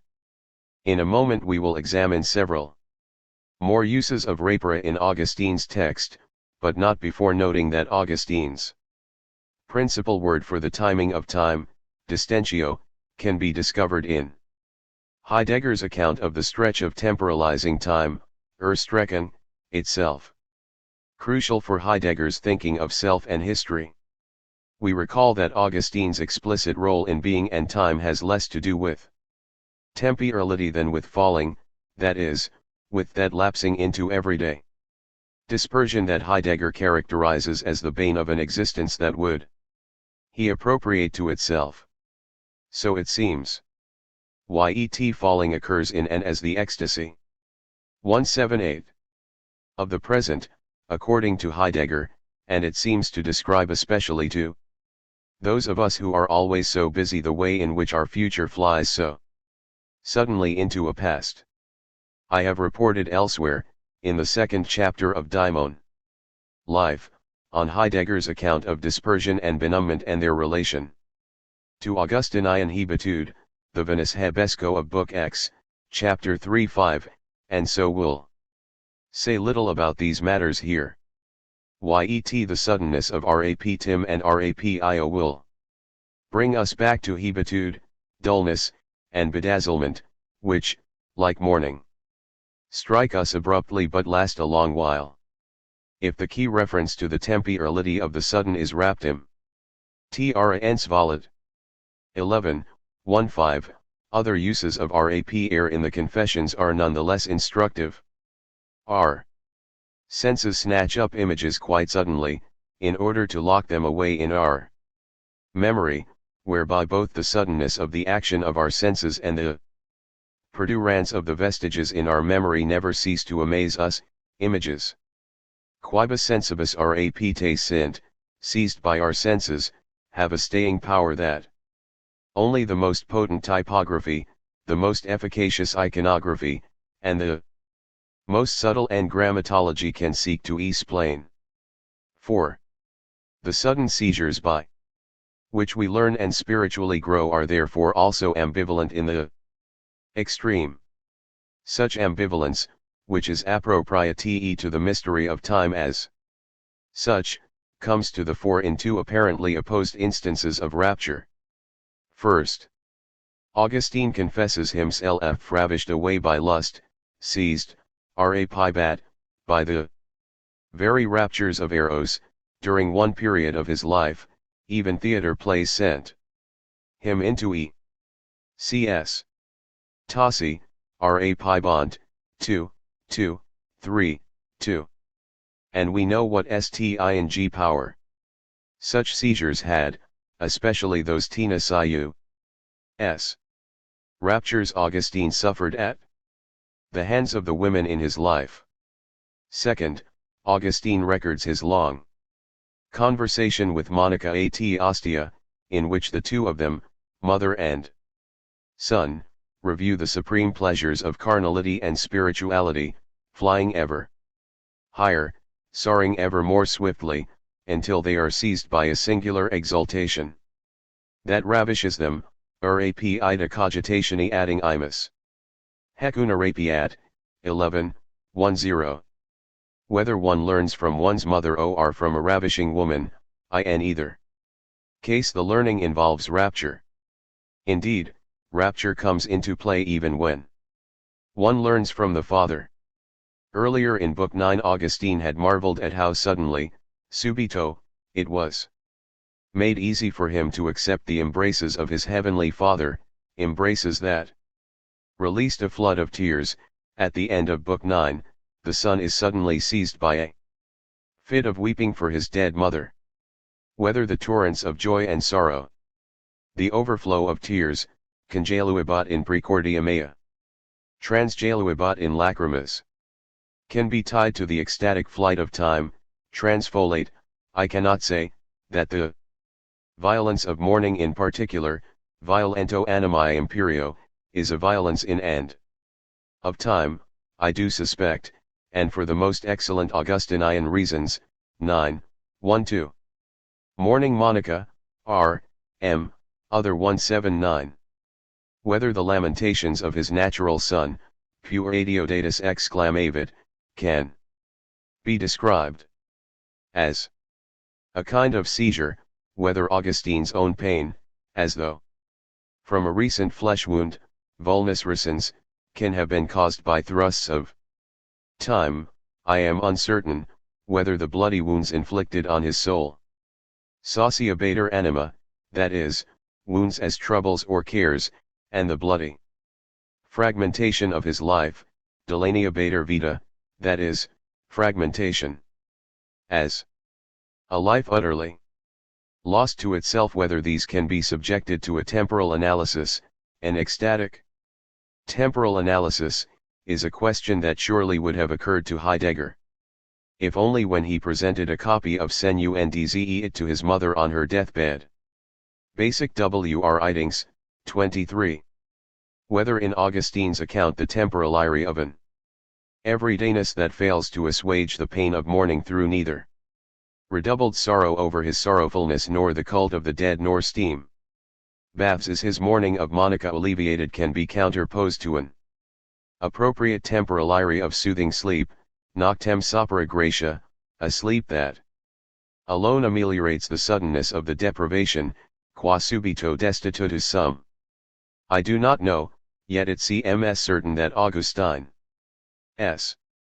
tears, released from the shackles of shame to flow when they will, et dimisi lacrimas, ut edgefiurunt, quantum velant, themselves constitute something like a tempi, or al flux.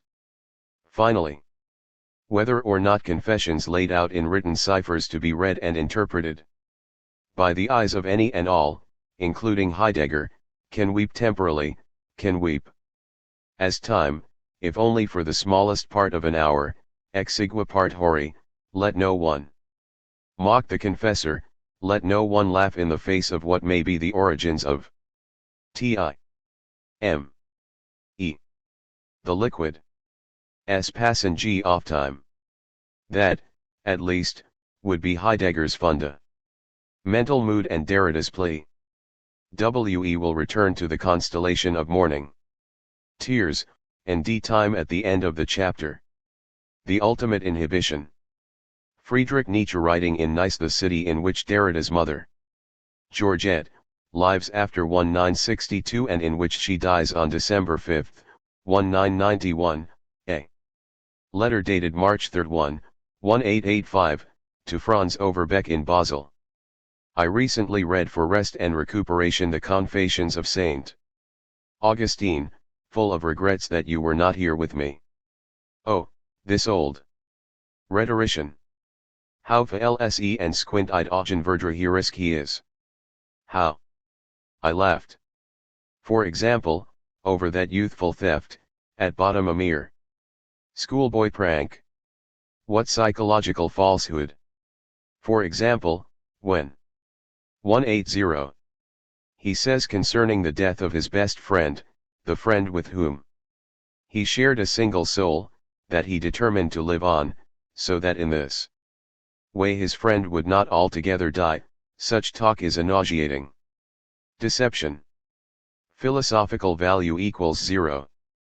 Platonism for the masses, that is a mode of thought that was invented for the highest aristocracy of souls, cut down to size for servile natures.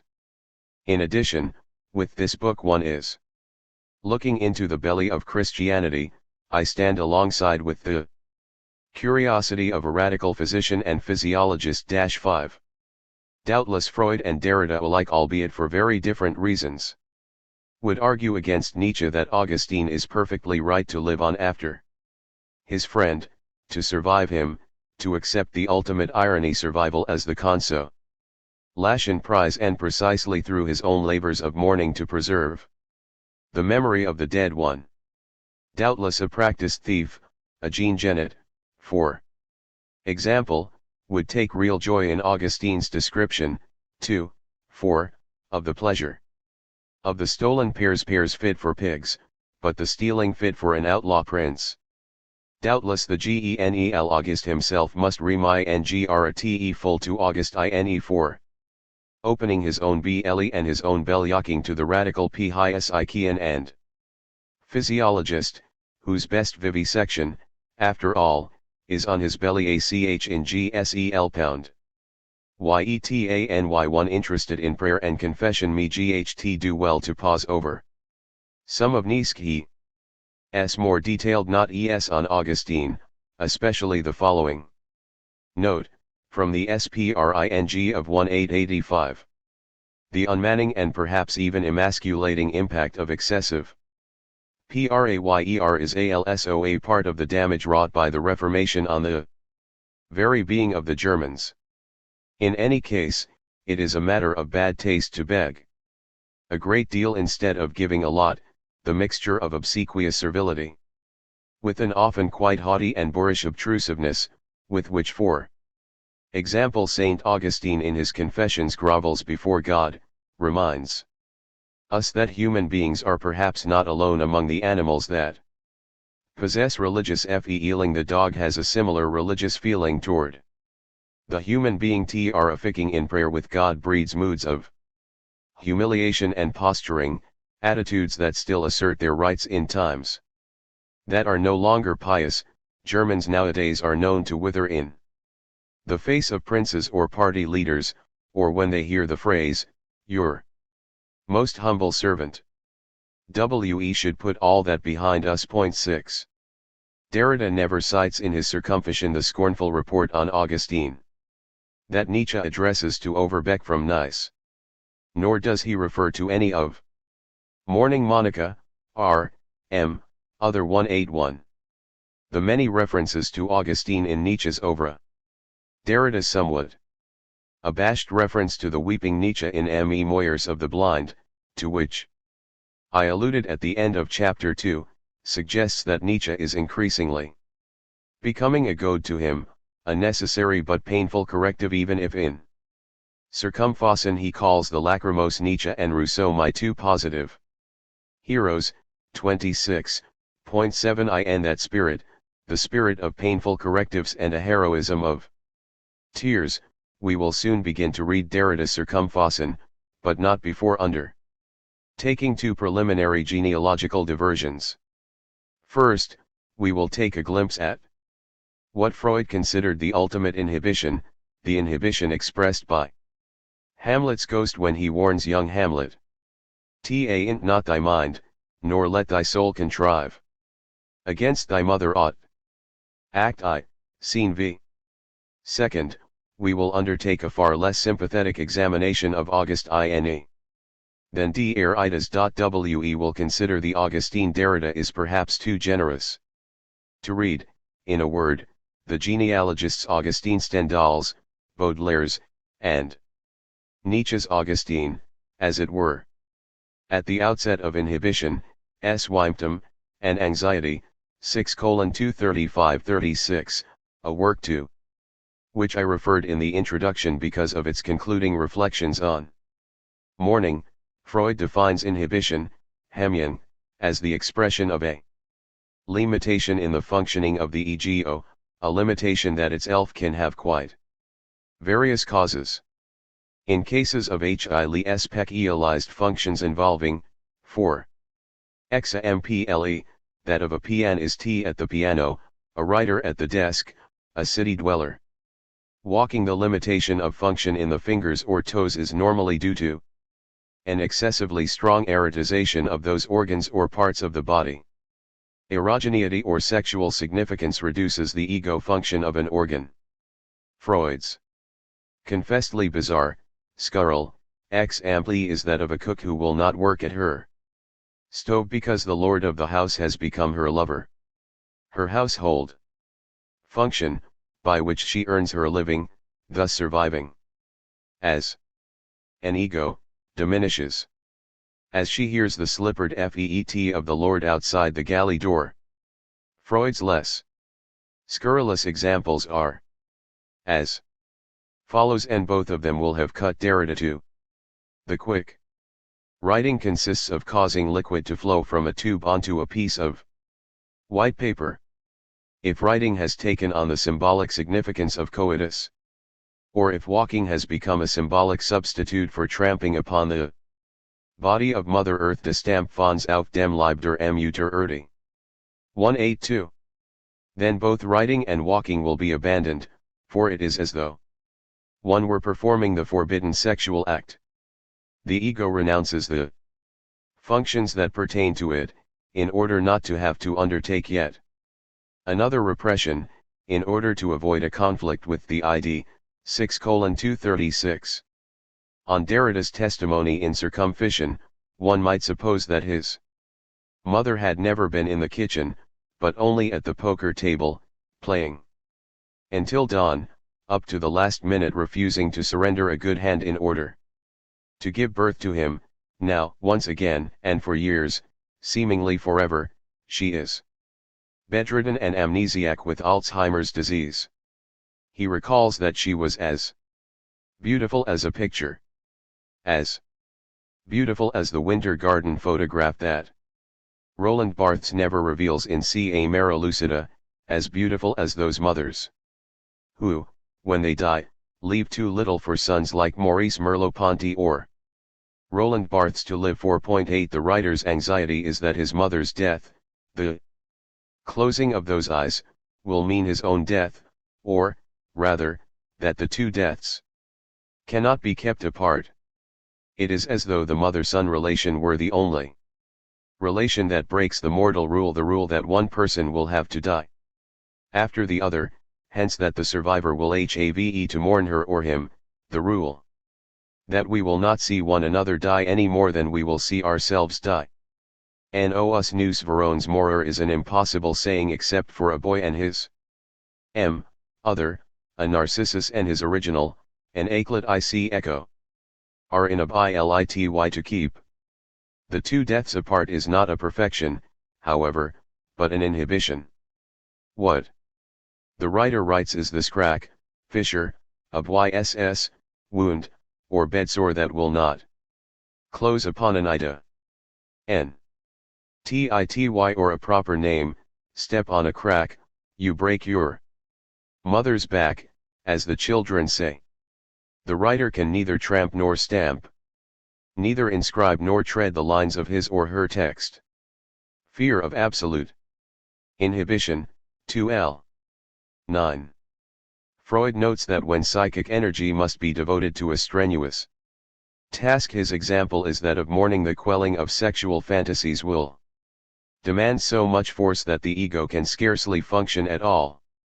The mourner might be lame for days at a time, or, if the mourning should become depression or melancholy, ultimately leading to self-destruction, the mourner may find himself or herself in the paralyzing position of allgemein Hemmung, universal inhibition, which is the absolute shadow of absolute spirit, spirit as absolute past.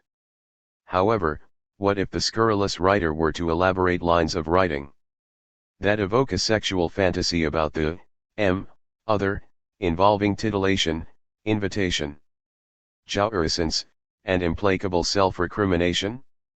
And what if that sexual fantasy were simultaneously a fantasy of mourning, involving sedation, withdrawal, quiescence, and impossible pardon? Would such lines be possible? Would they?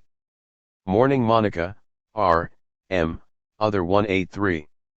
Not frustrate every attempt to systematize, whether that systematizing effort were psychoanalytic or philosophical.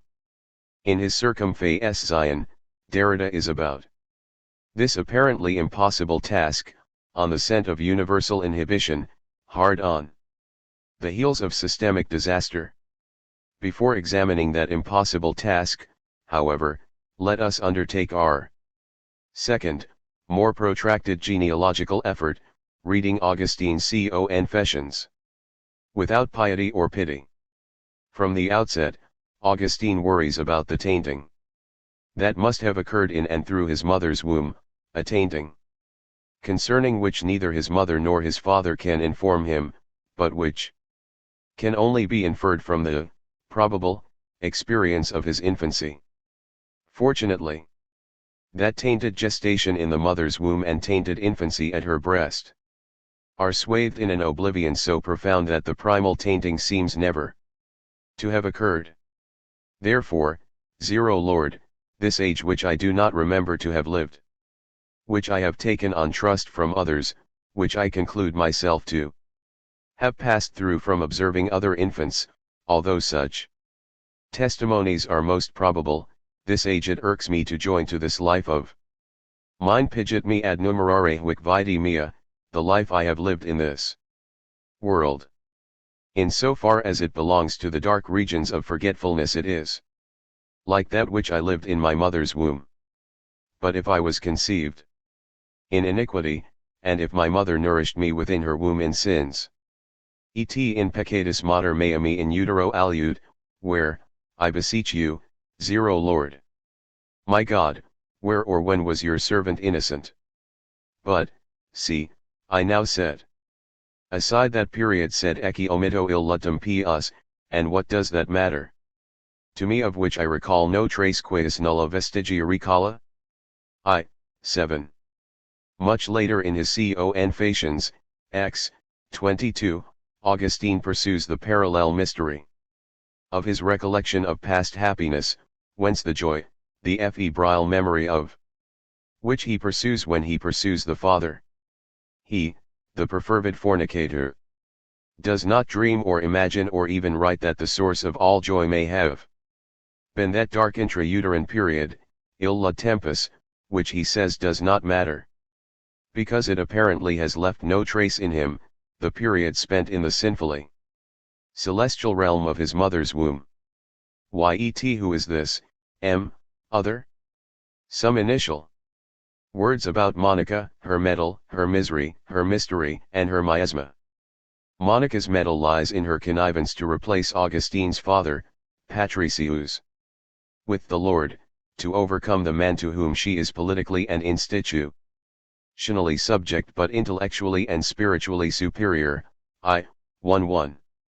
It lies also in the deference, the surreptitious manner, by which she deflects and avoids her 184 husband's wrath. For all her deference, and despite her costume, however, she is virile in her faith. 9:4, muliebri habitu, viric fide. While the foolish Patricius looks forward to the grandchildren that will flow from Augustine's loins, Monica relentlessly warns her son against fornication and adultery. 2:3. Monica's misery lies in her inheritance from Eve of the very things that seduce her son to carnal corruptions of the soul, inexplicably but inevitably. Hers is the source of the slime. 2:2. Limesa concupiscentia, bound up in some undisclosed way with the ex limotary of the traditional Christian creation story, that Augustine struggles to escape in order to prepare a dry spot for the Lord. Why the Lord has these slimy agents as his most menacing competitors?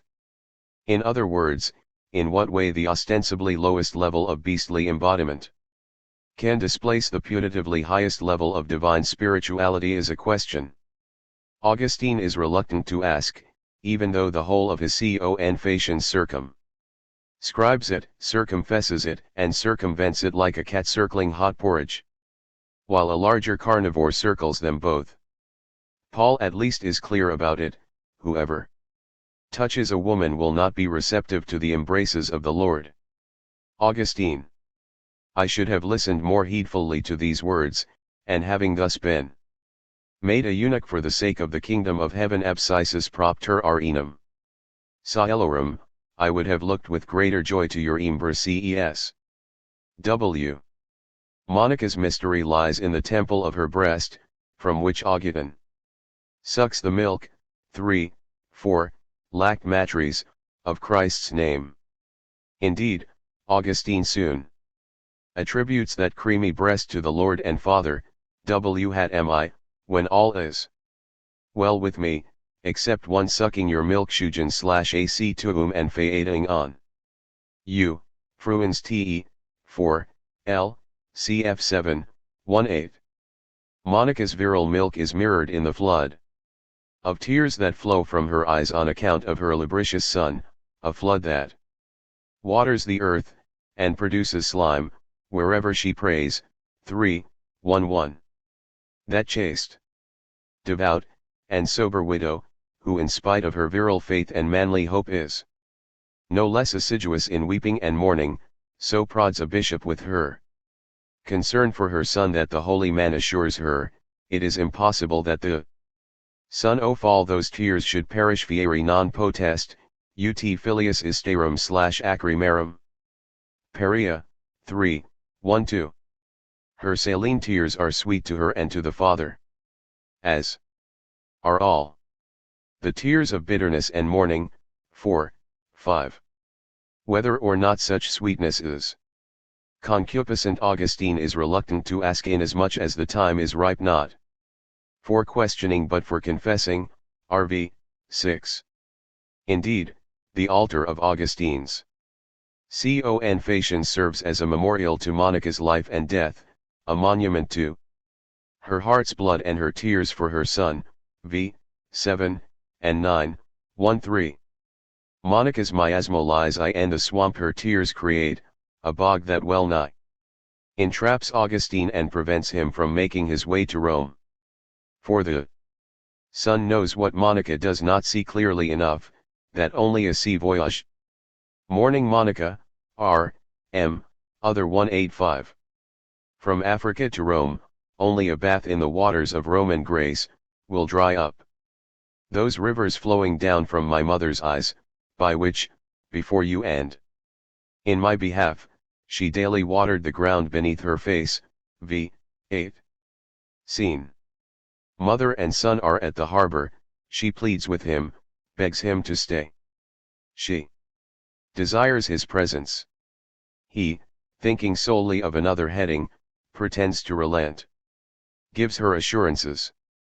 Augustine convinces Monica to overnight in a nearby convent, then secretly set sail in the night. Even if he is halfway across the Mediterranean, he can, like a novelist or rhetorician, paint the scene of Monica's subsequent hysteria, the scene of the carnality that ties pious mother to profligate son, or, as the worm turns, pious son to a mother profligate in her tears. The wind blew and filled our sails, and the shore receded from our sight. On that shore in the morning she stood, wild with grief, and with complaints and groans she filled your ears. But you rejected such things. Since you carried me away on my own desires so as to put an end to those desires, and thus the carnal longing that was in her was beaten by the just scourge of Soroet ilias carnal desideratum iasto de olarum.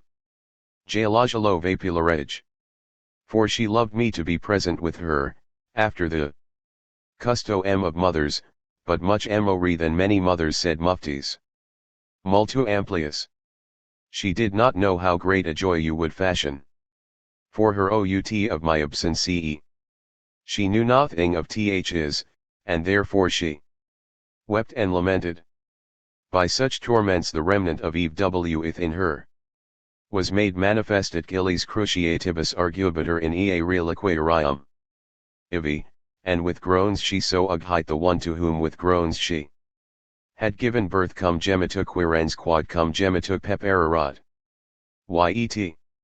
After her denunciation of my falsity and cruelty, she turned again to beseech you in prayer for me. She went back home, and I went on to Rome. V. 8. As a relic of Eve, tormented by the impending loss of her little one, Monica, for once in her life obstructs the Lord's plan. For all her piety and virility, for all her paternal ilk, Monica is a reliquary of evil, the evil ensconced in that by which she gave birth. Yet the mother, strong in maternal piety, mater pietate fortis, and even stronger in her man's faith, soon pursues Augustine to Rome. VL 1.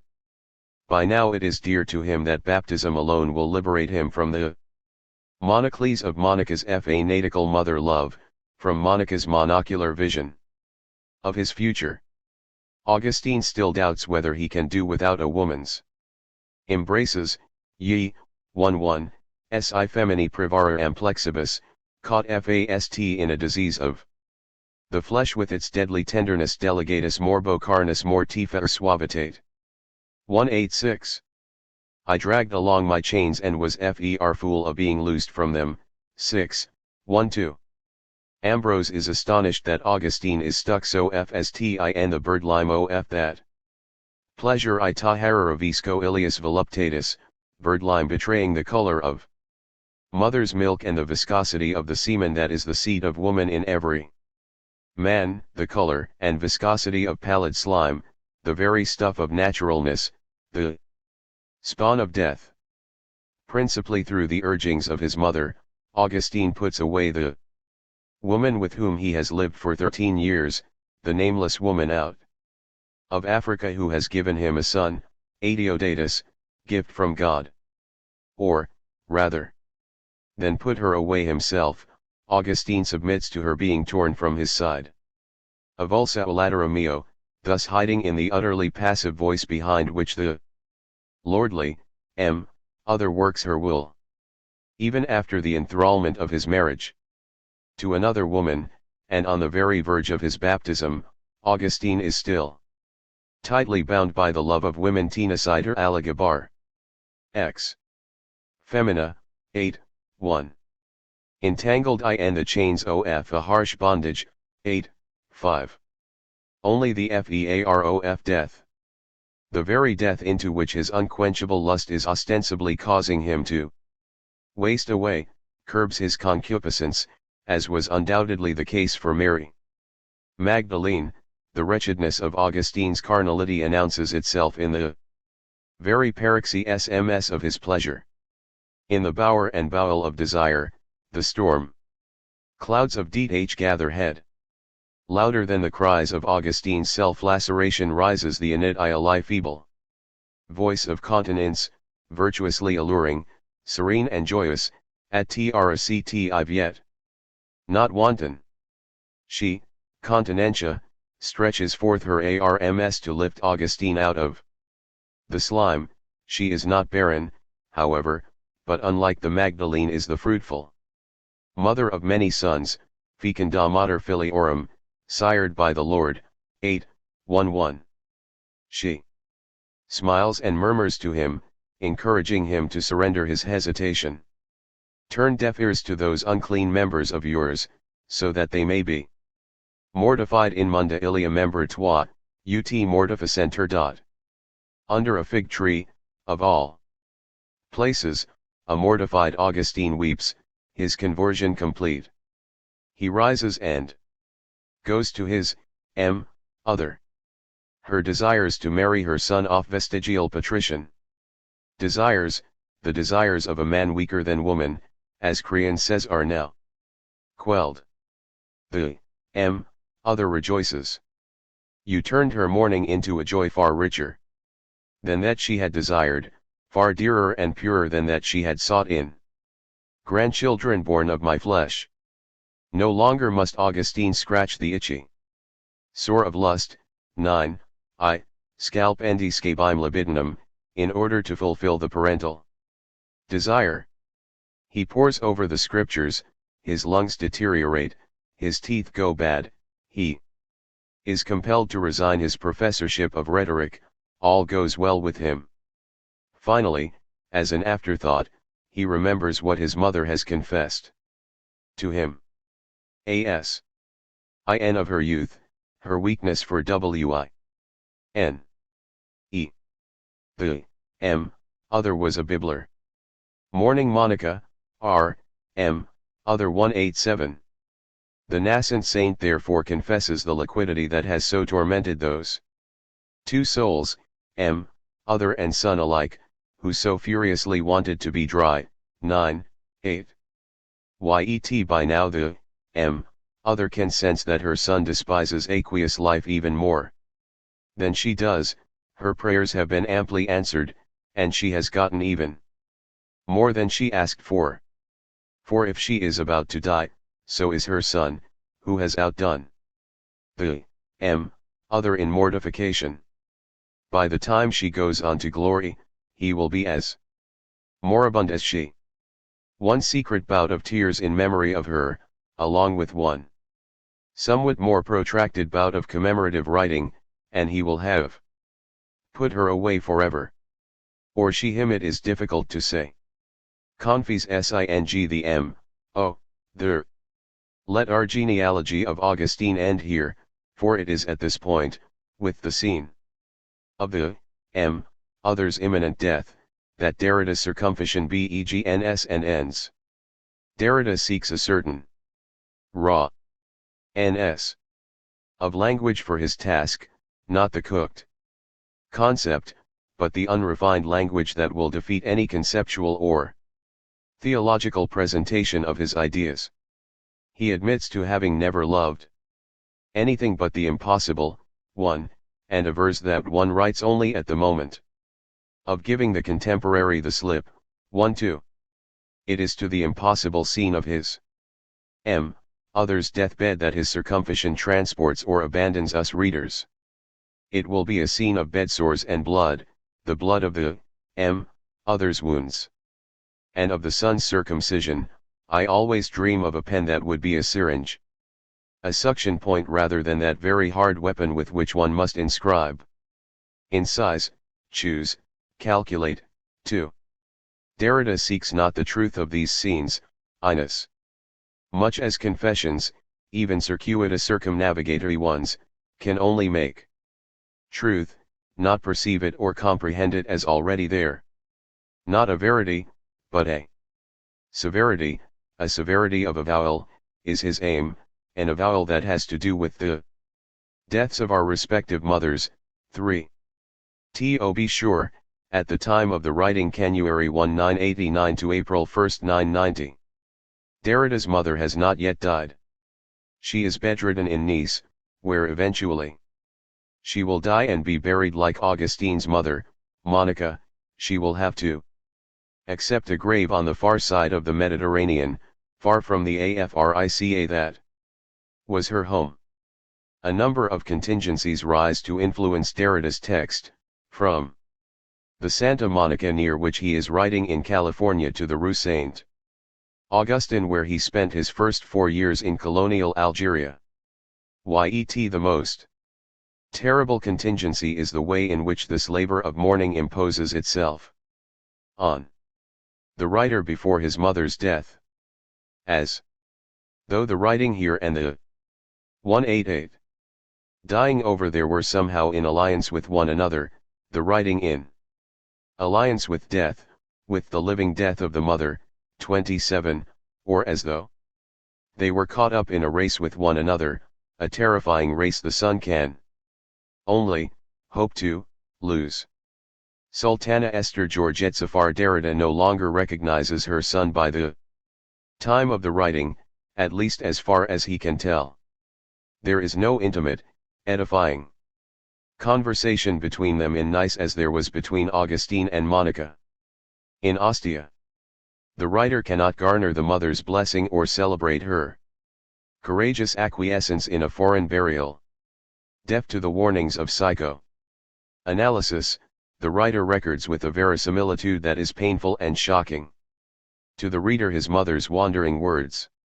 For example, these, "I have a pain in my mother," as though she were speaking for me, both in my direction and in my place, although in the apparently amnesiac confusion in which she is ending her days the memory of her mother is very present to her.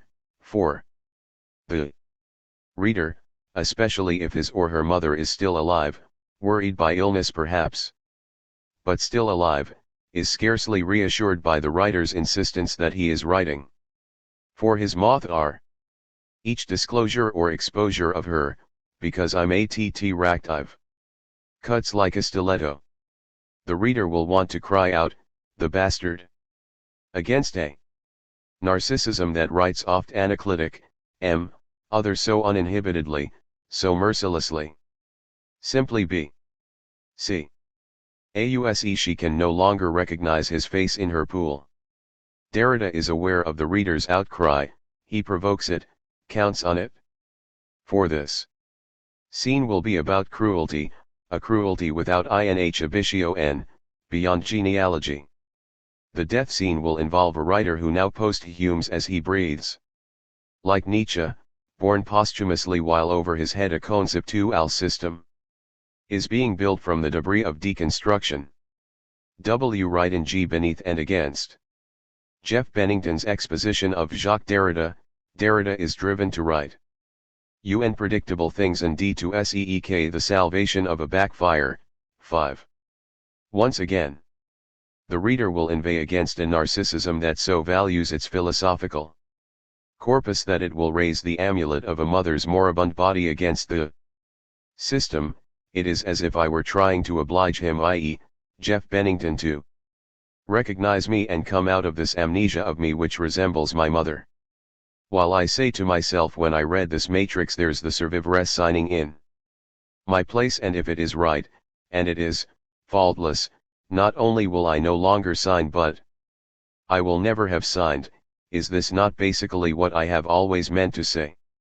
The writer takes momentary comfort in the guilt that is always poised to assault him, whatever she or he does or does not do with respect to the other, me, who, among other remorse with respect to my mother, feels really guilty for publishing her and, in exhibiting her last breaths and, still worse, for purposes that some might judge to be literary, at risk of adding a dubious exercise to the Mourning Monica, R. M. Other 189. Writer and His Mother series, subseries The Mother's Death, and What Is There to Be Done, would I not feel as guilty, and would I not in truth be as guilty if I wrote here about myself without retaining the least trace of her, letting her die in the depth of another time? 7. In the depth of another time. At the heart of this forbidden discourse on the mother, which is in some sense a discourse of the mother, lies concealed the question with which we began. Time. Ecstatic, existential time, which is, as Heidegger says, in each case mine, is also shared with the other, is perhaps even granted by her. Yet what a bizarre, pathetic treatise on time.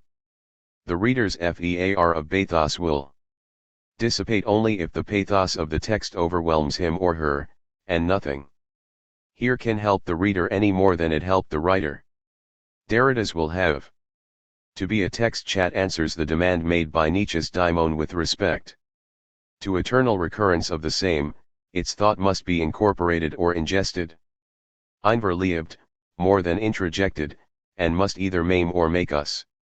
In the Notebooks on Circumcision, Notebooks dreamt of Afir his father's death in 1970, shades of Freud's interpretation of dreams, begun after Glass and continued into the 1980s, Derrida writes, if this book does not from me through and through, if it does not give me a divine smile in the efficacy of death, my own and that oved ones, if it does not help me to of life even more, it will have failed.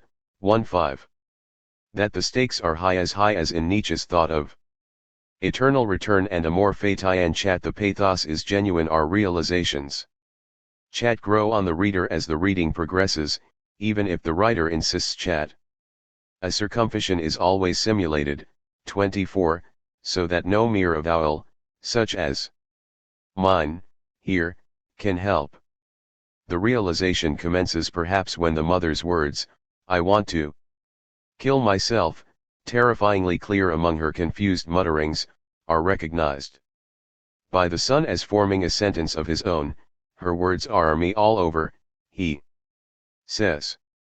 The writer sees in that sentence the secret of the child about whom people used to say he cries for nothing, and the continuing secret of the adult who is driven by a sort of compulsion to overtake each second of ecstatic time as it flees forever into the past.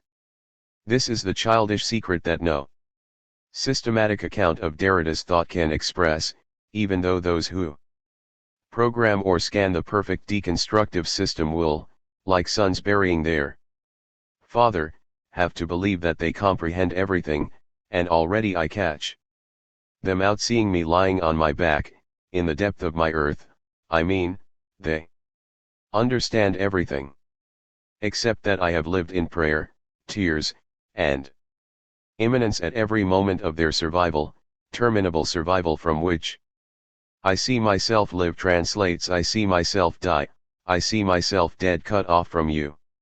In your memories that I love and I weep like my own children at the edge of 190. My grave, I weep not only for my children but for all my children. Why only you, my children? 7. Thus the son occupies the position of the other, stretches out in the very bed, the deathbed, of the other, and the reader is only more troubled. Losing, the mother says, as though still at poker, poker being the passion of her life, they say, her passion off life. 8. The son is not about to accept the consolation prize of survival, however, and in the poker game in which the stakes are highest, there are no winners, none who gain the other side. Wondering at every moment if she will still be alive, having none the less stopped recognizing me, when I arrive at the end of the sentence which seems to bear the death that bears her, if she will live long enough to leave me time for all these confessions, and to multiply the scenes in which I see myself alone die, pray, weep, at the end of a circumnavigation, trying to reach its bank in a story of blood, at the point where I am. Finally this cauterized name, the ultimate, the unique, right up against what, from an improbable circumcision, I have lost by gaining. 8. If the other is the eternal survivresse, and if absolute knowing, once again, savoir absolu, sa, this time as Saint Augustine, is a maternal figure, 1. That traditional philosophers of spirit cannot do without, even if they must rigorously sterilize, cauterize, mutilate, and demonize it, then the mother's agony and dying, pace Freud, are the ultimate crisis of the philosopher's living, writing, and thinking. The surviving son must beg forgiveness for the crime. Blasphemy, or perjury in which consists presently the act of writing, even as he knows that writing is only interesting in proportion and in the experience of evil. 9. Whether such an experience runs in tandem with or counter to Augustine is difficult to say. It runs against Augustine when the saint's confessions are content co-grovel in self-recrimination, but with Augustine when the writer says of the origin of evil, I know not what or whence en escio quid aliat 2:5, con faciens. v. 1:0, and when he rebukes his Lord, you enjoin continence, give what you command, and command what you will quod iubs et iube quod vis, x. 29, 3:1 and 37, a rebuke not cited by Derrida. Derrida's experience differs from Augustine's in that he, Derrida, is more sanguine, or at least more candid, about the supplement of pleasure granted by tears. 1:9. Yet Derrida accompanies Augustine when the latter tracks the origin of evil to that monstrous mother, the infinite sea containing an immense but finite sponge. 20, cfcon Confessions. 6i, 5. 1:1 Derrida's guilt is double and contradictory, and we will have occasion. Mourning Monica, R. M. Other 191. To return to it near the end, he affirms both that he will survive his mother and that his mother will survive him, both that the survivresse about which he has written so intensely and so often will fail in her role and that her life will swallow his. When a viral infection, the same infection that we saw ruining the cytopic eye of the self-portrait in chapter 2 causes the left side of his face to freeze in paralysis, the other's uninterrupted stare gazes back at him from his mirror, as though from her deathbed. The eye that will not dose is looking at me from my mother. 1:2, 1:8, 20. That paralyzed eye will also be the volcanic and bloody bedsore, eschar, that remains a wretched sign of indefatigable life in the other, and the ritual scar or cut on the infant son that will not heal. 1:6 to 1:7. 43. The same water or saliva that dribbles from the mouth of the bedridden woman dribbles from the son's face when it is struck by paralysis. 1:9. And, like Monica's tears on the slimy earth, that saliva will turn up elsewhere as well. TWO contingencies haunt the situation of mother and son, two siblings. Two brothers, die on either side of the birth of Jacques, as her mother calls him. Paul Maes Derrida dies in 1929, a year before Jacques' birth, and Norbert Pinhas dies in 1940, when the writer is 10. Jacques therefore substitutes for Paul and survives Norbert, whom he watches his mother mourn. He can likewise imagine Nietzsche mourning his little brother, Joseph Chen, who dies not long after their father's death and who haunts Nietzsche all his life. One can imagine a life of mourning in which the very figures of father, brother, and survivor are fused and confused in the figure of the mourning mother. One can imagine that even God, the sole witness, may be transformed into this preeminently maternal figure of mourning, a sketchina of the Jewish tradition, 1:1:30, and one can further imagine that such a God must be a du pp elgdenger, both breast and knife blade. Indeed, the other, who has two or more sides and is as du p pelgdengerisk as any father could be, is held to be the circumcisor, the cruelty basically being hers. 1:3, she is the one whose blade the writer will escape only vicariously, only by sparing his own sons. He will escape the knife by not circumcising his sons, by breaking the pact, by being for his own family the last Jew and he end of Judaism. 24:57. As the figure of Zipporah, to whom I alluded while discussing the echoes of chapter 2. The one who repaired the failing of a Moses incapable of circumcising his own son, before telling him, "You are a husband of blood to me," she had to eat the bloody foreskin, I imagine first by sucking it. 1:3. The other becomes both the wielder of the stone knife and the source of all nurturing tenderness. 12. She becomes in Derrida's wayward fantasy the faithful Catherine of Siena, embracing her nuptial ring, but also the concubine, my first beloved cannibal, initiator at the sublime gate of fellatio. 13. Thus the 192 peritomy, that is circumcision, the conversion by which the penis is cut back to size, becomes the example, albeit in a region that is no longer that of an example. 1:4, of an impossible position with regard to both love and religion, both the family and the community. Derrida's confession, or circumcision, will be restrained, inasmuch as it will not have been my fault but hers, as though the daughter of Zipporah had not only committed the crime of my circumcision but one more still, later, the first playing the kick-off, the original sin against me, but to reproduce itself and hound me, call me into question.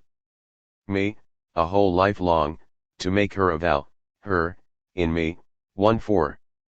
Further, such a confession or indictment will have to be sucked and eaten rather than merely read Mangico Bibbo. Augustine says, like the foreskin, Derrida says, 1:5, cf. 29. It will be the circuitous Eucharistic and accusatory confession of a other's son who is caught between the names Jacques and Eli, between the public Christian name, as it were, and the secret Hebrew prophetic name that is bestowed upon him at circumcision. His uncle, Eugene Ilyaha, holds the 7-day-old baby on his lap. It is his mother's birthday, but she is barred from the ritual. Circumcision produces, in this case, a hybrid creature. The object of the sacrifice is neither Jew nor Gentile, but a kind of Kili, 20, doubtless related to the jackal. The name of God will nevertheless be heard as a name in her mouth, no doubt when she was praying, each time she saw me ill, no doubt dying like her son before me, like her son after me. And I'm mingling the name of God here with the origin of tears, the always puerile, weepy, and pusillanimous son that I was, the adolescent, who basically only ed reading writers quick to tears, Rousseau, Nietzsche, Ponge, Essay, and a few others, that child with whom the grown ups amused themselves by making him cry for nothing, who was always to weep over himself with the tears of his mother. I weep from my mother over the child whose substitute I am, whence the other non-grammatical syntax that remains to be invented to speak of the name of God, which is here neither that of the Father nor that of the Mother, nor of the son nor of the brother nor of the sister. 23. Derrida's circumcision is not meant to be a literary confession or a form of theology as autobiography, however much it may borrow from Augustine, and however much it may harp on divinity. The writer is interested instead in memory and heart and, as though it meant the same, the depth of the soul. 1:7. To be sure, it is not a matter of the history of the present as Mourning Monica, R. M. Other 193. Present, or of knowledge and truth. 26. A confession no longer has anything to do with truth, or a matter of any simulacrum of deconstruction. 1:7, 58. Here it is to be a matter of the family escutcheon, the eoskstaff, and the eskar, the family, as in glass, the outermost point, and the scar. Jacques is both the favorite and the excluded son of the family, the valued ersatz for one brother who dies before him and another who dies after him. But an ersatz nonetheless. The sacred name of Eli or Elijah, the prophet who presides over circumcision but who also represents a certain vacancy, an empty chair at the dinner table, will be one of the secrets of this confession. Eli, Elijah, Eliah/Ya Sendra, a name whose personal and historical destiny will be traced in Ash, the name of God in the Ash of Elijah Kt Sendra d Eli. 1:9, 3:5, 5:1. 1:4. One of the strangest parallels between Augustine's Confessions and Derrida's circumcision is the relative absence of the Father from the text, at least if one discounts the rhetoric of the Divine Lord and Father in Augustine. Patricius has lost his virility to Monica, and Derrida's father is mentioned only a few times in the text. In Derrida's case, however, the whole project is dreamt of only after the father's death, and the father is invoked at the side of Uncle Eugene Ilya, and in the context of writing, a writing his mother never will have read. The father will insist that the son write only on the most irrepressible of drives, precisely in the way that the father himself meticulously composes his own death notice. 1:9, 25, 27. Yet it remains the mother who, after a stroke, poses the question, who am I? The son finds even the syntax of THQUE's TION difficult to follow, if only because the SWI may derive from swiver, in which case the mother would be posing the question of obsequence as the question proper to the survivoress and to the logic of the living woman. Namely, the question, whom do I follow? 15. He imagines her protesting in silence, impotent, impatient, faced with the incorrigible narcissism of a son who seems to be interested only in his own identification, but no, that of his double, alas, the dead brother. 27. The absent brothers, the all but absent father, never more absent than when the name of God is uttered, and the absent daughter, whom the writer will never have. 28, 40, 56, are all represented by the other. Circumcision thus revolves about the mother as other, the other, who speaks as the mouth of God, the other as the immortal one, who is nonetheless dying, the surviving other of the writer who is driven to confess circuitously. Quick memories, before the thing arrives. I confess my mother. One always confesses the other. I confess myself means I confess my 194. Mother means I own up to making my mother own up, I make her speak in me, before me, whence all the questions at her bedside, as though I were hoping to hear from her mouth the revelation of the sin. At last, without believing that everything here comes down to turning around a fault of the mother carried in me, about which one might expect me to say however little, as S.A. did about the surreptitious taste Of Monica, never, you hear, never, the fault will remain as mythical as my circumcision. Do I have to draw you a picture? 29, 1. 6. If Monica's surreptitious taste is for wine, family pride, obeisance before the father, and insatiable ambition for her son Georgette's surreptitious taste, apart from her passion for poker, is swallowed in silence or else writ large as myth. Derrida's taste is not the misogyny that sees in every other the victim and the perpetrator of castration. Nor is it the enthusiasm, as misogynist, as misogyny, that sees in every other a repentant Maria Magdalena or a militant Monica. Can we say anything at all about Derrida's surreptitious taste? His secret sin, the sin of his other?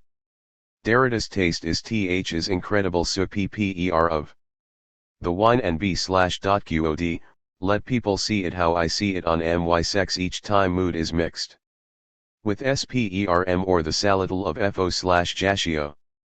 Make all the reader drool wet lips, high and low, stret ched out mthnr turn on the cushions, right on the knees of Godfather.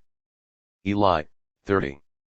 Derrida's task thus involves an expansion of Augustine's own metaphors of milk and bird lime, of tears, lime and slime, the quickening blood, the paternal breast, the steamy waters, and the viscous concupiscence that are so intertwined in Augustine's experience that his memorial for Monica always leaks, always exudes more liquids than can be contained in memory of her.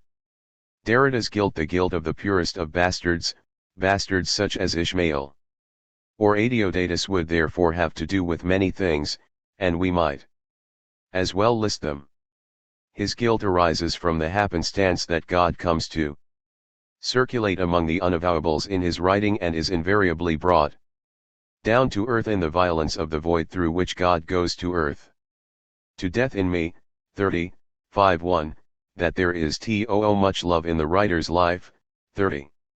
That the Narcissus at the heart of this mama's boy practices nothing so much as autoflow circumcision, that the petty thefts of grapes or pears or ribbons are essential to his own circumcision, inasmuch as confessions of theft are at the heart of autobiographies, 3:1, that his mourning, rather than withdraw its investments, as Freud advises, capitalizes on and consumes the other, eating the anaclitic, other, himself acting out the role of the,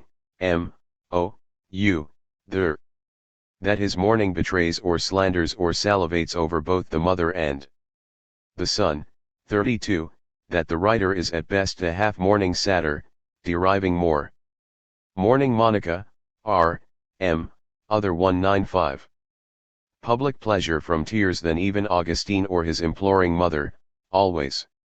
The little boy crying to the mummy who is always crying over him when he is ill or in danger or about to set off on a journey, and that the satyr deceives both her and his readers, whom he loves to zap in writing, 33 to 34, 40, that he wishes on his own mother the euthanasia she wishes for herself, or would continue to wish if the lethargy and oblivion due to her disease were not so total, 34, that the writer in the depths of himself is heartless, ultimately without interest, the perfect Kantian, before his own circumcision and the death of his own mother, 36, that he prides himself on his adolescent rejection of every non-proteoform identity, after the manner of Gide, 37, that he is like a virus that attacks the immune system, homing in on the destinerancy of desire with a certain ruthlessness,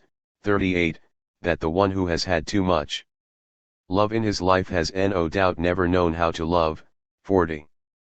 That he fakes a circuitous confession through the ruse of avowal in order never to have to own up to all his very real failings as a writer and as a man, his failure to be sufficiently lucid, his failure to love enough, his failure to aid the Jews of Europe During WORLDWAR2, when, admittedly, he was a 14 or 15-year-old boy in Alger IA, 41, 58-59, that he confuses the most sacred rite of his people with other so-called profane and obscene matters.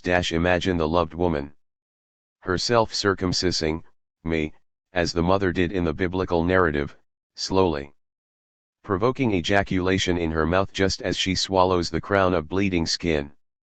With the sperm as a sign of exultant alliance, her legs open, her breasts between my legs, laughing, both of us. Laughing, passing skins from mouth to mouth like a ring. The pendant on the necklace round her neck, for one, that he, the purest of lubricious bastards, is thus also the truest of false prophets. 42. That he is more destructive of Augustine's text than any genealogist can be, when, for example, he transforms the sublimity of Augustine's Book of the Heavens, spread out like a skin, see Confessions 13, 1-5, into his own insistent effulative fantasies, which simply have to be quoted in full here each time they occur, as in the present instance. I do not have the other under my skin, that would be too simple. The other holds, pulls, stretches, separates the skin from my sex in her mouth. Opposite or above me, she makes me sperm in this strange condition. 43. That he will also be made to pay the penalty for such offenses, joining the adorers of the goddess who one day will run through the streets. For how long? One must wonder, with their severed penises in their hands before throwing them deep into the houses.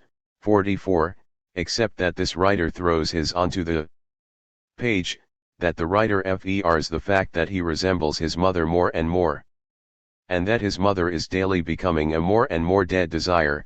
46-47.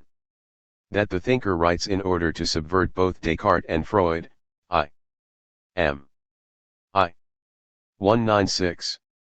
Think without narcissistic counterpart, yet continually collapses back into an eternal recurrence of self-preoccupation. I am sighing to know until when I will be going round myself in this way. 48. That the little boy who weeps for his mum is guilty in fact of mummification, as though I were proceeding with the interminable embalming of mother alive, even though he promises to denounce what he is doing at some later, more vigilant moment, letting my mother go or letting her down, already burying her under the word and weeping her in literature. 49. That the one thing he is willing to sign for is the fact that in the history of humanity he is both the happiest, luckiest, and most euphoric of persons, drunk with uninterrupted enjoyment, and simultaneously constantly sad, deprived, destitute, disappointed, impatient, jealous, desperate, negative, and neurotic, along with the fact, mentioned above, that his family both singled him out as its favorite and excluded him. Hence that he was an excluded favorite. So, 5-2, that he toys with suicide in the terrifying ambiguity of giving and taking a life. I don't take my life, mais je me donne quasi. Mart, 53, and, finally, that he toys with his by now thoroughly zapped, benumbed, insensate, and livid readers in such a variety of ways that nobody will ever know what is happening between us. 54. Such guilt, so richly and multifariously dovd, culminates in the most culpable and vulnerable, coupable, of all deeds or omissions, namely, the writer's admission that the need to be charged, to be accused, is the greatest indulgence of all.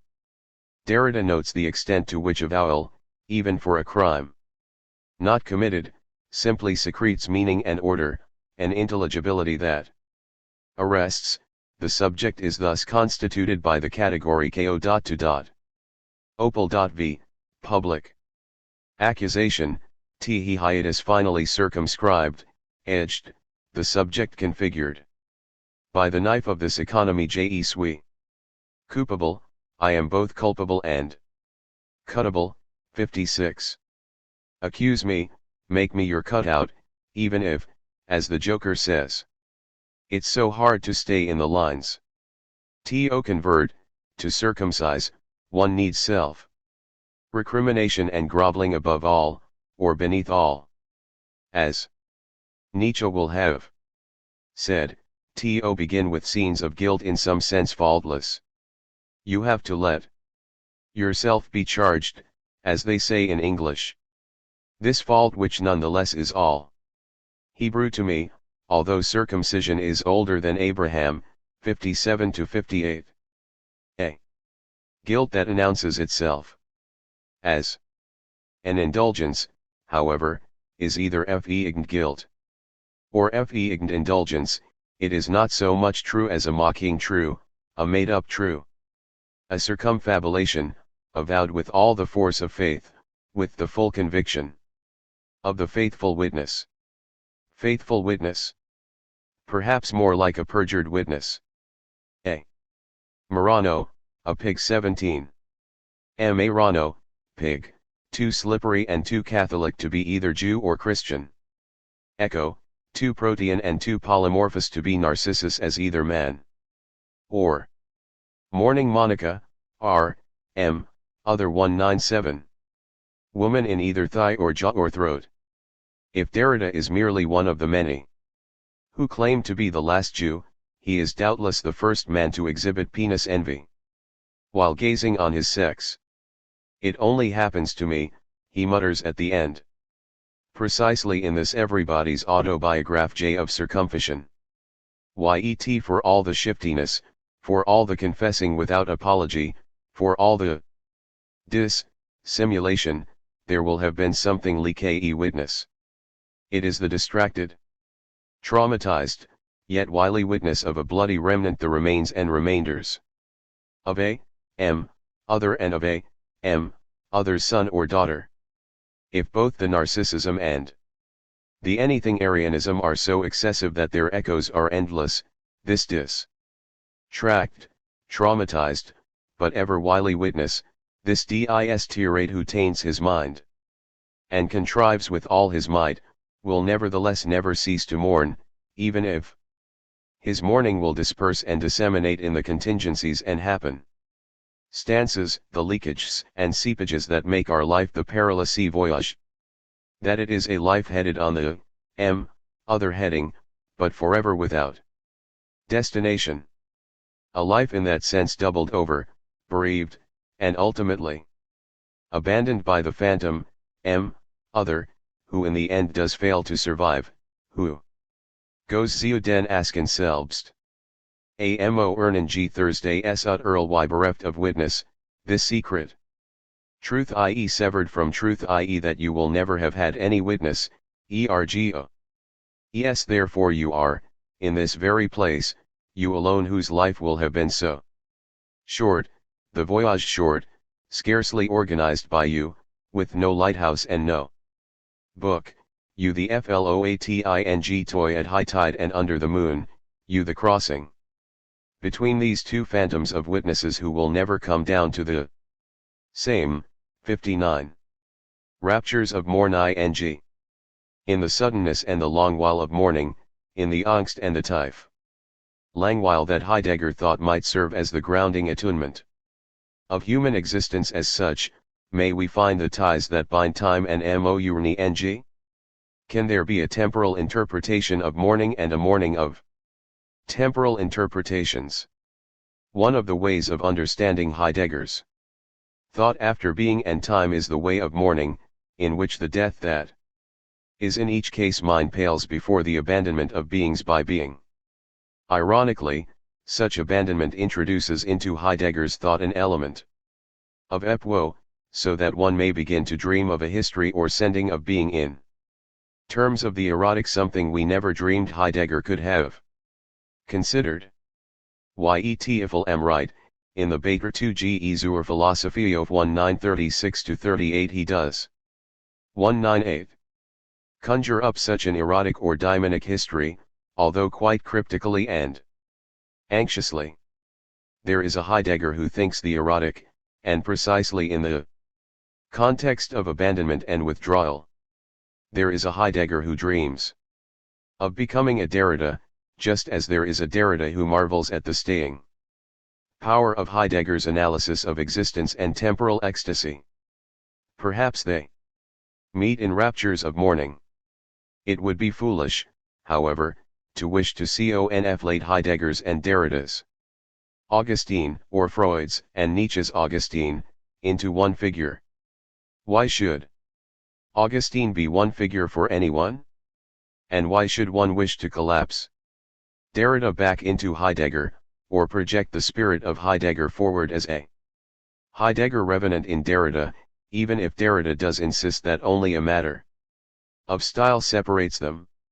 If Heidegger turns to Augustine because of cura concupiscentia oculorum, and, as I am insisting, without the evidence to prove it, the raptum tra ens volet, Derrida is himself not untroubled by care, concupiscence, and the suddenness of blood.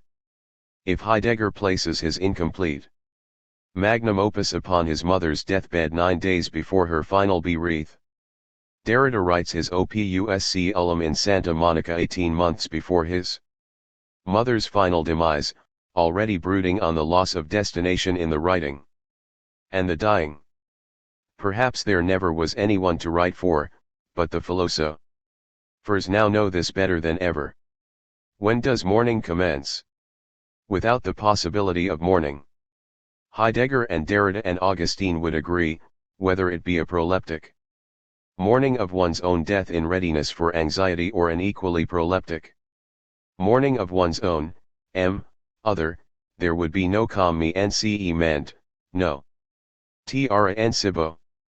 Mourning does not slice into an already constituted time, rather, in some unthought and undiscerned way, mourning opens time, whether in the desire to have a conscience, if memory is conscience, or the desire to confess.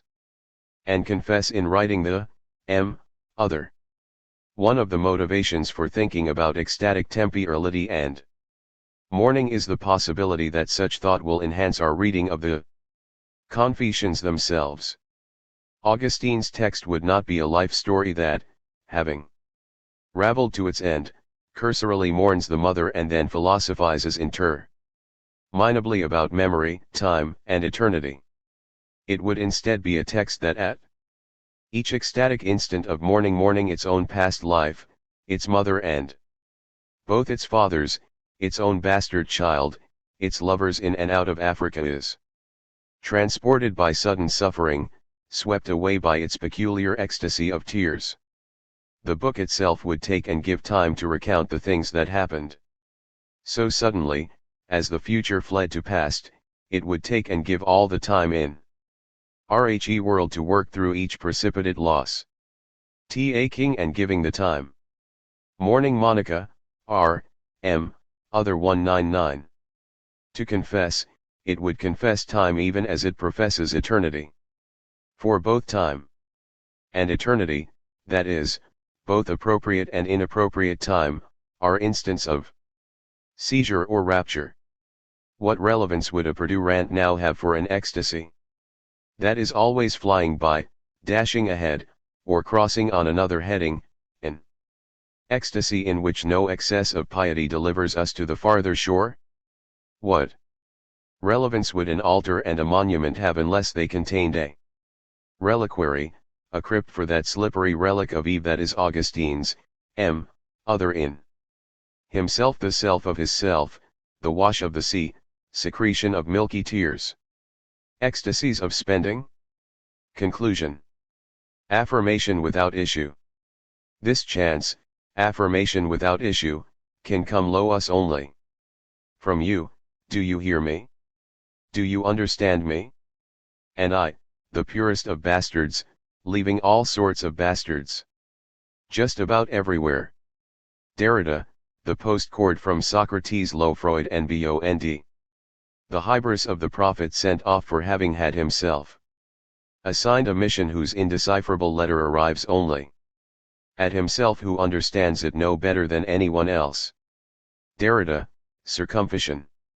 I stand, so to speak, with an unpasted letter bearing the extra regulation fee before the too late backs of the General Post Office of Human Life.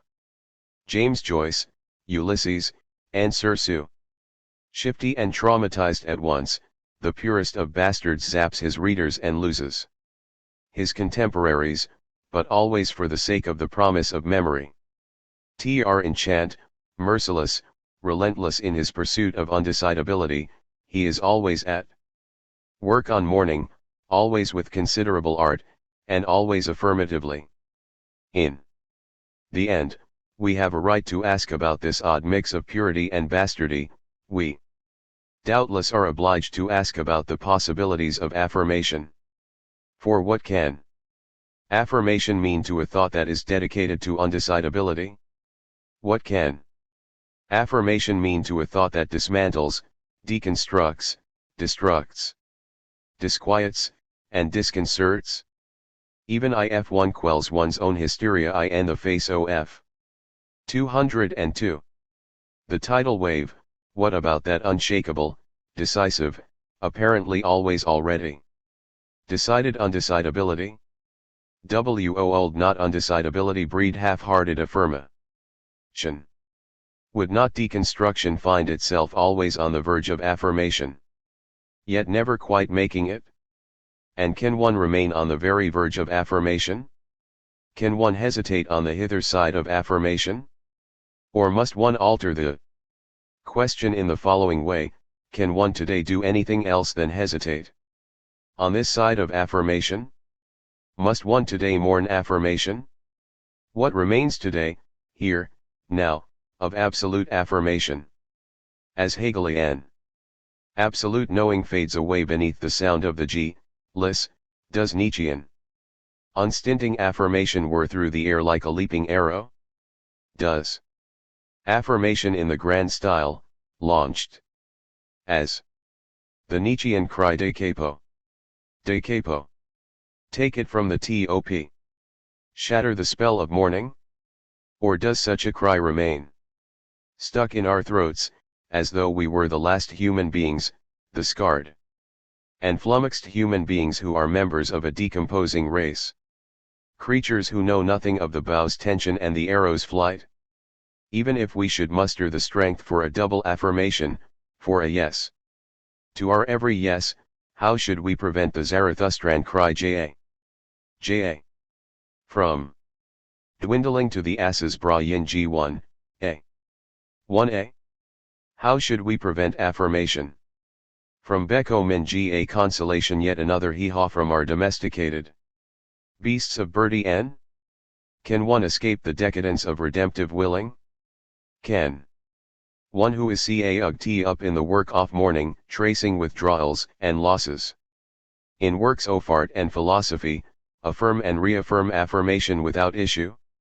If one can no longer affirm the innocence of becoming gwi thou t recoil ing like a new angel before the terrors of a histoire haunted by guilt, what becomes of Nietzschean golden law ugh ter? Or if, by contrast, one can never affirm the innocence of becoming one time only, once and for all, does not reformation itself inevitably involve strains of mourning? Finally, does not such mourning remain eminently unsuccessful, non-recuperative, perhaps altogether impossible, and even in default? Are not our works of art and thought distraught? Are they not works of ressentiment? Is not our laughter a kind of shadow play, a snigger at worst, at best a weary and jaded chortle, a kind of second-hand laughter by hearsay, a wee dire, a wearer? Does not affirmation today become an engendering of little bastards we just about everywhere? Once they are engendered, do we not abandon them, so that they are absolutely vulnerable to the most insidious kinds of contamination? Do we not expose them without mercy or remorse to the worst sorts of violence? As though the little bastards, crying we all the way home, were no issue at all for us, as though we ourselves were absolutely sterile and without issue. Conclusion, Affirmation without issue 203. Does affirmation have any chances today, here, now? Is aujourd'hui aujourd'hui? Yes. Yes. Say some. No, not at all. Others demur. Yes and no. Say the majority, in this age of pusillanimous compromise and cagey correctness. Mourning and Affirmation revisited. The oeuvre of Jacques Derrida, from the beginning up to the present moment. And let us hope well beyond the here and now of today, elaborates affirmation. As such with every breath of its body, albeit always with a sense of the sacrifices that affirmation elicits from those who affirm. The labors of deconstruction proceed always and everywhere as potlatches of dissemination, nowhere do they yoke the beast of burden to its traditional toil, never do they seek to console. And yet the beast of sacrifice is never far off, their there is always the forfeit, the gage to language, hostages to history, and promises made to the world. Always there is ash. In a number of books, especially since memoirs for Paldeman, Derrida has linked the question of affirmation with mourning and with a very vulnerable sort of memory. As noted at the outset of present book, it is the promise of memory that structures the double or even numberless we in the dire situation of a frustrated mourning, an always unsuccessful mourning, a mourning in default. Dem. Gleich Fehlet die hour. 1. If the stratagems of successful mourning are foiled, if introjection and incorporation of the bereaved friend or family member are well nigh indistinguishable, and if I am left bereft, in memory of the mourned other, left alone, in order to bear his or her name, then the very promise of memory appears as a kind of slipping away, a kind of la psus. In the words of Heidegger, as modified by Paul de Man, die Sprcha, ver, spricht, sich, language promises itself, but in so doing misspeaks. Successful mourning, according to Freud, must withdraw one by one all its once fond but now excruciating memories of the beloved. It 204 must surrender the departed friend or parent or child to oblivion, clutching at the consolation prize Freud laconically calls am Leben, staying alive. Such success Derrida counters would jeopardize our fidelity to the memory of the other. However, the stratagems of both the limited interiorization of introjection and the infinite interiorization of encryptment miscarry, and they do so in such a way, as I shall suggest by way of conclusion, that the very default of mourning opens a space for the double yes, the we to the we. No doubt the tonality of such double affirmation differs from the halcyon tone of Zarathustran yes saying, the golden laughter of the convalescent. Why? E.t. Nietzsche too struggles to avoid asinine affirmation, he too insists on saying no and doing no in the face of the history and horrors of the world. Likewise, Pierre Klossowski affirms the amnesia that lies at the heart of a recurrent, intermittent affirmation, the anamnesic amnesia that expels every stable self. Every narcissus, though not the anaclitic echoes from the circuit of affirmative return point to to will eternal recurrence of the same one more time, to remember the thought and to welcome it once again with exhilaration, is to suffer periodic oblivion and recurrent fragmentation, as we saw in chapter 6. Thinking eternal recurrence of the same demands the surrender of the same on ce. And for all, but always once again, one more time, the same old thing forever. Both Nietzsche and Clausewitz understand affirmation as impossible mourning. And as the yes-to laughter. Derrida affirmation shares the tonality of this amour fati that can be neither sheer enthusiasm nor paltry consent, neither gregarious good cheer nor pious acquiescence. It is the tonality of an affirmation that is always on the verge. Nevertheless, the tonality of Derridian affirmation, affirmation without issue, is not simply somber, and never truly lugubrious, even if mourning always sets the tone. Everywhere in Derrida's texts on memory and mourning, we find an irrepressible mirth, the periodic éclat de rire, the recurrent under tone of hilarity, the generous spray of chuckles. Always in these texts, such as me moyers for pl de man and two word s for ois, 3 there is storytelling, tales that recount travels and travails, from the man who says he has never known how to tell a story. Less of a yogurt in Ohio called Yes, which advertises, bet you can't say no to yes, or of a typical American tourist in a suitor rain newspaper kiosk in Tokyo, who confronts Derrida, so many books. Which is the definitive one? Is there any, or of the Puissant International Society of Joyce scholars, the most terrifying bastards in the world of literary criticism? Who, when Derrida, over the phone, refers to the French word louis, reply to him, the Louis have not yet been detected in Joyce as far as I know. Always and everywhere a kind of errant storytelling, a protracted archaeology of the conclusion, affirmation without issue 205. Frivolous. Not merely as comic relief which, however, is where the work of modern tragedy often gets done, but as a recurrent interruption of the earnest rhetoric. The storytelling seeks to avoid all down-in-the-mouth discourse by means of an ephemeral euphoria. It seems to me that this is often the function of at least one of the voices in Derrida's recent polylogues, to shatter the spirit of gravity even when the matters under discussion are grave.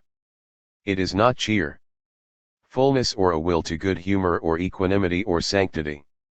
It is, rather, an illicit love of chance, a dalliance with droll coincidence. Not black humor or even Jewish humor, not Galgan humor or sardonic humor, but an affirmative laughter, light on its feet and easy on its reader, as though unwilling to sacrifice anything to Zarathustra's dwarf, especially when it comes to the most serious matters, such as works of mourning, art, and affirmation. In short, there is in Derrida a kind of gratia that enables a theory of mourning to go hand in hand with a joyous praxis, letting mockery go, turning a deaf ear to the scornful laughter of the all-powerful and responding with laughter's low. Granted all this affirmed and affirmative generosity, however, why the talk here and throughout the present hook of bastardy? For in the English and American idioms in which I am writing, in the language of the streets, bastards are made, not born. A bastard, a true or real bastard, as we say, is one who consistently maltreats others, deceiving, cutting, and undercutting them, zapping them. I once asked Giorgio Agamben at the Collegium Phenomenologicum in Perugia, the year was 1987, whether the bastard reasoning of Plato's Timaeus 52h2, x.oylcri, tlvlv60, which he was addressing in his seminar, might be more accessible to a real bastard than to a poet or thinker of Gelassenheit. Derrida turned to me and interjected, but that is the problem, isn't it? What is a real or true bastard? Herewith my response, somewhat delayed, but well considered. The purest bastard of the West. It is, I confess, still difficult for me to identify the purest bastard of the West. certainly more difficult than it was for Heidegger to identify the purest thinker. Of the West, Nietzsche's Socrates, or the last thinker of the West, Socrates. Nietzsche. For there is competition for the nomination. Whoever in the end will walk off with the laurels, one thing is certain, the purest of bastards. 206. Throughout Occident and accident alike will be the one who allies himself or herself most intimately with writing. Yet the bastardisms of writing and of being, of what Heidegger calls Seinsverlassenheit, the abandonment of beings by being, and of what Derrida calls Destinieranrie, the radical insecurity to which all destining, sending, and writing are exposed, still call on us to think, so that a confusion of all the old grandfathers is probably inevitable. Allow me in the final pages of the present book, however, to turn exclusively to the bastardism of writing.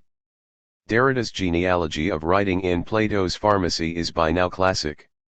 If the logos pair is that which is, then the logos fills, mimicking that which is, writes itself in two forms or moments off familial repetition.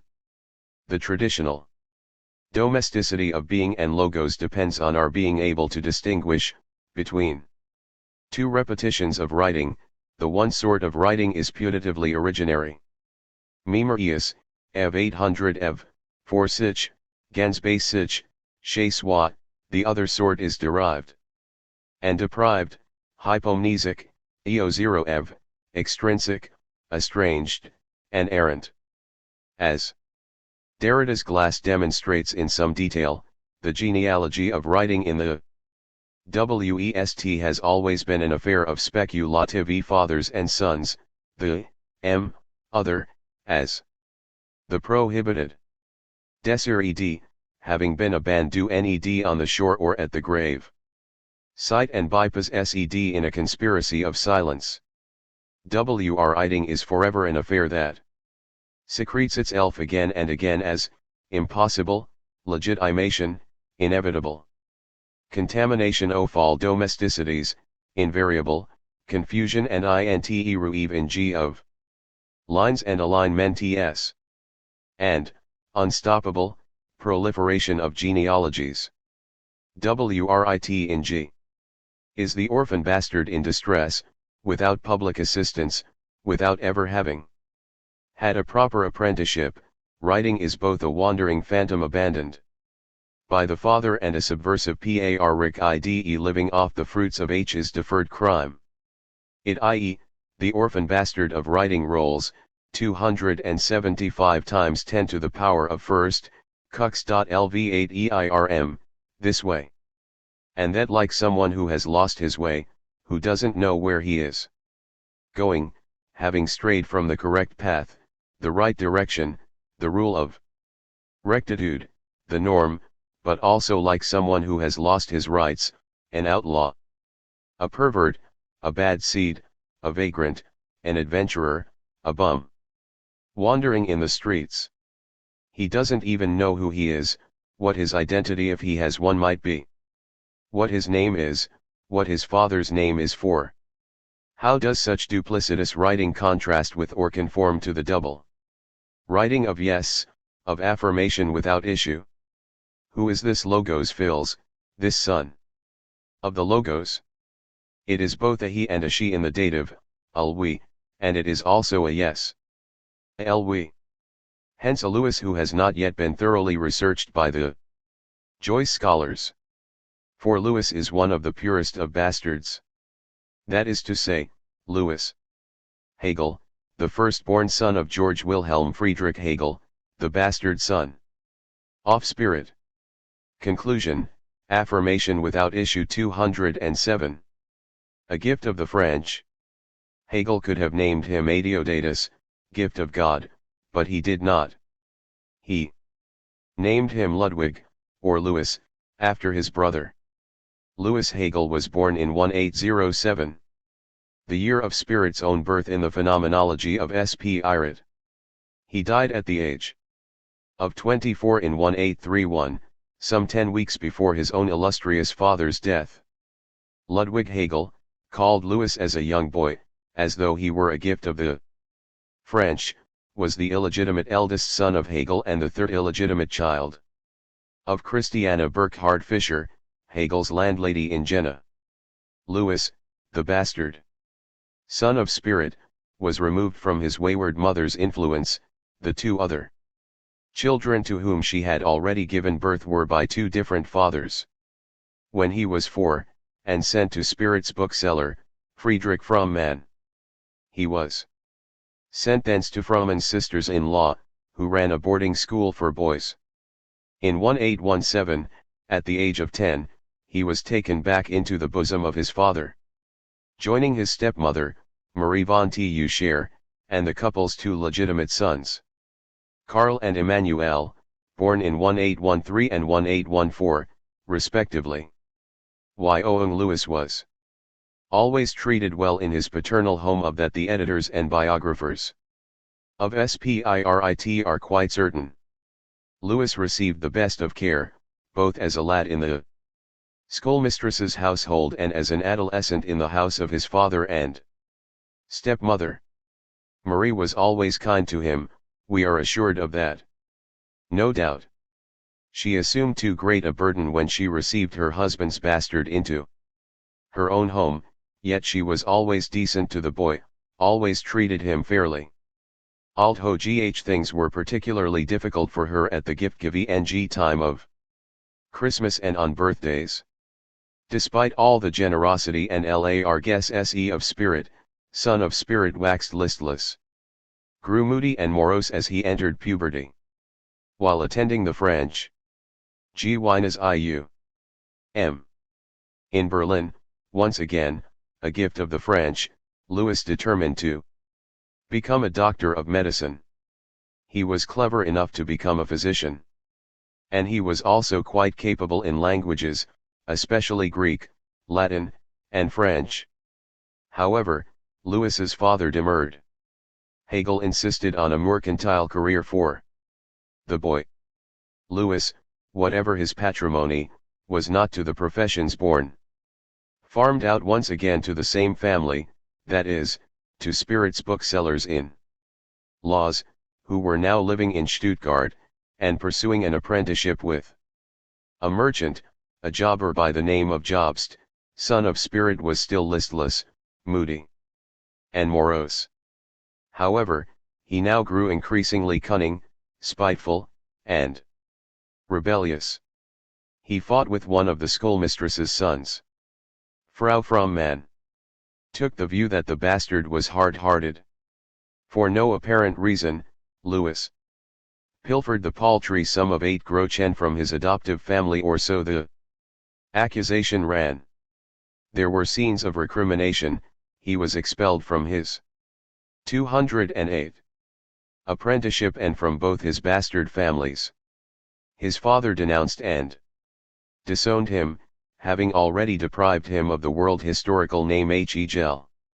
For Louis now bore the name Fischer, the maiden name of his defunct mother. Louis's half-sister, Augusta Teresa, 6 years his elder, was the only person in the world before whom Louis's brittle heart softened.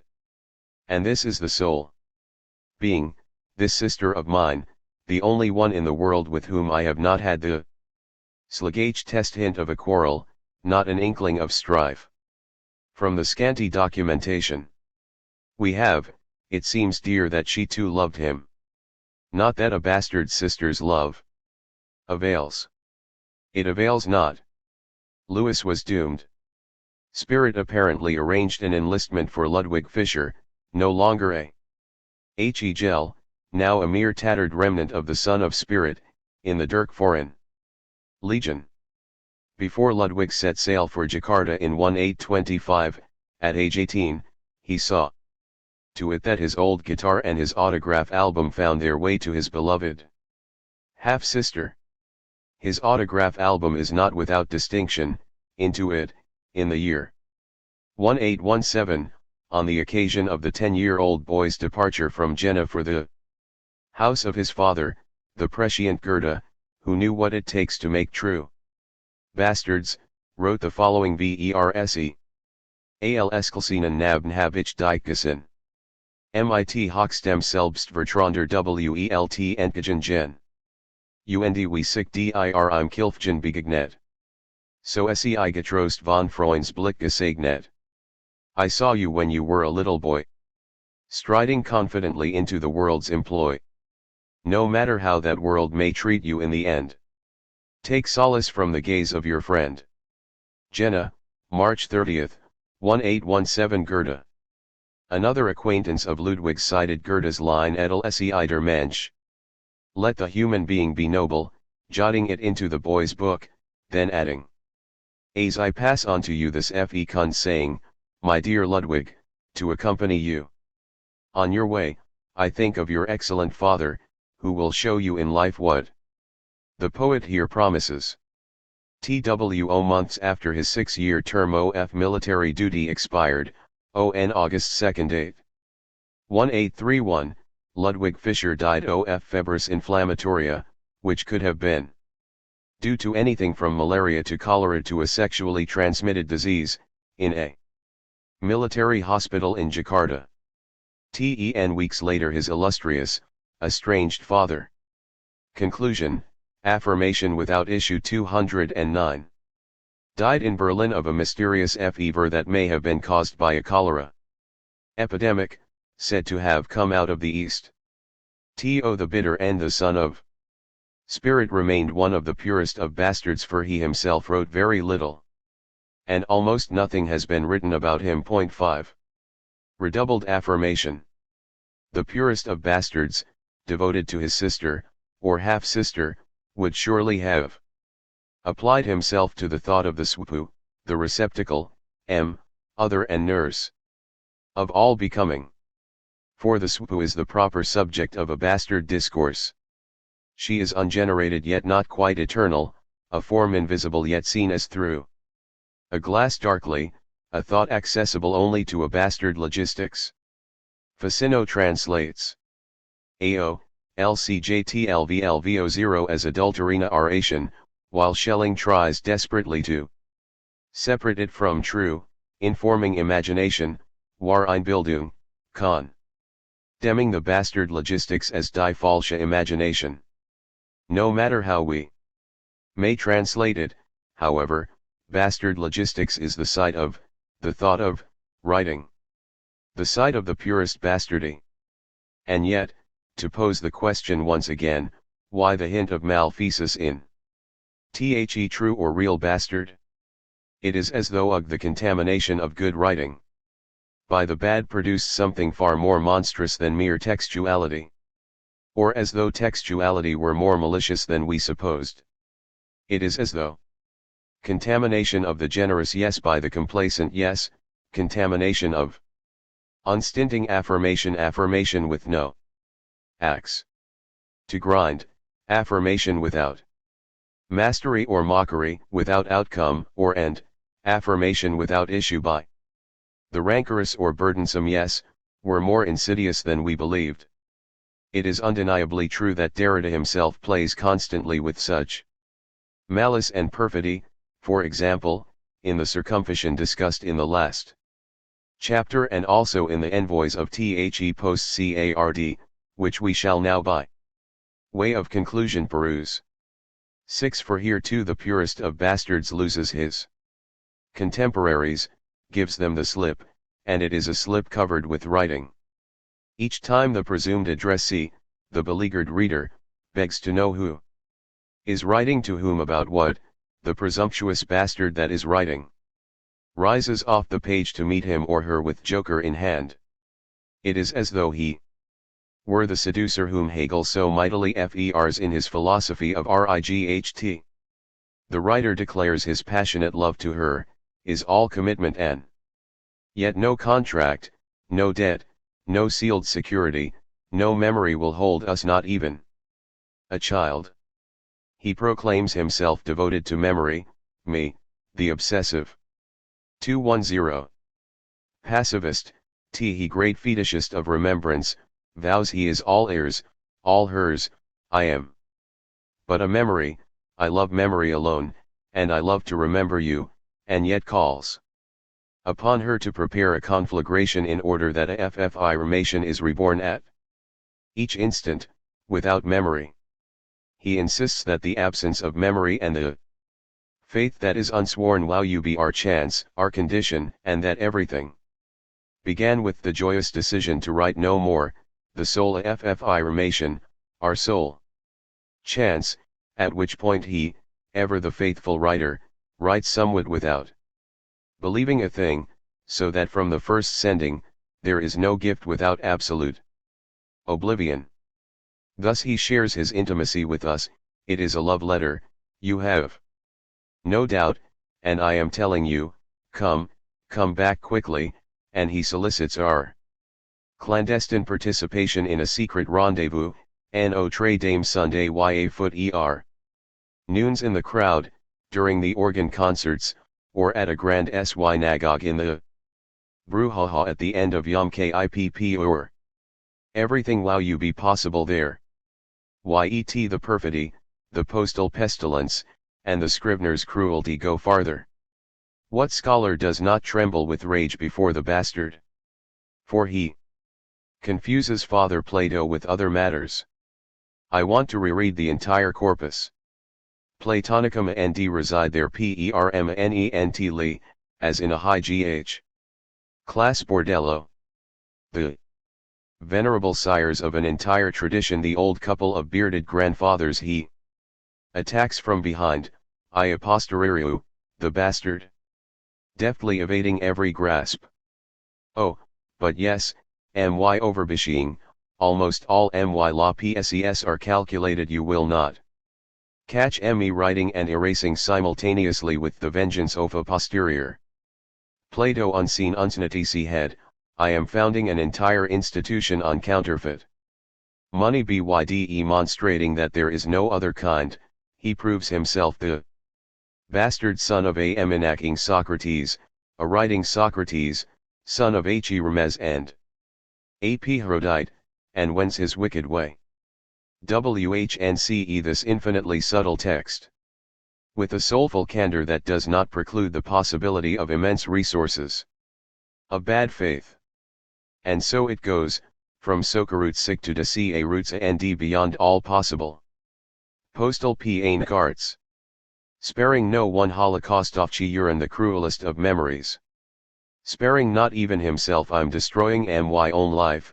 In English, in the original, the purest of bastards spares not even religion, confuses the faith of his fathers and mothers with chance, because the feast of Esther, Purim, is a feast of luck. The purest of pure bastards that is the lot, in English in the original. Thoroughly irresponsible himself, and cunningly so therefore never a response or a responsibility. And, yes, that is our tragic lot, my sweet love, the terrifying lottery. But I begin to love you from the moment of what is impossible. He elsewhere challenges us to read Heidegger and Levinas precisely in terms of responsibility. The self-same bastard plays at being both. Nietzsche's Empedocles, it is without end, I will never get there. The conclusion, affirmation without issue 211.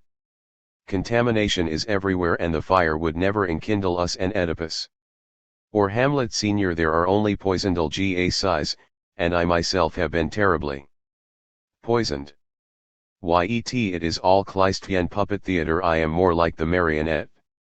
I am trying to follow the movement from beginning to end.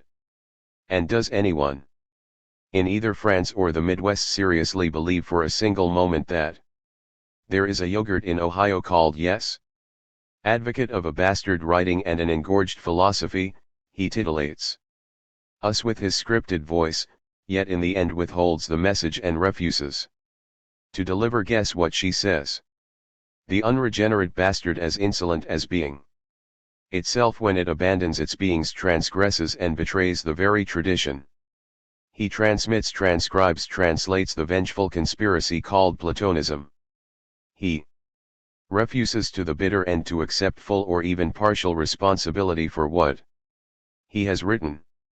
Obviously, when they read these words beneath my public signature, they will be right to do what, exactly, but they will be right.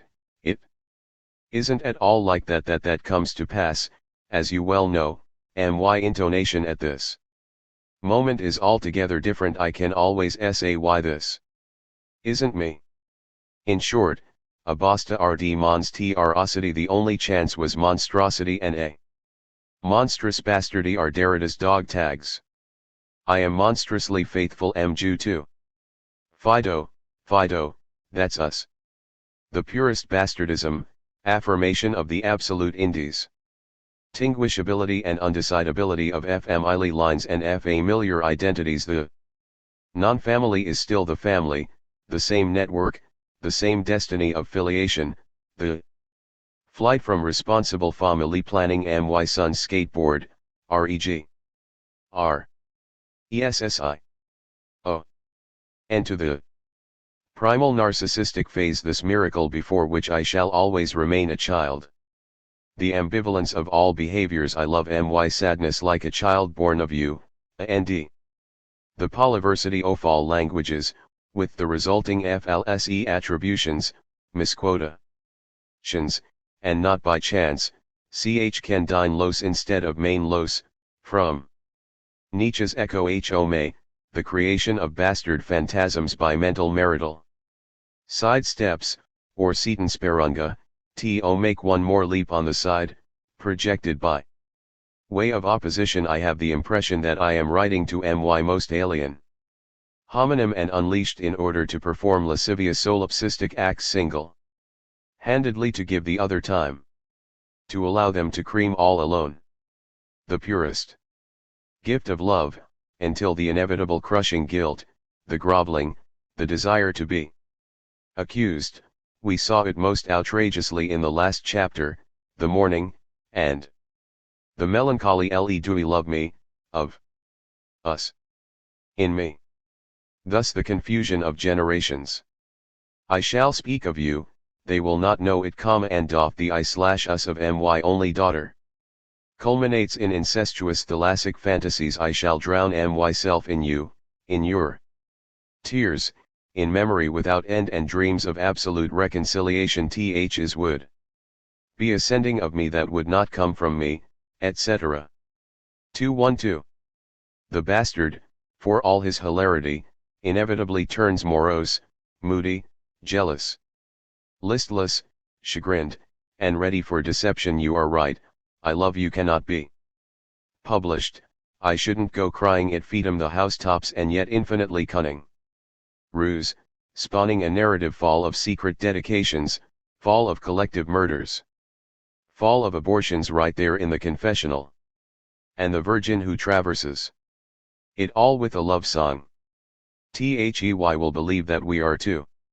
We are the good in itself, and they shall never find us disseminating texts like little bastards on all sides, little bastards everywhere whispering little nothings, inventing dialogues that come to nothing.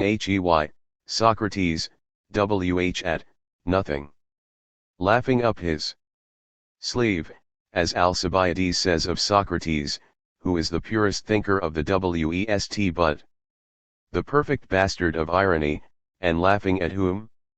At his readers.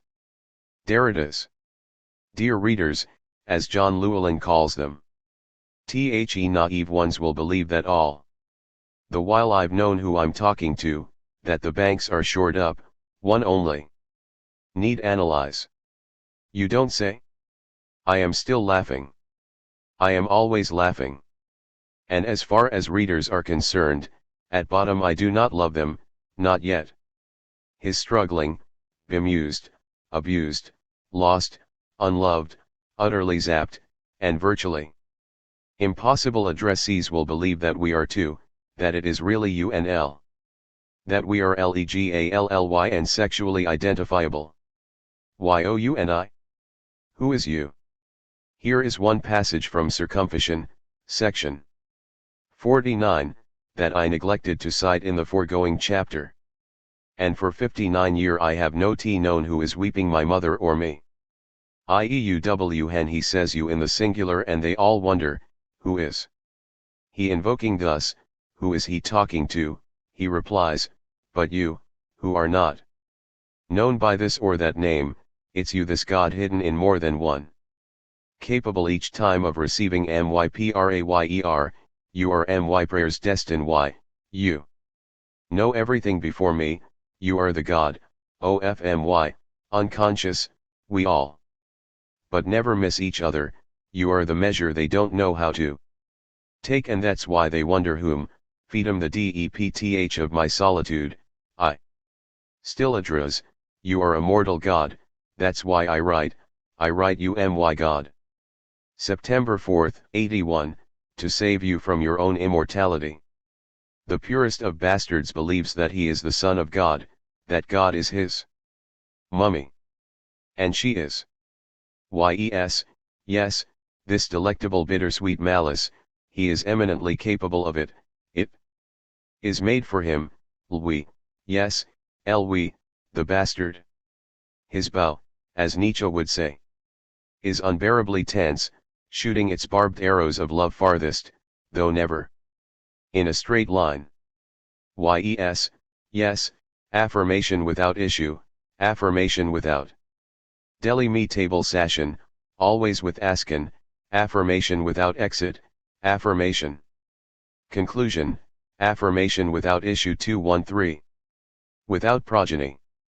Mourning itself is affirmation without issue, unless it is an abandoned litter of wee-wees as a forfeit to language, to history, to the play of the world, and to the vicissitudes of friendship and love. What is left to say? Or to write? The most appropriate response to the otherwise entirely understandable cries of bastard would be careful study of Derrida's recent eulogies for Emmanuel Levinas, Louis Marin, Louis Althusser, Gilles Deleuze, Sarah Kaufman, and others. These texts are being edited and translated into English at the moment by Pascal Anne Brault and Michael Nas, who have also commented on them more insightfully than I ever could. Here point 7 allow me therefore to say only that the remarkable tenderness and trenchancy of these eulogies in each case let the work of the deceased come to word in the most telling way.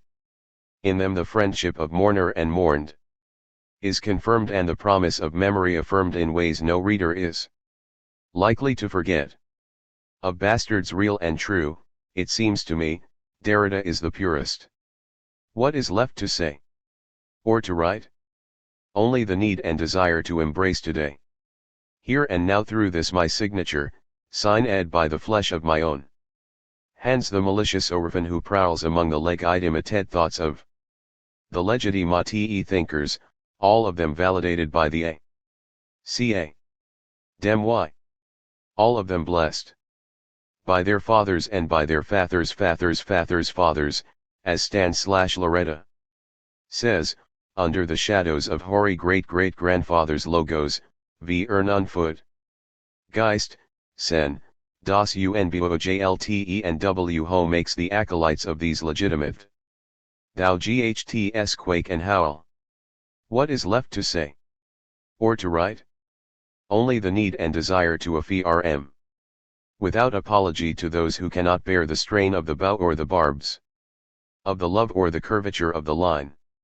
The GRE at P revile GE and DP leisurely that has befallen me by a singular stroke of luck, which is to say, my having encountered numberless times now, as a half-brother or half-sister but always an integral friend, the purest of bastards.